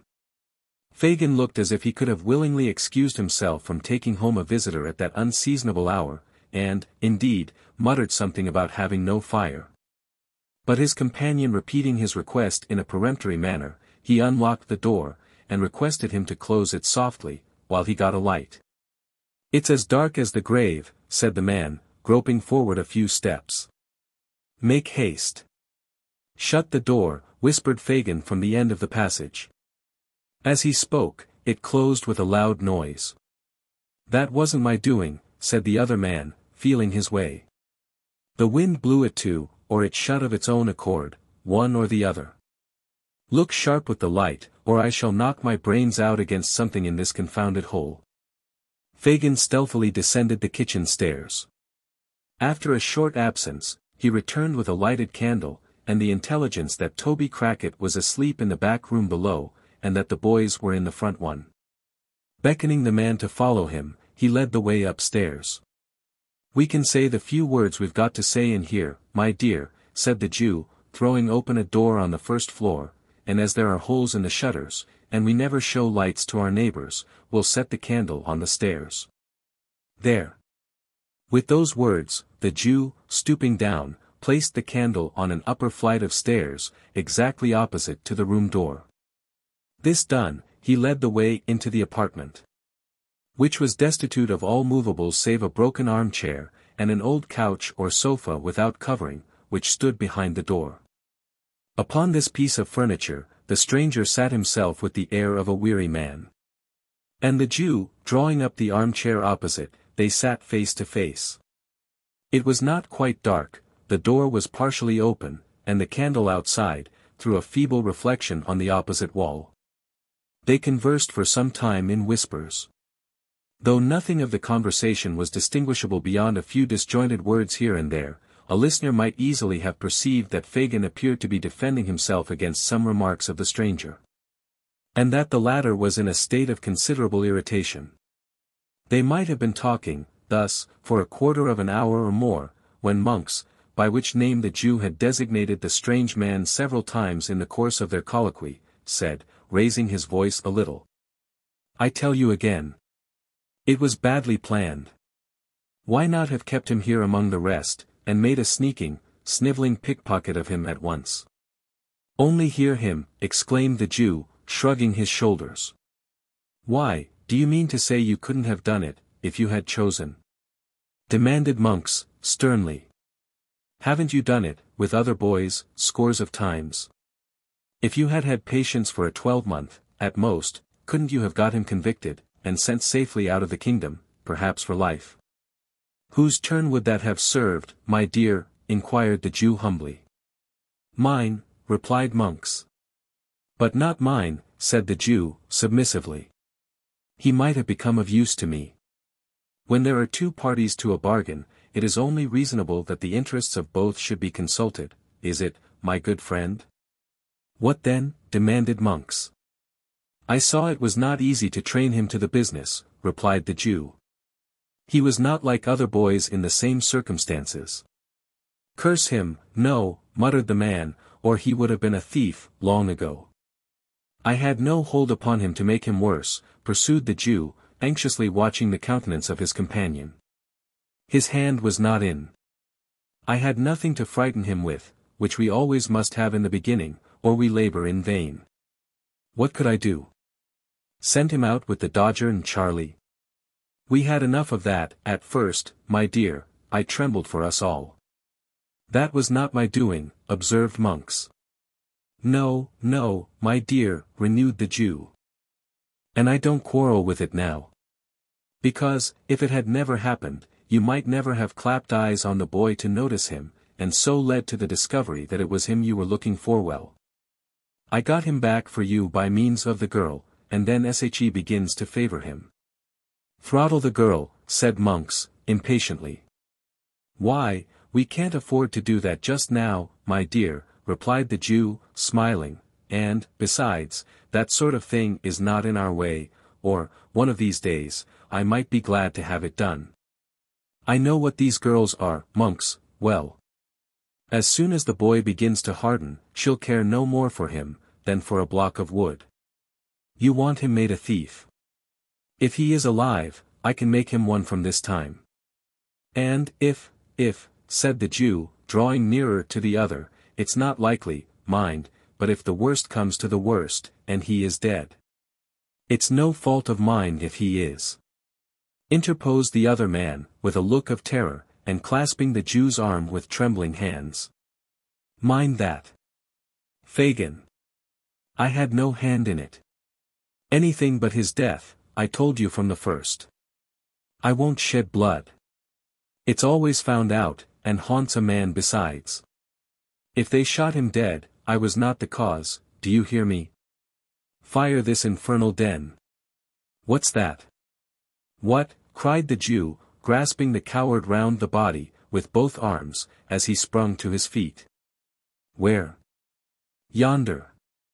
Replied the man, glaring at the opposite wall. The shadow. I saw the shadow of a woman, in a cloak and bonnet, pass along the wainscot like a breath. The Jew released his hold, and they rushed tumultuously from the room. The candle, wasted by the draught, was standing where it had been placed. It showed them only the empty staircase, and their own white faces. They listened intently, a profound silence reigned throughout the house. It's your fancy, said the Jew, taking up the light and turning to his companion. I'll swear I saw it, replied Monks, trembling. It was bending forward when I saw it first, and when I spoke, it darted away. The Jew glanced contemptuously at the pale face of his associate, and, telling him he could follow, if he pleased, ascended the stairs. They looked into all the rooms, they were cold, bare, and empty. They descended into the passage, and thence into the cellars below. The green damp hung upon the low walls, the tracks of the snail and slug glistened in the light of the candle, but all was still as death. What do you think now? Said the Jew, when they had regained the passage. Besides ourselves, there's not a creature in the house except Toby and the boys, and they're safe enough. See here. As a proof of the fact, the Jew drew forth 2 keys from his pocket. And explained, that when he first went downstairs, he had locked them in, to prevent any intrusion on the conference. This accumulated testimony effectually staggered Mr. Monks. His protestations had gradually become less and less vehement as they proceeded in their search without making any discovery, and, now, he gave vent to several very grim laughs, and confessed it could only have been his excited imagination. He declined any renewal of the conversation, however, for that night, suddenly remembering that it was past 1 o'clock. And so the amiable couple parted. Chapter 27 Atones for the unpoliteness of a former chapter. Which deserted a lady, most unceremoniously. As it would be, by no means, seemly in a humble author to keep so mighty a personage as a beadle waiting, with his back to the fire, and the skirts of his coat gathered up under his arms. Until such time as it might suit his pleasure to relieve him. And as it would still less become his station, or his gallantry to involve in the same neglect a lady on whom that beadle had looked with an eye of tenderness and affection, and in whose ear he had whispered sweet words, which, coming from such a quarter, might well thrill the bosom of maid or matron of whatsoever degree. The historian whose pen traces these words, trusting that he knows his place, and that he entertains a becoming reverence for those upon earth to whom high and important authority is delegated, hastens to pay them that respect which their position demands, and to treat them with all that duteous ceremony which their exalted rank, and, by consequence, great virtues, imperatively claim at his hands. Towards this end, indeed, he had purposed to introduce, in this place, a dissertation touching the divine right of beadles, and elucidative of the position. That a beadle can do no wrong, which could not fail to have been both pleasurable and profitable to the right-minded reader, but which he is unfortunately compelled, by want of time and space. To postpone to some more convenient and fitting opportunity. On the arrival of which, he will be prepared to show, that a beadle properly constituted, that is to say, a parochial beadle, attached to a parochial workhouse, and attending in his official capacity the parochial church, is, in right and virtue of his office, possessed of all the excellences and best qualities of humanity. And that to none of those excellences, can mere company's beadles, or court of law beadles, or even chapel of ease beadles, save the last, and they in a very lowly and inferior degree, lay the remotest sustainable claim. Mr. Bumble had recounted the teaspoons, reweighed the sugar tongs, made a closer inspection of the milk pot, and ascertained to a nicety the exact condition of the furniture, down to the very horsehair seats of the chairs. And had repeated each process full half a dozen times, before he began to think that it was time for Mrs. Corney to return. Thinking begets thinking, as there were no sounds of Mrs. Corney's approach, it occurred to Mr. Bumble that it would be an innocent and virtuous way of spending the time, if he were further to allay his curiosity by a cursory glance at the interior of Mrs. Corney's chest of drawers. Having listened at the keyhole, to assure himself that nobody was approaching the chamber, Mr. Bumble, beginning at the bottom, proceeded to make himself acquainted with the contents of the 3 long drawers, which, being filled with various garments of good fashion and texture, carefully preserved between 2 layers of old newspapers, speckled with dried lavender, seemed to yield him exceeding satisfaction. Arriving, in course of time, at the right-hand corner drawer, in which was the key, and beholding therein a small padlocked box, which, being shaken, gave forth a pleasant sound, as of the chinking of coin, Mr. Bumble returned with a stately walk to the fireplace, and, resuming his old attitude, said, with a grave and determined air, "I'll do it." He followed up this remarkable declaration, by shaking his head in a waggish manner for 10 minutes, as though he were remonstrating with himself for being such a pleasant dog. And then, he took a view of his legs in profile, with much seeming pleasure and interest. He was still placidly engaged in this latter survey, when Mrs. Corney, hurrying into the room, threw herself, in a breathless state, on a chair by the fireside, and covering her eyes with one hand, placed the other over her heart and gasped for breath. "Mrs. Corney," said Mr. Bumble, stooping over the matron, "what is this, ma'am? Has anything happened, ma'am? Pray answer me." "I'm on." Mr. Bumble, in his alarm, could not immediately think of the word tenterhooks, so he said, "Broken bottles." "Oh, Mr. Bumble!" cried the lady, "I have been so dreadfully put out."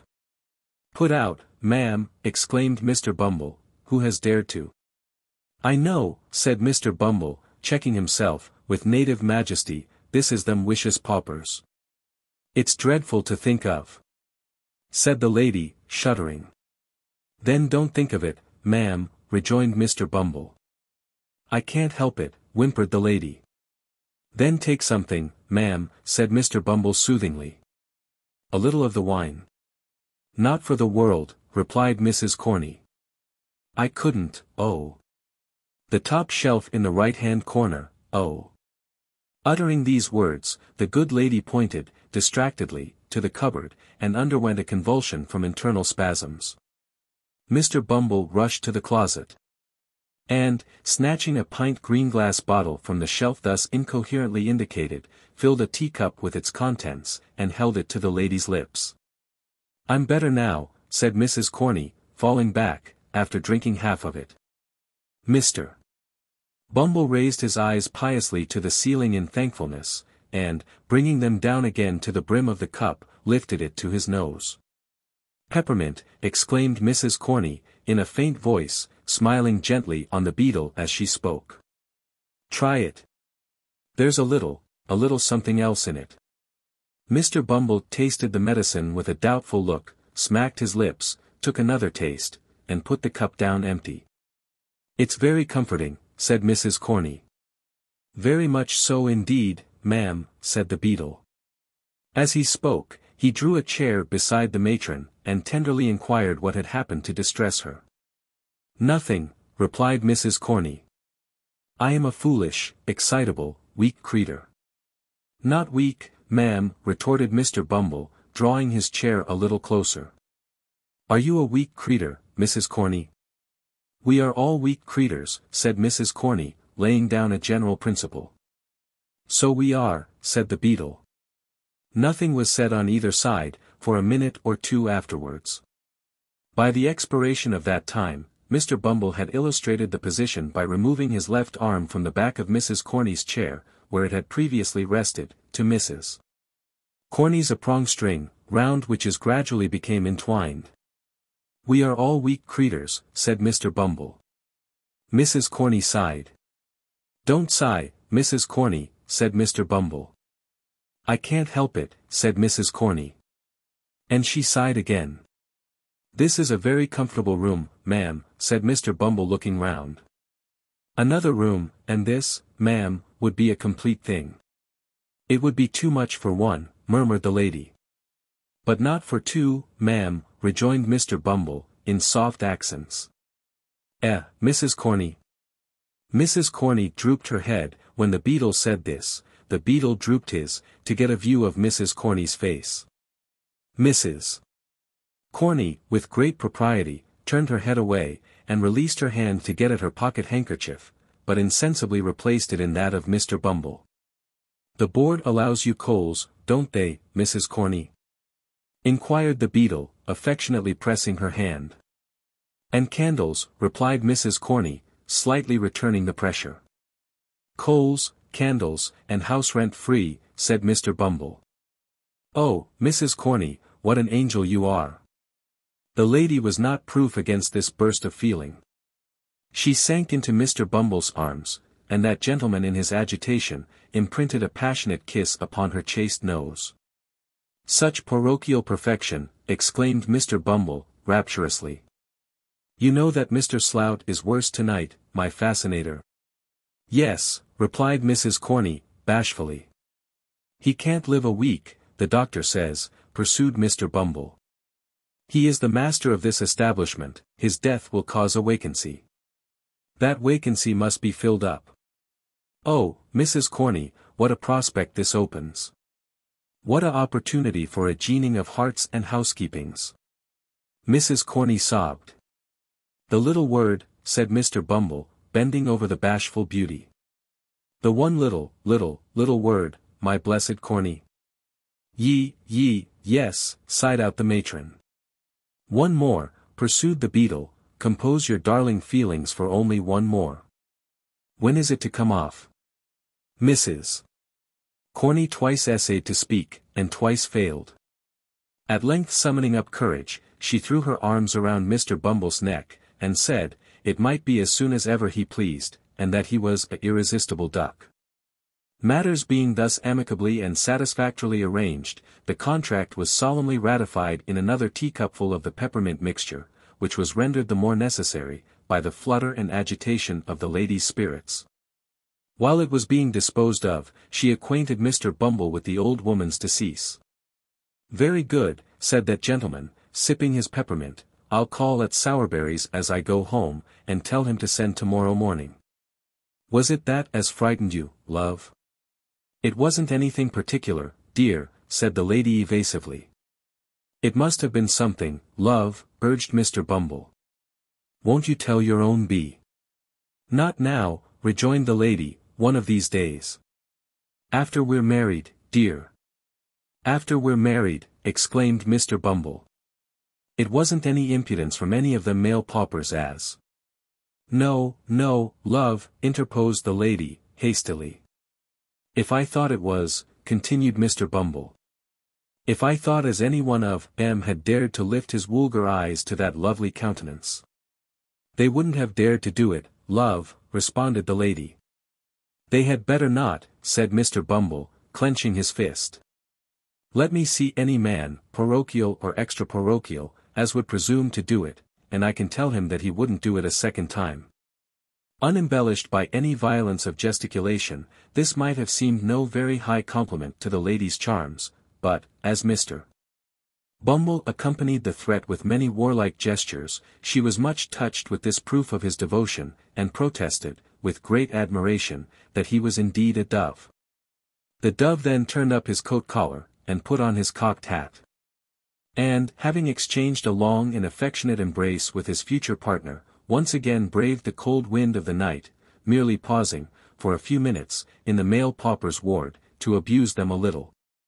With the view of satisfying himself that he could fill the office of workhouse master with needful acerbity. Assured of his qualifications, Mr. Bumble left the building with a light heart, and bright visions of his future promotion, which served to occupy his mind until he reached the shop of the undertaker. Now, Mr. and Mrs. Sowerberry having gone out to tea and supper, and Noah Claypole not being at any time disposed to take upon himself a greater amount of physical exertion than is necessary to a convenient performance of the two functions of eating and drinking. The shop was not closed, although it was past the usual hour of shutting up. Mr. Bumble tapped with his cane on the counter several times, but, attracting no attention, and beholding a light shining through the glass window of the little parlor at the back of the shop, he made bold to peep in and see what was going forward. And when he saw what was going forward, he was not a little surprised. The cloth was laid for supper, the table was covered with bread and butter, plates and glasses, a porter pot and a wine bottle. At the upper end of the table, Mr. Noah Claypole lolled negligently in an easy chair, with his legs thrown over one of the arms, an open clasp knife in one hand, and a mass of buttered bread in the other. Close beside him stood Charlotte, opening oysters from a barrel, which Mr. Claypole condescended to swallow, with remarkable avidity. A more than ordinary redness in the region of the young gentleman's nose, and a kind of fixed wink in his right eye, denoted that he was in a slight degree intoxicated. These symptoms were confirmed by the intense relish with which he took his oysters, for which nothing but a strong appreciation of their cooling properties, in cases of internal fever, could have sufficiently accounted. "Here's a delicious fat one, Noah, dear," said Charlotte, "try him, do, only this one." "What a delicious thing is a oyster," remarked Mr. Claypole, after he had swallowed it. "What a pity it is, a number of them should ever make you feel uncomfortable, isn't it, Charlotte?" "It's quite a cruelty," said Charlotte. "So it is," acquiesced Mr. Claypole. "Ain't you fond of oysters?" "Not overmuch," replied Charlotte. "I like to see you eat 'em, Noah dear, better than eating 'em myself." "Lor," said Noah, reflectively, "how queer." "Have another," said Charlotte. "Here's one with such a beautiful, delicate beard." "I can't manage any more," said Noah. "I'm very sorry." "Come here, Charlotte, and I'll kiss yer." "What?" said Mr. Bumble, bursting into the room. "Say that again, sir."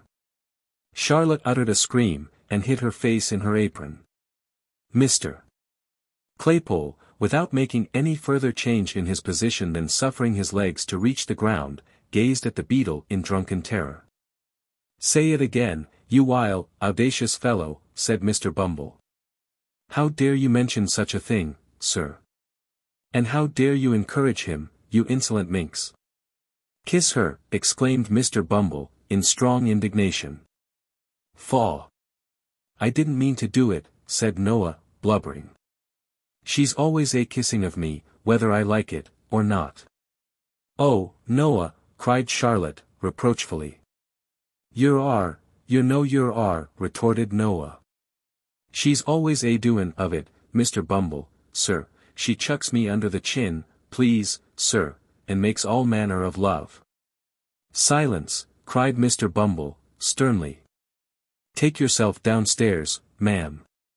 Noah, you shut up the shop, say another word till your master comes home, at your peril, and, when he does come home, tell him that Mr. Bumble said he was to send the old woman's shell after breakfast tomorrow morning. Do you hear, sir?" "Kissing," cried Mr. Bumble, holding up his hands. "The sin and wickedness of the lower orders in this parochial district is frightful. If Parliament don't take their abominable courses under consideration, this country's ruined, and the character of the peasantry gone for ever. With these words, the beadle strode, with a lofty and gloomy air, from the undertaker's premises. And now that we have accompanied him so far on his road home, and have made all necessary preparations for the old woman's funeral, let us set on foot a few inquires after young Oliver Twist, and ascertain whether he be still lying in the ditch where Toby Crackit left him. Chapter 28. Looks after Oliver, and proceeds with his adventures. Wolves tear your throats, muttered Sikes, grinding his teeth. I wish I was among some of you, you'd howl the hoarser for it. As Sikes growled forth this imprecation, with the most desperate ferocity that his desperate nature was capable of, he rested the body of the wounded boy across his bended knee, and turned his head, for an instant, to look back at his pursuers. There was little to be made out, in the mist and darkness, but the loud shouting of men vibrated through the air, and the barking of the neighboring dogs, roused by the sound of the alarm bell, resounded in every direction. Stop, you white-livered hound, cried the robber, shouting after Toby Crackit, who, making the best use of his long legs, was already ahead. Stop! The repetition of the word brought Toby to a dead standstill. For he was not quite satisfied that he was beyond the range of pistol shot, and Sikes was in no mood to be played with. Bear a hand with the boy, cried Sikes, beckoning furiously to his confederate. Come back. Toby made a show of returning, but ventured, in a low voice, broken for want of breath, to intimate considerable reluctance as he came slowly along. Quicker, cried Sikes, laying the boy in a dry ditch at his feet, and drawing a pistol from his pocket. Don't play booty with me. At this moment the noise grew louder. Sikes, again looking round, could discern that the men who had given chase were already climbing the gate of the field in which he stood, and that a couple of dogs were some paces in advance of them. It's all up, Bill, cried Toby, drop the kid, and show 'em your heels. With this parting advice, Mr. Crackit, preferring the chance of being shot by his friend, to the certainty of being taken by his enemies, fairly turned tail, and darted off at full speed. Sikes clenched his teeth, took one look around. Threw over the prostrate form of Oliver, the cape in which he had been hurriedly muffled, ran along the front of the hedge, as if to distract the attention of those behind, from the spot where the boy lay. Paused, for a second, before another hedge which met it at right angles, and whirling his pistol high into the air, cleared it at a bound, and was gone. Ho, ho, there, cried a tremulous voice in the rear pincher. Neptune! Come here, come here. The dogs, who, in common with their masters, seemed to have no particular relish for the sport in which they were engaged, readily answered to the command. 3 men, who had by this time advanced some distance into the field, stopped to take counsel together. My advice, or, leastways, I should say, my orders, is, said the fattest man of the party, that we immediately go home again. I am agreeable to anything which is agreeable to Mr. Giles, said a shorter man, who was by no means of a slim figure, and who was very pale in the face, and very polite, as frightened men frequently are. I shouldn't wish to appear ill-mannered, gentlemen, said the third, who had called the dogs back, Mr. Giles ought to know. Certainly, replied the shorter man, and whatever Mr. Giles says, it isn't our place to contradict him. No, no, I know my situation. Thank my stars, I know my situation. To tell the truth, the little man did seem to know his situation, and to know perfectly well that it was by no means a desirable one. For his teeth chattered in his head as he spoke. You are afraid, Brittles, said Mr. Giles. I ain't, said Brittles. You are, said Giles. You're a falsehood, Mr. Giles, said Brittles. You're a lie, Brittles, said Mr. Giles. Now, these 4 retorts arose from Mr. Giles's taunt, and Mr. Giles's taunt had arisen from his indignation at having the responsibility of going home again, imposed upon himself under cover of a compliment. The third man brought the dispute to a close, most philosophically. I'll tell you what it is, gentlemen, said he, we're all afraid. Speak for yourself, sir, said Mr. Giles, who was the palest of the party. So I do, replied the man. "It's natural and proper to be afraid, under such circumstances." "I am." "So am I," said Brittles, "only there's no call to tell a man he is, so bounceably." These frank admissions softened Mr. Giles, who at once owned that he was afraid. Upon which, they all three faced about, and ran back again with the completest unanimity, until Mr. Giles, who had the shortest wind of the party, as was encumbered with a pitchfork, most handsomely insisted on stopping, to make an apology for his hastiness of speech. "But it's wonderful," said Mr. Giles, when he had explained, "what a man will do, when his blood is up. I should have committed murder, I know I should, if we'd caught one of them rascals." As the other two were impressed with a similar presentiment. And as their blood, like his, had all gone down again, some speculation ensued upon the cause of this sudden change in their temperament. "I know what it was," said Mr. Giles, "it was the gate." "I shouldn't wonder if it was," exclaimed Brittles, catching at the idea. "You may depend upon it," said Giles, "that gate stopped the flow of the excitement. I felt all mine suddenly going away, as I was climbing over it." By a remarkable coincidence, the other two had been visited with the same unpleasant sensation at that precise moment. It was quite obvious, therefore, that it was the gate. Especially as there was no doubt regarding the time at which the change had taken place, because all three remembered that they had come in sight of the robbers at the instant of its occurrence. This dialogue was held between the two men who had surprised the burglars, and a traveling tinker who had been sleeping in an outhouse, and who had been roused, together with his two mongrel curs, to join in the pursuit. Mr. Giles acted in the double capacity of butler and steward to the old lady of the mansion. Brittles was a lad of all work, who, having entered her service a mere child, was treated as a promising young boy still, though he was something past 30. Encouraging each other with such converse as this, but, keeping very close together, notwithstanding, and looking apprehensively round, whenever a fresh gust rattled through the boughs. The three men hurried back to a tree, behind which they had left their lantern, lest its light should inform the thieves in what direction to fire. Catching up the light, they made the best of their way home, at a good round trot. And long after their dusky forms had ceased to be discernible, the light might have been seen twinkling and dancing in the distance, like some exhalation of the damp and gloomy atmosphere through which it was swiftly borne. The air grew colder, as day came slowly on, and the mist rolled along the ground like a dense cloud of smoke. The grass was wet, the pathways, and low places, were all mire and water. The damp breath of an unwholesome wind went languidly by, with a hollow moaning. Still, Oliver lay motionless and insensible on the spot where Sikes had left him. Morning drew on apace. The air became more sharp and piercing, as its first dull hue, the death of night, rather than the birth of day, glimmered faintly in the sky. The objects which had looked dim and terrible in the darkness, grew more and more defined, and gradually resolved into their familiar shapes. The rain came down, thick and fast, and pattered noisily among the leafless bushes. But, Oliver felt it not, as it beat against him, for he still lay stretched, helpless and unconscious, on his bed of clay.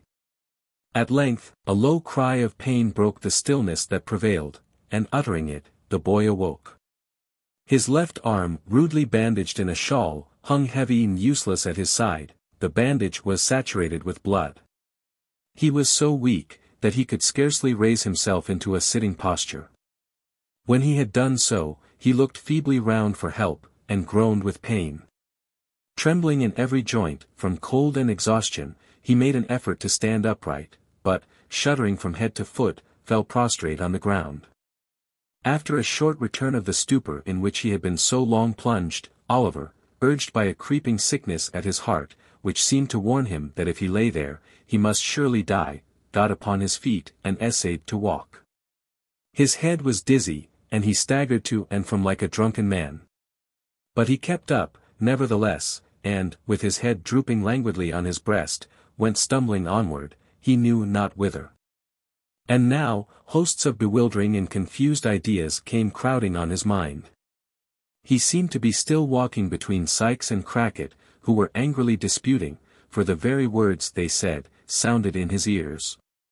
And when he caught his own attention, as it were, by making some violent effort to save himself from falling, he found that he was talking to them. Then, he was alone with Sikes, plodding on as on the previous day. And as shadowy people passed them, he felt the robber's grasp upon his wrist. Suddenly, he started back at the report of firearms. There rose into the air, loud cries and shouts, lights gleamed before his eyes. All was noise and tumult, as some unseen hand bore him hurriedly away. Through all these rapid visions, there ran an undefined, uneasy conscience of pain, which wearied and tormented him incessantly. Thus he staggered on, creeping, almost mechanically, between the bars of gates, or through hedge gaps as they came in his way, until he reached a road. Here the rain began to fall so heavily, that it roused him. He looked about, and saw that at no great distance there was a house, which perhaps he could reach. Pitying his condition, they might have compassion on him. And if they did not, it would be better, he thought, to die near human beings, than in the lonely open fields. He summoned up all his strength for one last trial, and bent his faltering steps towards it. As he drew nearer to this house, a feeling come over him that he had seen it before. He remembered nothing of its details, but the shape and aspect of the building seemed familiar to him. That garden wall. On the grass inside, he had fallen on his knees last night, and prayed the two men's mercy. It was the very house they had attempted to rob. Oliver felt such fear come over him when he recognized the place, that, for the instant, he forgot the agony of his wound, and thought only of flight. Flight! He could scarcely stand, and if he were in full possession of all the best powers of his slight and youthful frame, whither could he fly? He pushed against the garden gate, it was unlocked, and swung open on its hinges. He tottered across the lawn, climbed the steps, knocked faintly at the door, and, his whole strength failing him, sunk down against one of the pillars of the little portico. It happened that about this time, Mr. Giles, Brittles, and the tinker, were recruiting themselves, after the fatigues and terrors of the night, with tea and sundries, in the kitchen. Not that it was Mr. Giles's habit to admit to too great familiarity the humbler servants, towards whom it was rather his wont to deport himself with a lofty affability, which, while it gratified, could not fail to remind them of his superior position in society. But, death, fires, and burglary, make all men equals, so Mr. Giles sat with his legs stretched out before the kitchen fender, leaning his left arm on the table, while, with his right, he illustrated a circumstantial and minute account of the robbery. To which his bearers, but especially the cook and housemaid, who were of the party, listened with breathless interest. "It was about 2:30, said Mr. Giles, or I wouldn't swear that it mightn't have been a little nearer 3, when I woke up, and, turning round in my bed, as it might be so, here Mr. Giles turned round in his chair, and pulled the corner of the tablecloth over him to imitate bedclothes. I fancied I heard a noise." At this point of the narrative the cook turned pale, and asked the housemaid to shut the door, who asked Brittles, who asked the tinker, who pretended not to hear. "Heard a noise," continued Mr. Giles. "I says, at first, this is illusion. And was composing myself off to sleep, when I heard the noise again, distinct." "What sort of a noise?" asked the cook. "A kind of a busting noise," replied Mr. Giles, looking round him.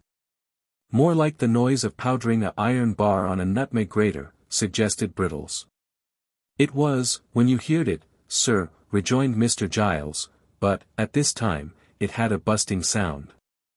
I turned down the clothes," continued Giles, rolling back the tablecloth, sat up in bed, and listened. The cook and housemaid simultaneously ejaculated "Lor," and drew their chairs closer together. "I heard it now, quite apparent," resumed Mr. Giles. "Somebody, I says, is forcing of a door, or window. What's to be done? I'll call up that poor lad, Brittles, and save him from being murdered in his bed. Or his throat, I says, may be cut from his right ear to his left, without his ever knowing it. Here, all eyes were turned upon Brittles, who fixed his upon the speaker, and stared at him, with his mouth wide open, and his face expressive of the most unmitigated horror.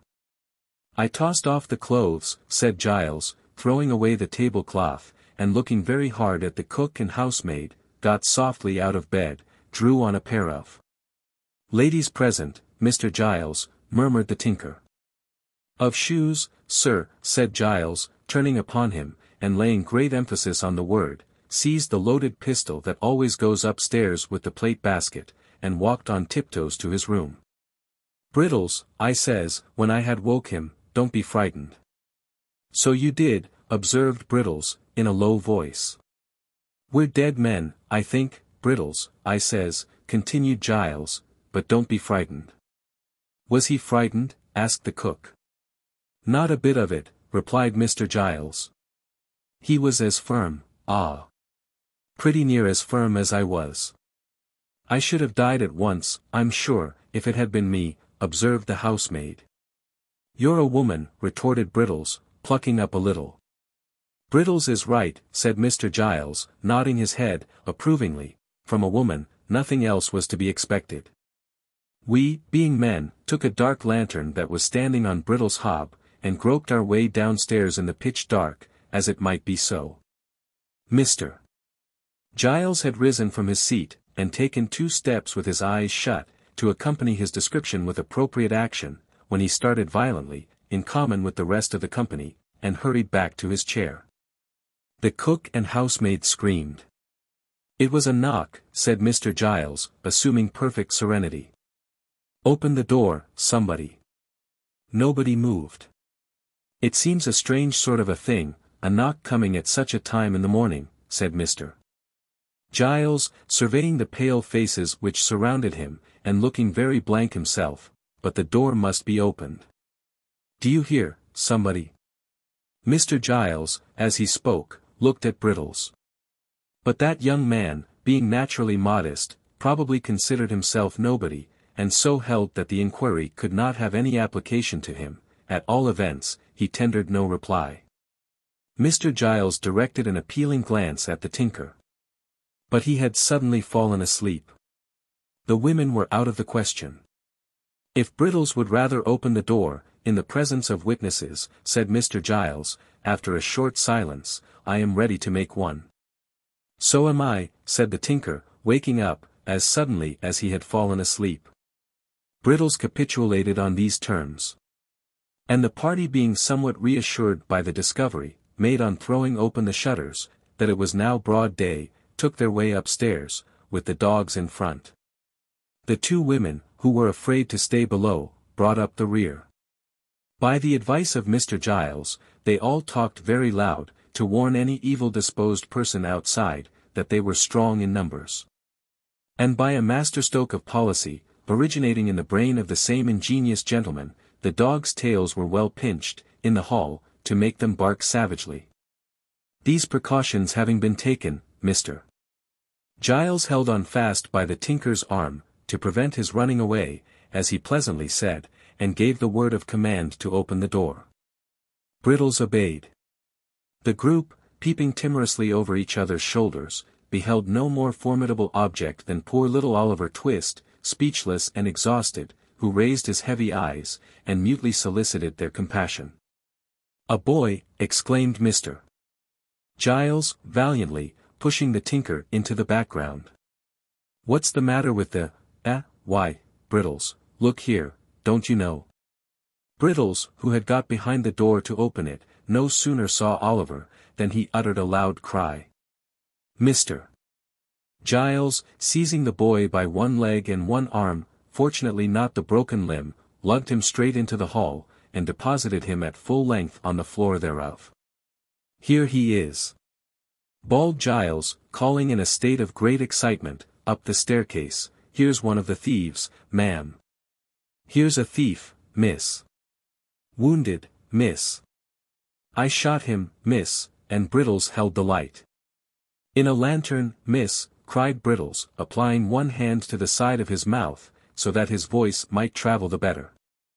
The 2 women servants ran upstairs to carry the intelligence that Mr. Giles had captured a robber. And the tinker busied himself in endeavoring to restore Oliver, lest he should die before he could be hanged. In the midst of all this noise and commotion, there was heard a sweet female voice, which quelled it in an instant. "Giles!" whispered the voice from the stairhead. "I'm here, miss," replied Mr. Giles. "Don't be frightened, miss, I ain't much injured. He didn't make a very desperate resistance, miss. I was soon too many for him." "Hush," replied the young lady. "You frighten my aunt as much as the thieves did. Is the poor creature much hurt?" "Wounded desperate, miss," replied Giles, with indescribable complacency. "He looks as if he was going, miss," bawled Brittles, in the same manner as before. "Wouldn't you like to come and look at him, miss, in case he should?" "Hush, pray, there's a good man," rejoined the lady. "Wait quietly only one instant, while I speak to aunt." With a footstep as soft and gentle as the voice, the speaker tripped away. She soon returned, with the direction that the wounded person was to be carried, carefully, upstairs to Mr. Giles's room. And that Brittles was to saddle the pony and betake himself instantly to Chertsey, from which place, he was to dispatch, with all speed, a constable and doctor. "But won't you take one look at him, first, miss?" asked Mr. Giles, with as much pride as if Oliver were some bird of rare plumage, that he had skilfully brought down. "Not one little peep, miss." "Not now, for the world," replied the young lady. "Poor fellow! Oh! Treat him kindly, Giles, for my sake."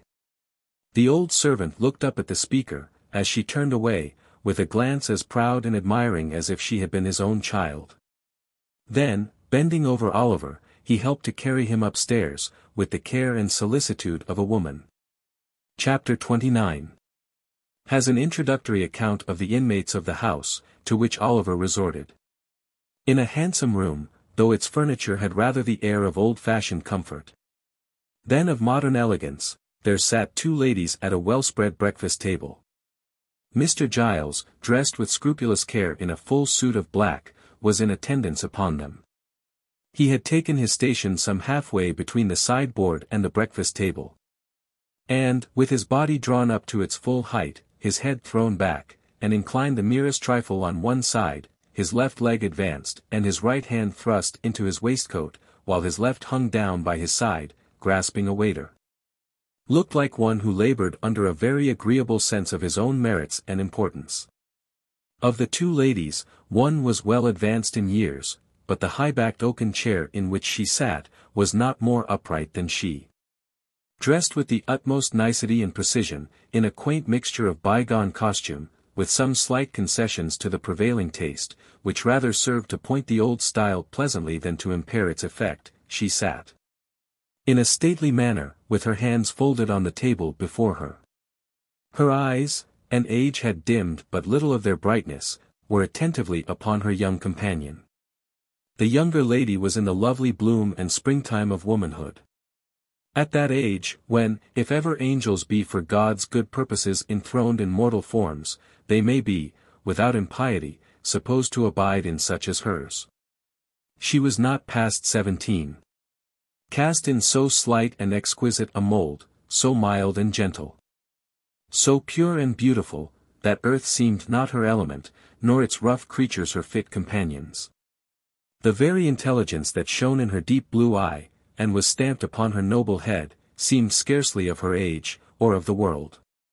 And yet the changing expression of sweetness and good humor, the thousand lights that played about the face, and left no shadow there, above all, the smile, the cheerful, happy smile, were made for home, and fireside peace and happiness. She was busily engaged in the little offices of the table. Chancing to raise her eyes as the elder lady was regarding her, she playfully put back her hair, which was simply braided on her forehead, and threw into her beaming look, such an expression of affection and artless loveliness, that blessed spirits might have smiled to look upon her. "And Brittles has been gone upwards of an hour, has he?" asked the old lady, after a pause. "An hour and 12 minutes, ma'am," replied Mr. Giles, referring to a silver watch, which he drew forth by a black ribbon. He is always slow, remarked the old lady. Brittles always was a slow boy, ma'am, replied the attendant.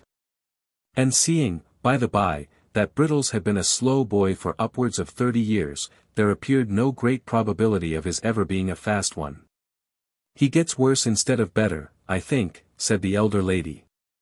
It is very inexcusable in him if he stops to play with any other boys, said the young lady, smiling. Mr. Giles was apparently considering the propriety of indulging in a respectful smile himself, when a gig drove up to the garden gate, out of which there jumped a fat gentleman, who ran straight up to the door, and who, getting quickly into the house by some mysterious process, burst into the room, and nearly overturned Mr. Giles and the breakfast table together. I never heard of such a thing, exclaimed the fat gentleman. My dear Mrs. Maylie, bless my soul, in the silence of the night, too, I never heard of such a thing. With these expressions of condolence, the fat gentleman shook hands with both ladies, and drawing up a chair, inquired how they found themselves. You ought to be dead, positively dead with the fright, said the fat gentleman. Why didn't you send? Bless me, my man should have come in a minute, and so would I, and my assistant would have been delighted, or anybody, I'm sure, under such circumstances. Dear, dear. So unexpected. In the silence of the night, too. The doctor seemed especially troubled by the fact of the robbery having been unexpected, and attempted in the night time.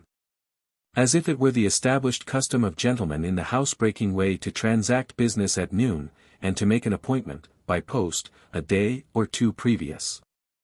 And you, Miss Rose, said the doctor, turning to the young lady, Oh. Very much so, indeed, said Rose, interrupting him, but there is a poor creature upstairs, whom aunt wishes you to see. Ah. To be sure, replied the doctor, so there is. That was your handiwork, Giles, I understand. Mr. Giles, who had been feverishly putting the teacups to rights, blushed very red, and said that he had had that honor. Honor, said the doctor, well, I don't know. Perhaps it's as honorable to hit a thief in a back kitchen, as to hit your man at 12 paces. Fancy that he fired in the air, and you fought a duel, Giles. Mr. Giles, who thought this light treatment of the matter an unjust attempt at diminishing his glory, answered respectfully, that it was not for the like of him to judge about that, but he rather thought it was no joke to the opposite party. Gad, that's true, said the doctor. Where is he? Show me the way. I'll look in again, as I come down, Mrs. Maylie. That's the little window that he got in at, Well, I couldn't have believed it. Talking all the way, he followed Mr. Giles upstairs, and while he is going upstairs, the reader may be informed, that Mr. Losberne, a surgeon in the neighborhood, known through a circuit of 10 miles round as, the doctor, had grown fat, more from good humor than from good living, and was as kind and hearty, and withal as eccentric an old bachelor as will be found in 5 times that space, by any explorer alive. The doctor was absent, much longer than either he or the ladies had anticipated. A large flat box was fetched out of the gig, and a bedroom bell was rung very often, and the servants ran up and down stairs perpetually. From which tokens it was justly concluded that something important was going on above. At length he returned, and in reply to an anxious inquiry after his patient, looked very mysterious, and closed the door, carefully. This is a very extraordinary thing, Mrs. Maylie, said the doctor, standing with his back to the door, as if to keep it shut. He is not in danger, I hope, said the old lady. Why, that would not be an extraordinary thing, under the circumstances, replied the doctor, though I don't think he is. Have you seen the thief? No, rejoined the old lady. Nor heard anything about him? No. I beg your pardon, ma'am, interposed Mr. Giles, but I was going to tell you about him when Dr. Losberne came in. The fact was, that Mr. Giles had not, at first, been able to bring his mind to the avowal, that he had only shot a boy. Such commendations had been bestowed upon his bravery, that he could not, for the life of him, help postponing the explanation for a few delicious minutes, during which he had flourished, in the very zenith of a brief reputation for undaunted courage. "Rose wished to see the man," said Mrs. Maylie, "but I wouldn't hear of it." "Humph," rejoined the doctor. "There is nothing very alarming in his appearance. Have you any objection to see him in my presence?" "If it be necessary," replied the old lady, "certainly not." "Then I think it is necessary," said the doctor. "At all events, I am quite sure that you would deeply regret not having done so, if you postponed it. He is perfectly quiet and comfortable now. Allow me, Miss Rose, will you permit me?" "Not the slightest fear, I pledge you my honor." Chapter 30 relates what Oliver's new visitors thought of him.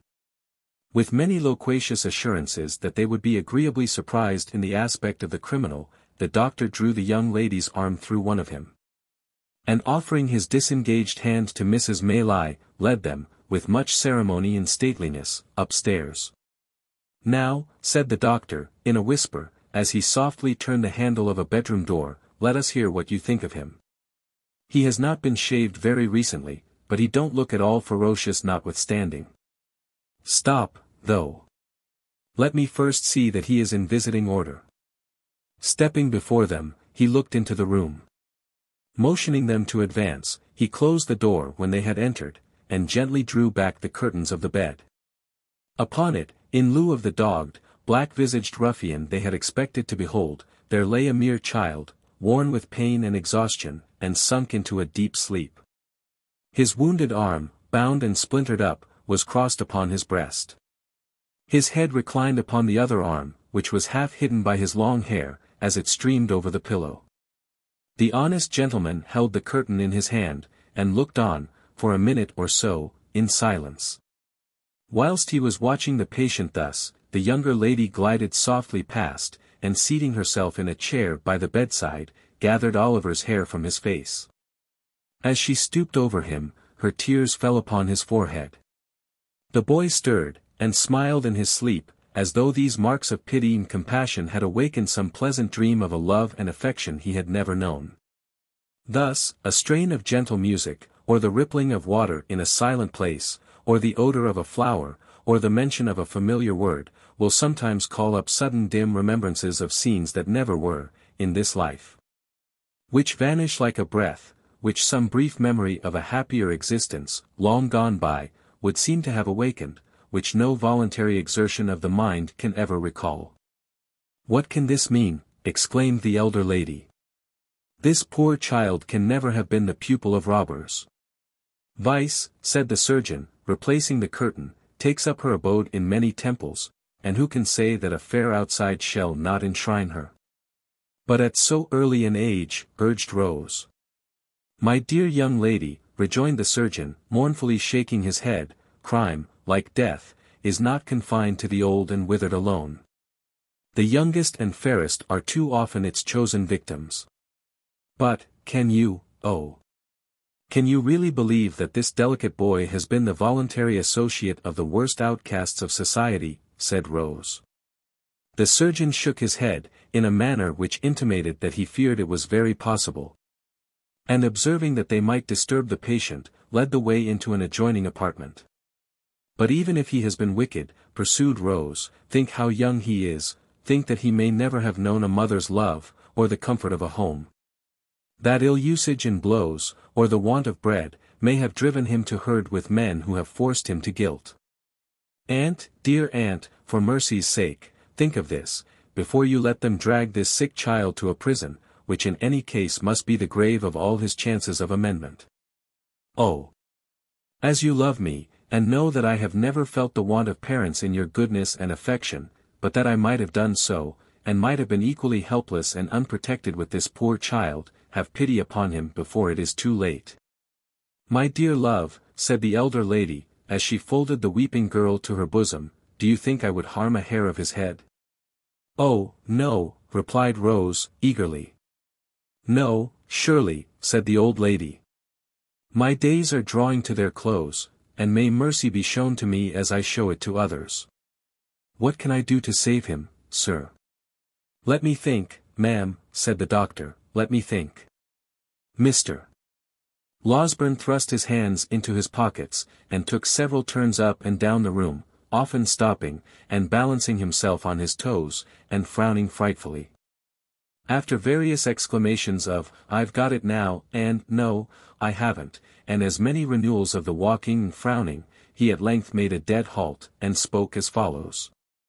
I think if you give me a full and unlimited commission to bully Giles and that little boy, Brittles, I can manage it. Giles is a faithful fellow and an old servant, I know, but you can make it up to him in 1,000 ways, and reward him for being such a good shot besides. You don't object to that? Unless there is some other way of preserving the child, replied Mrs. Maylie. There is no other, said the doctor. No other, take my word for it. Then my aunt invests you with full power, said Rose, smiling through her tears. But pray don't be harder upon the poor fellows than is indispensably necessary. You seem to think, retorted the doctor, that everybody is disposed to be hard-hearted today, except yourself, Miss Rose. I only hope, for the sake of the rising male sex generally, that you may be found in as vulnerable and soft-hearted a mood by the first eligible young fellow who appeals to your compassion. And I wish I were a young fellow, that I might avail myself, on the spot, of such a favorable opportunity for doing so, as the present. You are as great a boy as poor Brittles himself, returned Rose, blushing. Well, said the doctor, laughing heartily, that is no very difficult matter. But to return to this boy. The great point of our agreement is yet to come. He will wake in an hour or so, I dare say. And although I have told that thick-headed constable fellow downstairs that he mustn't be moved or spoken to, on peril of his life, I think we may converse with him without danger. Now I make this stipulation, that I shall examine him in your presence, and that, if, from what he says, we judge, and I can show to the satisfaction of your cool reason, that he is a real and thorough bad one, which is more than possible, he shall be left to his fate, without any farther interference on my part, at all events. Oh no, aunt, entreated Rose. Oh yes, aunt, said the doctor. Is this a bargain? He cannot be hardened in vice, said Rose, it is impossible. Very good, retorted the doctor, then so much the more reason for acceding to my proposition. Finally the treaty was entered into, and the parties thereunto sat down to wait, with some impatience, until Oliver should awake. The patience of the two ladies was destined to undergo a longer trial than Mr. Losberne had led them to expect. For hour after hour passed on, and still Oliver slumbered heavily. It was evening, indeed, before the kind-hearted doctor brought them the intelligence, that he was at length sufficiently restored to be spoken to. The boy was very ill, he said, and weak from the loss of blood. But his mind was so troubled with anxiety to disclose something, that he deemed it better to give him the opportunity, than to insist upon his remaining quiet until next morning, which he should otherwise have done. The conference was a long one. Oliver told them all his simple history, and was often compelled to stop, by pain and want of strength. It was a solemn thing, to hear, in the darkened room, the feeble voice of the sick child recounting a weary catalogue of evils and calamities which hard men had brought upon him. Oh! If when we oppress and grind our fellow creatures, we bestowed but one thought on the dark evidences of human error, which, like dense and heavy clouds, are rising, slowly it is true, but not less surely, to heaven, to pour their after vengeance on our heads. If we heard but one instant, in imagination, the deep testimony of dead men's voices, which no power can stifle, and no pride shut out. Where would be the injury and injustice, the suffering, misery, cruelty, and wrong, that each day's life brings with it?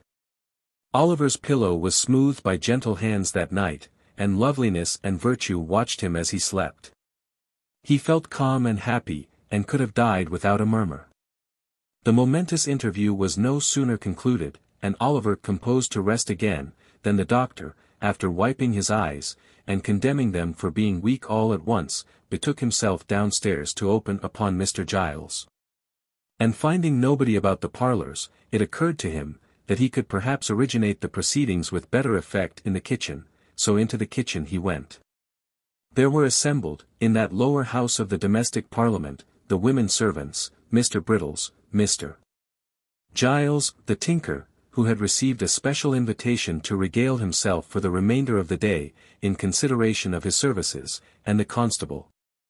The latter gentleman had a large staff, a large head, large features, and large half-boots, and he looked as if he had been taking a proportionate allowance of ale, as indeed he had. The adventures of the previous night were still under discussion. For Mr. Giles was expatiating upon his presence of mind, when the doctor entered. Mr. Brittles, with a mug of ale in his hand, was corroborating everything, before his superior said it. "Sit still," said the doctor, waving his hand. "Thank you, sir," said Mr. Giles.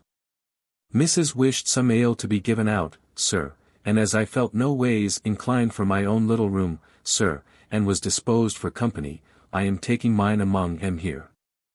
Brittles headed a low murmur, by which the ladies and gentlemen generally were understood to express the gratification they derived from Mr. Giles's condescension.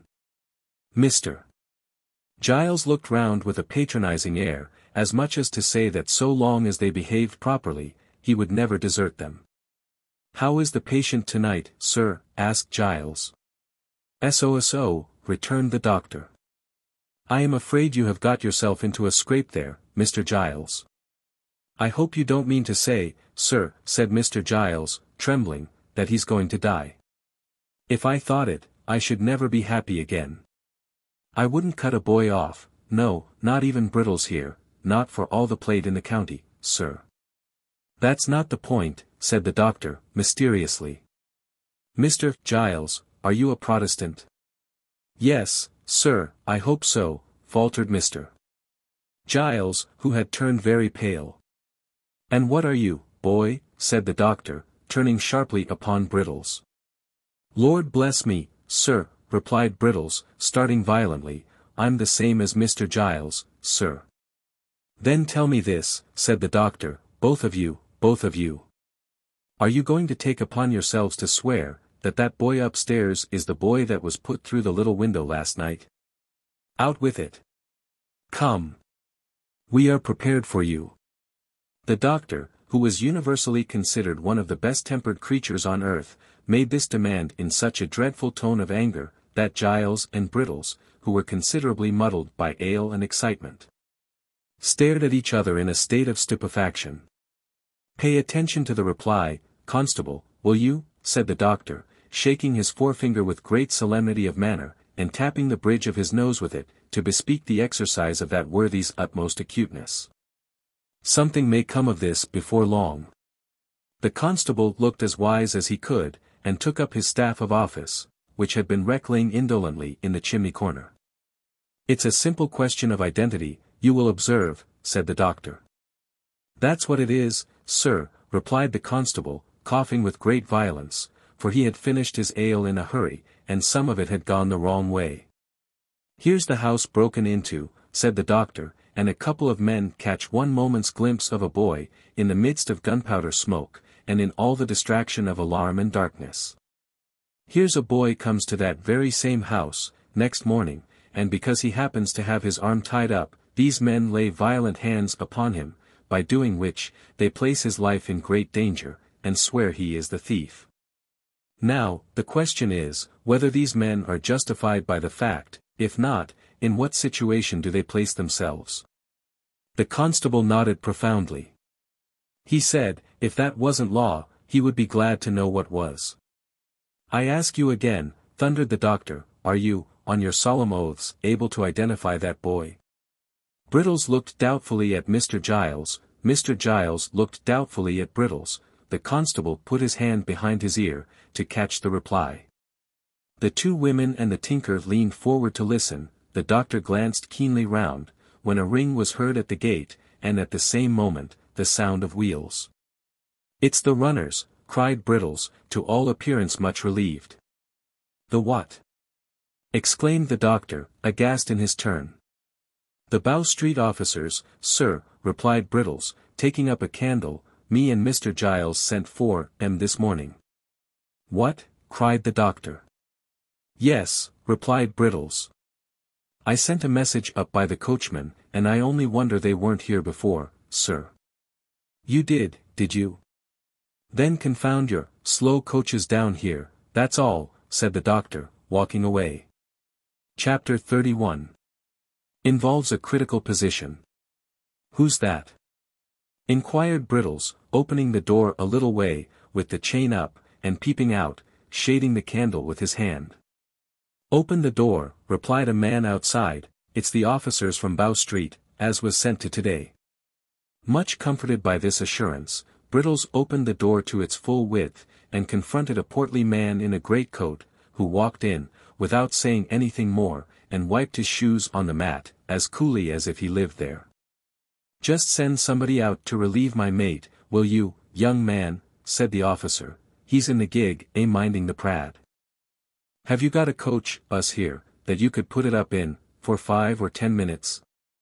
Brittles replying in the affirmative, and pointing out the building, the portly man stepped back to the garden gate, and helped his companion to put up the gig, while Brittles lighted them, in a state of great admiration. This done, they returned to the house, and, being shown into a parlor, took off their greatcoats and hats, and showed like what they were. The man who had knocked at the door, was a stout personage of middle height, aged about 50, with shiny black hair, cropped pretty close, half whiskers, a round face, and sharp eyes. The other was a red-headed, bony man, in top boots, with a rather ill-favored countenance, and a turned-up sinister-looking nose. Tell your governor that Blathers and Duff is here, will you, said the stouter man, smoothing down his hair, and laying a pair of handcuffs on the table. Oh. Good evening, master. Can I have a word or two with you in private, if you please? This was addressed to Mr. Losberne, who now made his appearance. That gentleman, motioning Brittles to retire, brought in the two ladies, and shut the door. This is the lady of the house, said Mr. Losberne, motioning towards Mrs. Mayleye. Mr. Blathers made a bow. Being desired to sit down, he put his hat on the floor, and taking a chair, motioned to Duff to do the same. The latter gentleman, who did not appear quite so much accustomed to good society, or quite so much at his ease in it, one of the two, seated himself, after undergoing several muscular affections of the limbs, and the head of his stick into his mouth, with some embarrassment. Now, with regard to this here robbery, master, said Blathers. What are the circumstances? Mr. Losberne, who appeared desirous of gaining time, recounted them at great length, and with much circumlocution. Messrs. Blathers and Duff looked very knowing meanwhile, and occasionally exchanged a nod. I can't say, for certain, till I see the work, of course, said Blathers. But my opinion at once is, I don't mind committing myself to that extent, that this wasn't done by a yokel, Duff? Certainly not, replied Duff. And, translating the word yokel for the benefit of the ladies, I apprehend your meaning to be, that this attempt was not made by a countryman, said Mr. Losberne, with a smile. That's it, master, replied Blathers. This is all about the robbery, is it? All, replied the doctor. Now, what is this, about this here boy that the servants are talking on, said Blathers. Nothing at all, replied the doctor.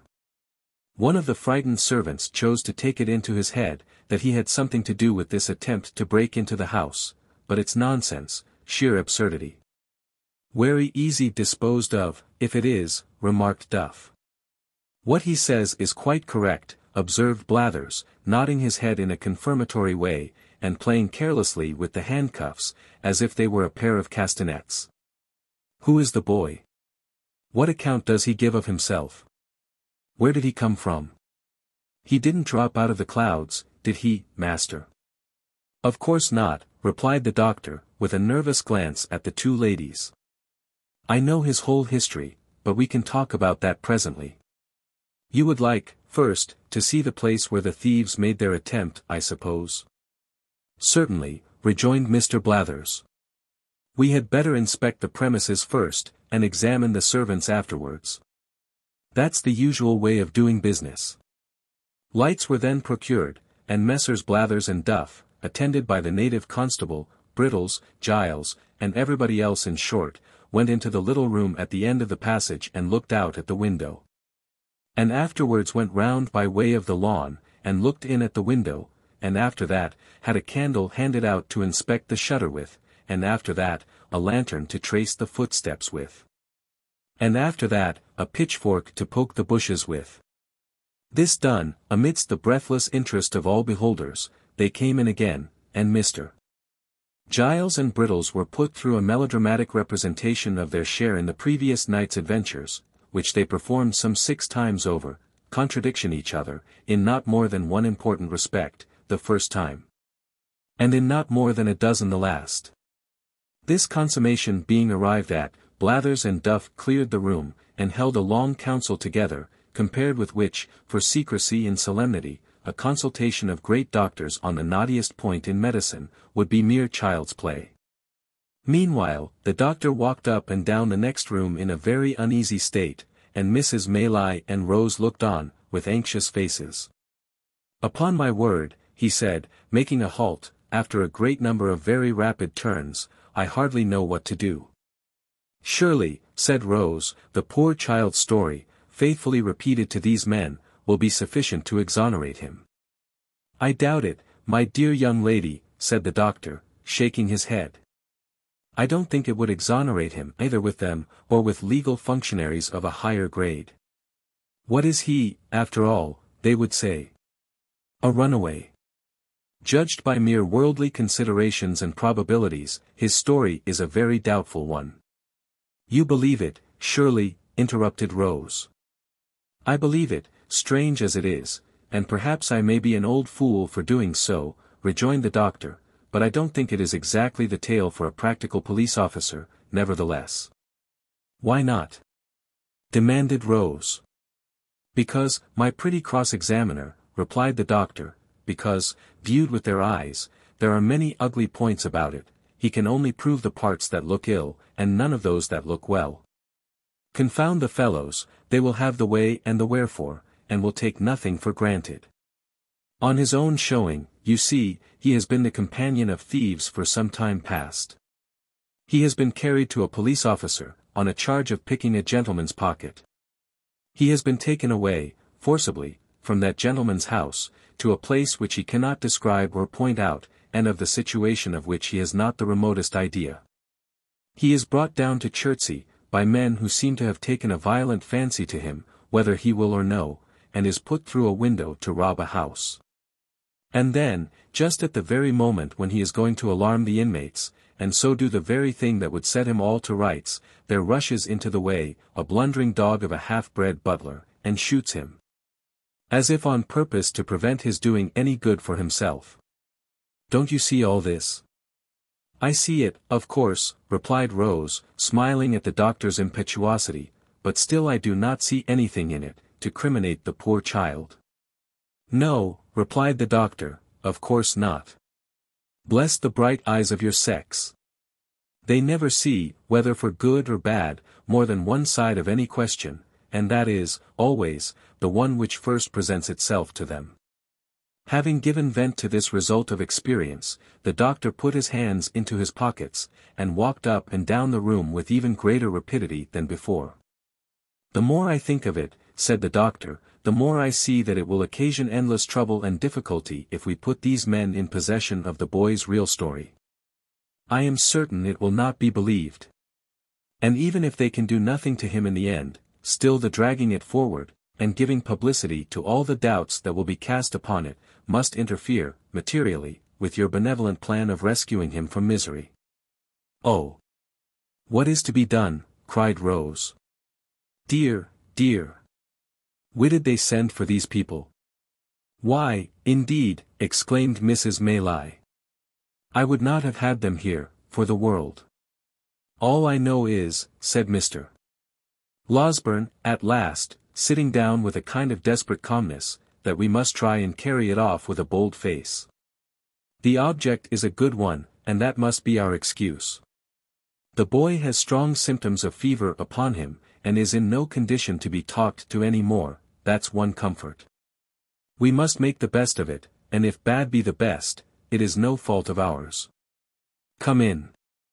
Well, master, said Blathers, entering the room followed by his colleague, and making the door fast, before he said any more. This warn't a put-up thing. And what the devil's a put-up thing? Demanded the doctor, impatiently.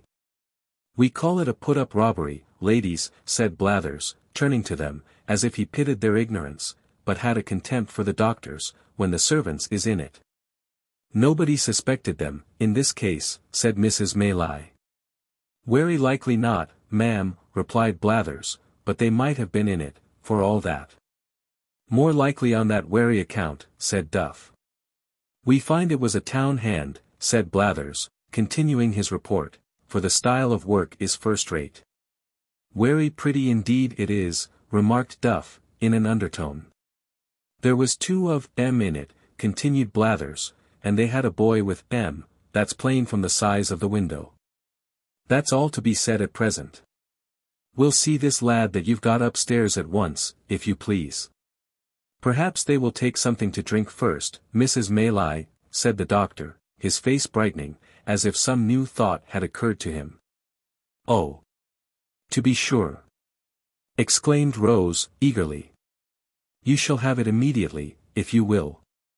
Why, thank you, miss, said Blathers, drawing his coat sleeve across his mouth, it's dry work, this sort of duty. Anything that's handy, miss. Don't put yourself out of the way, on our accounts. What shall it be? Asked the doctor, following the young lady to the sideboard. A little drop of spirits, master, if it's all the same, replied Blathers. It's a cold ride from London, ma'am. And I always find that spirits comes home warmer to the feelings. This interesting communication was addressed to Mrs. Maylie, who received it very graciously. While it was being conveyed to her, the doctor slipped out of the room. Ah, said Mr. Blathers, not holding his wineglass by the stem, but grasping the bottom between the thumb and forefinger of his left hand, and placing it in front of his chest, I have seen a good many pieces of business like this, in my time, ladies. That crack down in the back lane at Edmonton, Blathers, said Mr. Duff, assisting his colleague's memory. That was something in this way, warn't it? Rejoined Mr. Blathers. That was done by Conkey Chickweed, that was. You always gave that to him, replied Duff. It was the family pet, I tell you. Conkey hadn't any more to do with it than I had. Get out, retorted Mr. Blathers, I know better. Do you mind that time when Conkey was robbed of his money, though? What a start that was. Better than any novel book I ever see. What was that? Inquired Rose, anxious to encourage any symptoms of good humor in the unwelcome visitors. It was a robbery, miss, that hardly anybody would have been down upon, said Blathers. This here Conkey Chickweed. Conkey means nosy, ma'am, interposed Duff. Of course the lady knows that, don't she? Demanded Mr. Blathers. Always interrupting, you are, partner. This here Conkey Chickweed, miss, kept a public house over Battlebridge Way, and he had a cellar, where a good many young lords went to see cockfighting, and badger drawing, and that. And a wary intellectual manner the sports was conducted in, for I've seen 'em often. He warn't one of the family, at that time. And one night he was robbed of 327 guineas in a canvas bag, that was stole out of his bedroom in the dead of night, by a tall man with a black patch over his eye, who had concealed himself under the bed. And after committing the robbery, jumped slap out of window, which was only a story high. He was very quick about it. But Conkey was quick, too, for he fired a blunderbuss arter him, and roused the neighborhood. They set up a hue and cry, directly, and when they came to look about, found that Conkey had hit the robber. For there was traces of blood, all the way to some palings a good distance off, and there they lost M. However, he had made off with the blunt, and, consequently, the name of Mr. Chickweed, licensed whittler, appeared in the Gazette among the other bankrupts. And all manner of benefits and subscriptions, and I don't know what all, was got up for the poor man, who was in a very low state of mind about his loss, and went up and down the streets, for 3 or 4 days.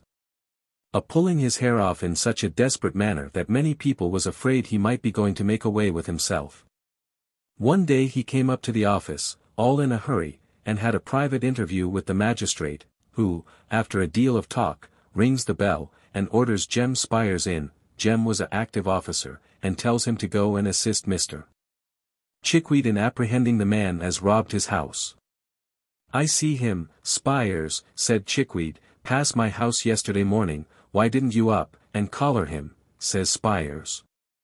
"I was so struck all of a heap, that you might have fractured my skull with a toothpick," says the poor man, "but we're sure to have him, for between 10 and 11 o'clock at night he passed again." Spires no sooner heard this, than he put some clean linen and a comb in his pocket, in case he should have to stop a day or two. And away he goes, and sets himself down at one of the public-house windows behind the little red curtain, with his hat on, all ready to bolt out, at a moment's notice. He was smoking his pipe here, late at night, when all of a sudden Chickweed roars out, "Here he is! Stop thief! Murder!" Jem Spires dashes out, and there he sees Chickweed, tearing down the street full cry. Away goes Spires, on goes Chickweed. Round turns the people, everybody roars out, "Thieves," and Chickweed himself keeps on shouting, all the time, like mad. Spires loses sight of him a minute as he turns a corner, shoots round, sees a little crowd, dives in, which is the man. "Me," says Chickweed, "I've lost him again." It was a remarkable occurrence, but he warn't to be seen nowhere, so they went back to the public-house. Next morning, Spires took his old place, and looked out, from behind the curtain, for a tall man with a black patch over his eye, till his own 2 eyes ached again. At last, he couldn't help shutting them, to ease them a minute. And the very moment he did so, he hears Chickweed roaring out, "Here he is!" Off he starts once more, with Chickweed halfway down the street ahead of him, and after twice as long a run as the yesterday's one, the man's lost again. This was done, once or twice more, till one half the neighbors gave out that Mr. Chickweed had been robbed by the devil, who was playing tricks with him arterwards, and the other half, that poor Mr. Chickweed had gone mad with grief. "What did Jem Spires say?" inquired the doctor, who had returned to the room shortly after the commencement of the story. "Jem Spires," resumed the officer, "for a long time said nothing at all, and listened to everything without seeming to, which showed he understood his business. But, one morning, he walked into the bar, and taking out his snuff-box, says, 'Chickweed, I've found out who done this here robbery.' 'Have you?' said Chickweed. 'Oh, my dear Spires, only let me have vengeance, and I shall die contented.' 'Oh, my dear Spires, where is the villain?' 'Come,' said Spires, offering him a pinch of snuff, 'none of that gammon. You did it yourself.' So he had, and a good bit of money he had made by it, too. And nobody would never have found it out, if he hadn't been so precious anxious to keep up appearances," said Mr. Blathers, putting down his wineglass, and clinking the handcuffs together. "Very curious, indeed," observed the doctor. "Now, if you please, you can walk upstairs." "If you please, sir," returned Mr. Blathers. Closely following Mr. Losberne, the two officers ascended to Oliver's bedroom, Mr. Giles preceding the party, with a lighted candle. Oliver had been dozing, but looked worse, and was more feverish than he had appeared yet. Being assisted by the doctor, he managed to sit up in bed for a minute or so, and looked at the strangers without at all understanding what was going forward, in fact, without seeming to recollect where he was, or what had been passing. "This," said Mr. Losberne, speaking softly, but with great vehemence notwithstanding, "this is the lad, who, being accidentally wounded by a spring gun in some boyish trespass on Mr. What ye call him's grounds, at the back here, comes to the house for assistance this morning, and is immediately laid hold of and maltreated, by that ingenious gentleman with the candle in his hand, who has placed his life in considerable danger, as I can professionally certify." Messrs. Blathers and Duff looked at Mr. Giles, as he was thus recommended to their notice. The bewildered butler gazed from them towards Oliver, and from Oliver towards Mr. Losberne, with a most ludicrous mixture of fear and perplexity.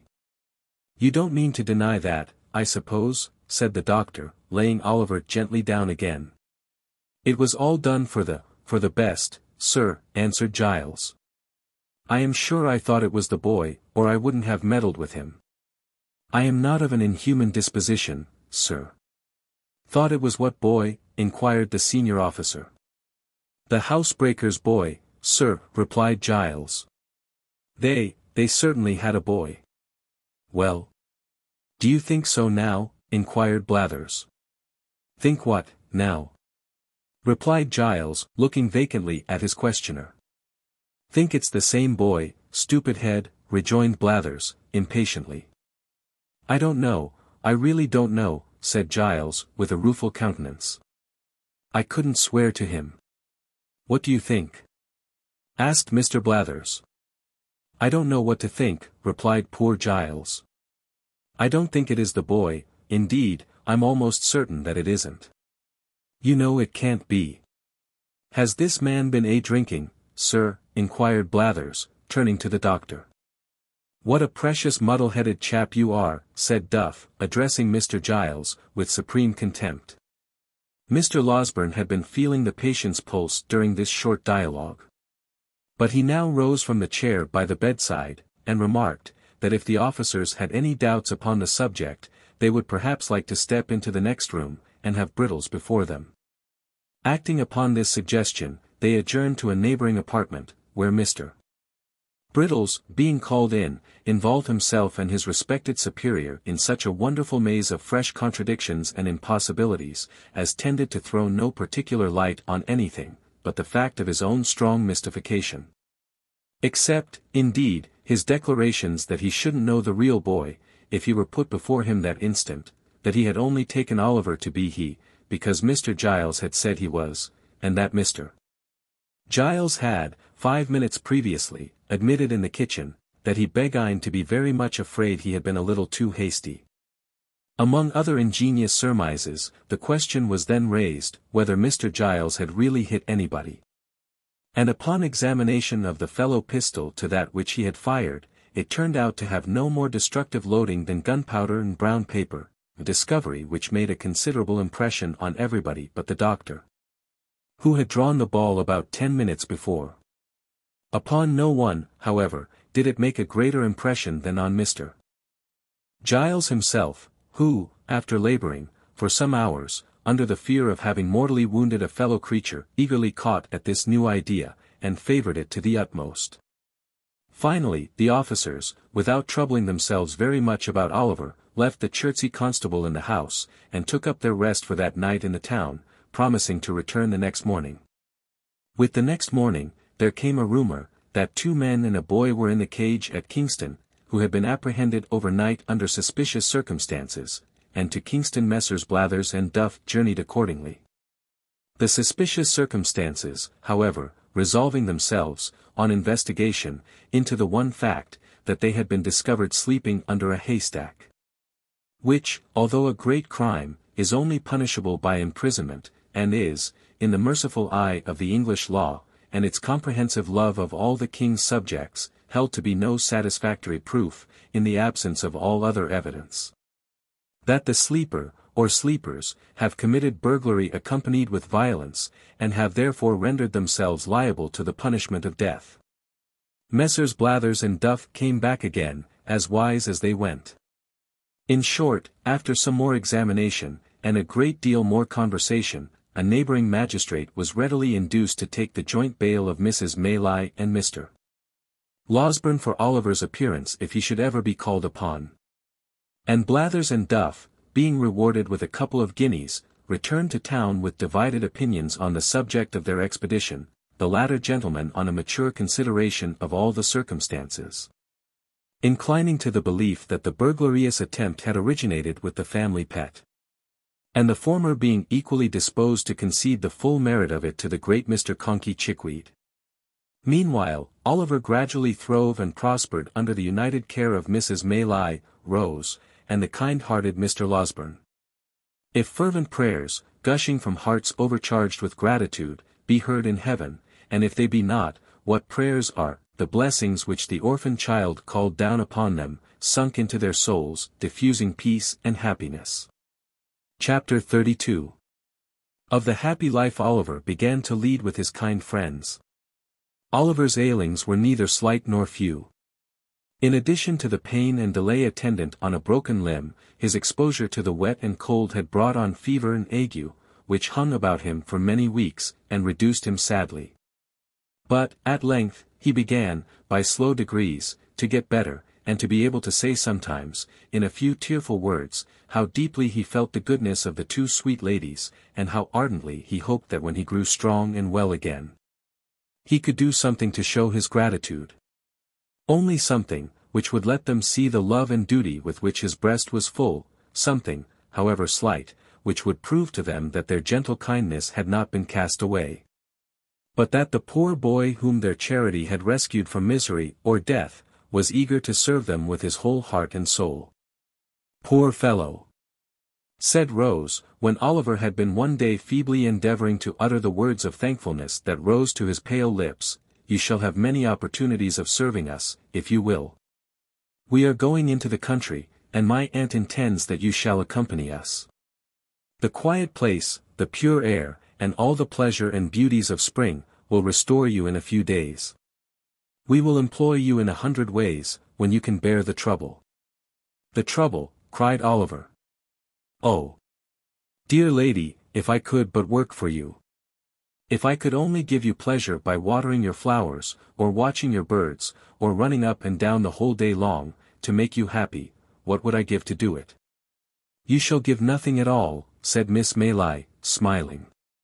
"For, as I told you before, we shall employ you in 100 ways, and if you only take half the trouble to please us, that you promise now, you will make me very happy indeed."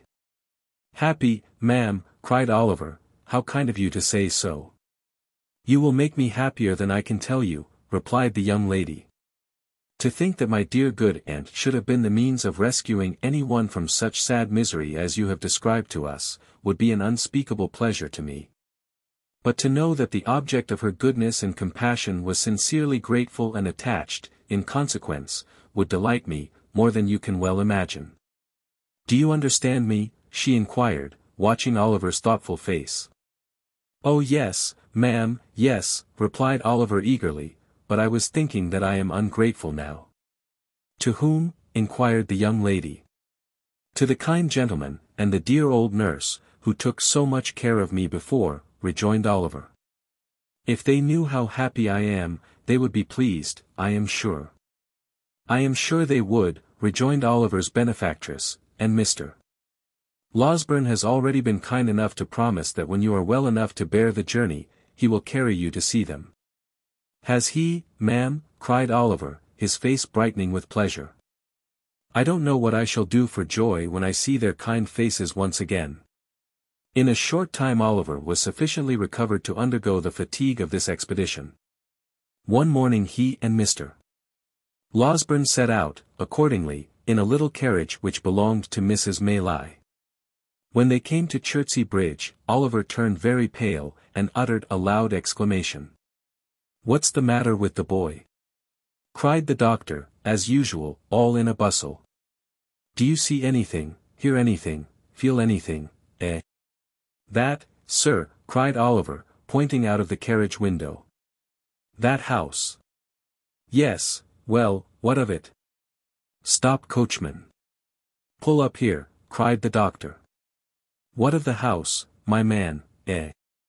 "The thieves, the house they took me to," whispered Oliver. "The devil it is," cried the doctor.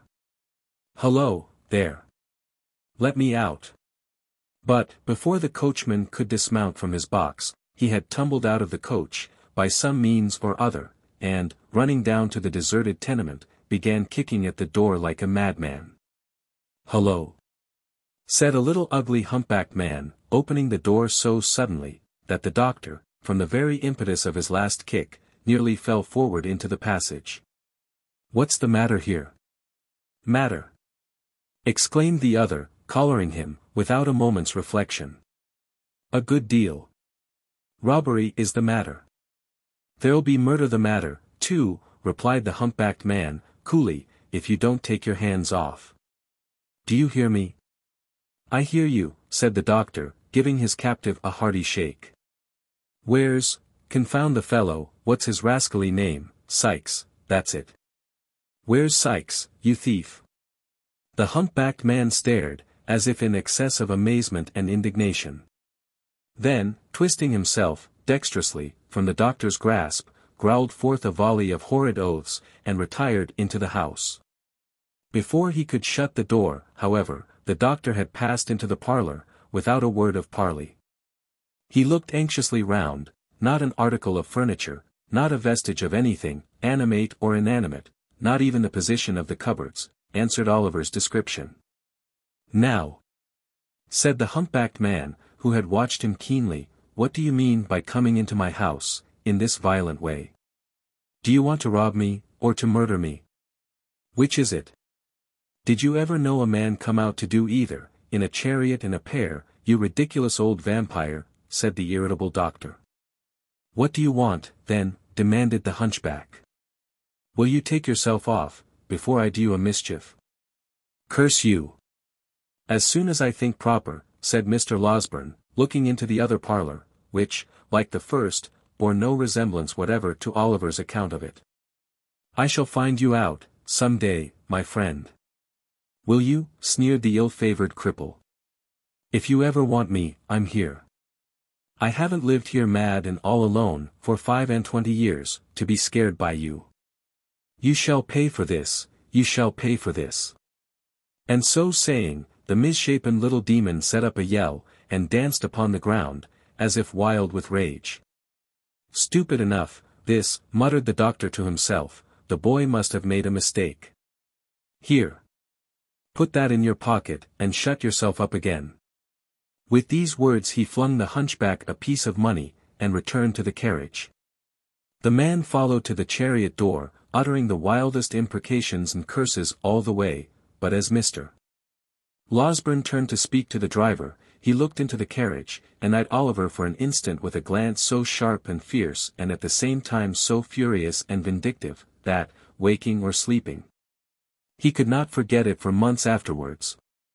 He continued to utter the most fearful imprecations, until the driver had resumed his seat.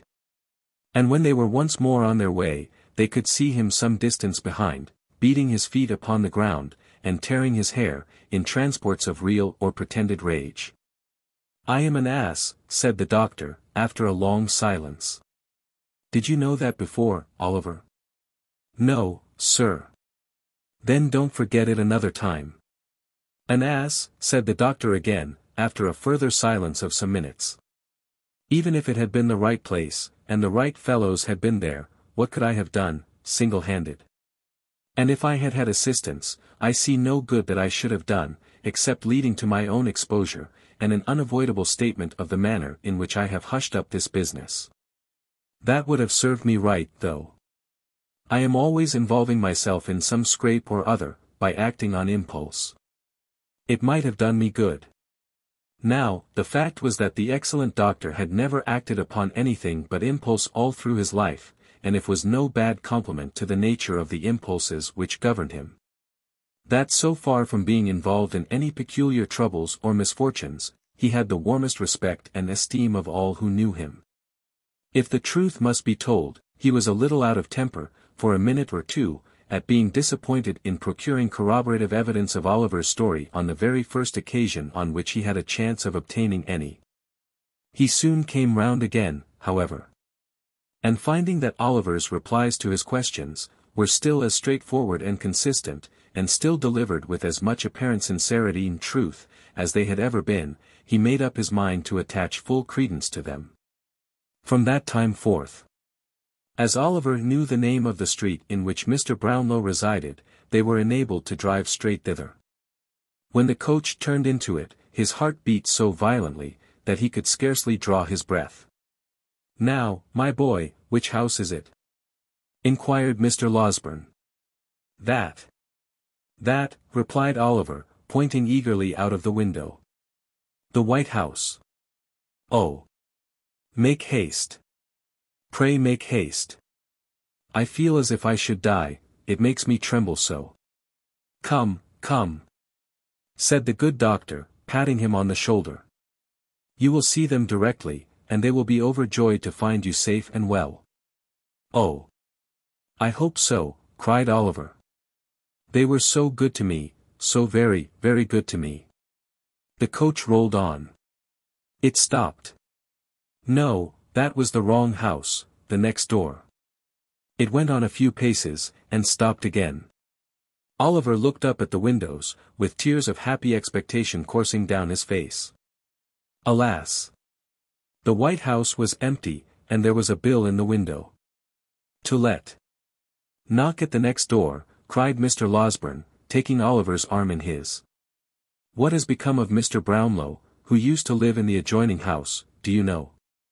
The servant did not know, but would go and inquire. She presently returned, and said, that Mr. Brownlow had sold off his goods, and gone to the West Indies, 6 weeks before. Oliver clasped his hands, and sank feebly backward. "Has his housekeeper gone too?" inquired Mr. Losberne, after a moment's pause. "Yes, sir," replied the servant. The old gentleman, the housekeeper, and a gentleman who was a friend of Mr. Brownlow's, all went together. "Then turn towards home again," said Mr. Losberne to the driver, "and don't stop to bait the horses, till you get out of this confounded London." "The bookstall keeper, sir," said Oliver. "I know the way there." "See him, pray, sir." "Do see him." "My poor boy, this is disappointment enough for one day," said the doctor. "Quite enough for both of us. If we go to the bookstall keeper's, we shall certainly find that he is dead, or has set his house on fire, or run away. No. Home again straight." And in obedience to the doctor's impulse, home they went. This bitter disappointment caused Oliver much sorrow and grief, even in the midst of his happiness. For he had pleased himself, many times during his illness, with thinking of all that Mr. Brownlow and Mrs. Bidwin would say to him, and what delight it would be to tell them how many long days and nights he had passed in reflecting on what they had done for him, and in bewailing his cruel separation from them. The hope of eventually clearing himself with them, too, and explaining how he had been forced away, had buoyed him up, and sustained him, under many of his recent trials. And now, the idea that they should have gone so far, and carried with them the belief that there was an impostor and a robber, a belief which might remain uncontradicted to his dying day, was almost more than he could bear. The circumstance occasioned no alteration, however, in the behavior of his benefactors. After another fortnight, when the fine warm weather had fairly begun, and every tree and flower was putting forth its young leaves and rich blossoms, they made preparations for quitting the house at Chertsey, for some months. Sending the plate, which had so excited Fagin's cupidity, to the bankers, and leaving Giles and another servant in care of the house, they departed to a cottage at some distance in the country, and took Oliver with them. Who can describe the pleasure and delight, the peace of mind and soft tranquillity, the sickly boy felt in the balmy air, and among the green hills and rich woods, of an inland village? Who can tell how scenes of peace and quietude sink into the minds of pain-worn dwellers in close and noisy places, and carry their own freshness, deep into their jaded hearts? Men who have lived in crowded, pent-up streets, through lives of toil, and who have never wished for change. Men, to whom custom has indeed been second nature, and who have come almost to love each brick and stone that formed the narrow boundaries of their daily walks. Even they, with the hand of death upon them, have been known to yearn at last for one short glimpse of nature's face, and, carried far from the scenes of their old pains and pleasures, have seemed to pass at once into a new state of being. Crawling forth, from day to day, to some green sunny spot, they have had such memories wakened up within them by the sight of the sky, and hill and plain, and glistening water, that a foretaste of heaven itself has soothed their quick decline. And they have sunk into their tombs, as peacefully as the sun whose setting they watched from their lonely chamber window but a few hours before, faded from their dim and feeble sight. The memories which peaceful country scenes call up, are not of this world, nor of its thoughts and hopes. Their gentle influence may teach us how to weave fresh garlands for the graves of those we loved, may purify our thoughts, and bear down before it old enmity and hatred. But beneath all this, there lingers, in the least reflective mind, a vague and half-formed consciousness of having held such feelings long before, in some remote and distant time, which calls up solemn thoughts of distant times to come, and bends down pride and worldliness beneath it. It was a lovely spot to which they repaired. Oliver, whose days had been spent among squalid crowds, and in the midst of noise and brawling, seemed to enter on a new existence there. The rose and honeysuckle clung to the cottage walls. The ivy crept round the trunks of the trees, and the garden flowers perfumed the air with delicious odors. Hard by, was a little churchyard.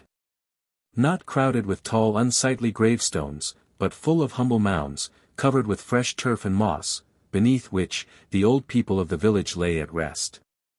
Oliver often wandered here. And, thinking of the wretched grave in which his mother lay, would sometimes sit him down and sob unseen. But, when he raised his eyes to the deep sky overhead, he would cease to think of her as lying in the ground, and would weep for her, sadly, but without pain. It was a happy time. The days were peaceful and serene. The nights brought with them neither fear nor care, no languishing in a wretched prison, or associating with wretched men, nothing but pleasant and happy thoughts. Every morning he went to a white-headed old gentleman, who lived near the little church, who taught him to read better, and to write, and who spoke so kindly, and took such pains, that Oliver could never try enough to please him. Then, he would walk with Mrs. Maylai and Rose, and hear them talk of books, or perhaps sit near them, in some shady place, and listen whilst the young lady read, which he could have done, until it grew too dark to see the letters. Then, he had his own lesson for the next day to prepare. And at this, he would work hard, in a little room which looked into the garden, till evening came slowly on, when the ladies would walk out again. And he with them, listening with such pleasure to all they said, and so happy if they wanted a flower that he could climb to reach, or had forgotten anything he could run to fetch, that he could never be quick and naught about it. When it became quite dark, and they returned home, the young lady would sit down to the piano, and play some pleasant air, or sing, in a low and gentle voice, some old song which it pleased her aunt to hear. There would be no candles lighted at such times as these, and Oliver would sit by one of the windows, listening to the sweet music, in a perfect rapture. And when Sunday came, how differently the day was spent, from any way in which he had ever spent it yet. And how happily too, like all the other days in that most happy time. There was the little church, in the morning, with the green leaves fluttering at the windows, the birds singing without, and the sweet-smelling air stealing in at the low porch, and filling the homely building with its fragrance. The poor people were so neat and clean, and knelt so reverently in prayer, that it seemed a pleasure, not a tedious duty, their assembling there together. And though the singing might be rude, it was real, and sounded more musical, to Oliver's ears at least, than any he had ever heard in church before. Then, there were the walks as usual, and many calls at the clean houses of the laboring men. And at night, Oliver read a chapter or two from the Bible, which he had been studying all the week, and in the performance of which duty he felt more proud and pleased, than if he had been the clergyman himself. In the morning, Oliver would be afoot by 6 o'clock, roaming the fields, and plundering the hedges, far and wide, for nosegays of wild flowers, with which he would return laden, home. And which it took great care and consideration to arrange, to the best advantage, for the embellishment of the breakfast table. There was fresh groundsel, too, for Miss Maylie's birds, with which Oliver, who had been studying the subject under the able tuition of the village clerk, would decorate the cages, in the most approved taste. When the birds were made all spruce and smart for the day, there was usually some little commission of charity to execute in the village, or, failing that, there was rare cricket playing, sometimes, on the green. Or, failing that, there was always something to do in the garden, or about the plants, to which Oliver, who had studied this science also, under the same master, who was a gardener by trade, applied himself with hearty goodwill. Until Miss Rose made her appearance, when there were 1,000 commendations to be bestowed on all he had done. So 3 months glided away, 3 months which, in the life of the most blessed and favored of mortals, might have been unmingled happiness, and which, in Oliver's were true felicity with the purest and most amiable generosity on one side, and the truest, warmest, soul-felt gratitude on the other. It is no wonder that, by the end of that short time, Oliver Twist had become completely domesticated with the old lady and her niece, and that the fervent attachment of his young and sensitive heart was repaid by their pride in, and attachment to, himself. Chapter 33. Wherein the happiness of Oliver and his friends experiences a sudden check. Spring flew swiftly by, and summer came. If the village had been beautiful at first, it was now in the full glow and luxuriance of its richness. The great trees, which had looked shrunken and bare in the earlier months, had now burst into strong life and health. And stretching forth their green arms over the thirsty ground, converted open and naked spots into choice nooks, where was a deep and pleasant shade from which to look upon the wide prospect, steeped in sunshine, which lay stretched beyond. The earth had donned her mantle of brightest green, and shed her richest perfumes abroad. It was the prime and vigor of the year, all things were glad and flourishing. Still, the same quiet life went on at the little cottage, and the same cheerful serenity prevailed among its inmates. Oliver had long since grown stout and healthy. But health or sickness made no difference in his warm feelings of a great many people. He was still the same gentle, attached, affectionate creature that he had been when pain and suffering had wasted his strength, and when he was dependent for every slight attention and comfort on those who tended him. One beautiful night, when they had taken a longer walk than was customary with them, for the day had been unusually warm, and there was a brilliant moon, and a light wind had sprung up, which was unusually refreshing. Rose had been in high spirits, too, and they had walked on, in merry conversation, until they had far exceeded their ordinary bounds. Mrs. Maylie being fatigued, they returned more slowly home. The young lady, merely throwing off her simple bonnet, sat down to the piano as usual. After running abstractedly over the keys for a few minutes, she fell into a low and very solemn air. And as she played it, they heard a sound as if she were weeping. "Rose, my dear," said the elder lady. Rose made no reply, but played a little quicker, as though the words had roused her from some painful thoughts. "Rose, my love," cried Mrs. Maylie, rising hastily, and bending over her. "What is this?" In tears. "My dear child, what distresses you?" "Nothing, aunt, nothing," replied the young lady.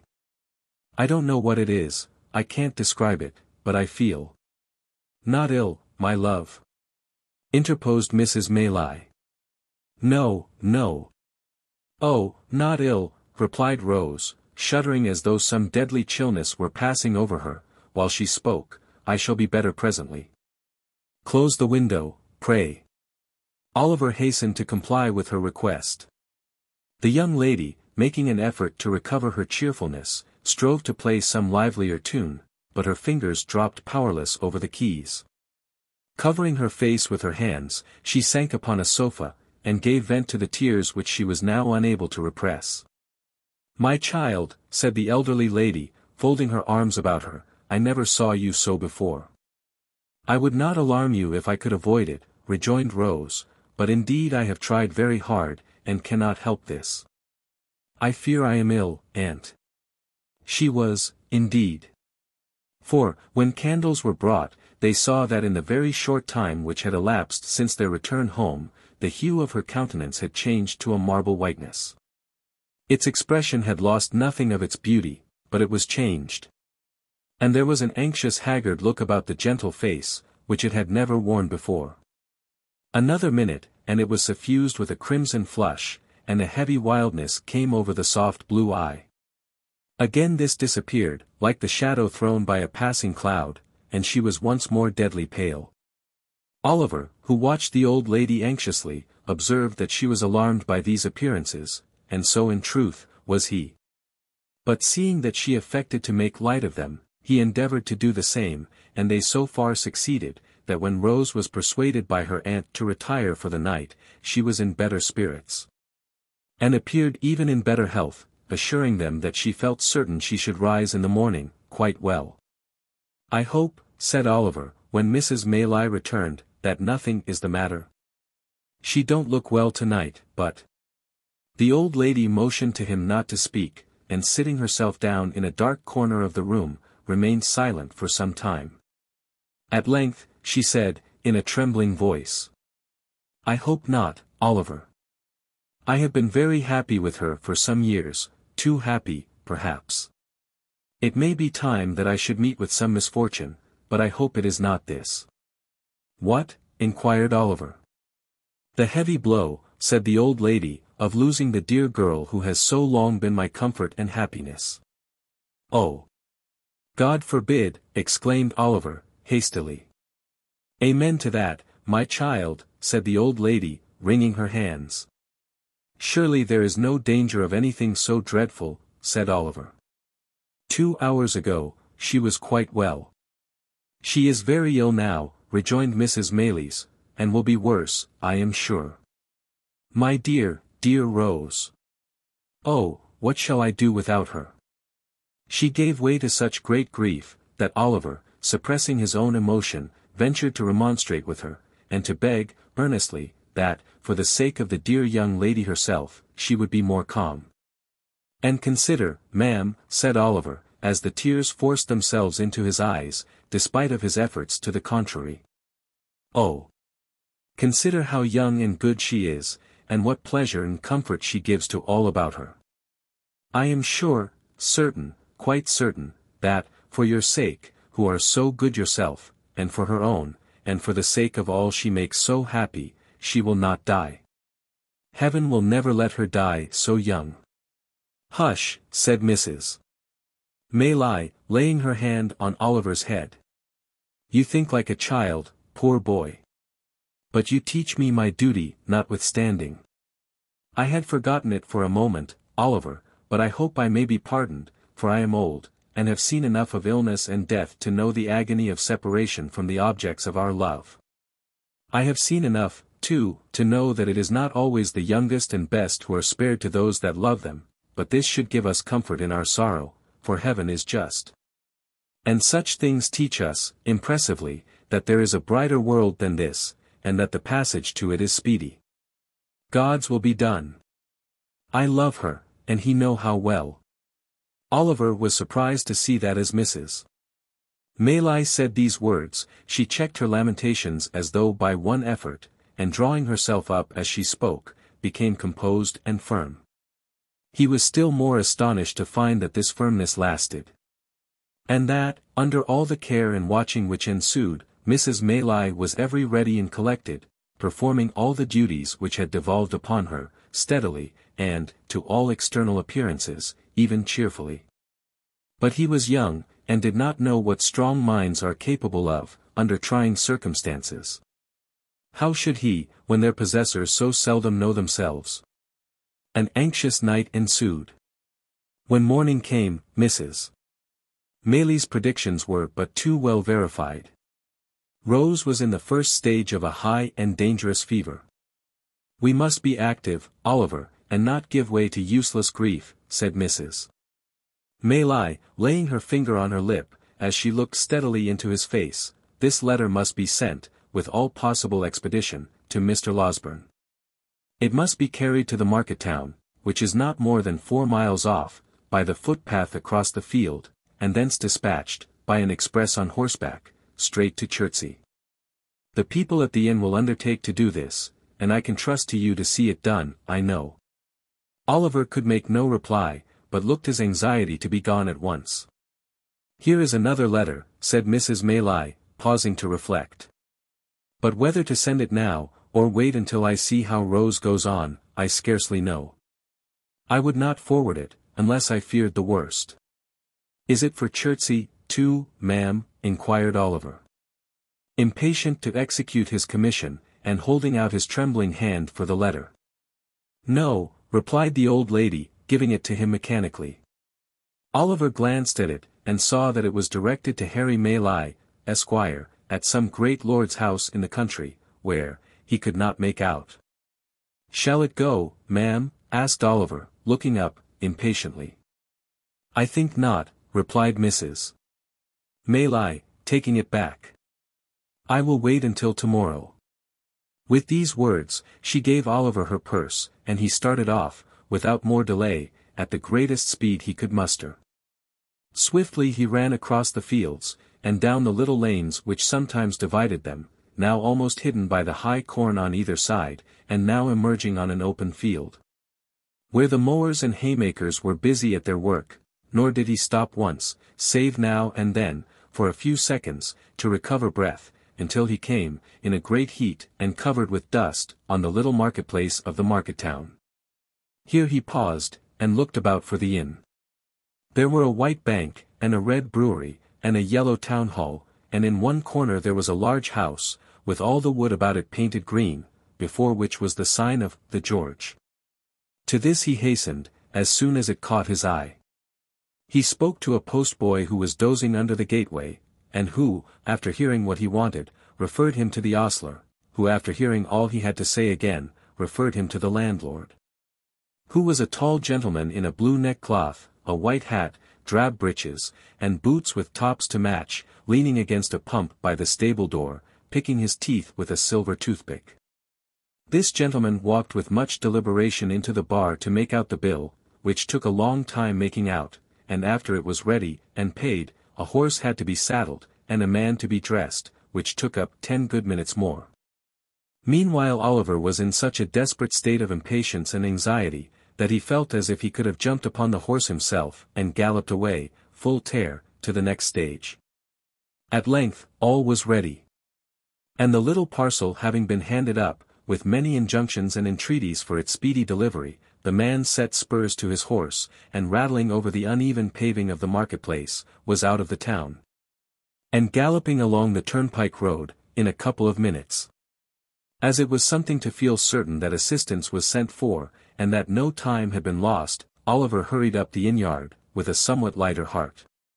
He was turning out of the gateway when he accidentally stumbled against a tall man wrapped in a cloak, who was at that moment coming out of the inn door. "Ha!" cried the man, fixing his eyes on Oliver, and suddenly recoiling. "What the devil's this?" "I beg your pardon, sir," said Oliver, "I was in a great hurry to get home, and didn't see you were coming." "Death," muttered the man to himself, glaring at the boy with his large dark eyes. "Who would have thought it? Grind him to ashes. He'd start up from a stone coffin, to come in my way." "I am sorry," stammered Oliver, confused by the strange man's wild look. "I hope I have not hurt you." "Rot you," murmured the man, in a horrible passion, between his clenched teeth. "If I had only had the courage to say the word, I might have been free of you in a night. Curses on your head, and black death on your heart, you imp. What are you doing here?" The man shook his fist, as he uttered these words incoherently. He advanced towards Oliver, as if with the intention of aiming a blow at him, but fell violently on the ground, writhing and foaming, in a fit. Oliver gazed, for a moment, at the struggles of the madman, for such he supposed him to be, and then darted into the house for help. Having seen him safely carried into the hotel, he turned his face homewards, running as fast as he could, to make up for lost time, and recalling with a great deal of astonishment and some fear the extraordinary behavior of the person from whom he had just parted. The circumstance did not dwell in his recollection long, however. For when he reached the cottage, there was enough to occupy his mind, and to drive all considerations of self completely from his memory. Rose Maylie had rapidly grown worse. Before midnight she was delirious. A medical practitioner, who resided on the spot, was in constant attendance upon her, and after first seeing the patient, he had taken Mrs. Maylie aside, and pronounced her disorder to be one of a most alarming nature. In fact, he said, it would be little short of a miracle, if she recovered. How often did Oliver start from his bed that night, and stealing out, with noiseless footstep, to the staircase, listen for the slightest sound from the sick chamber. How often did a tremble shake his frame, and cold drops of terror start upon his brow, when a sudden trampling of feet caused him to fear that something too dreadful to think of, had even then occurred. And what had been the fervency of all the prayers he had ever muttered, compared with those he poured forth, now, in the agony and passion of his supplication for the life and health of the gentle creature, who was tottering on the deep grave's verge. Oh! The suspense, the fearful, acute suspense, of standing idly by while the life of one we dearly love, is trembling in the balance. Oh! The racking thoughts that crowd upon the mind, and make the heart beat violently, and the breath come thick, by the force of the images they conjure up before it. The desperate anxiety to be doing something to relieve the pain, or lessen the danger, which we have no power to alleviate, the sinking of soul and spirit, which the sad remembrance of our helplessness produces, what tortures can equal these?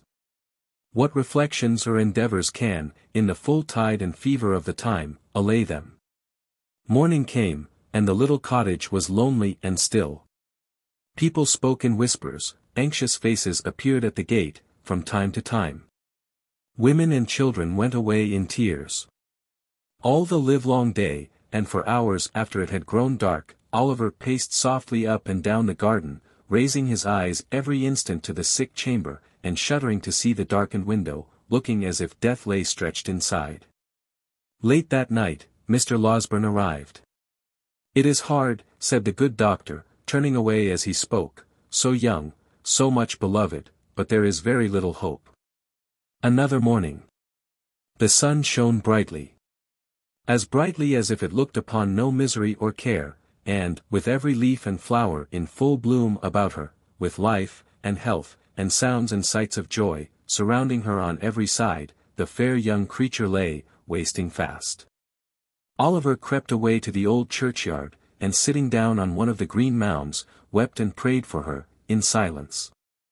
There was such peace and beauty in the scene, so much of brightness and mirth in the sunny landscape. Such blithesome music in the songs of the summer birds, such freedom in the rapid flight of the rook, careering overhead, so much of life and joyousness in all. That, when the boy raised his aching eyes, and looked about, the thought instinctively occurred to him, that this was not a time for death, that Rose could surely never die when humbler things were all so glad and gay. That graves were for cold and cheerless winter, not for sunlight and fragrance.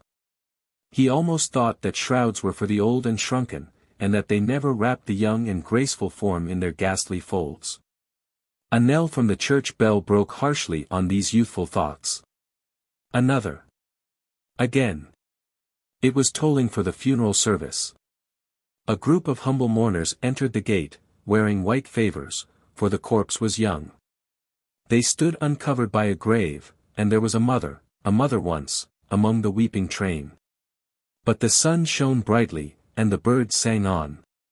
Oliver turned homeward, thinking on the many kindnesses he had received from the young lady, and wishing that the time could come again, that he might never cease showing her how grateful and attached he was. He had no cause for self-reproach on the score of neglect, or want of thought, for he had been devoted to her service. And yet 100 little occasions rose up before him, on which he fancied he might have been more zealous, and more earnest, and wished he had been. We need be careful how we deal with those about us, when every death carries to some small circle of survivors, thoughts of so much omitted, and so little done, of so many things forgotten, and so many more which might have been repaired. There is no remorse so deep as that which is unavailing. If we would be spared its tortures, let us remember this, in time. When he reached home Mrs. Maylie was sitting in the little parlor. Oliver's heart sank at sight of her. For she had never left the bedside of her niece, and he trembled to think what change could have driven her away. He learnt that she had fallen into a deep sleep, from which she would waken either to recovery in life, or to bid them farewell, and die. They sat, listening, and afraid to speak, for hours. The untasted meal was removed, with looks which showed that their thoughts were elsewhere. They watched the sun as he sank lower and lower, and, at length, cast over sky and earth those brilliant hues which herald his departure. Their quick ears caught the sound of an approaching footstep. They both involuntarily darted to the door, as Mr. Losberne entered. "What of Rose?" cried the old lady. "Tell me at once. I can bear it, anything but suspense. Oh, tell me. In the name of heaven. You must compose yourself, said the doctor supporting her. Be calm, my dear ma'am, pray. Let me go, in God's name. My dear child. She is dead. She is dying. No, cried the doctor, passionately. As he is good and merciful, she will live to bless us all, for years to come.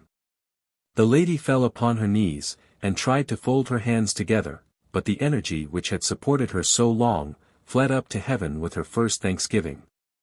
And she sank into the friendly arms which were extended to receive her.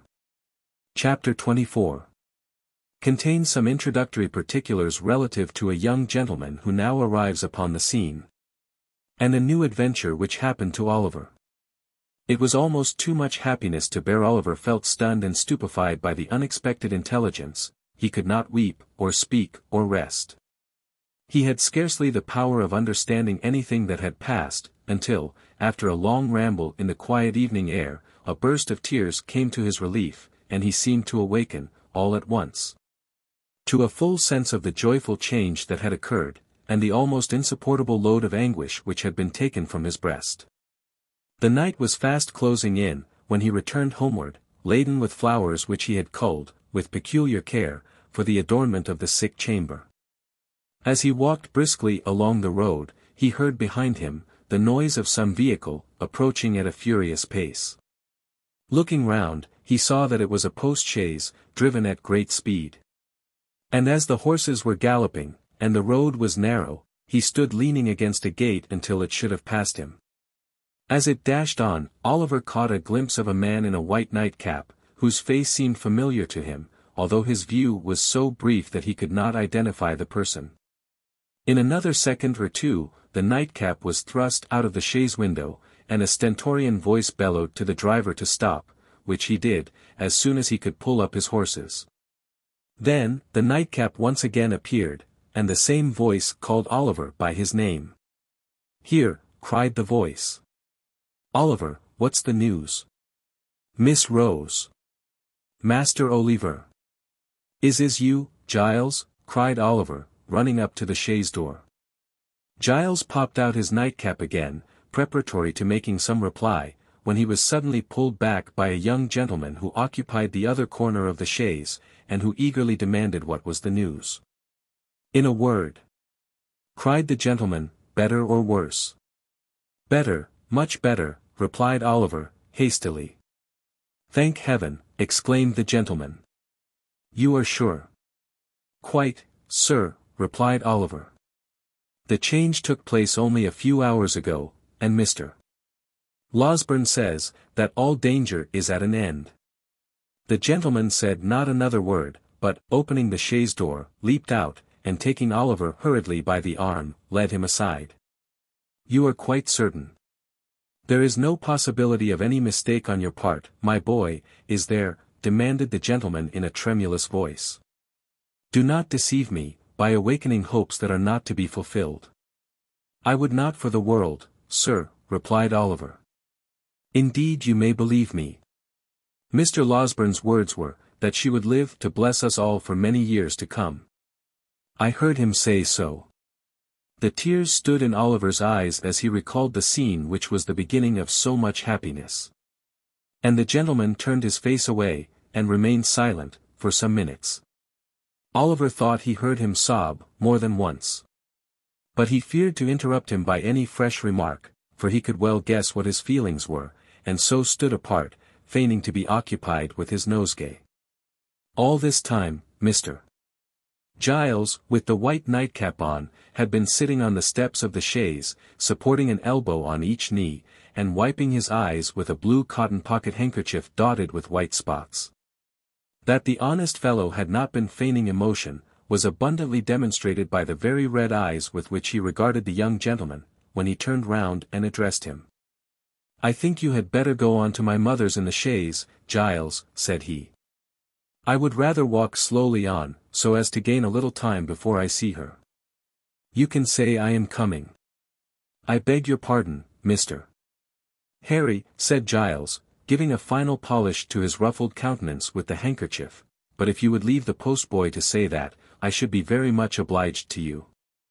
It wouldn't be proper for the maids to see me in this state, sir. I should never have any more authority with them if they did.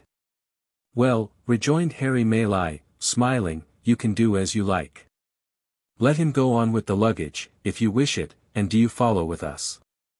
Only first exchange that nightcap for some more appropriate covering, or we shall be taken for madmen. Mr. Giles, reminded of his unbecoming costume, snatched off and pocketed his nightcap.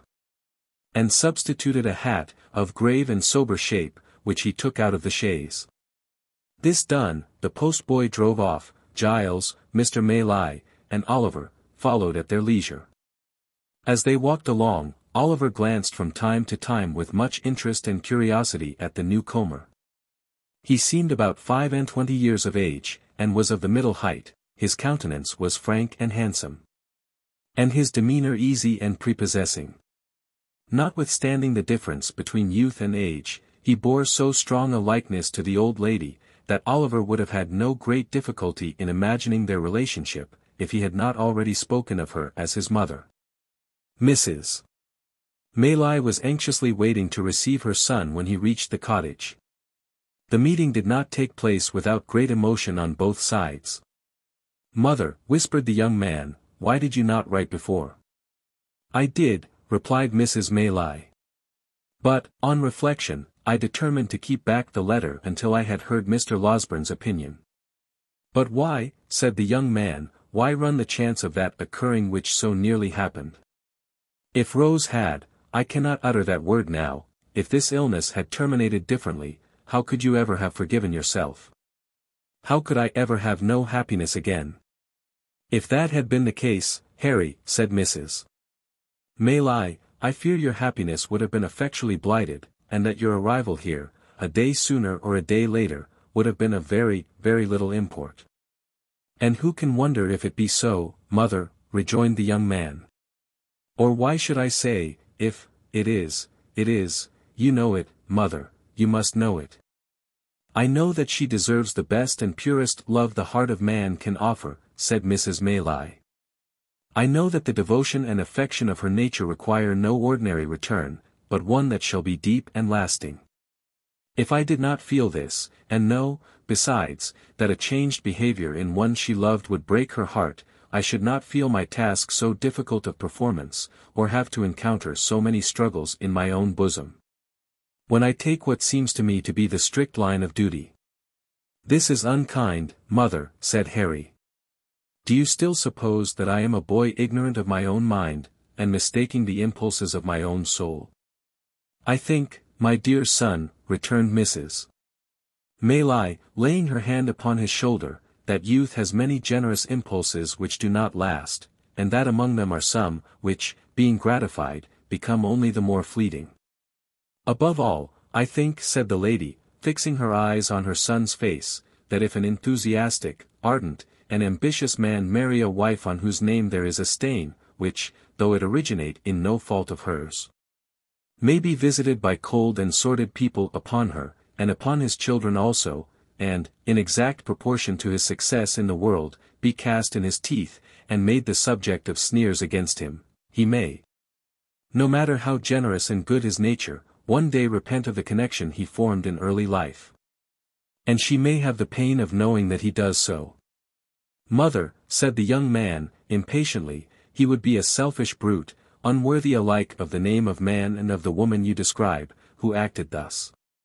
"You think so now, Harry," replied his mother. "And ever will," said the young man. "The mental agony I have suffered, during the last 2 days, wrings from me the avowal to you of a passion which, as you well know, is not one of yesterday, nor one I have lightly formed. On Rose, sweet, gentle girl. My heart is set, as firmly as ever heart of man was set on woman. I have no thought, no view, no hope in life, beyond her, and if you oppose me in this great stake, you take my peace and happiness in your hands, and cast them to the wind. Mother, think better of this, and of me, and do not disregard the happiness of which you seem to think so little." "Harry," said Mrs. Maylie, "it is because I think so much of warm and sensitive hearts, that I would spare them from being wounded. But we have said enough, and more than enough, on this matter, just now. Let it rest with Rose, then, interposed Harry. You will not press these overstrained opinions of yours, so far, as to throw any obstacle in my way. I will not, rejoined Mrs. Maylie, but I would have you consider. I have considered, was the impatient reply, mother, I have considered, years and years. I have considered, ever since I have been capable of serious reflection. My feelings remain unchanged, as they ever will, and why should I suffer the pain of a delay in giving them vent, which can be productive of no earthly good? No. Before I leave this place, Rose shall hear me. She shall, said Mrs. Maylie. There is something in your manner, which would almost imply that she will hear me coldly, mother, said the young man. Not coldly, rejoined the old lady, far from it. How then, urged the young man. She has formed no other attachment. No, indeed, replied his mother, you have, or I mistake, too strong a hold on her affections already. What I would say, resumed the old lady, stopping her son as he was about to speak, is this. Before you stake your all on this chance. Before you suffer yourself to be carried to the highest point of hope. Reflect for a few moments, my dear child, on Rose's history, and consider what effect the knowledge of her doubtful birth may have on her decision, devoted as she is to us, with all the intensity of her noble mind. And with that perfect sacrifice of self which, in all matters, great or trifling, has always been her characteristic. What do you mean? That I leave you to discover, replied Mrs. Maylie. I must go back to her. God bless you. I shall see you again tonight, said the young man, eagerly. By and by, replied the lady, when I leave Rose. You will tell her I am here, said Harry. Of course, replied Mrs. Maylie. And say how anxious I have been, and how much I have suffered, and how I long to see her. You will not refuse to do this, mother? No, said the old lady. I will tell her all. And pressing her son's hand, affectionately, she hastened from the room. Mr. Losberne and Oliver had remained at another end of the apartment while this hurried conversation was proceeding. The former now held out his hand to Harry Maylie, and hearty salutations were exchanged between them. The doctor then communicated, in reply to multifarious questions from his young friend, a precise account of his patient's situation, which was quite as consolatory and full of promise, as Oliver's statement had encouraged him to hope, and to the whole of which, Mr. Giles, who affected to be busy about the luggage, listened with greedy ears. Have you shot anything particular, lately, Giles? Inquired the doctor, when he had concluded. Nothing particular, sir, replied Mr. Giles, coloring up to the eyes. Nor catching any thieves, nor identifying any housebreakers, said the doctor. None at all, sir, replied Mr. Giles, with much gravity. Well, said the doctor, I am sorry to hear it, because you do that sort of thing admirably. Pray, how is Brittles? The boy is very well, sir, said Mr. Giles, recovering his usual tone of patronage, and sends his respectful duty, sir. That's well, said the doctor. Seeing you here, reminds me, Mr. Giles, that on the day before that on which I was called away so hurriedly, I executed, at the request of your good mistress, a small commission in your favor. Just step into this corner a moment, will you? Mr. Giles walked into the corner with much importance, and some wonder, and was honored with a short whispering conference with the doctor, on the termination of which, he made a great many bows, and retired with steps of unusual stateliness. The subject matter of this conference was not disclosed in the parlor, but the kitchen was speedily enlightened concerning it, for Mr.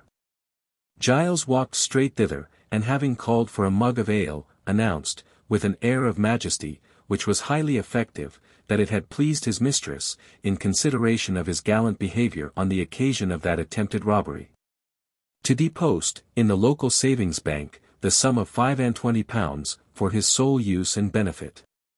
At this, the two women servants lifted up their hands and eyes, and supposed that Mr. Giles, pulling out his shirt frill, replied, no, no, and that if they observed that he was at all haughty to his inferiors, he would thank them to tell him so.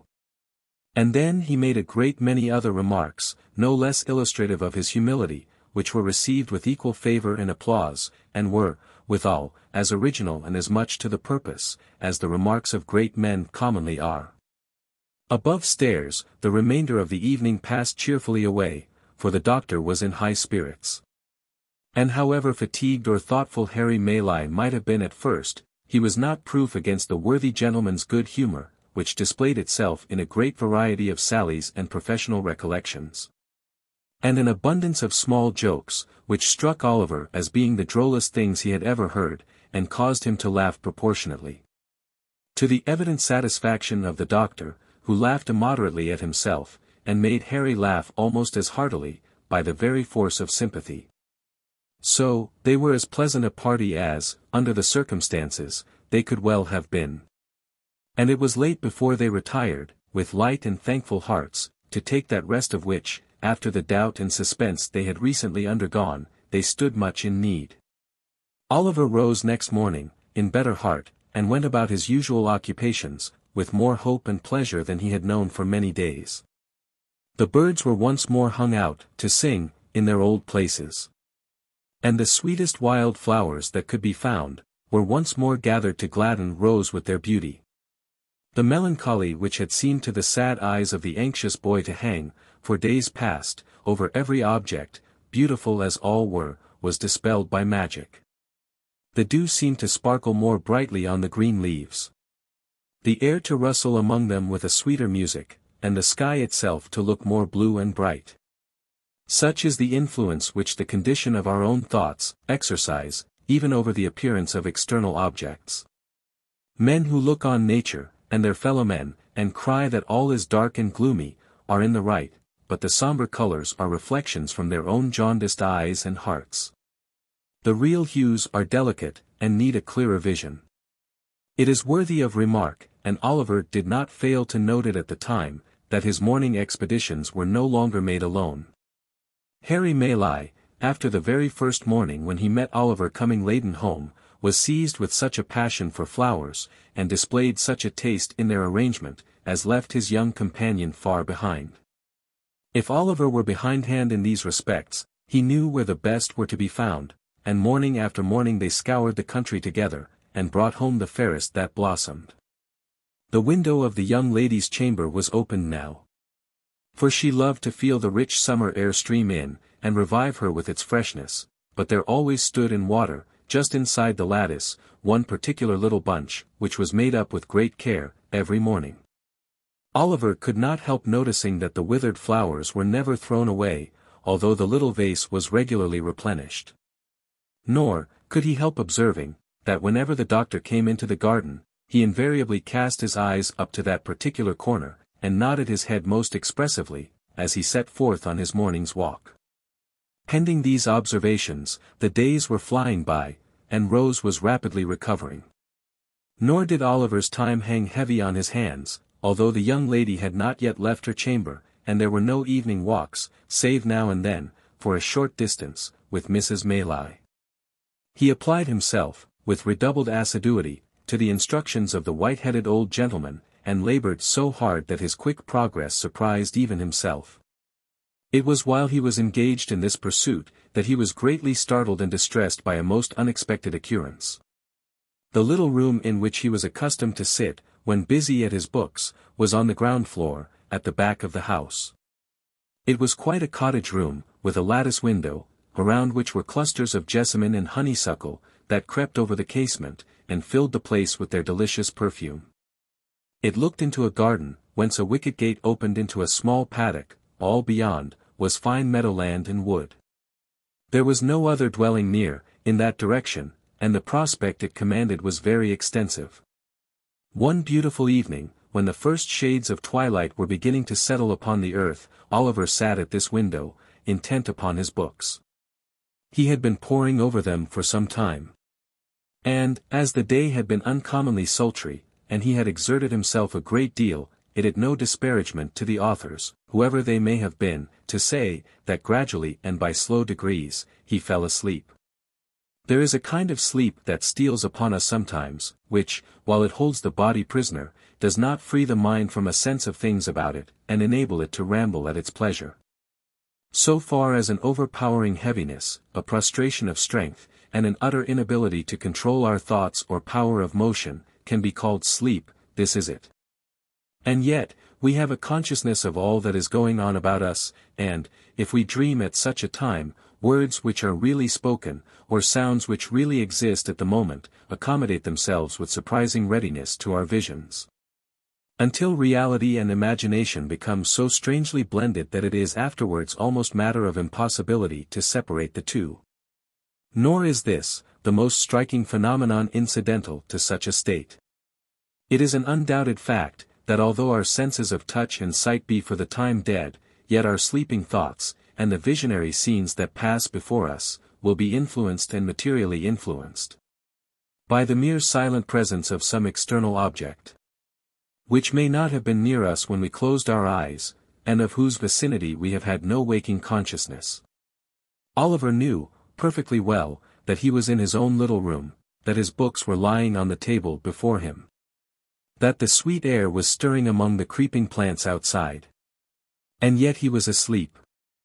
Suddenly, the scene changed, the air became close and confined, and he thought, with a glow of terror, that he was in the Jew's house again. There sat the hideous old man, in his accustomed corner, pointing at him, and whispering to another man, with his face averted, who sat beside him. "Hush, my dear," he thought he heard the Jew say, "it is he, sure enough, come away." He. The other man seemed to answer, "Could I mistake him, think you? If a crowd of ghosts were to put themselves into his exact shape, and he stood amongst them, there is something that would tell me how to point him out. If you buried him 50 feet deep, and took me across his grave, I fancy I should know, if there wasn't a mark above it, that he lay buried there." The man seemed to say this, with such dreadful hatred, that Oliver awoke with the fear, and started up. Good heaven! What was that, which sent the blood tingling to his heart, and deprived him of his voice, and of power to move? There, at the window, close before him, so close, that he could have almost touched him before he started back, with his eyes peering into the room, and meeting his, there stood the Jew. And beside him, white with rage or fear, or both, were the scowling features of the man who had accosted him in the inn-yard. It was but an instant, a glance, a flash, before his eyes, and they were gone. But they had recognized him, and he them. And their look was as firmly impressed upon his memory, as if it had been deeply carved in stone, and set before him from his birth. He stood transfixed for a moment, then, leaping from the window into the garden, called loudly for help. Chapter 35. Containing the unsatisfactory result of Oliver's adventure. And a conversation of some importance between Harry Maylie and Rose. When the inmates of the house, attracted by Oliver's cries, hurried to the spot from which they proceeded, they found him, pale and agitated, pointing in the direction of the meadows behind the house, and scarcely able to articulate the words, "The Jew! The Jew!" Mr. Giles was at a loss to comprehend what this outcry meant, but Harry Maylie, whose perceptions were something quicker, and who had heard Oliver's history from his mother, understood it at once. "What direction did he take?" he asked, catching up a heavy stick which was standing in a corner. "That," replied Oliver, pointing out the course the man had taken, "I missed them in an instant." "Then, they are in the ditch," said Harry. "Follow. And keep as near me, as you can." So saying, he sprang over the hedge, and darted off with a speed which rendered it matter of exceeding difficulty for the others to keep near him. Giles followed as well as he could, and Oliver followed too. And in the course of a minute or two, Mr. Losberne, who had been out walking, and just then returned, tumbled over the hedge after them, and picking himself up with more agility than he could have been supposed to possess, struck into the same course at no contemptible speed, shouting all the while, most prodigiously, to know what was the matter. On they all went, nor stopped they once to breathe, until the leader, striking off into an angle of the field indicated by Oliver, began to search, narrowly, the ditch and hedge adjoining.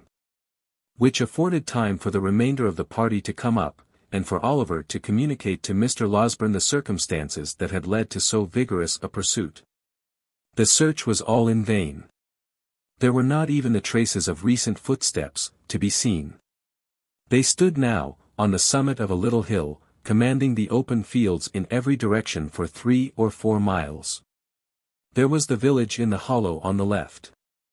But, in order to gain that, after pursuing the track Oliver had pointed out, the men must have made a circuit of open ground, which it was impossible they could have accomplished in so short a time.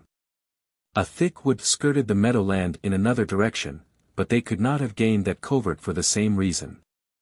"It must have been a dream, Oliver," said Harry Maylie. "Oh no, indeed, sir," replied Oliver, shuddering at the very recollection of the old wretch's countenance. "I saw him too plainly for that. I saw them both, as plainly as I see you now." "Who was the other?" inquired Harry and Mr. Losberne, together. "The very same man I told you of, who came so suddenly upon me at the inn," said Oliver. "We had our eyes fixed full upon each other, and I could swear to him." "They took this way?" demanded Harry. "Are you sure?" "As I am that the men were at the window," replied Oliver, pointing down, as he spoke, to the hedge which divided the cottage garden from the meadow. The tall man leaped over, just there. And the Jew, running a few paces to the right, crept through that gap. The two gentlemen watched Oliver's earnest face, as he spoke, and looking from him to each other, seemed to feel satisfied of the accuracy of what he said. Still, in no direction were there any appearances of the trampling of men in hurried flight. The grass was long, but it was trodden down nowhere, save where their own feet had crushed it. The sides and brinks of the ditches were of damp clay. But in no one place could they discern the print of men's shoes, or the slightest mark which would indicate that any feet had pressed the ground for hours before. "This is strange," said Harry. "Strange," echoed the doctor. Blathers and Duff, themselves, could make nothing of it. Notwithstanding the evidently useless nature of their search, they did not desist until the coming on of night rendered its further prosecution hopeless. And even then, they gave it up with reluctance. Giles was dispatched to the different alehouses in the village, furnished with the best description Oliver could give of the appearance and dress of the strangers. Of these, the Jew was, at all events, sufficiently remarkable to be remembered, supposing he had been seen drinking, or loitering about, but Giles returned without any intelligence, calculated to dispel or lessen the mystery. On the next day, fresh search was made, and the inquiries renewed, but with no better success. On the day following, Oliver and Mr. Maylie repaired to the market town, in the hope of seeing or hearing something of the men there. But this effort was equally fruitless. After a few days, the affair began to be forgotten, as most affairs are, when wonder, having no fresh food to support it, dies away of itself. Meanwhile, Rose was rapidly recovering. She had left her room, was able to go out, and mixing once more with the family, carried joy into the hearts of all. But, although this happy change had a visible effect on the little circle, and although cheerful voices and merry laughter were once more heard in the cottage, there was at times, an unwonted restraint upon some there, even upon Rose herself, which Oliver could not fail to remark. Mrs. Maylie and her son were often closeted together for a long time, and more than once Rose appeared with traces of tears upon her face. After Mr. Losberne had fixed a day for his departure to Chertsey, these symptoms increased. And it became evident that something was in progress which affected the peace of the young lady, and of somebody else besides. At length, one morning, when Rose was alone in the breakfast parlour, Harry Maylie entered. And, with some hesitation, begged permission to speak with her for a few moments. "A few, a very few, will suffice, Rose," said the young man, drawing his chair towards her. "What I shall have to say, has already presented itself to your mind. The most cherished hopes of my heart are not unknown to you, though from my lips you have not heard them stated." Rose had been very pale from the moment of his entrance, but that might have been the effect of her recent illness. She merely bowed. And bending over some plants that stood near, waited in silence for him to proceed. I ought to have left here, before," said Harry. "You should, indeed," replied Rose. "Forgive me for saying so, but I wish you had. I was brought here, by the most dreadful and agonizing of all apprehensions," said the young man, "the fear of losing the one dear being on whom my every wish and hope are fixed. You had been dying, trembling between earth and heaven. We know that when the young, the beautiful, and good, are visited with sickness, their pure spirits insensibly turn towards their bright home of lasting rest. We know, heaven help us, that the best and fairest of our kind, too often fade in blooming." There were tears in the eyes of the gentle girl, as these words were spoken.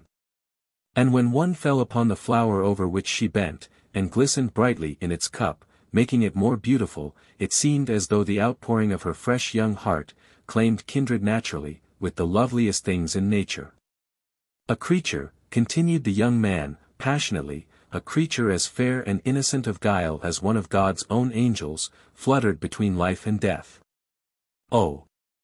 Who could hope, when the distant world to which she was akin, half opened to her view, that she would return to the sorrow and calamity of this? Rose, Rose, to know that you were passing away like some soft shadow, which a light from above, casts upon the earth, to have no hope that you would be spared to those who linger here, hardly to know a reason why you should be. To feel that you belonged to that bright sphere whither so many of the fairest and the best have winged their early flight. And yet to pray, amid all these consolations, that you might be restored to those who loved you, these were distractions almost too great to bear. They were mine, by day and night. And with them, came such a rushing torrent of fears, and apprehensions, and selfish regrets, lest you should die, and never know how devotedly I loved you, as almost bore down sense and reason in its course. You recovered. Day by day, and almost hour by hour, some drop of health came back, and mingling with the spent and feeble stream of life which circulated languidly within you, swelled it again to a high and rushing tide. I have watched you change almost from death to life, with eyes that turned blind with their eagerness and deep affection. Do not tell me that you wish I had lost this, for it has softened my heart to all mankind. I did not mean that, said Rose, weeping, I only wish you had left here, that you might have turned to high and noble pursuits again, to pursuits well worthy of you. There is no pursuit more worthy of me, more worthy of the highest nature that exists, than the struggle to win such a heart as yours, said the young man, taking her hand. Rose, my own dear Rose. For years, I have loved you. Hoping to win my way to fame, and then come proudly home and tell you it had been pursued only for you to share. Thinking, in my daydreams, how I would remind you, in that happy moment, of the many silent tokens I had given of a boy's attachment, and claim your hand, as in redemption of some old mute contract that had been sealed between us. That time has not arrived, but here, with not fame won, and no young vision realized, I offer you the heart so long your own, and stake my all upon the words with which you greet the offer. Your behavior has ever been kind and noble, said Rose, mastering the emotions by which she was agitated. As you believe that I am not insensible or ungrateful, so hear my answer. It is, that I may endeavor to deserve you, it is, dear Rose. It is, replied Rose, that you must endeavor to forget me, not as your old and dearly attached companion, for that would wound me deeply, but, as the object of your love. Look into the world. Think how many hearts you would be proud to gain, are there. Confide some other passion to me, if you will, I will be the truest, warmest, and most faithful friend you have. There was a pause, during which, Rose, who had covered her face with one hand, gave free vent to her tears. Harry still retained the other.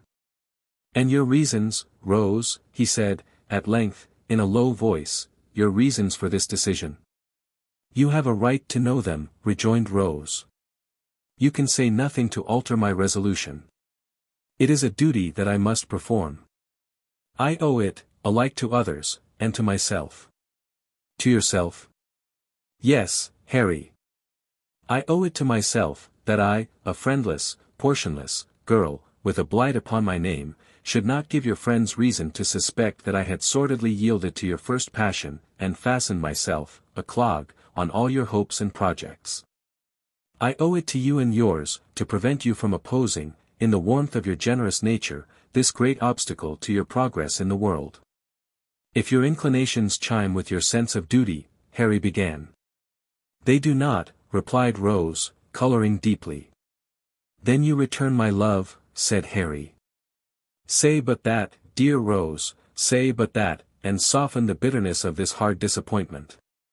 If I could have done so, without doing heavy wrong to him I loved, rejoined Rose, I could have received this declaration very differently, said Harry. Do not conceal that from me, at least, Rose. I could, said Rose. Stay. She added, disengaging her hand, why should we prolong this painful interview? Most painful to me, and yet productive of lasting happiness, notwithstanding. For it will be happiness to know that I once held the high place in your regard which I now occupy, and every triumph you achieve in life will animate me with new fortitude and firmness. Farewell, Harry. As we have met today, we meet no more. But in other relations than those in which this conversation have placed us, we may be long and happily entwined. And may every blessing that the prayers of a true and earnest heart can call down from the source of all truth and sincerity, cheer and prosper you. Another word, Rose, said Harry. Your reason in your own words. From your own lips, let me hear it. The prospect before you, answered Rose, firmly, is a brilliant one. All the honors to which great talents and powerful connections can help men in public life, are in store for you. But those connections are proud, and I will neither mingle with such as may hold in scorn the mother who gave me life, nor bring disgrace or failure on the son of her who has so well supplied that mother's place. In a word, said the young lady, turning away, as her temporary firmness forsook her, there is a stain upon my name, which the world visits on innocent heads. I will carry it into no blood but my own, and the reproach shall rest alone on me. One word more, Rose. Dearest Rose. One more, cried Harry, throwing himself before her. If I had been less fortunate, the world would call it, if some obscure and peaceful life had been my destiny, if I had been poor, sick, helpless, would you have turned from me then? Or has my probable advancement to riches and honor, given this scruple birth? Do not press me to reply, answered Rose. The question does not arise, and never will. It is unfair, almost unkind, to urge it. If your answer be what I almost dare to hope it is, retorted Harry, it will shed a gleam of happiness upon my lonely way, and light the path before me. It is not an idle thing to do so much, by the utterance of a few brief words, for one who loves you beyond all else. Oh, Rose, in the name of my ardent and enduring attachment. In the name of all I have suffered for you, and all you doom me to undergo, answer me this one question. Then, if your lot had been differently cast, rejoined Rose, if you had been even a little, but not so far, above me. If I could have been a help and comfort to you in any humble scene of peace and retirement, and not a blot and drawback in ambitious and distinguished crowds, I should have been spared this trial. I have every reason to be happy, very happy, now. But then, Harry, I own I should have been happier. Busy recollections of old hopes, cherished as a girl, long ago, crowded into the mind of Rose, while making this avowal. But they brought tears with them, as old hopes will when they come back withered, and they relieved her. I cannot help this weakness, and it makes my purpose stronger, said Rose, extending her hand. I must leave you now, indeed. I ask one promise, said Harry. Once, and only once more, say within a year, but it may be much sooner, I may speak to you again on this subject, for the last time. Not to press me to alter my right determination, replied Rose, with a melancholy smile, it will be useless. No, said Harry, to hear you repeat it, if you will, finally repeat it. I will lay at your feet, whatever of station of fortune I may possess, and if you still adhere to your present resolution, will not seek, by word or act, to change it. Then let it be so, rejoined Rose. It is but one pang the more, and by that time I may be enabled to bear it better. She extended her hand again. But the young man caught her to his bosom, and imprinting one kiss on her beautiful forehead, hurried from the room. Chapter 36 is a very short one, and may appear of no great importance in its place, but it should be read notwithstanding, as a sequel to the last. And a key to one that will follow when its time arrives. And so you are resolved to be my travelling companion this morning? Eh? Said the doctor, as Harry Maylie joined him and Oliver at the breakfast table. Why, you are not in the same mind or intention 2 hours together. You will tell me a different tale one of these days, said Harry, colouring without any perceptible reason. I hope I may have good cause to do so, replied Mr. Losberne, though I confess I don't think I shall. But yesterday morning you had made up your mind, in a great hurry, to stay here, and to accompany your mother, like a dutiful son, to the seaside. Before noon, you announced that you are going to do me the honour of accompanying me as far as I go, on your road to London.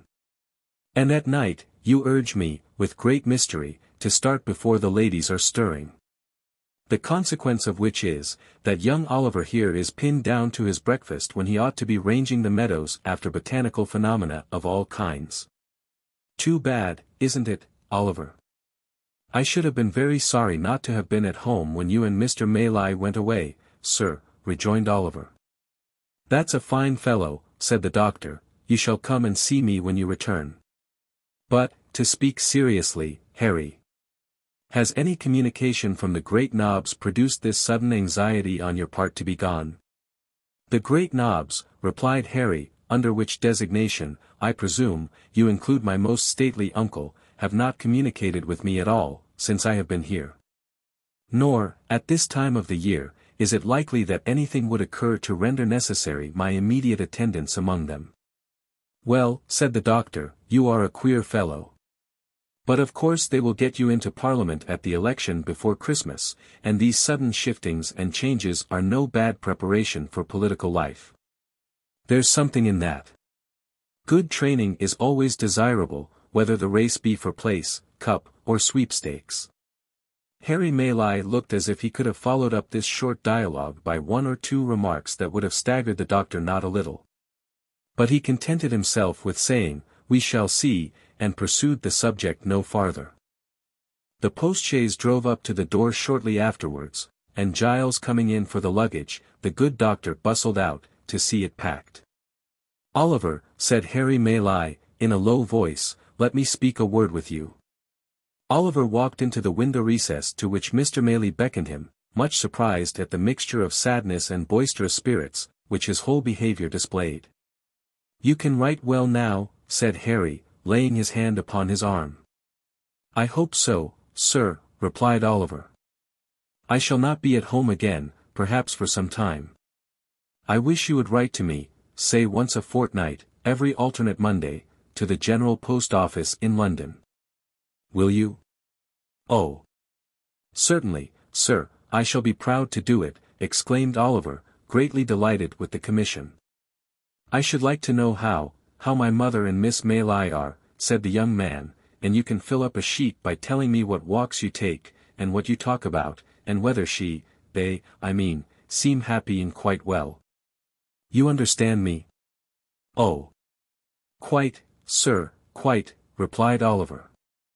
I would rather you did not mention it to them, said Harry, hurrying over his words, because it might make my mother anxious to write to me oftener, and it is a trouble and worry to her. Let it be a secret between you and me, and mind you tell me everything. I depend upon you. Oliver, quite elated and honoured by a sense of his importance, faithfully promised to be secret and explicit in his communications. Mr. Maylie took leave of him, with many assurances of his regard and protection. The doctor was in the chaise. Giles, who, it had been arranged, should be left behind, held the door open in his hand. And the women servants were in the garden, looking on.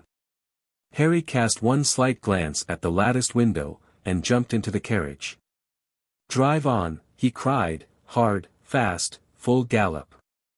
Nothing short of flying will keep pace with me, today. Hullo, cried the doctor, letting down the front glass in a great hurry, and shouting to the postilion, something very short of FLNG will keep pace with me. Do you hear?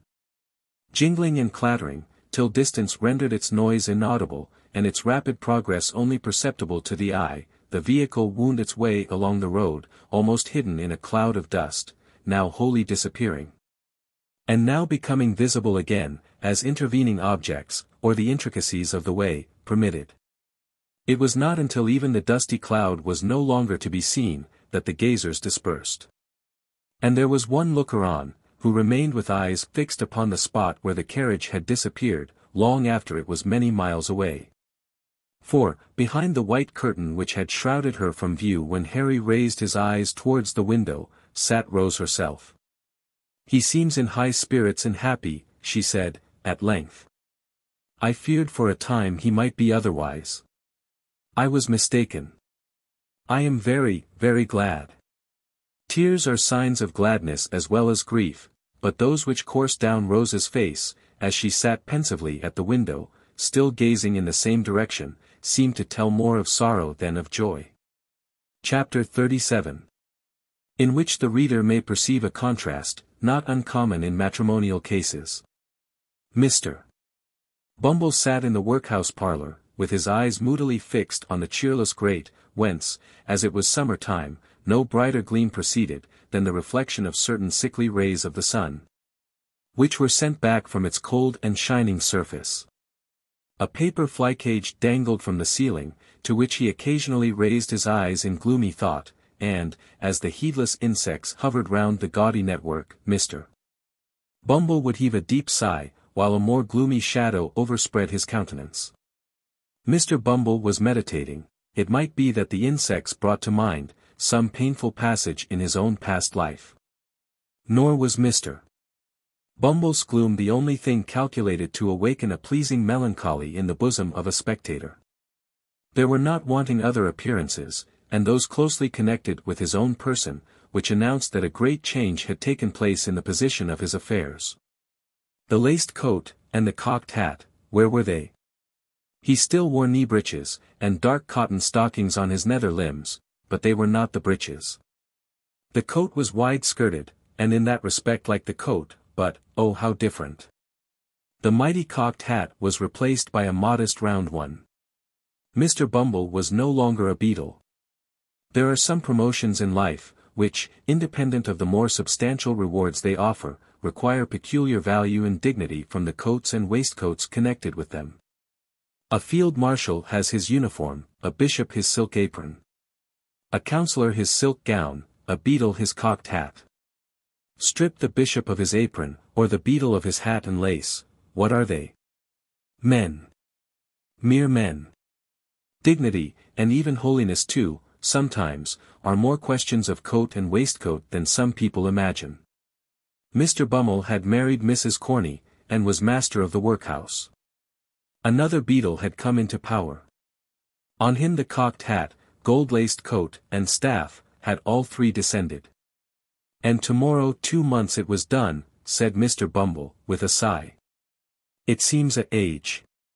Mr. Bumble might have meant that he had concentrated a whole existence of happiness into the short space of 8 weeks, but the sigh, there was a vast deal of meaning in the sigh.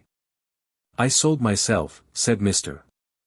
Bumble, pursuing the same train of recollection, for 6 teaspoons, a pair of sugar tongs, and a milk pot, with a small quantity of second-hand furniture, and £20 in money. I went very reasonable. "Cheap, dirt cheap." "Cheap!" cried a shrill voice in Mr. Bumble's ear. "You would have been dear at any price, and dear enough I paid for you, Lord above knows that." Mr. Bumble turned, and encountered the face of his interesting consort, who, imperfectly comprehending the few words she had overheard of his complaint, had hazarded the foregoing remark at a venture. "Mrs. Bumble, ma'am," said Mr. Bumble, with a sentimental sternness. "Well," cried the lady.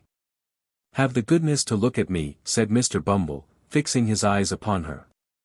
"If she stands such a eye as that," said Mr. Bumble to himself, she can stand anything. It is I never knew to fail with paupers. If it fails with her, my power is gone. Whether an exceedingly small expansion of I be sufficient to quell paupers, who, being lightly fed, are in no very high condition, or whether the late Mrs. Corney was particularly proof against eagle glances, are matters of opinion. The matter of fact is, that the matron was in no way overpowered by Mr. Bumble's scowl, but, on the contrary, treated it with great disdain, and even raised a laugh threat, which sounded as though it were genuine. On hearing this most unexpected sound, Mr. Bumble looked, first incredulous, and afterwards amazed. He then relapsed into his former state, nor did he rouse himself until his attention was again awakened by the voice of his partner. "Are you going to sit snoring there, all day?" inquired Mrs. Bumble. "I am going to sit here, as long as I think proper, ma'am," rejoined Mr. Bumble, "and although I was not snoring, I shall snore, gape, sneeze, laugh, or cry, as the humor strikes me, such being my prerogative." "Your prerogative," sneered Mrs. Bumble, with ineffable contempt. "I said the word, ma'am," said Mr. Bumble. "The prerogative of a man is to command." "And what's the prerogative of a woman, in the name of goodness?" cried the relict of Mr. Corney deceased. "To obey, ma'am," thundered Mr. Bumble. "Your late unfortunate husband should have taught it you, and then, perhaps, he might have been alive now. I wish he was, poor man." Mrs. Bumble, seeing at a glance, that the decisive moment had now arrived, and that a blow struck for the mastership on one side or other, must necessarily be final and conclusive, no sooner heard this allusion to the dead and gone, than she dropped into a chair, and with a loud scream that Mr. Bumble was a hard-hearted brute, fell into a paroxysm of tears. But, tears were not the things to find their way to Mr. Bumble's soul, his heart was waterproof. Like washable beaver hats that improve with rain, his nerves were rendered stouter and more vigorous, by showers of tears, which, being tokens of weakness, and so far tacit admissions of his own power, pleased and exalted him. He eyed his good lady with looks of great satisfaction, and begged, in an encouraging manner, that she should cry her hardest, the exercise being looked upon, by the faculty, as strongly conducive to health. "It opens the lungs, washes the countenance, exercises the eyes, and softens down the temper," said Mr. Bumble. "So cry away." As he discharged himself of this pleasantry, Mr. Bumble took his hat from a peg, and putting it on, rather rakishly, on one side, as a man might, who felt he had asserted his superiority in a becoming manner, thrust his hands into his pockets, and sauntered towards the door, with much ease and waggishness depicted in his whole appearance. Now, Mrs. Corney that was, had tried the tears, because they were less troublesome than a manual assault, but, she was quite prepared to make trial of the latter mode of proceeding, as Mr. Bumble was not long in discovering. The first proof he experienced of the fact, was conveyed in a hollow sound, immediately succeeded by the sudden flying off of his hat to the opposite end of the room. This preliminary proceeding laying bare his head, the expert lady, clasping him tightly round the throat with one hand, inflicted a shower of blows, dealt with singular vigor and dexterity, upon it with the other.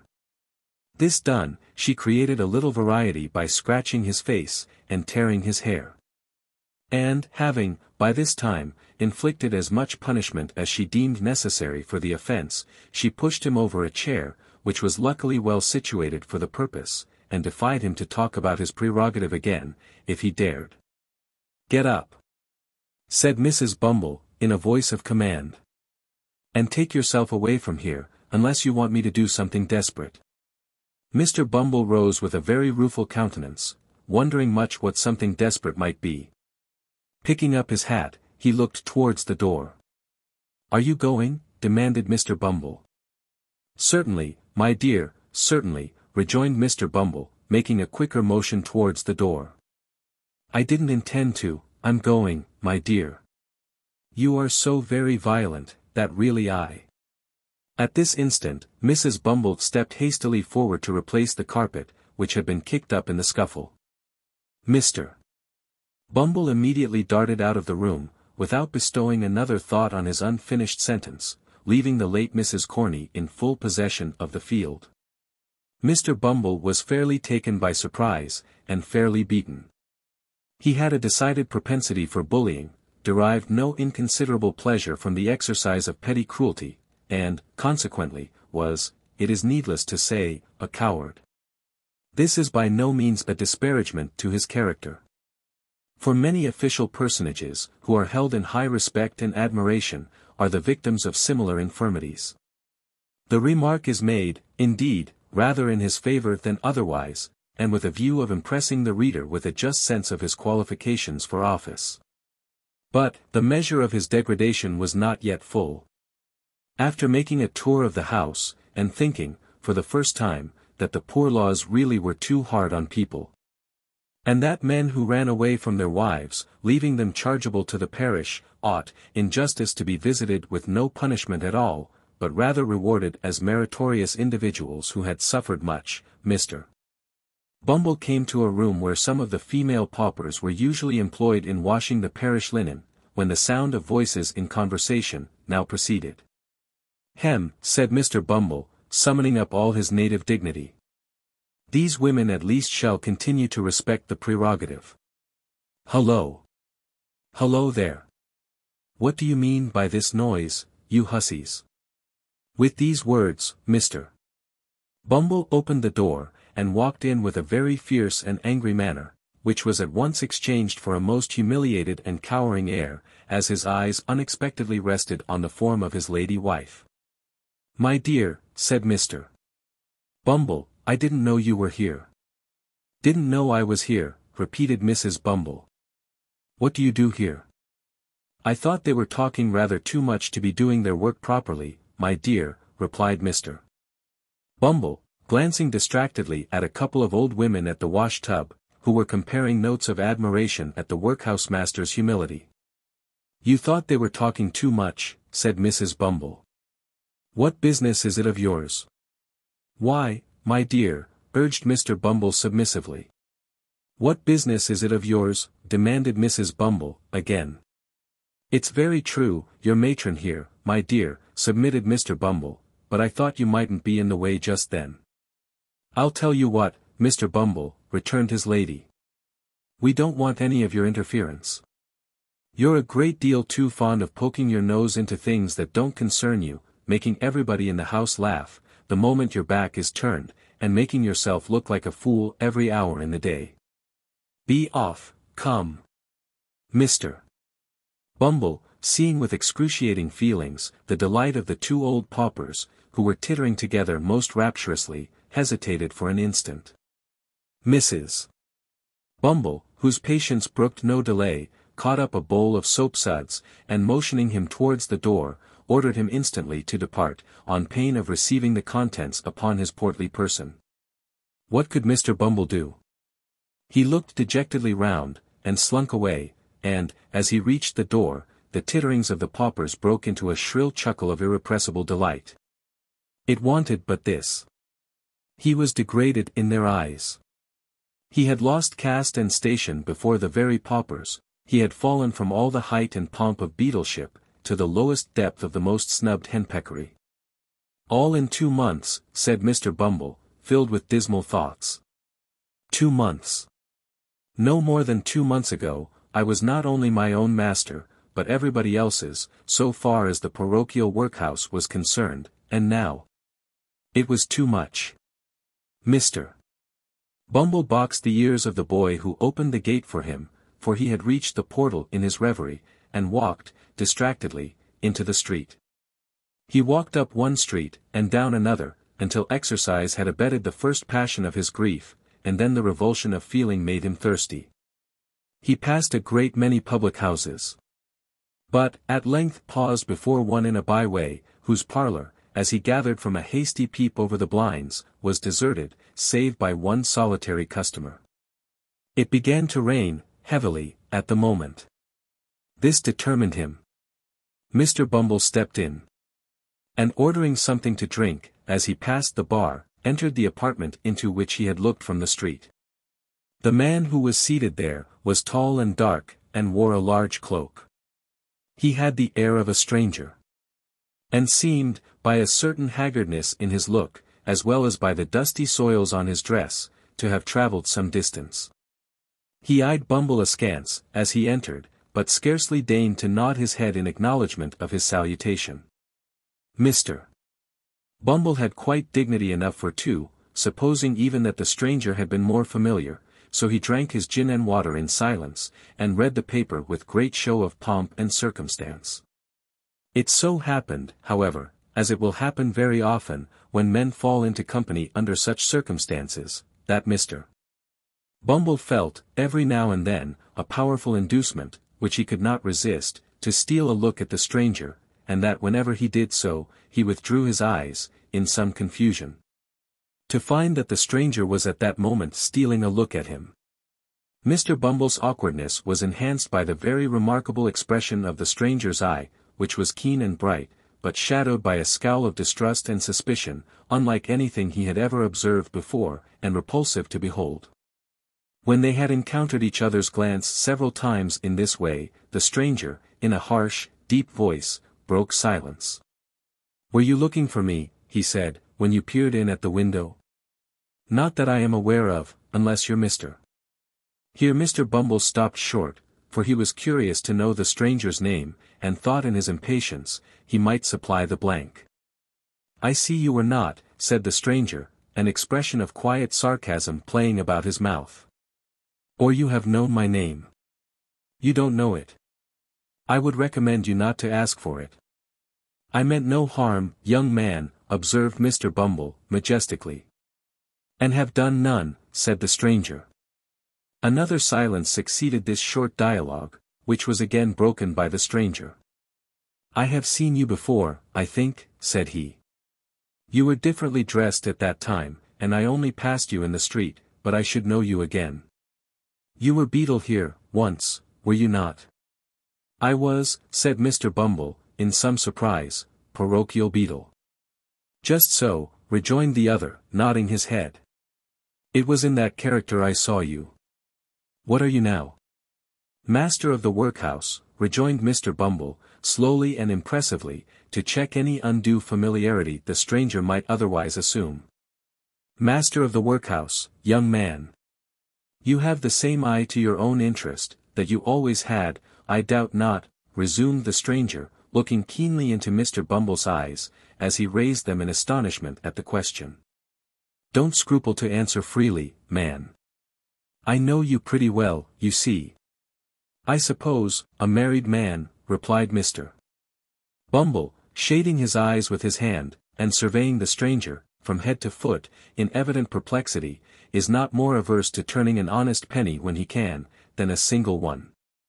Parochial officers are not so well paid that they can afford to refuse any little extra fee, when it comes to them in a civil and proper manner. The stranger smiled, and nodded his head again, as much to say, he had not mistaken his man. Then rang the bell. "Fill this glass again," he said, handing Mr. Bumble's empty tumbler to the landlord. "Let it be strong and hot. You like it so, I suppose?" "Not too strong," replied Mr. Bumble, with a delicate cough. "You understand what that means, landlord," said the stranger, drily. The host smiled, disappeared, and shortly afterwards returned with a steaming jorum, of which, the first gulp brought the water into Mr. Bumble's eyes. "Now listen to me," said the stranger, after closing the door and window. "I came down to this place, today, to find you out. And, by one of those chances which the devil throws in the way of his friends sometimes, you walked into the very room I was sitting in, while you were uppermost in my mind. I want some information from you. I don't ask you to give it for nothing, slight as it is. Put up that, to begin with." As he spoke, he pushed a couple of sovereigns across the table to his companion, carefully, as though unwilling that the chinking of money should be heard without. When Mr. Bumble had scrupulously examined the coins, to see that they were genuine, and had put them up, with much satisfaction, in his waistcoat pocket, he went on.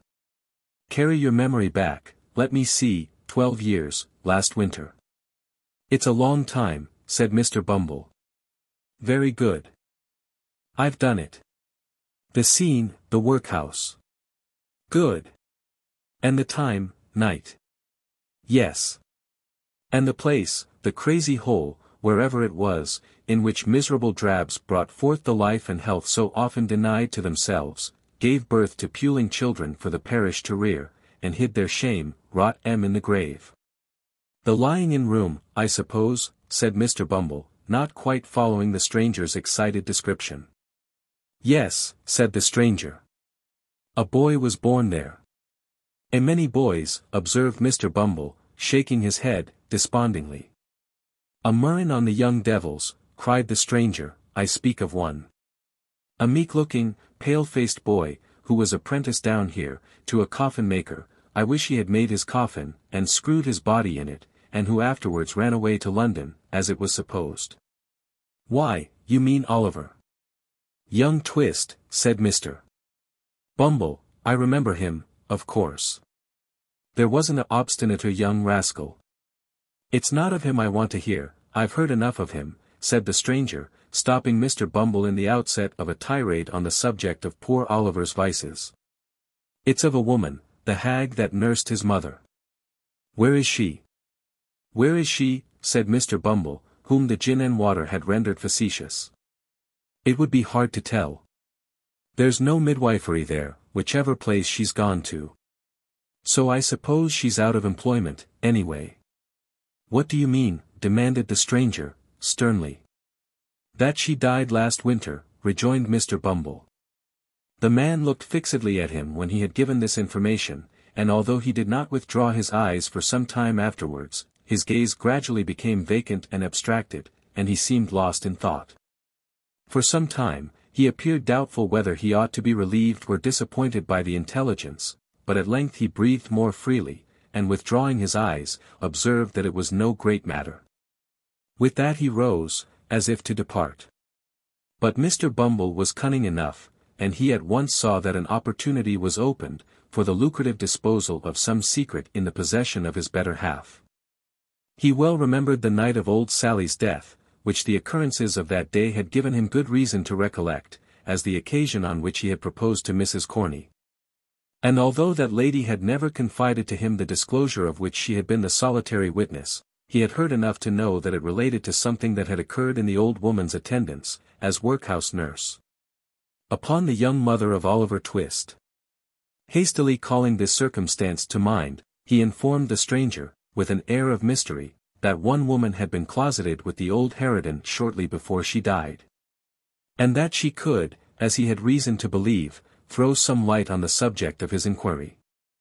How can I find her? Said the stranger, thrown off his guard. And plainly showing that all his fears, whatever they were aroused afresh by the intelligence. Only through me, rejoined Mr. Bumble. When? Cried the stranger, hastily. Tomorrow, rejoined Bumble. At 9 in the evening, said the stranger, producing a scrap of paper, and writing down upon it, an obscure address by the waterside, in characters that betrayed his agitation, at 9 in the evening, bring her to me there. I needn't tell you to be secret. It's your interest. With these words, he led the way to the door, after stopping to pay for the liquor that had been drunk. Shortly remarking that their roads were different, he departed, without more ceremony than an emphatic repetition of the hour of appointment for the following night. On glancing at the address, the parochial functionary observed that it contained no name. The stranger had not gone far, so he made after him to ask it. What do you want? Cried the man, turning quickly round, as Bumble touched him on the arm. Following me? Only to ask a question, said the other, pointing to the scrap of paper. What name am I to ask for? Monks, rejoined the man, and strode hastily away. Chapter 38. Containing an account of what passed between Mr. and Mrs. Bumble, and Mr. Monks, at their nocturnal interview. It was a dull, close, overcast summer evening. The clouds, which had been threatening all day, spread out in a dense and sluggish mass of vapor, already yielded large drops of rain, and seemed to presage a violent thunderstorm, when Mr. and Mrs. Bumble, turning out of the main street of the town, directed their course towards a scattered little colony of ruinous houses, distant from it some mile and a half, or thereabouts, and erected on a low unwholesome swamp, bordering upon the river. They were both wrapped in old and shabby outer garments, which might, perhaps, serve the double purpose of protecting their persons from the rain, and sheltering them from observation. The husband carried a lantern, from which, however, no light yet shone, and trudged on, a few paces in front, as though, the way being dirty, to give his wife the benefit of treading in his heavy footprints. They went on, in profound silence. Every now and then, Mr. Bumble relaxed his pace, and turned his head as if to make sure that his helpmate was following. Then, discovering that she was close at his heels, he mended his rate of walking, and proceeded, at a considerable increase of speed, towards their place of destination. This was far from being a place of doubtful character. For it had long been known as the residence of none but low ruffians, who, under various pretenses of living by their labor, subsisted chiefly on plunder and crime. It was a collection of mere hovels, some, hastily built with loose bricks, others, of old worm-eaten ship timber, jumbled together without any attempt at order or arrangement, and planted, for the most part, within a few feet of the river's bank. A few leaky boats drawn up on the mud, and made fast to the dwarf wall which skirted it, and here and there an oar or coil of rope, appeared, at first, to indicate that the inhabitants of these miserable cottages pursued some avocation on the river. But a glance at the shattered and useless condition of the articles thus displayed, would have led a passer-by, without much difficulty, to the conjecture that they were disposed there, rather for the preservation of appearances, than with any view to their being actually employed. In the heart of this cluster of huts, and skirting the river, which its upper stories overhung, stood a large building, formerly used as a manufactory of some kind. It had, in its day, probably furnished employment to the inhabitants of the surrounding tenements. But it had long since gone to ruin.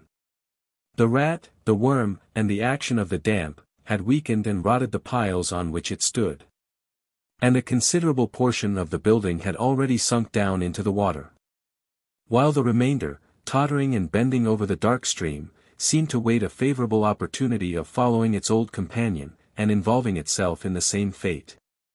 It was before this ruinous building that the worthy couple paused, as the first peal of distant thunder reverberated in the air, and the rain commenced pouring violently down. "The place should be somewhere here," said Bumble, consulting a scrap of paper he held in his hand. "Hello there," cried a voice from above.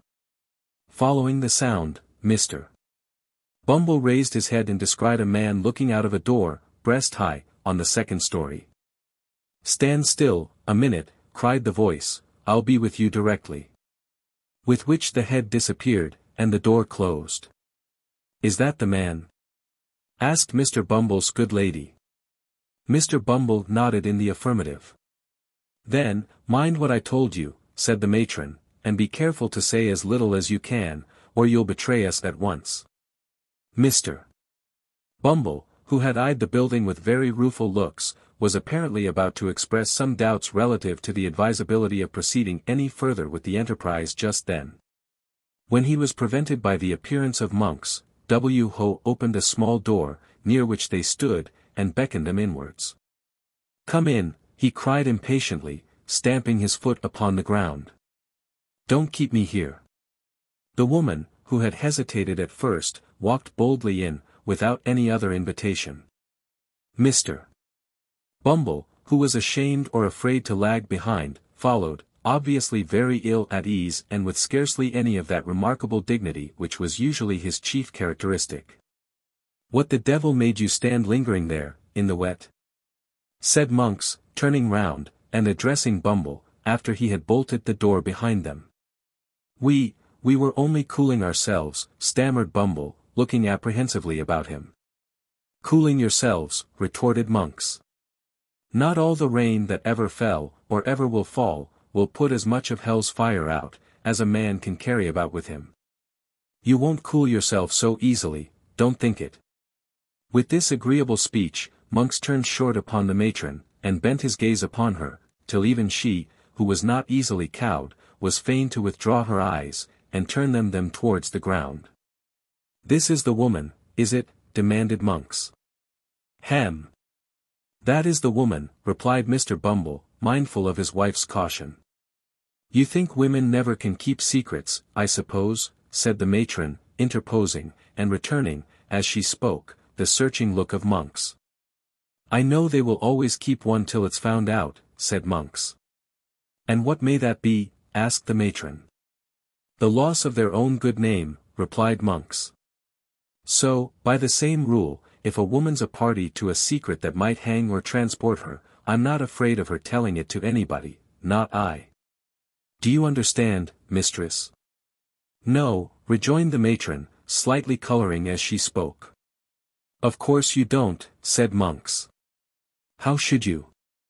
Bestowing something halfway between a smile and a frown upon his two companions, and again beckoning them to follow him, the man hastened across the apartment, which was of considerable extent, but low in the roof. He was preparing to ascend a steep staircase, or rather ladder, leading to another floor of warehouses above, when a bright flash of lightning streamed down the aperture, and a peal of thunder followed, which shook the crazy building to its center. "Hear it," he cried, shrinking back. "Hear it. Rolling and crashing on as if it echoed through 1,000 caverns where the devils were hiding from it. I hate the sound." He remained silent for a few moments. And then, removing his hands suddenly from his face, showed, to the unspeakable discomposure of Mr. Bumble, that it was much distorted and discolored. "These fits come over me, now and then," said Monks, observing his alarm. "And thunder sometimes brings them on. Don't mind me now, it's all over for this once." Thus speaking, he led the way up the ladder. And hastily closing the window shutter of the room into which it led, lowered a lantern which hung at the end of a rope and pulley passed through one of the heavy beams in the ceiling, and which cast a dim light upon an old table and 3 chairs that were placed beneath it.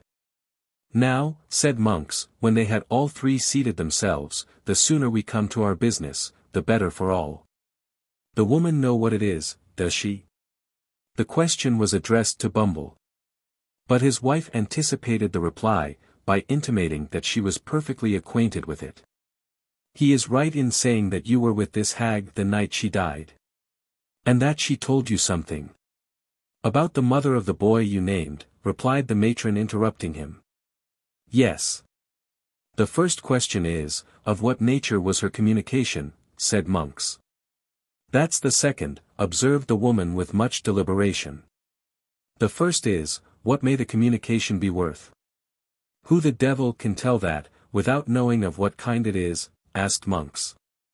"Nobody better than you, I am persuaded," answered Mrs. Bumble, who did not want for spirit, as her yoke-fellow could abundantly testify. "Humph," said Monks significantly, and with a look of eager inquiry, "there may be money's worth to get, eh?" "Perhaps there may," was the composed reply. "Something that was taken from her," said Monks. "Something that she wore." "Something that—" "You had better bid," interrupted Mrs. Bumble. "I have heard enough, already, to assure me that you are the man I ought to talk to." Mr. Bumble, who had not yet been admitted by his better half into any greater share of the secret than he had originally possessed, listened to this dialogue with outstretched neck and distended eyes, which he directed towards his wife and Monks. By turns, in undisguised astonishment. Increased, if possible, when the latter sternly demanded, what sum was required for the disclosure. "What's it worth to you?" asked the woman, as collectedly as before. "It may be nothing, it may be £20, replied Monks. "Speak out, and let me know which. Add £5 to the sum you have named, give me £25 in gold," said the woman, "and I'll tell you all I know." "Not before." £25, exclaimed Monks, drawing back. "I spoke as plainly as I could," replied Mrs. Bumble. "It's not a large sum either." "Not a large sum for a paltry secret, that may be nothing when it's told," cried Monks impatiently, "and which has been lying dead for 12 years past or more. Such matters keep well, and, like good wine, often double their value in course of time," answered the matron, still preserving the resolute indifference she had assumed. "As to lying dead, there are those who will lie dead for 12,000 years to come, or 12,000,000, for anything you or I know, who will tell strange tales at last. What if I pay it for nothing? Asked Monks, hesitating. You can easily take it away again, replied the matron. I am but a woman, alone here, and unprotected. Not alone, my dear, nor unprotected, neither, submitted Mr. Bumble, in a voice tremulous with fear, I am here, my dear. And besides, said Mr. Bumble, his teeth chattering as he spoke, Mr. Monks is too much of a gentleman to attempt any violence on parochial persons. Mr. Monks is aware that I am not a young man, my dear, and also that I am a little run to seed, as I may say, be you he has heard, I say I have no doubt Mr. Monks has heard, my dear, that I am a very determined officer, with very uncommon strength, if I'm once roused. I only want a little rousing, that's all. As Mr. Bumble spoke, he made a melancholy feint of grasping his lantern with fierce determination. And plainly showed, by the alarmed expression of every feature, that he did want a little rousing, and not a little, prior to making any very warlike demonstration, unless, indeed, against paupers. Or other person or persons trained down for the purpose. You are a fool, said Mrs. Bumble, in reply, and had better hold your tongue. He had better have cut it out, before he came, if he can't speak in a lower tone, said Monks, grimly. So. He's your husband, eh? He my husband? Tittered the matron, parrying the question. I thought as much, when you came in, rejoined Monks, marking the angry glance which the lady darted at her spouse as she spoke. So much the better. I have less hesitation in dealing with two people, when I find that there's only one will between them. I'm in earnest. See here. He thrust his hand into a side pocket. And producing a canvas bag, told out 25 sovereigns on the table, and pushed them over to the woman. Now, he said, gather them up. And when this cursed peal of thunder, which I feel is coming up to break over the housetop, is gone, let's hear your story. The thunder, which seemed in fact much nearer, and to shiver and break almost over their heads, having subsided, Monks, raising his face from the table, bent forward to listen to what the woman should say. The faces of the three nearly touched, as the two men leant over the small table in their eagerness to hear, and the woman also leant forward to render her whisper audible. The sickly rays of the suspended lantern falling directly upon them, aggravated the paleness and anxiety of their countenances, which, encircled by the deepest gloom and darkness, looked ghastly in the extreme.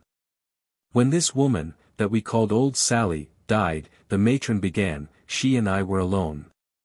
Was there no one by? Asked Monks, in the same hollow whisper, no sick wretch or idiot in some other bed?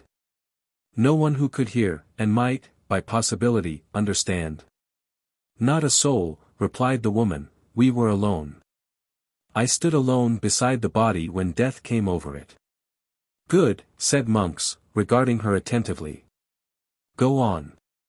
She spoke of a young creature, resumed the matron, who had brought a child into the world some years before, not merely in the same room, but in the same bed, in which she then lay dying. I. Said Monks, with quivering lip, and glancing over his shoulder, blood. How things come about. The child was the one you named to him last night, said the matron, nodding carelessly towards her husband, the mother this nurse had robbed. In life? Asked Monks. In death, replied the woman, with something like a shudder. She stole from the corpse, when it had hardly turned to one, that which the dead mother had prayed her, with her last breath, to keep for the infant's sake. She sold it, cried Monks, with desperate eagerness. Did she sell it? Where? When? To whom? How long before? As she told me, with great difficulty, that she had done this, said the matron, she fell back and died. Without saying more. Cried Monks, in a voice which, from its very suppression, seemed only the more furious. It's a lie. I'll not be played with. She said more. I'll tear the life out of you both, but I'll know what it was.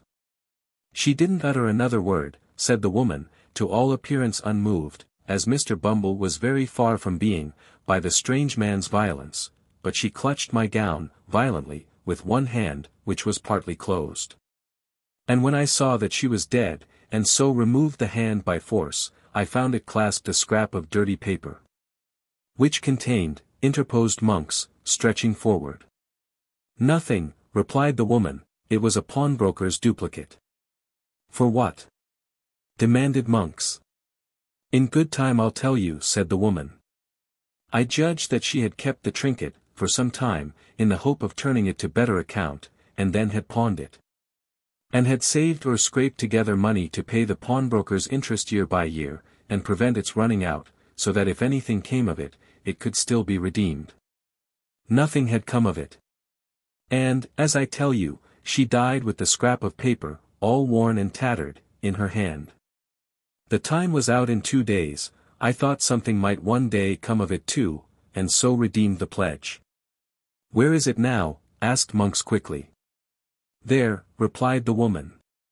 And, as if glad to be relieved of it, she hastily threw upon the table a small kid bag scarcely large enough for a French watch, which Monks pouncing upon, tore open with trembling hands.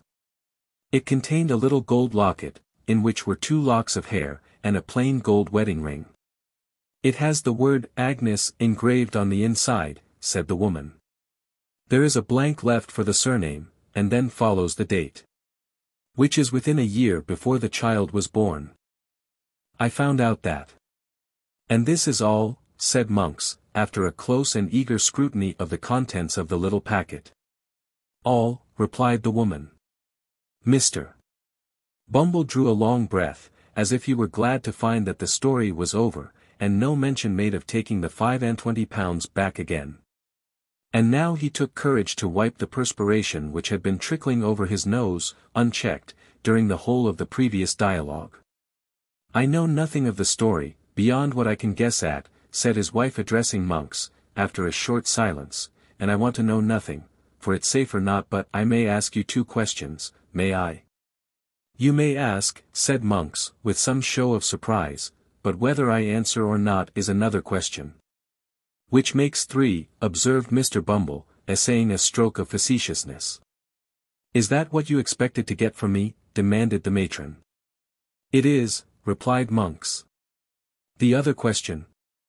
What do you propose to do with it? Can it be used against me? Never, rejoined Monks, nor against me either. See here. But don't move a step forward, or your life is not worth a bulrush. With these words, he suddenly wheeled the table aside, and pulling an iron ring in the boarding, threw back a large trapdoor which opened close at Mr. Bumble's feet, and caused that gentleman to retire several paces backward, with great precipitation. Look down, said Monks, lowering the lantern into the gulf. Don't fear me. I could have let you down, quietly enough, when you were seated over it, if that had been my game. Thus encouraged, the matron drew near to the brink, and even Mr. Bumble himself, impelled by curiosity, ventured to do the same.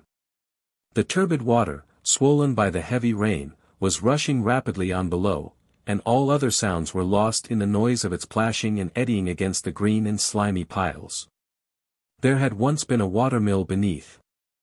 The tide foaming and chafing round the few rotten stakes, and fragments of machinery that yet remained, seemed to dart onward, with a new impulse, when freed from the obstacles which had unavailingly attempted to stem its headlong course. If you flung a man's body down there, where would it be tomorrow morning? Said Monks, swinging the lantern to and fro in the dark well.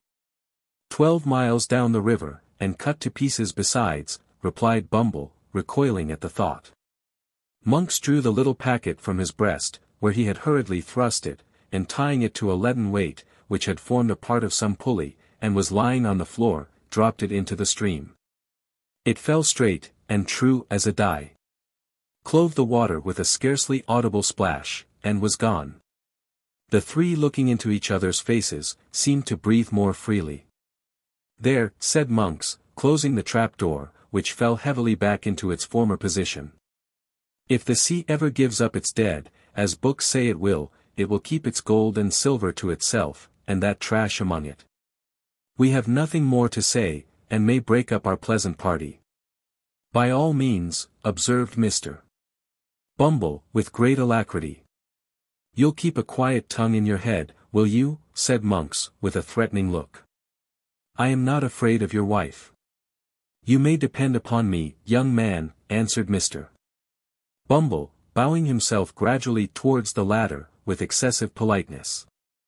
On everybody's account, young man, on my own, you know, Mr. Monks. I am glad, for your sake, to hear it, remarked Monks. Light your lantern. And get away from here as fast as you can. It was fortunate that the conversation terminated at this point, or Mr. Bumble, who had bowed himself to within 6 inches of the ladder, would infallibly have pitched headlong into the room below. He lighted his lantern from that which Monks had detached from the rope, and now carried in his hand, and making no effort to prolong the discourse, descended in silence, followed by his wife. Monks brought up the rear, after pausing on the steps to satisfy himself that there were no other sounds to be heard than the beating of the rain without, and the rushing of the water. They traversed the lower room, slowly, and with caution. For Monks started at every shadow, and Mr. Bumble, holding his lantern a foot above the ground, walked not only with remarkable care, but with a marvellously light step for a gentleman of his figure, looking nervously about him for hidden trapdoors. The gate at which they had entered, was softly unfastened and opened by Monks. Merely exchanging a nod with their mysterious acquaintance, the married couple emerged into the wet and darkness outside. They were no sooner gone, than Monks, who appeared to entertain an invincible repugnance to being left alone, called to a boy who had been hidden somewhere below. Bidding him go first, and bear the light, he returned to the chamber he had just quitted. Chapter 39 introduces some respectable characters with whom the reader is already acquainted, and shows how Monks and the Jew laid their worthy heads together. On the evening following that upon which the 3 worthies mentioned in the last chapter, disposed of their little matter of business as therein narrated, Mr. William Sikes, awakening from a nap, drowsily growled forth an inquiry what time of night it was. The room in which Mr. Sikes propounded this question, was not one of those he had tenanted, previous to the Chertsey expedition, although it was in the same quarter of the town, and was situated at no great distance from his former lodgings. It was not, in appearance, so desirable a habitation as his old quarters, being a mean and badly furnished apartment, of very limited size, lighted only by one small window in the shelving roof, and abutting on a close and dirty lane. Nor were there wanting other indications of the good gentleman's having gone down in the world of late, for a great scarcity of furniture, and total absence of comfort. Together with the disappearance of all such small movables as spare clothes and linen, bespoke a state of extreme poverty. While the meager and attenuated condition of Mr. Sikes himself would have fully confirmed these symptoms, if they had stood in any need of corroboration. The housebreaker was lying on the bed, wrapped in his white greatcoat, by way of dressing gown, and displaying a set of features in no degree improved by the cadaverous hue of illness, and the addition of a soiled nightcap, and a stiff black beard of a week's growth. The dog sat at the bedside, now eyeing his master with a wistful look, and now pricking his ears, and uttering a low growl as some noise in the street, or in the lower part of the house, attracted his attention. Seated by the window, busily engaged in patching an old waistcoat which formed a portion of the robber's ordinary dress, was a female, so pale and reduced with watching and privation, that there would have been considerable difficulty in recognizing her as the same Nancy who has already figured in this tale, but for the voice in which she replied to Mr. Sikes's question. "Not long gone 7, said the girl. "How do you feel tonight, Bill?" "As weak as water," replied Mr. Sikes, with an imprecation on his eyes and limbs. "Here, lend us a hand, and let me get off this thundering bed anyhow." Illness had not improved Mr. Sikes's temper, for, as the girl raised him up and led him to a chair, he muttered various curses on her awkwardness, and struck her. "Whining are you?" said Sikes. "Come. Don't stand snivelling there. If you can't do anything better than that, cut off altogether. D'ye hear me?" "I hear you," replied the girl, turning her face aside, and forcing a laugh. "What fancy have you got in your head now? Oh. You've thought better of it, have you?" growled Sikes, marking the tear which trembled in her eye. "All the better for you, you have. Why, you don't mean to say, you'd be hard upon me tonight, Bill," said the girl, laying her hand upon his shoulder. "No," cried Mr. Sikes. "Why not?" "Such a number of nights," said the girl, with a touch of woman's tenderness, which communicated something like sweetness of tone, even to her voice, "such a number of nights as I've been patient with you, nursing and caring for you. As if you had been a child, and this the first that I've seen you like yourself. You wouldn't have served me as you did just now, if you'd thought of that, would you? Come, say you wouldn't." "Well, then," rejoined Mr. Sikes, "I wouldn't." "Why, damn, now, the girl's whining again." "It's nothing," said the girl, throwing herself into a chair. "Don't you seem to mind me. It'll soon be over." "What'll be over?" demanded Mr. Sikes in a savage voice. "What foolery are you up to, now, again? Get up and bustle about, and don't come over me with your woman's nonsense." At any other time, this remonstrance, and the tone in which it was delivered, would have had the desired effect. But the girl being really weak and exhausted, dropped her head over the back of the chair, and fainted, before Mr. Sikes could get out a few of the appropriate oaths with which, on similar occasions, he was accustomed to garnish his threats. Not knowing, very well, what to do, in this uncommon emergency, for Miss Nancy's hysterics were usually of that violent kind which the patient fights and struggles out of, without much assistance, Mr. Sikes tried a little blasphemy, and finding that mode of treatment wholly ineffectual, called for assistance. "What's the matter here, my dear?" said Fagin, looking in. "Lend a hand to the girl, can't you?" replied Sikes impatiently. "Don't stand chattering and grinning at me." With an exclamation of surprise, Fagin hastened to the girl's assistance, while Mr. John Dawkins, otherwise the Artful Dodger, who had followed his venerable friend into the room, hastily deposited on the floor a bundle with which he was laden. And snatching a bottle from the grasp of Master Charles Bates, who came close at his heels, uncorked it in a twinkling with his teeth, and poured a portion of its contents down the patient's throat, previously taking a taste, himself. To prevent mistakes. "Give her a whiff of fresh air with the bellows, Charlie," said Mr. Dawkins, "and you slap her hands, Fagin, while Bill undoes the petticoats." These united restoratives, administered with great energy, especially that department consigned to Master Bates, who appeared to consider his share in the proceedings a piece of unexampled pleasantry, were not long in producing the desired effect. The girl gradually recovered her senses, and, staggering to a chair by the bedside, hid her face upon the pillow, leaving Mr. Sikes to confront the newcomers, in some astonishment at their unlooked-for appearance. "Why, what evil wind has blowed you here?" he asked Fagin. "No evil wind at all, my dear, for evil winds blow nobody any good, and I've brought something good with me, that you'll be glad to see. Dodger, my dear, open the bundle. And give Bill the little trifles that we spent all our money on, this morning." In compliance with Mr. Fagin's request, the Artful untied this bundle, which was of large size, and formed of an old tablecloth, and handed the articles it contained, one by one, to Charlie Bates, who placed them on the table, with various encomiums on their rarity and excellence. "Sich a rabbit pie, Bill," exclaimed that young gentleman, disclosing to view a huge pasty. "Sich delicate creeters, with sich tender limbs, Bill, that the wery bones melt in your mouth, and there's no occasion to pick 'em.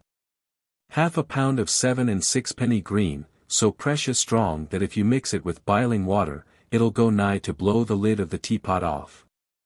1.5 pounds of moist sugar that the niggers didn't work at all at, afore they got it up to sich a pitch of goodness, oh no. 2 half-quartern brands, pound of best fresh, piece of double Gloucester. And, to wind up all, some of the richest sort you ever lushed."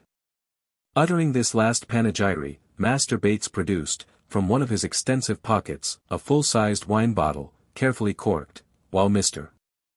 Dawkins, at the same instant, poured out a wineglassful of raw spirits from the bottle he carried, which the invalid tossed down his throat without a moment's hesitation. "Ah," said Fagin, rubbing his hands with great satisfaction. "You'll do, Bill, you'll do now." "Do?" exclaimed Mr. Sikes, "I might have been done for, 20 times over, afore you'd have done anything to help me." "What do you mean by leaving a man in this state, 3 weeks and more, you false-hearted vagabond?" "Only hear him, boys," said Fagin, shrugging his shoulders. "And us come to bring him all these beautiful things." "The things is well enough in their way," observed Mr. Sikes, a little soothed as he glanced over the table, "but what have you got to say for yourself, why you should leave me here, down in the mouth, health, blunt and everything else? And take no more notice of me, all this mortal time, than if I was that dog. Drive him down, Charlie." "I never see such a jolly dog as that," cried Master Bates, doing as he was desired. "Smelling the grub like a old lady a-going to market. He'd make his fortune on the stage, that dog would, and rewive the drama besides." "Hold your din," cried Sikes, as the dog retreated under the bed, still growling angrily. "What have you got to say for yourself, you withered old fence, eh?" "I was away from London, a week and more, my dear, on a plant," replied the Jew. "And what about the other fortnight?" demanded Sikes. "What about the other fortnight that you've left me lying here, like a sick rat in his hole?" "I couldn't help it, Bill. I can't go into a long explanation before company, but I couldn't help it, upon my honor." "Upon your what?" growled Sikes, with excessive disgust. "Here. Cut me off a piece of that pie, one of you boys, to take the taste of that out of my mouth, or it'll choke me dead." "Don't be out of temper, my dear," urged Fagin, submissively. "I have never forgot you, Bill, never once." "No. I'll pound it that you haunt," replied Sikes, with a bitter grin. "You've been scheming and plotting away, every hour that I have laid shivering and burning here, and Bill was to do this, and Bill was to do that. And Bill was to do it all, dirt cheap, as soon as he got well, and was quite poor enough for your work. If it hadn't been for the girl, I might have died." "There now, Bill," remonstrated Fagin, eagerly catching at the word. "If it hadn't been for the girl. Who but poor old Fagin was the means of your having such a handy girl about you?" "He says true enough there," said Nancy, coming hastily forward. "Let him be, let him be." Nancy's appearance gave a new turn to the conversation, for the boys, receiving a sly wink from the wary old Jew, began to ply her with liquor, of which, however, she took very sparingly. While Fagin, assuming an unusual flow of spirits, gradually brought Mr. Sikes into a better temper, by affecting to regard his threats as a little pleasant banter. And, moreover, by laughing very heartily at one or two rough jokes, which, after repeated applications to the spirit bottle, he condescended to make. "It's all very well," said Mr. Sikes, "but I must have some blunt from you tonight." "I haven't a piece of coin about me," replied the Jew. "Then you've got lots at home," retorted Sikes, "and I must have some from there." "Lots," cried Fagin, holding up his hands. "I haven't so much as wood." "I don't know how much you've got, and I dare say you hardly know yourself, as it would take a pretty long time to count it," said Sikes, "but I must have some tonight, and that's flat." "Well, well," said Fagin, with a sigh, "I'll send the Artful round presently." "You won't do nothing of the kind," rejoined Mr. Sikes. "The Artful's a deal too artful, and would forget to come, or lose his way, or get dodged by traps and so be prewented, or anything for an excuse, if you put him up to it. Nancy shall go to the ken and fetch it, to make all sure. And I'll lie down and have a snooze while she's gone." After a great deal of haggling and squabbling, Fagin beat down the amount of the required advance from £5 to £3 4 and sixpence, protesting with many solemn asseverations that would only leave him 18 pence to keep house with. Mr. Sikes sullenly remarking that if he couldn't get any more he must accompany him home, with the Dodger and Master Bates put the eatables in the cupboard. The Jew then, taking leave of his affectionate friend, returned homeward, attended by Nancy and the boys, Mr. Sikes, meanwhile, flinging himself on the bed, and composing himself to sleep away the time until the young lady's return. In due course, they arrived at Fagin's abode, where they found Toby Crackit and Mr. Chitlin intent upon their 15th game at cribbage, which it is scarcely necessary to say the latter gentleman lost, and with it, his 15th and last sixpence, much to the amusement of his young friends. Mr. Crackit, apparently somewhat ashamed at being found relaxing himself with a gentleman so much his inferior in station and mental endowments, yawned, and inquiring after Sikes, took up his hat to go. "Has nobody been, Toby?" asked Fagin. "Not a living leg," answered Mr. Crackit, pulling up his collar. "It's been as dull as swipes. You ought to stand something handsome, Fagin, to recompense me for keeping house so long. Damn, I'm as flat as a juryman. And should have gone to sleep, as fast as Newgate, if I hadn't had the good nature to amuse this youngster. Horrid dull, I'm blessed if I ain't." With these and other ejaculations of the same kind, Mr.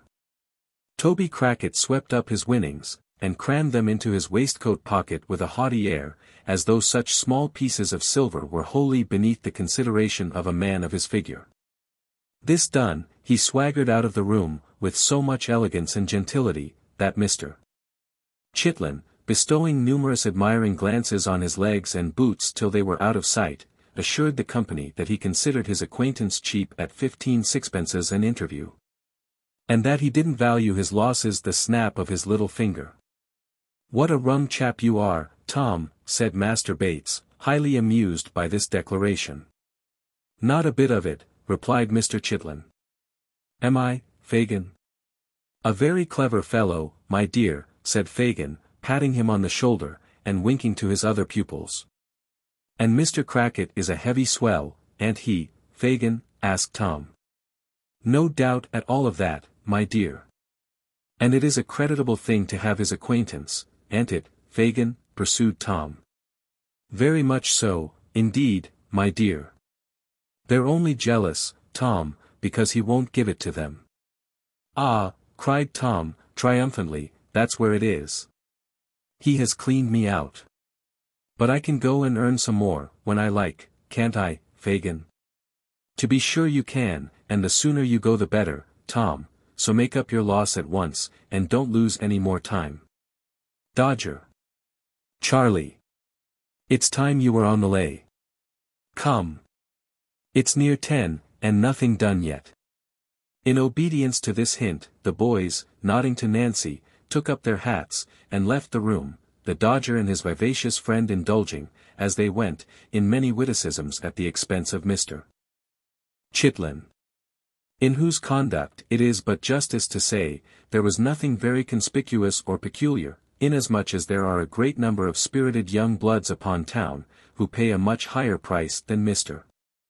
Chitlin for being seen in good society, and a great number of fine gentlemen, composing the good society aforesaid, who established their reputation upon very much the same footing as Flash Toby Crackit.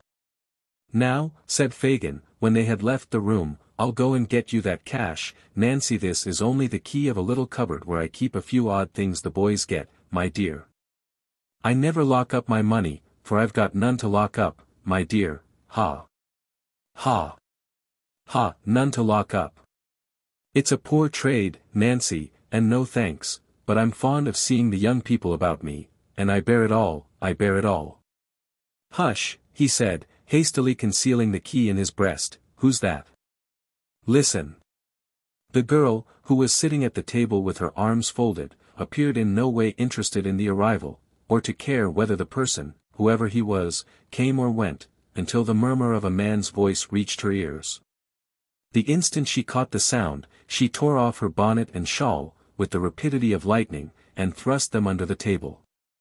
The Jew, turning round immediately afterwards, she muttered a complaint of the heat, in a tone of languor that contrasted, very remarkably, with the extreme haste and violence of this action, which, however, had been unobserved by Fagin, who had his back towards her at the time. "Bah," he whispered, as though nettled by the interruption, "it's the man I expected before, he's coming downstairs." Not a word about the money while he's here, Nance. He won't stop long.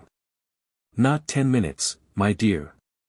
Laying his skinny forefinger upon his lip, the Jew carried a candle to the door, as a man's step was heard upon the stairs without. He reached it at the same moment as the visitor, who, coming hastily into the room, was close upon the girl before he observed her. It was Monks. Only one of my young people, said Fagin, observing that Monks drew back, on beholding a stranger. Don't move, Nancy.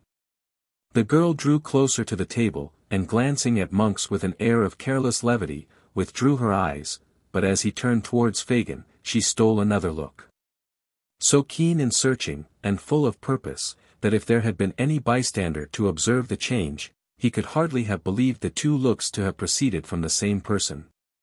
Any news? Inquired Fagin. Great. And, good? Asked Fagin, hesitating as though he feared to vex the other man by being too sanguine. Not bad, anyway, replied Monks with a smile. I have been prompt enough this time. Let me have a word with you. The girl drew closer to the table, and made no offer to leave the room, although she could see that Monks was pointing to her. The Jew, perhaps fearing she might say something aloud about the money, if he endeavored to get rid of her, pointed upward, and took Monks out of the room.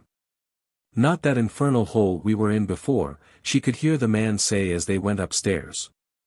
Fagin laughed, and making some reply which did not reach her, seemed, by the creaking of the boards, to lead his companion to the second story. Before the sound of their footsteps had ceased to echo through the house, the girl had slipped off her shoes, and drawing her gown loosely over her head, and muffling her arms in it, stood at the door, listening with breathless interest. The moment the noise ceased, she glided from the room, ascended the stairs with incredible softness and silence, and was lost in the gloom above.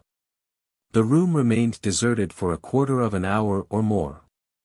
The girl glided back with the same unearthly tread, and, immediately afterwards, the two men were heard descending. Monks went at once into the street, and the Jew crawled upstairs again for the money. When he returned, the girl was adjusting her shawl and bonnet, as if preparing to be gone. Why, Nance, exclaimed the Jew, starting back as he put down the candle, how pale you are. Pale! Echoed the girl, shading her eyes with her hands, as if to look steadily at him. Quite horrible. What have you been doing to yourself? Nothing that I know of, except sitting in this close place for I don't know how long and all, replied the girl carelessly. Come. Let me get back, that's a dear. With a sigh for every piece of money, Fagin told the amount into her hand. They parted without more conversation, merely interchanging a good night. When the girl got into the open street, she sat down upon a doorstep, and seemed, for a few moments, wholly bewildered and unable to pursue her way. Suddenly she arose. And hurrying on, in a direction quite opposite to that in which Sikes was awaiting her return, quickened her pace, until it gradually resolved into a violent run. After completely exhausting herself, she stopped to take breath, and, as if suddenly recollecting herself and deploring her inability to do something she was bent upon, wrung her hands, and burst into tears. It might be that her tears relieved her, or that she felt the full hopelessness of her condition, but she turned back, and hurrying with nearly as great rapidity in the contrary direction.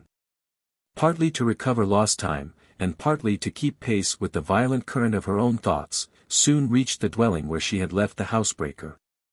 If she betrayed any agitation, when she presented herself to Mr. Sikes, he did not observe it. For merely inquiring if she had brought the money, and receiving a reply in the affirmative, he uttered a growl of satisfaction, and replacing his head upon the pillow, resumed the slumbers which her arrival had interrupted. It was fortunate for her that the possession of money occasioned him so much employment next day in the way of eating and drinking, and withal had so beneficial an effect in smoothing down the asperities of his temper, that he had neither time nor inclination to be very critical upon her behavior and deportment. That she had all the abstracted and nervous manner of one who is on the eve of some bold and hazardous step, which it has required no common struggle to resolve upon, would have been obvious to the lynx-eyed Fagin. who would most probably have taken the alarm at once.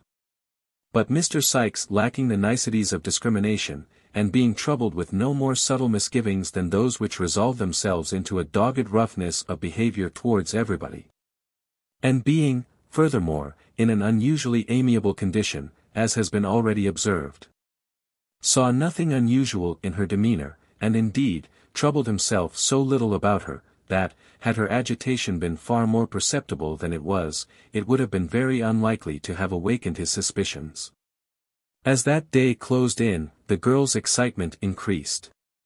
And, when night came on, and she sat by, watching until the housebreaker should drink himself asleep, there was an unusual paleness in her cheek, and a fire in her eye, that even Sikes observed with astonishment. Mr.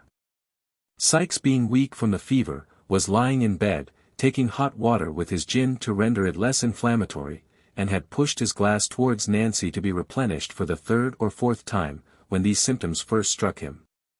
"Why, burn my body," said the man, raising himself on his hands as he stared the girl in the face.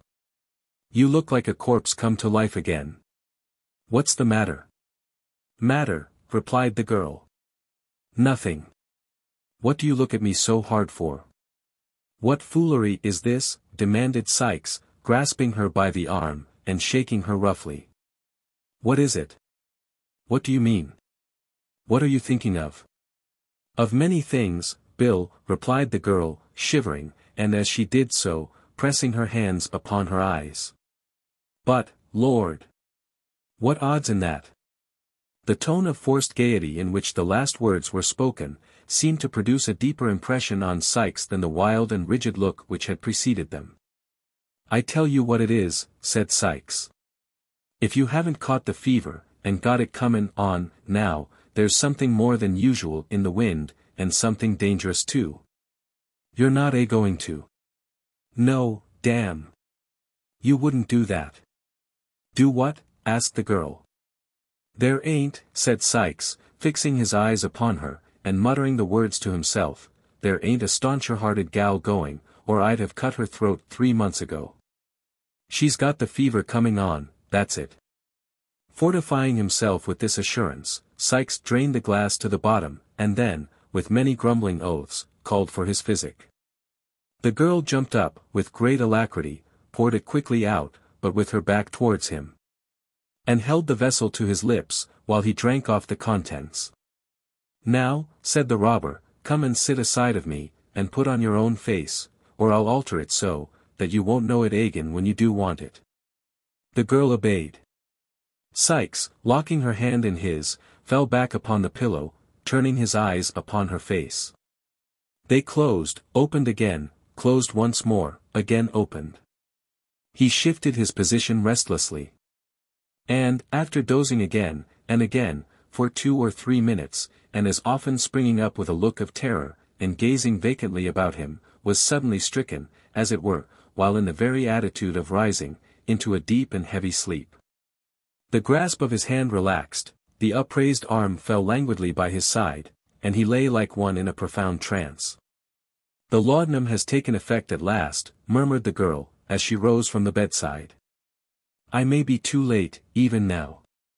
She hastily dressed herself in her bonnet and shawl, looking fearfully round, from time to time, as if, despite the sleeping draught, she expected every moment to feel the pressure of Sikes's heavy hand upon her shoulder. Then, stooping softly over the bed, she kissed the robber's lips, and then opening and closing the room door with noiseless touch, hurried from the house. A watchman was crying 9:30, down a dark passage through which she had to pass, in gaining the main thoroughfare. "Has it long gone the half-hour?" asked the girl. "It'll strike the hour in another quarter," said the man, raising his lantern to her face. "And I cannot get there in less than an hour or more," muttered Nancy, brushing swiftly past him, and gliding rapidly down the street. Many of the shops were already closing in the back lanes and avenues through which she tracked her way, in making from Spitalfields towards the West End of London. The clock struck 10, increasing her impatience.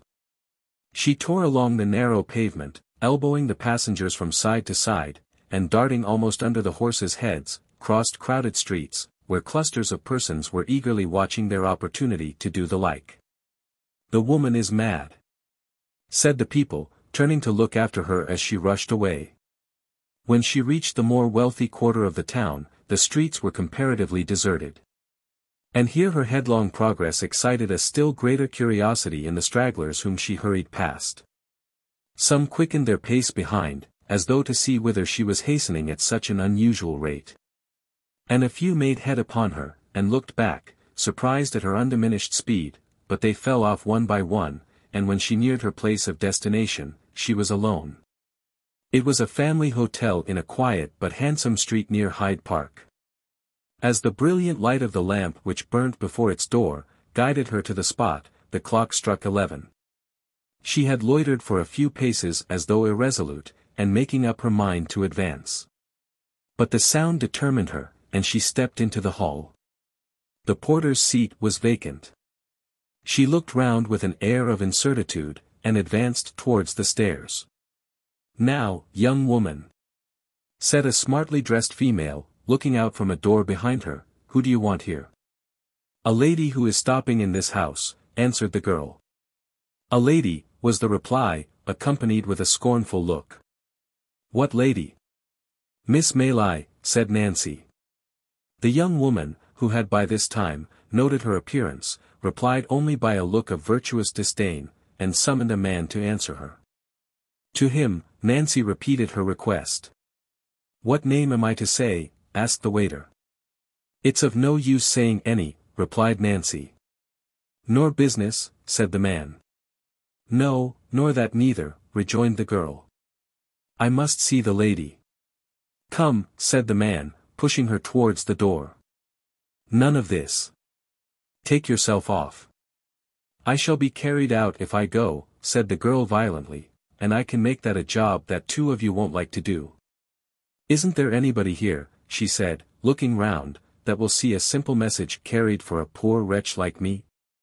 This appeal produced an effect on a good-tempered faced man cook, who with some of the other servants was looking on, and who stepped forward to interfere. "Take it up for her, Joe, can't you?" said this person. "What's the good?" replied the man. "You don't suppose the young lady will see such as her, do you?" This allusion to Nancy's doubtful character raised a vast quantity of chaste wrath in the bosoms of 4 housemaids, who remarked, with great fervor, that the creature was a disgrace to her sex, and strongly advocated her being thrown, ruthlessly, into the kennel. "Do what you like with me," said the girl, turning to the men again, "but do what I ask you first, and I ask you to give this message for God Almighty's sake." The soft-hearted cook added his intercession, and the result was that the man who had first appeared undertook its delivery. "What's it to be?" said the man, with one foot on the stairs. "That a young woman earnestly asks to speak to Miss Maylie alone," said Nancy, "and that if the lady will only hear the first word she has to say, she will know whether to hear her business, or to have her turned out of doors as an impostor." "I say," said the man, "you're coming it strong." "You give the message," said the girl firmly, "and let me hear the answer." The man ran upstairs. Nancy remained, pale and almost breathless, listening with quivering lip to the very audible expressions of scorn, of which the chaste housemaids were very prolific. And of which they became still more so, when the man returned, and said the young woman was to walk upstairs. "It's no good being proper in this world," said the first housemaid. "Brass can do better than the gold what has stood the fire," said the second. The third contented herself with wondering what ladies was made of, and the fourth took the first in a quartet of "shameful," with which the Dianas concluded. Regardless of all this, for she had weightier matters at heart, Nancy followed the man, with trembling limbs, to a small antechamber, lighted by a lamp from the ceiling. Here he left her, and retired. Chapter 40. A strange interview, which is a sequel to the last chamber.